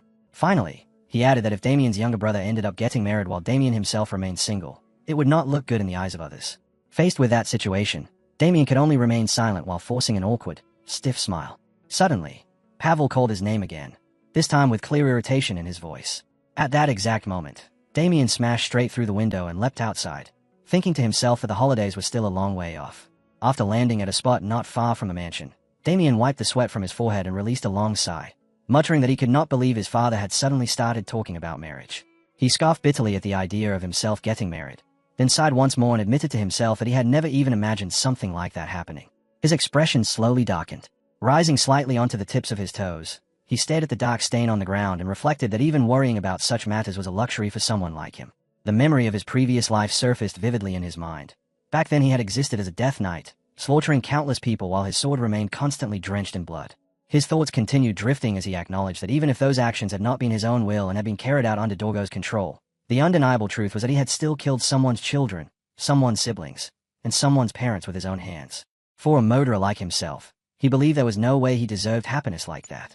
With hatred rising inside him, Damien clenched his teeth and made a firm vow in his heart that above all else he needed to grow stronger as quickly as possible, because killing Dorgo had to come first.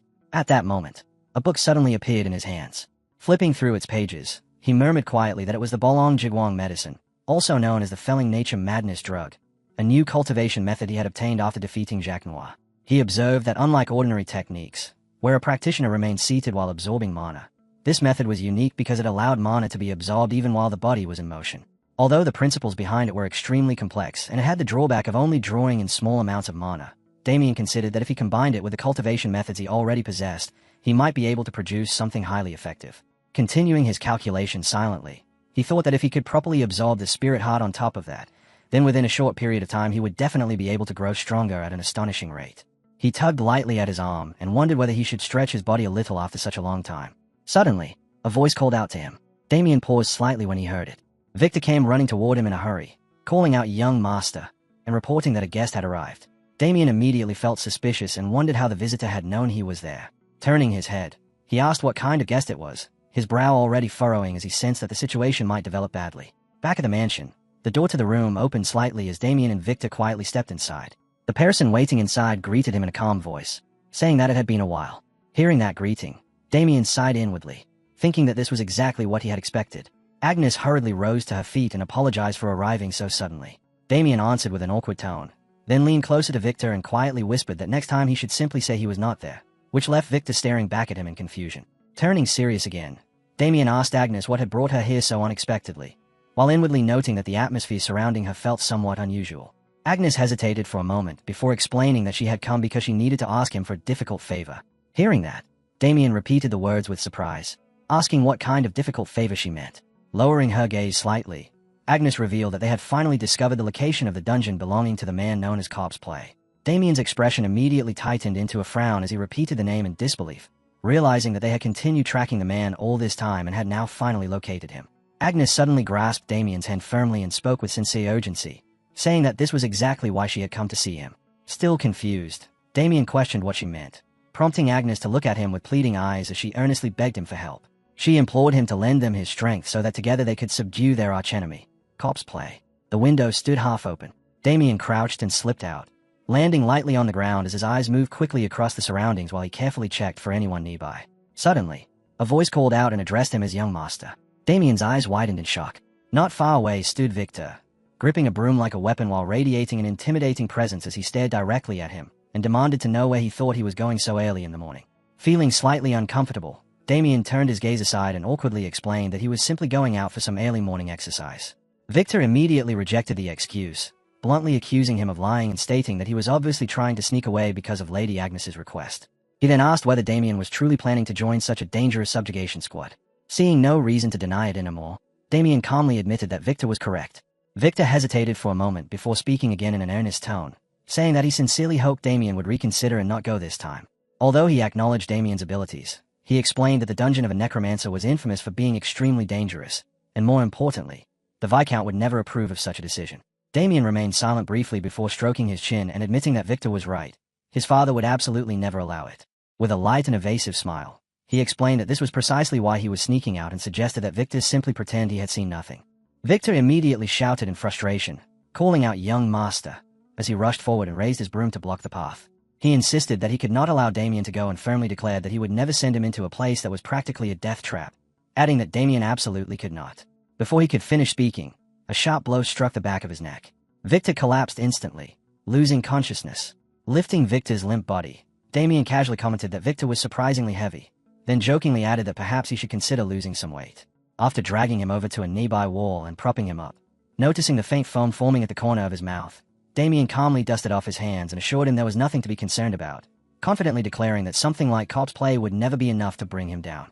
Then, wearing a wicked grin, he added that this situation actually presented the perfect chance to sever one of Porgo's limbs, and there was no way he intended to let such an opportunity slip away. As he turned to leave, he waved in a carefree manner and reminded Victor to be sure to say something favorable about him to his father. Several hours later, a woman stepped forward, extending her hand toward Damien as she introduced herself as Margata, a second-class paladin from the Order of the Burning One, adding that it was a pleasure to meet him. While looking at her, Damien could not help but note inwardly just how massive she was. He responded with courtesy, returning the greeting while introducing himself as Damien Haxon. Though the moment their hands clasped, he felt the surprising strength in her grip. Inwardly, he considered that a second-class paladin possessed combat ability comparable to a mid-tier fighter, and the aura surrounding her was anything but ordinary. Margata spoke in a friendly tone, admitting that this might sound somewhat rude, yet she honestly had not expected Damien to appear at all, particularly since the dungeon in question had been created by Corpse Play. Zeke interjected at that point, explaining that refusing a request from Sir Agnes had not really been an option for him, and besides, he carried quite a serious grudge against necromancers. Hearing that, Margata leaned closer to Agnes with a playful expression and teased that she had been worried earlier since Agnes understood absolutely nothing about men, though it seemed she had ended up choosing quite well after all. Agnes, her face turning red, shyly protested and told her senior to stop saying ridiculous things and just give Sir Damien that already. Margata drew her sword in an easy motion, clicking her tongue as she remarked that it was somewhat wasteful, but since things had come to this there was nothing to be done. She then held the weapon out toward Damien and told him to take it. Accepting it with a blank expression, Damien asked what exactly it was. When he slowly pulled the blade from the scabbard and saw it radiate a brilliant, dazzling light, his eyes widened in unmistakable shock. Margata smiled and explained simply that it was a holy sword. Staring at the weapon in a dazed state, Damien reflected that a holy sword was crafted from rare metal, repeatedly forged and refined by dwarven masters before being imbued with divine power through years of blessings performed by priests, and merely holding it in his hands made the exhaustion in his body feel as though it were melting away. Clearly delighted, he remarked that, just as expected, it was truly incredible. Margata burst into hearty laughter and revealed that Agnes had pleaded with their master to allow her to bring it along, insisting that if Damien was going to participate in the subjugation, then he absolutely deserved a proper reward. Hearing this explanation, Agnes lowered her head shyly. Margata continued speaking, noting that even so, lending a holy sword to an outsider so casually was extremely rare, before teasing that their junior disciple was completely head over heels for Sir Damien. Before she could finish the remark, Agnes responded by delivering several quick, affectionate kicks in succession. Agnes' face flushed a deep red as she leaned closer and whispered that she had already warned Margata to stop speaking such nonsense. Watching her reaction, Margata immediately burst into booming laughter, then admitted that she should probably quit before Agnes genuinely lost her temper. With an easy shrug, she added that although the weapon was not among the highest ranks, it was still an item of immeasurable value, advising Sir Damien to put it to good use. Hearing that, Damien expressed his sincere thanks. Still a little embarrassed, Agnes quietly addressed him as Sir Damien, and said she was once again grateful that he had agreed to accept their request. Damien answered calmly that it was nothing, then asked whether she could explain the current situation in more detail. Agnes nodded and replied that she would go over everything once they were inside the carriage. Soon after, the group climbed aboard, and as the carriage began rolling forward, Agnes started recounting what had happened several weeks earlier in the No Mountains. She described how a pair of knights had been walking along a forest path while talking among themselves, one of them uneasily mentioning that this was already the third person to disappear, and wondering aloud what could possibly be happening in such a peaceful countryside village. The other knight admitted he had no explanation either, expressing frustration over the strange situation. Suddenly, the dog leading their path reacted violently and backed away. Seeing the animal trembling uncontrollably, both knights called out in alarm, asking what had suddenly gotten into it. At that exact moment, a pained voice echoed through the forest, repeating that it hurt. One knight frowned and asked the other if he had heard it too, pointing out that it sounded like a human voice. The groaning continued, repeating the same words about the pain, and at the same time a huge, shadowy figure slowly emerged from the direction ahead. The knights froze in stunned silence, barely able to react. Then the creature spoke again, muttering in broken, chilling words about playing with corpses, and both knights began trembling uncontrollably with fear. When they finally saw that its grotesque body was covered with the twisted, suffering faces of numerous people, the two of them screamed in absolute terror.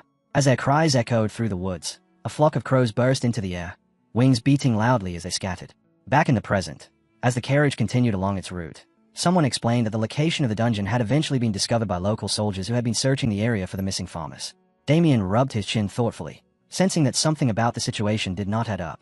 He reasoned that for Corpse Play to lose their test subject so easily, especially when they had never left a trace before, simply did not make sense. Margata agreed with his conclusion, explaining that headquarters also suspected the possibility of a trap. Damien then asked with curiosity whether they were still planning to send a subjugation force despite that risk. She answered firmly that they were, though she stressed that headquarters was not acting carelessly. If the situation truly was a trap, they had prepared accordingly by assembling elite members from 3 separate orders. Hearing this, Damien questioned the decision further, pointing out that the combined elites of 3 orders represented a level of strength capable of bringing down an entire nation, then asking why they had still felt the need to request his assistance as well. Agnes paused for a moment before quietly confessing that the reason was her. Hearing that, Damien turned toward her with a suspicious look. With her eyes lowered, Agnes explained that her master had originally refused to send them on the mission because he considered it far too dangerous, but she had begged him repeatedly, insisting that she had to take part no matter what. Damien listened without interrupting. Margata then continued the explanation, saying that since the decision had been made so suddenly, their order could only send the two of them. Their master had therefore suggested that they could be permitted to join the operation if they strengthened their numbers somehow, even if that meant bringing in an outsider, and she stated frankly that if Damien had declined their offer, she would never have allowed Agnes to participate either. After hearing the entire explanation, Damien finally said that he understood. His gaze briefly shifted toward Agnes, and within his thoughts he admitted something he could never reveal aloud. He already knew how this subjugation would end.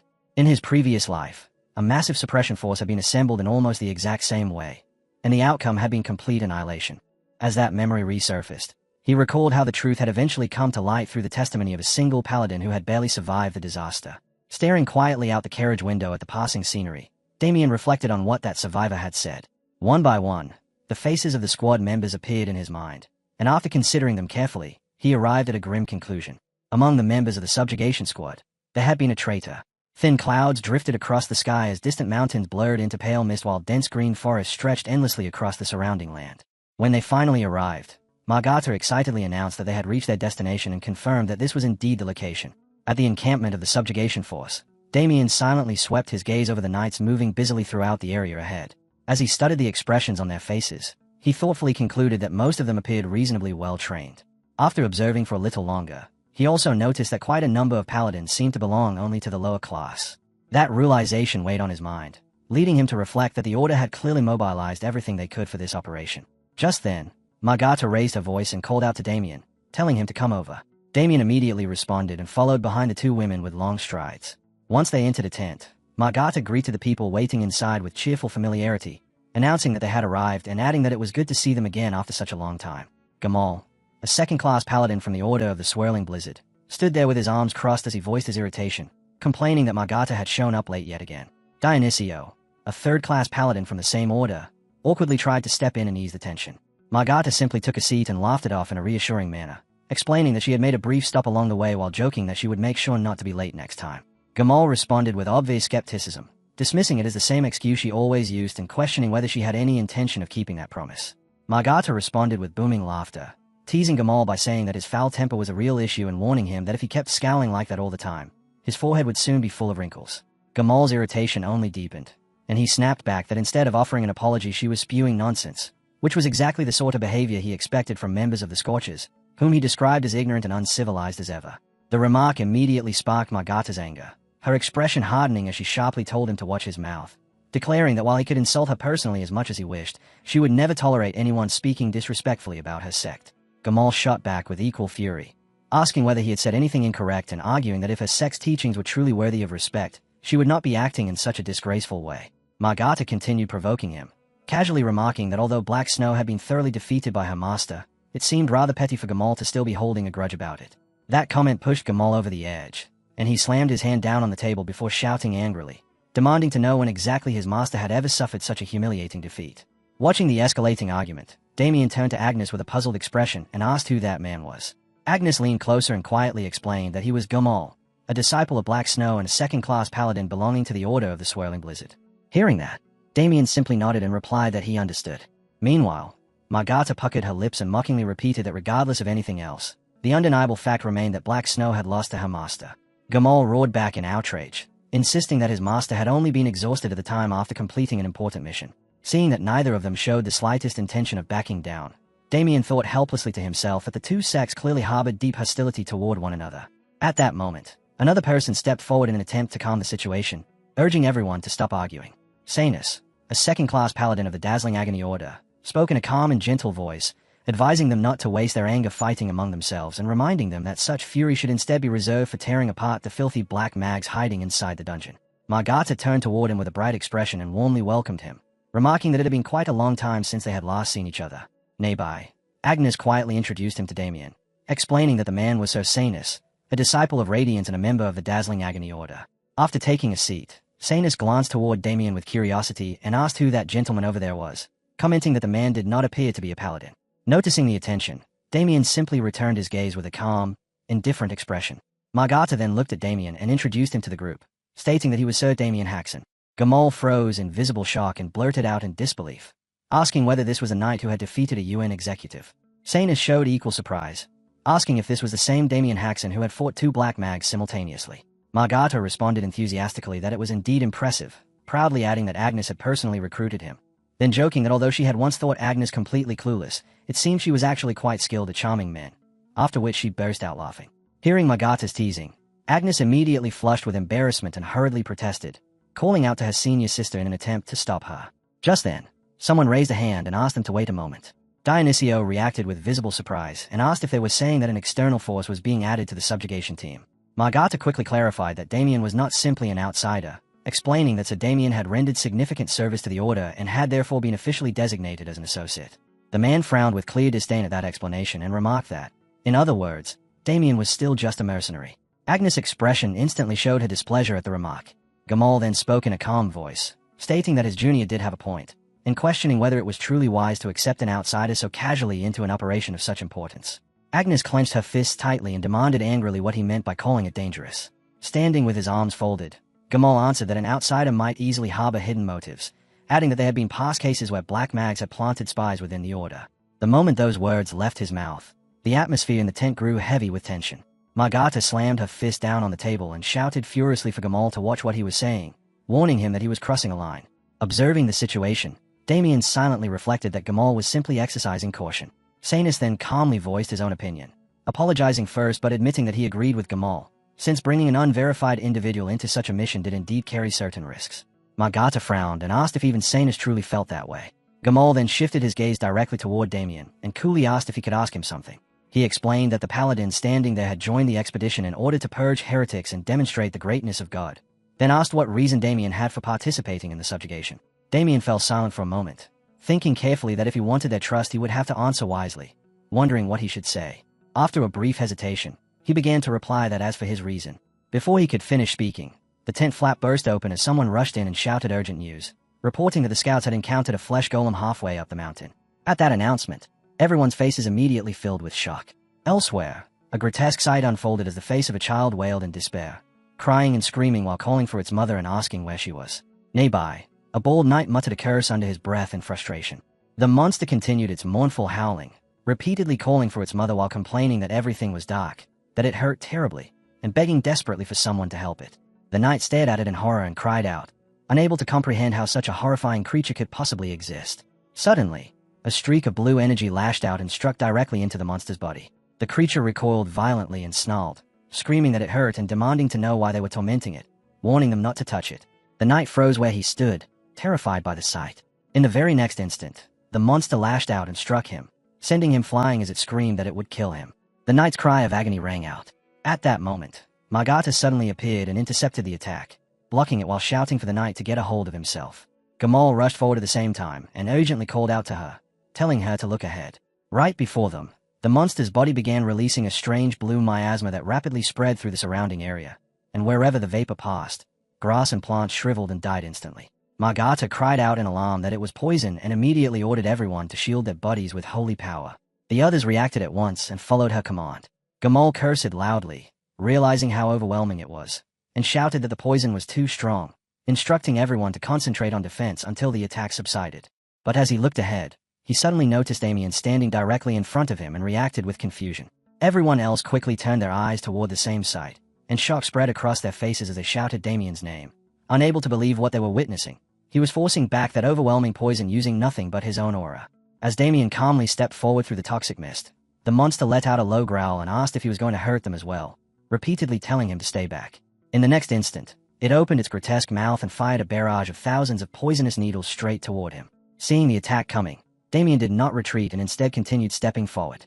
The moment the monster raised its massive fist and swung down to crush him, Damien lifted his sword and drove it forward, piercing directly through the creature's hand. With a cold voice, he asked whether this was the answer they wanted when they had asked why he was here. Under Gamal's stunned gaze, Damien continued speaking, explaining that Ajido, that cursed black mage, had once placed a curse on his family's estate and had attempted to slaughter every member of his household. After suffering something like that at the hands of a black mage, he said, killing just one of them would never be enough to satisfy him. As those words left his mouth, Damien pushed his sword even deeper, the blade plunging straight into the monster's core while its enormous hand froze in mid-air. He continued, declaring that until every single one of those black mags was dead, he would never stop. Hearing that, Gamal's expression filled with fear. In the next moment, Damien split the monster apart with a decisive strike and added coldly that he would never stop. Inside a dark chamber where skulls were scattered and human corpses hung suspended from iron chains, Delran sat quietly in front of an enormous mirror. Just then, someone stormed in and angrily demanded to know why he had exposed their location, pointing out that the Order's holy knights were already camped right outside. Another person raised his voice as well, accusing him of trying to destroy their final lifeline with his own hands when only the three of them remained in urine. Ignoring their outrage completely, Delran remained seated and responded with mocking calm, saying that he was merely carrying out his master's command. His master had ordered that the kingdom be shaken, he explained, and if that was the case, then wiping out the Order's military strength first was the obvious step. The man with a scar across his eye angrily questioned him again, asking if he truly intended to keep spouting such nonsense about that person, and whether he even remembered the last time that master had ever responded to him. At those words, Delran slowly turned his head and glared at him with a warning in his eyes, asking whether he was mocking his master and wondering aloud if his master would be pleased if he turned a dark mage into a flesh golem. The scarred man faltered for a moment, grinding his teeth in frustration, while the man with teal hair stammered anxiously, asking what exactly Delran was talking about. Before either of them could react further, a shadow suddenly emerged, seizing both of their heads and smashing them violently into the ground.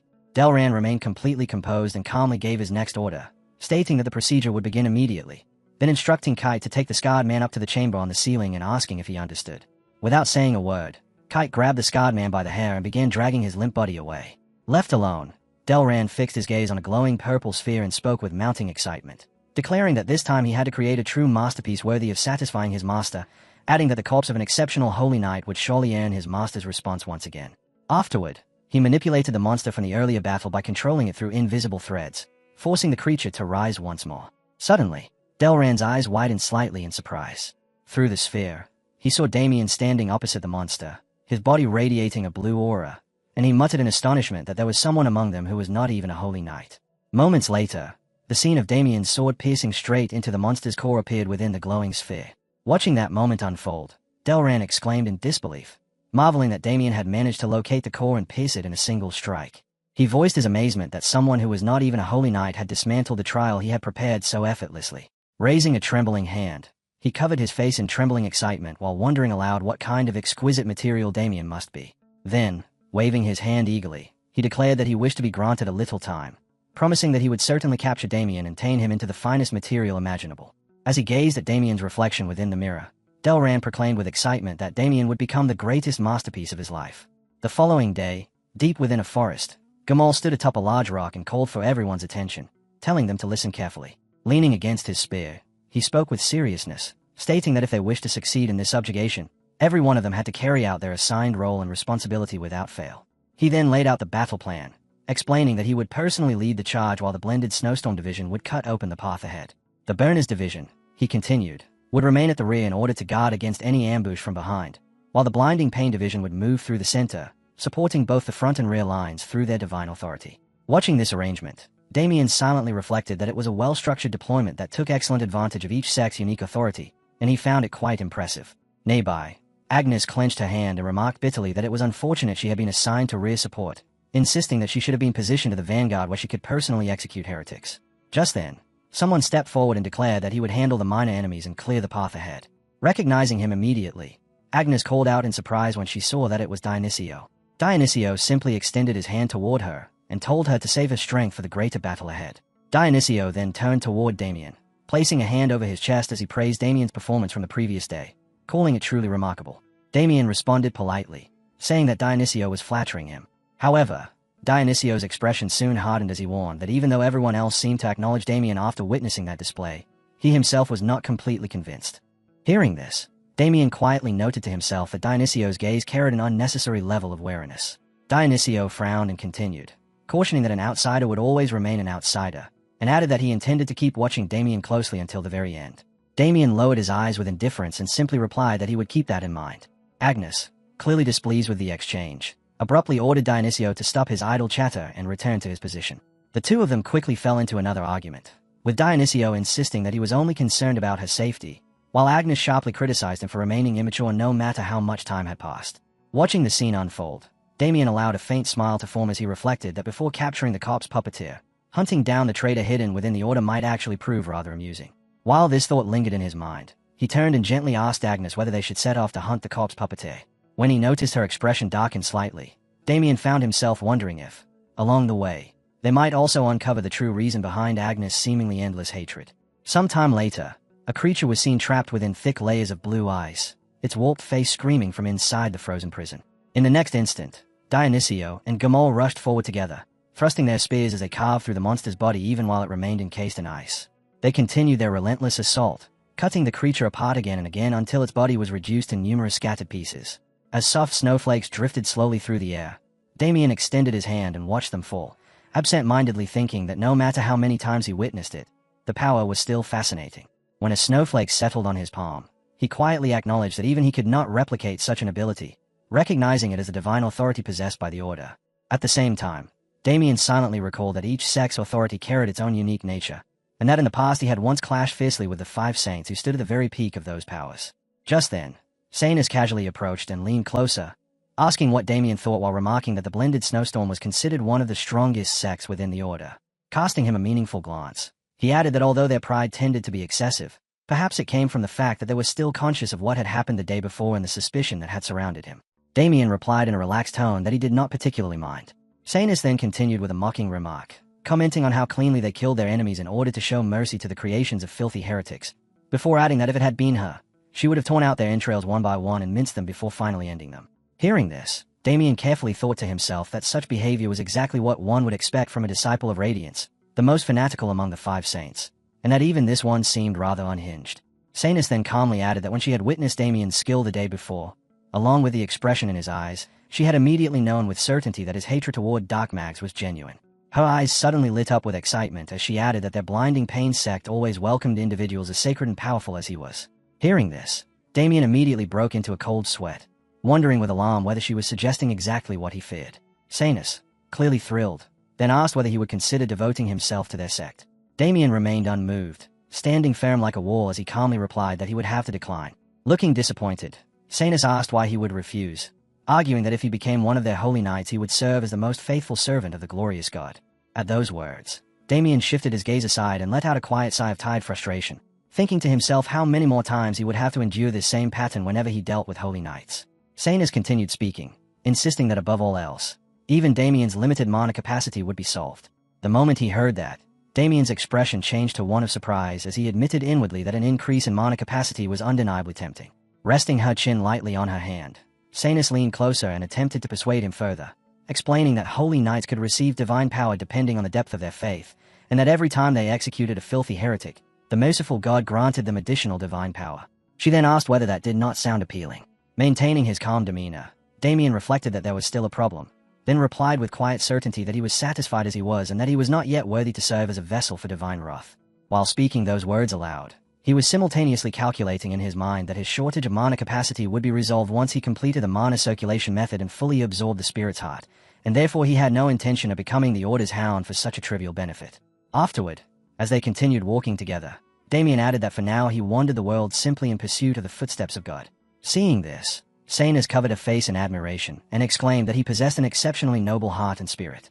Further ahead, Margata turned around and teasingly called out to Agnes, telling her to look and suggesting that at this rate they might end up losing Damien to them instead. Agnes immediately began stammering in response, insisting that Sanus had only been preaching and that it had merely been ordinary preaching, nervously asking whether that was not the case. Suddenly, Sanus spoke again in a soft, sweet voice, remarking that Sir Damien was becoming more and more desirable. Hearing that, Damien felt a wave of pure horror wash over him. Sanus then added in a low, coaxing tone that failing to obtain something she desired was simply not to her liking, and suggested that perhaps the two of them might slip away together later. As she said this, she slightly parted her clothing.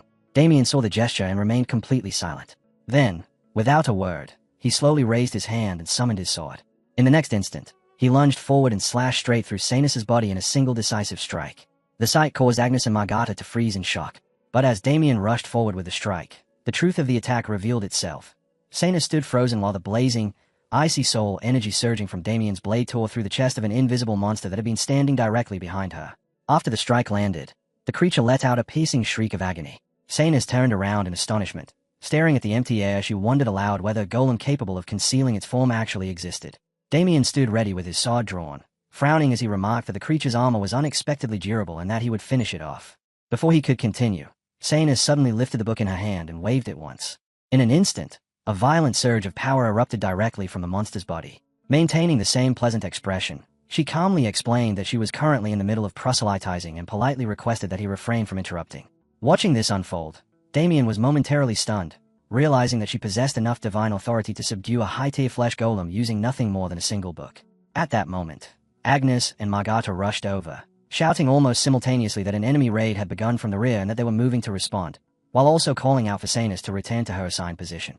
Hearing the urgent report, both Damien and Sanus turned around in surprise. After the monsters had been subdued, Sanus spoke in a leisurely tone, remarking that it was rather unfortunate and suggesting that they find time to continue their discussion on another occasion. Not far away, Agnes stood watching them with an intense gaze. Meanwhile, Sanus cheerfully raised 3 fingers and mentioned that their sect also offered a 3-month intensive scripture program specifically designed for outsiders. Damien responded with a polite refusal. Yet under Agnes's watchful eyes, the atmosphere between the two seemed strangely tinged with a faint pink mood, causing her to purse her lips with quiet bitterness.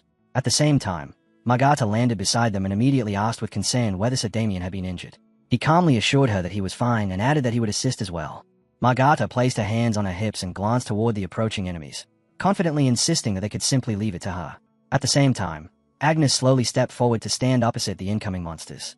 Noticing the overwhelming presence radiating from her, Margata casually remarked that it seemed they would indeed have to lower the blood pressure back at their estate afterward. Stopping in front of the group of monsters, Agnes gradually gathered blue energy into both of her fists, and the creatures visibly recoiled. Watching the scene unfold, Damien calmly reflected that she had once been the foremost disciple of the Azure Flame. Moments later, Agnes's eyes gleamed brightly as she clenched her fists and charged straight forward. Blue energy exploded around her arms, shaping itself into razor-sharp slashes that tore through the monsters. Their eyes rolled back as several heads were cleanly severed from their necks, and blue flames immediately engulfed the remains, reducing their bodies to ash. Looking at Agnes standing within the glowing blue light, her slender frame filled with undeniable power, Damien reflected that among the 5 great saints, if Luminance had been the most troublesome opponent, then Azure Flame had unquestionably been the strongest. Before long, the cave returned to its former quiet stillness. Gamal suggested that they should sweep each entrance together, but before he could even finish explaining his plan, Margata immediately objected, arguing that such a method would be far too inefficient. Sanus supported Margata's view and added that the better option would be to divide their forces and advance separately. As the debate continued without resolution, Damien watched them with clear boredom and finally remarked that the discussion was dragging on. Noticing that the wait might take some time, Agnes softly suggested that she go and bring back some food. Yet just as she finished speaking, someone approached and calmly remarked that there was no need for that. Agnes and Damien immediately turned toward the voice, only to see Dionysios stepping forward as he presented what he carried, explaining in a gentle tone that he had already prepared a meal for his sister. Agnes accepted the food and politely thanked him, but when Dionysios turned toward Damien, his expression shifted into clear displeasure as he coldly remarked that Sir Damien should take one as well. Damien gave a half-hearted reply of thanks, and with the food handed over, Dionysios quickly turned and left, though not before throwing a sharp, resentful glance back at the two of them. Meanwhile, Agnes sincerely reminded Damien that a major battle lay ahead and urged him to make sure he ate properly. Hearing this, Damien asked if she was referring to Corpse Revelry, and she answered firmly that she was, stating without hesitation that they had come all this way to kill him. As Damien watched Agnes angrily bite into the meat, he fell quiet for a moment, then asked with curiosity why she seemed so fixated on Corpse Revelry. Agnes immediately widened her eyes in surprise and, flustered, remarked that he asked about personal matters far too casually, adding that he seemed strangely indifferent and even questioning whether he was a capital T type. Inside the cave, their conversation continued, as one of them remarked that she did not have to tell him, while the other responded that he had come here because she asked and that it would be discourteous of her to keep it hidden. Agnes then gently asked whether she had previously mentioned the village that had been ravaged by Corpse Revelry. Damien nodded, saying that he remembered and that every resident of that village had been killed. Agnes then revealed with quiet sadness that she had been one of the survivors from that day. Hearing this, Damien was completely stunned and could scarcely believe what he had just heard. Agnes continued, bitterly recalling that on that day her older brother, who was a holy knight, had returned home while on leave, and whenever he came back, she would always stay up through the night listening eagerly to his stories about the Order, but that day they had never gotten the chance. At that time, Agnes's brother had been standing inside the house, slightly opening the door as he watched what was happening outside, where the entire area had already been overrun by undead wandering through the neighborhood, pacing back and forth and refusing to leave.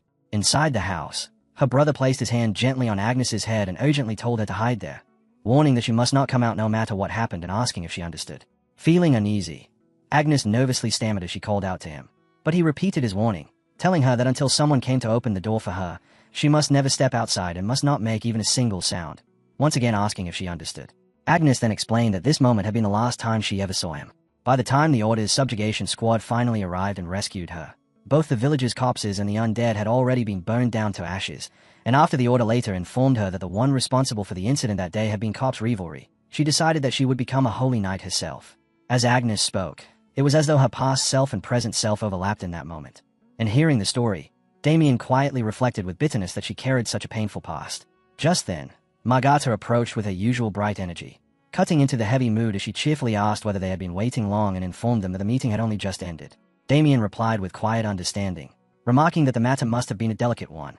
In response, Margata casually gestured behind her and explained that they had been discussing whether the 5 entrances should be inspected together one after another or whether the subjugation force should split into separate units and enter simultaneously. Curious about the outcome, Damien asked which decision they had reached, and Margata answered with lively enthusiasm that it had, of course, been the latter.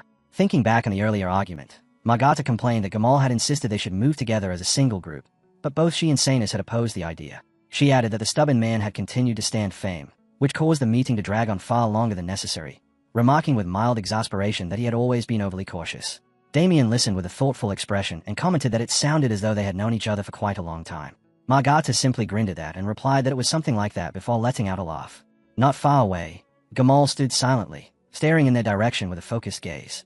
After a moment, he raised a hand to cover his mouth and gave a light cough, then lifted his voice and called for the units to assemble, announcing that from that moment forward the subjugation force would divide into 5 squads and advance.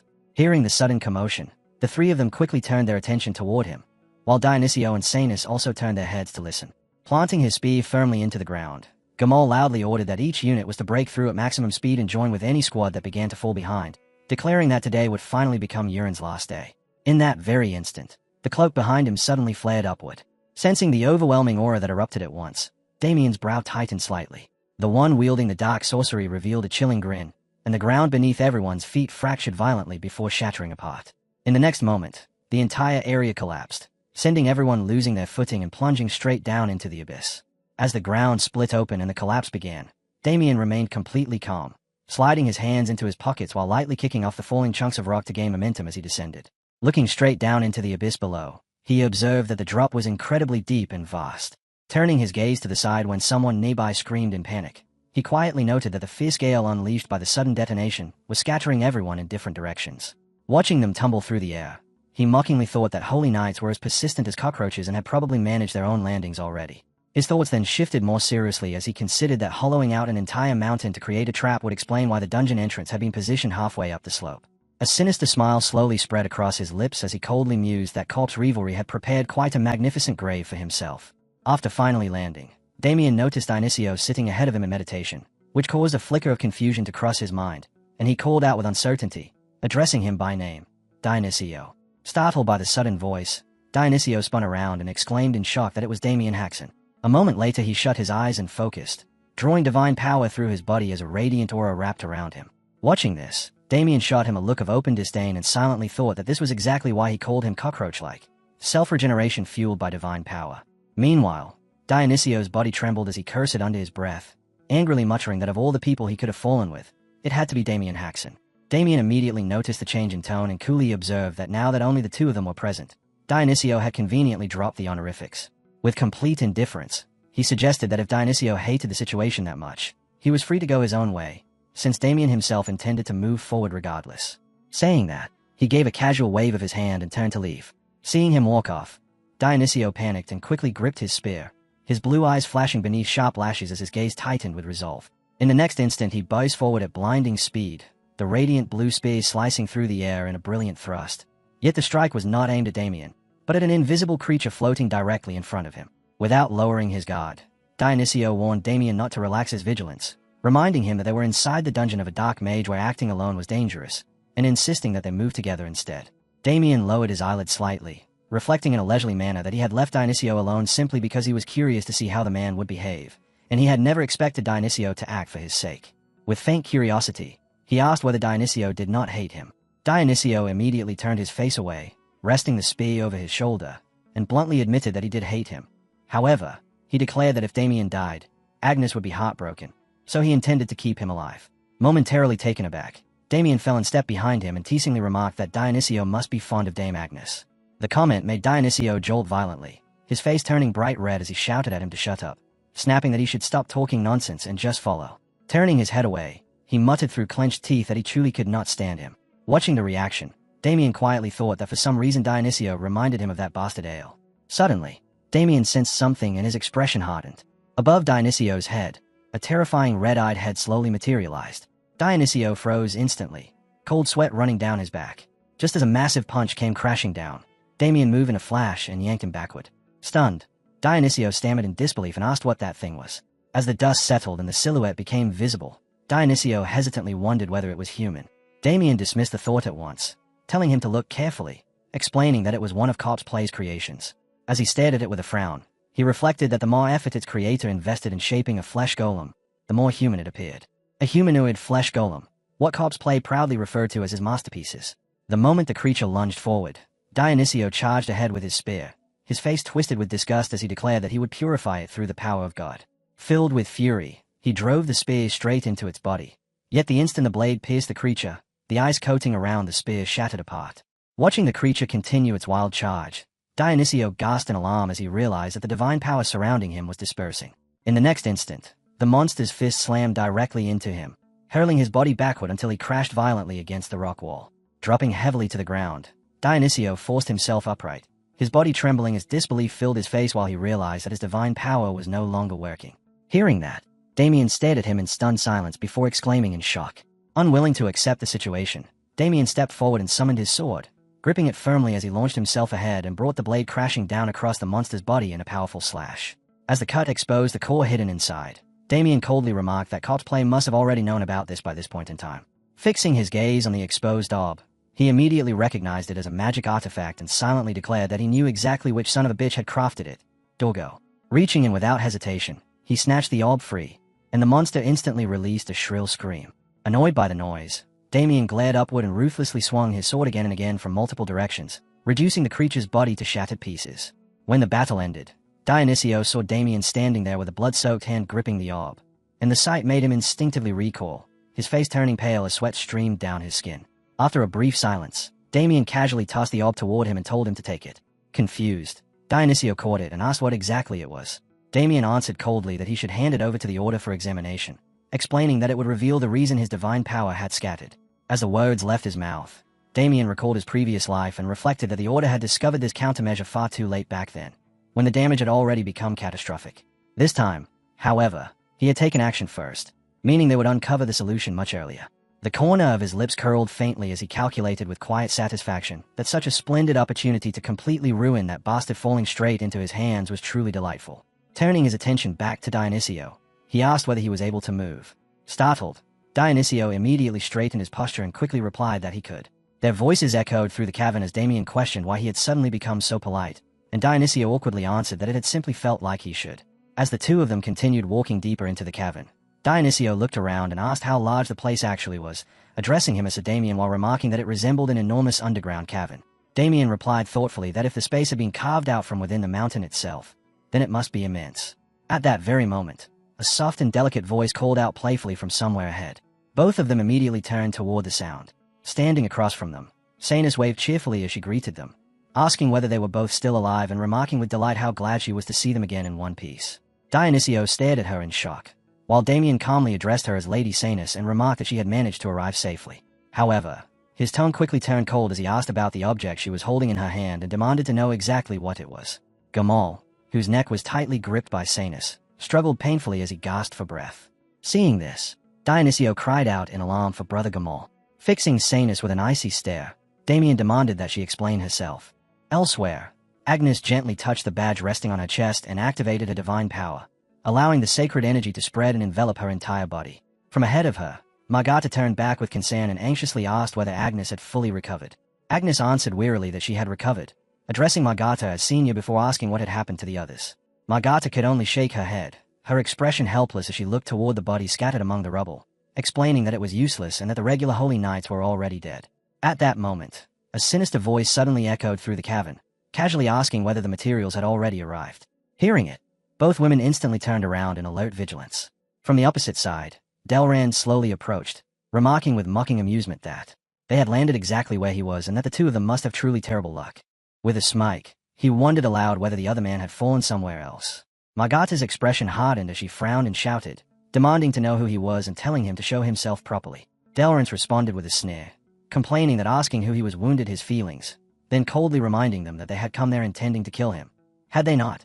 At those words, Margata's voice rose with suspicion as she asked whether that meant he was. The man gave a crafty smile and introduced himself without hesitation, confirming that he was the one they called Playing Dead, and remarking with clear delight that it was a pleasure to meet his new materials. Hearing this, Agnes clenched her teeth in fury, her eyes blazing with anger. Meanwhile, on the other side, Dionysio cried out in alarm the moment he saw Gamal being strangled, calling out urgently to Senior Gamal. Damien, however, kept his gaze fixed coldly on Sanus and demanded that she explain what exactly was going on. She simply raised an eyebrow with indifference and replied that Sir Gamal had been ambushing members of their sect while everyone had been scattered, so she had subdued him. Dionysio immediately stepped forward in protest, insisting that such a thing was impossible and asking why his senior would ever do something like that. Sanus answered coolly that she had no idea, adding that a traitor appearing in a hellhole like this was a cliché anyway. Dionysio quickly insisted that it must be a misunderstanding, but Sanus provocatively asked whether Sir Dionysio was perhaps involved as well. He denied it at once and urgently argued that if they truly doubted them, they could arrest them and bring them before the Order's trial. While the exchange continued, Damien glanced aside and silently thought that something about the situation was wrong. In a cold voice, he pointed out that 2 second-class Holy Knights, both at the middle-class level, had supposedly fought each other there, yet the surroundings were not completely destroyed. He added that compared to Gamal, Sanus looked far too unharmed. Observing that her body carried neither injuries nor even the grime of battle, he narrowed his eyes before firmly declaring that the real traitor was her, Suze. She responded with a smile that was both embarrassed and sly, admitting that she supposed she could not fool him after all. Dionysio, confused and alarmed, demanded to know what she was talking about, but before he could react further, she suddenly turned and drove her fist straight into his face, sending him crashing violently into the rock behind him. After striking him, she calmly remarked that it should already be obvious she was ambushing them like this. Releasing her grip from Gamal's neck, she added lightly that both he and Sir Gamal were terribly weak, and that weaklings like them had no business representing the Order's main sect. Raising both hands in a fervent, almost fanatical gesture, she proclaimed that dazzling pain should represent the true face of the Order. Damien asked coldly what she intended to do after becoming the leading sect. With clear disdain, she replied that the current Order had grown far too soft, sneering that the so-called heretic Inquisition had become nothing more than a joke. Swaying slightly with a sinister air, she continued that heretics deserved nothing but immediate execution, declaring that they would correct the Order and restore the glory it once held in the old days. Damien casually lifted the hand holding his sword and asked whether that meant she would kill her own comrades for such a cause. She answered calmly, saying, "Of course not. The subjugation team simply died in battle inside the dungeon, and with that, our sect would naturally become the heart of the Order, since we would be the only ones left possessing real power."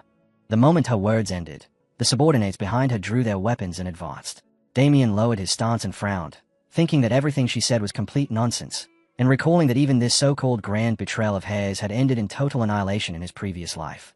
At that instant, 2 attackers rushed him simultaneously, one swinging an axe while the other charged with a shield. Seizing the brief opening between their movements, Damien released Crushing Wave in a swift motion, driving his sword forward in a single decisive slash that cut them both down at once. Watching this, Sanus stared in stunned disbelief, realizing that he had just defeated paladins reinforced by authority with a single strike. In the next moment, Damien dashed forward and appeared directly before her. The tip of his sword pressed against Sanus's throat as he unleashed Sword of Calamity. Yet the instant the blade merely grazed her neck, Damien's expression twisted with sudden horror. Sanus looked at him calmly and asked whether he truly intended to test her. At the same time, the ring on her hand began to glow intensely. She swung her arm in a wide arc, sending a direct attack straight toward him. Damien immediately leapt into the air to evade.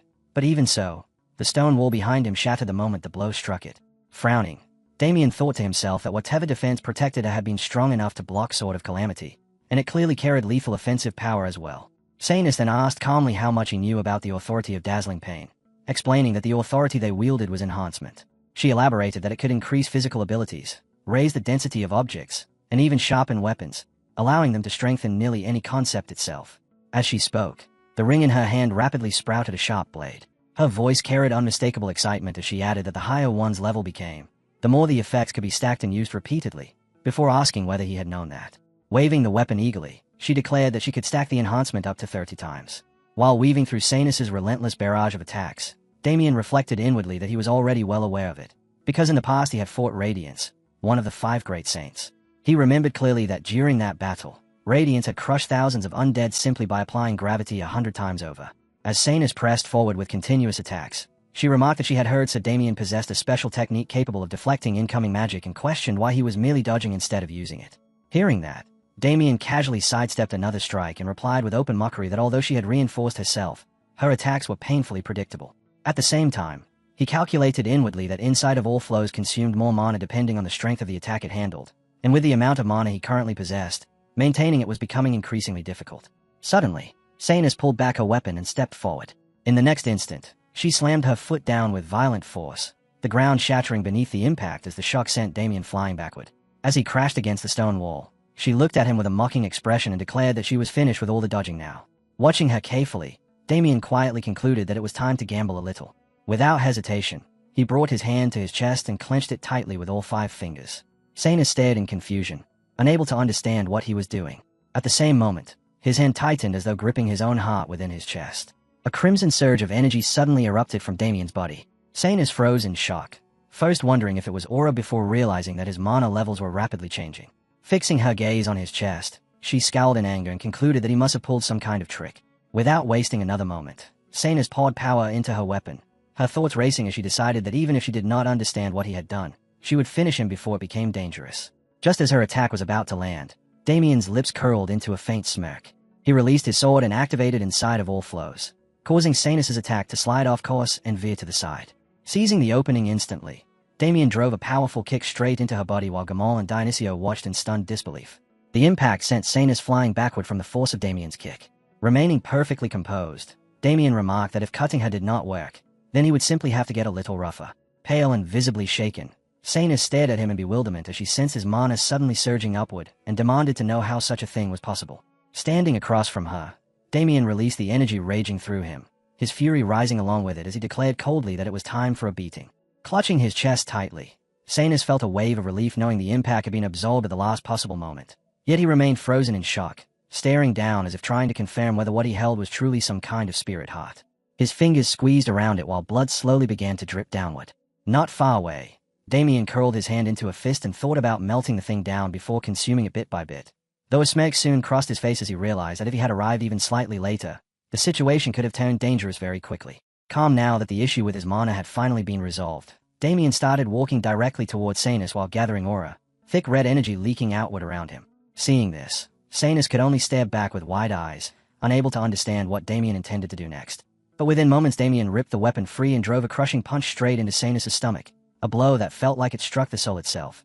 And in that instant Damien understood that it was time to deal with the traitor. Elsewhere, Agnes frowned as she slowly drew power into her palm.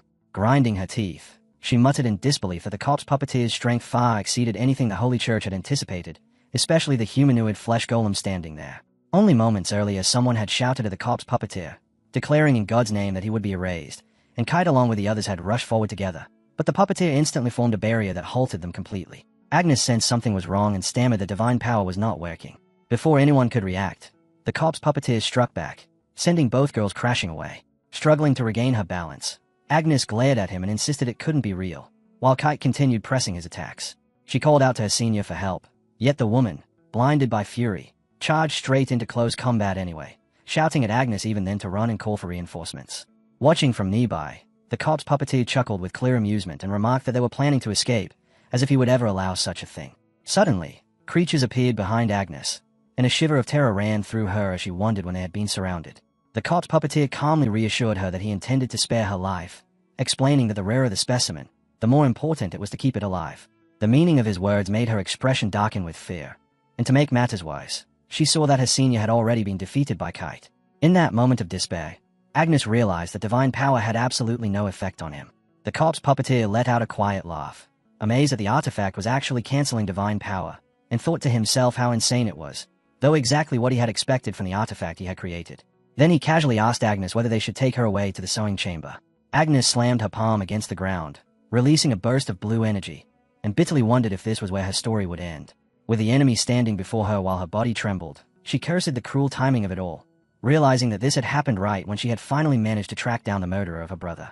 The corpse puppeteer tilted his head with curiosity and asked whether Agnes truly considered him an enemy, remarking that there seemed to be some sort of connection between them, though he could not remember exactly where it came from since he had slaughtered far too many people to keep track. Agnes erupted in fury and shouted that it was Palmer Village, the place he had destroyed purely for his own amusement. His expression twisted with interest as the memory surfaced, and he repeated the name Palmer Village, the settlement he had wiped out entirely, before casually asking if she had family there. Trembling with rage, Agnes revealed that she was one of the few survivors and demanded to know why he had committed such a massacre and what possible purpose it had served, declaring that because of him the villagers, and her brother, a devoted paladin, had lost their lives. At those words, the corpse puppeteer fell silent for a brief moment before his excitement only grew stronger. Suddenly he burst into laughter, describing the event as a masterpiece, and admitted that there had indeed been a paladin in Palmer Village who fought with extraordinary resistance, adding that the man had been excellent material. Agnes stared at him in horror and demanded to know what he meant by material. With unsettling cheerfulness, the corpse puppeteer explained that he never wasted lives carelessly. Instead, he removed the finest parts first and then revived them afterward as undead. Turning his back as though the matter were trivial, he casually asked whether she wanted to greet him. Still confused, Agnes demanded to know what he was talking about.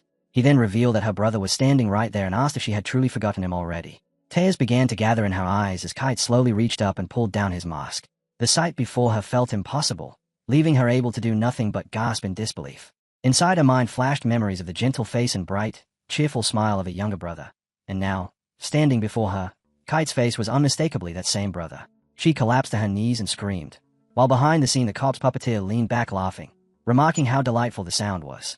He began recalling that day, saying that watching Kite struggle alone had been so remarkable that even God must have noticed and placed a mark upon him. The corpse puppeteer added that he had nearly lost every flesh golem he had brought there and then asked if she wanted to know how he had solved that problem. At that moment, a voice suddenly interrupted, declaring that it was enough. Dioneo turned and saw a massive monster looming behind him, demanding that if he wanted the surviving villagers to live, he should surrender himself. The villagers cried out desperately for rescue, while a woman bound to a pillar screamed and begged to be saved. Tears streamed down his face as he struggled to hold them back, power beginning to gather within his palm, while the corpse puppeteer simply sat there watching the chaos unfold with a twisted smile. He commented that just as he had expected, Kite truly had been exceptional grade material. Returning to the present, the corpse puppeteer grabbed Kite by the face and praised him as his finest masterpiece, calling him her elder brother while wondering aloud what should be done with Agnes, whether he should craft sibling flesh golems from them or perhaps fuse her together with Kite instead. He mulled over the possibilities for a moment, then finally pointed toward Agnes and ordered his monsters to seize her, and they immediately began advancing. Yet something in Agnes suddenly shifted. Through the tears running down her face, she swore that she would never forgive the corpse puppeteer and demanded that he give her brother back. In the next instant, an immense force erupted from her body, energy surging outward as a blinding radiance flooded the cave, followed by a thunderous explosion that shook the entire space. A cross-shaped mark appeared upon her forehead as the power she had long kept hidden finally awakened. The corpse puppeteer stared at the sight with wide eyes before breathing out in awe, calling upon God and tearfully thanking him for blessing him with yet another piece of supreme material. It was then revealed that stigmata was a state granted to those who received extraordinary favor from a god, allowing them to wield overwhelming strength, and Agnes had just unlocked that terrifying power. Agnes frowned deeply and declared that the corpse puppeteer was the one person she could never forgive. Instead of fear, the corpse puppeteer burst into excited laughter and remarked that it sounded fascinating, suggesting that perhaps it was time to begin the second round of tests for his masterpiece. He immediately ordered the monsters to attack her. The creatures rushed forward together without hesitation, but flashes of light erupted as Agnes tore through them, smashing them apart with blows so powerful that brilliant streaks of light trailed behind every strike. Watching with clear delight, the corpse puppeteer exclaimed that the power of stigmata was truly astonishing and noted that the stigmata itself was a form of divine power. Margata was suddenly thrown toward Agnes, and she caught her instantly. At the same moment Kite charged toward them, declaring that they were facing power granted by him. Agnes quickly moved Margata out of harm's way before rushing forward and delivering a devastating punch that slammed directly into Kite. The corpse puppeteer watched in surprise and observed that the divine power was not fading, wondering if the magic tool's influence meant nothing against stigmata. He speculated that bearers of stigmata must be extremely rare, meaning the creator likely lacked sufficient information about them, before asking if any other troublesome people were still alive. Suddenly the cave began shaking violently as chunks of rock broke loose and crashed down from above. The corpse puppeteer immediately used his power to shatter the falling stones before they could strike his head. At the same time, Agnes used her abilities to heal Margata. Stammering in confusion, he demanded to know what was happening. High above, Damien looked down with equal confusion and asked the same question. Holding Sanus by the collar while his own body was soaked in blood, Damien demanded to know if everyone was present. Agnes looked at him in disbelief and asked why he was with Sanus. Damien responded by tossing Sanus onto the ground, explaining that he had defeated him because the man had committed betrayal, even while he himself had been blinded by pain. Hearing this revelation left both Agnes and Margata stunned. Damien then noticed Agnes's condition and called out her name, quickly realizing that she had gained a new power and asking if she had awakened his stigmata. Dionio loudly confirmed that it was true while calling out to his sister. Gamal then addressed her as Sir Agnes, remarking that her appearance was unbelievable. Damien smiled faintly and asked Sir Gamal whether he wanted to escape first together with Sir Agnes, saying that he himself would handle the corpse puppeteer alone. Gamal's voice trembled as he replied that such a thing was impossible. Damien frowned and asked what Gamal could possibly accomplish by staying there, thinking that they needed to leave immediately so he could question Dorgo for more details. With no room left to argue, Gamal was supported by Dionio, who stated that Sir Damien was right.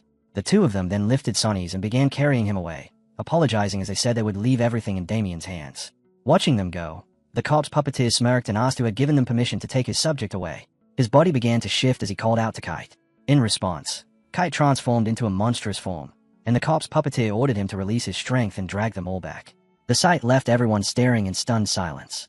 Breathing heavily with nervous tension, Gamal muttered that there was no chance, noting that the aura now radiating from Kite matched that of a high-tier being. Sensing the danger, he shouted a warning. At that moment, Agnes stepped forward and drove a powerful punch into Kite, the shock of the impact cracking the ground around them. She ordered everyone to follow Sir Damien's command and leave immediately. As Damien struggled to stop Kite's incoming fist, he smiled faintly and remarked that, just as he had expected, he would not need to interfere. Agnes then called out to him and asked Sir Damien to leave this fight to her. Damien questioned the golem and asked if there was a reason. Tears slid down Agnes's face as she answered that it was because Kite was her brother. Damien froze in disbelief at those words and repeated the word brother. Realizing that her brother's body was trapped inside that golem, he muttered that the corpse puppeteer was just as disgusting as ever. Meanwhile, the corpse puppeteer watched with amusement and ordered Kite that, if possible, he should capture them all alive. Gamal seized the moment and shouted that this was their chance, telling Dionio they were useless in that fight and urging his sister to run as fast as possible. Seeing them flee, the corpse puppeteer's mood instantly turned furious as he demanded to know where they thought they were going without his permission. Complaining that he had only a few flesh golems remaining, he crushed an egg that had a human mouth, and from the opening a horse suddenly emerged. Mounting it at once, he ordered Kite to take responsibility and drag those two to the sewing room, especially that man no matter what. Damien watched the scene with confusion, wondering what exactly was happening, but when he attempted to follow the others, Kite blocked his path. Agnes immediately rushed in and kicked Kite straight in the head, the impact smashing his skull into the ground as she told Sir Damien to go. After a brief pause, Damien said he understood and that he would meet her later, then dashed past Kite. The creature roared in fury while Agnes clenched her teeth and continued striking him to keep him pinned down. Even as Kite tried to push forward, she planted her feet firmly and used her body to hold him in place. Pouring every bit of strength into her stance, Agnes drove her feet deeper into the ground and whispered an apology to her brother. Her eyes squeezed shut as she bit down hard and admitted she had come too late, hadn't she? Meanwhile, the corpse puppeteer was already closing in on Gamal's group, laughing loudly while shouting for them not to escape. Damien leapt across the rocky walls and rapidly caught up to him, and with a single clean strike he sliced through the horse's legs, sending the corpse crashing heavily to the ground. Stepping forward, Damien slammed his foot down hard onto the corpse puppeteer's chest and said that now they were finally alone, there was something he needed to say. With a blade pressed against his throat, the corpse puppeteer showed clear excitement and remarked that Damien had actually managed to get past Kite, his ultimate puppet, then laughed as he added that Damien truly was the rest.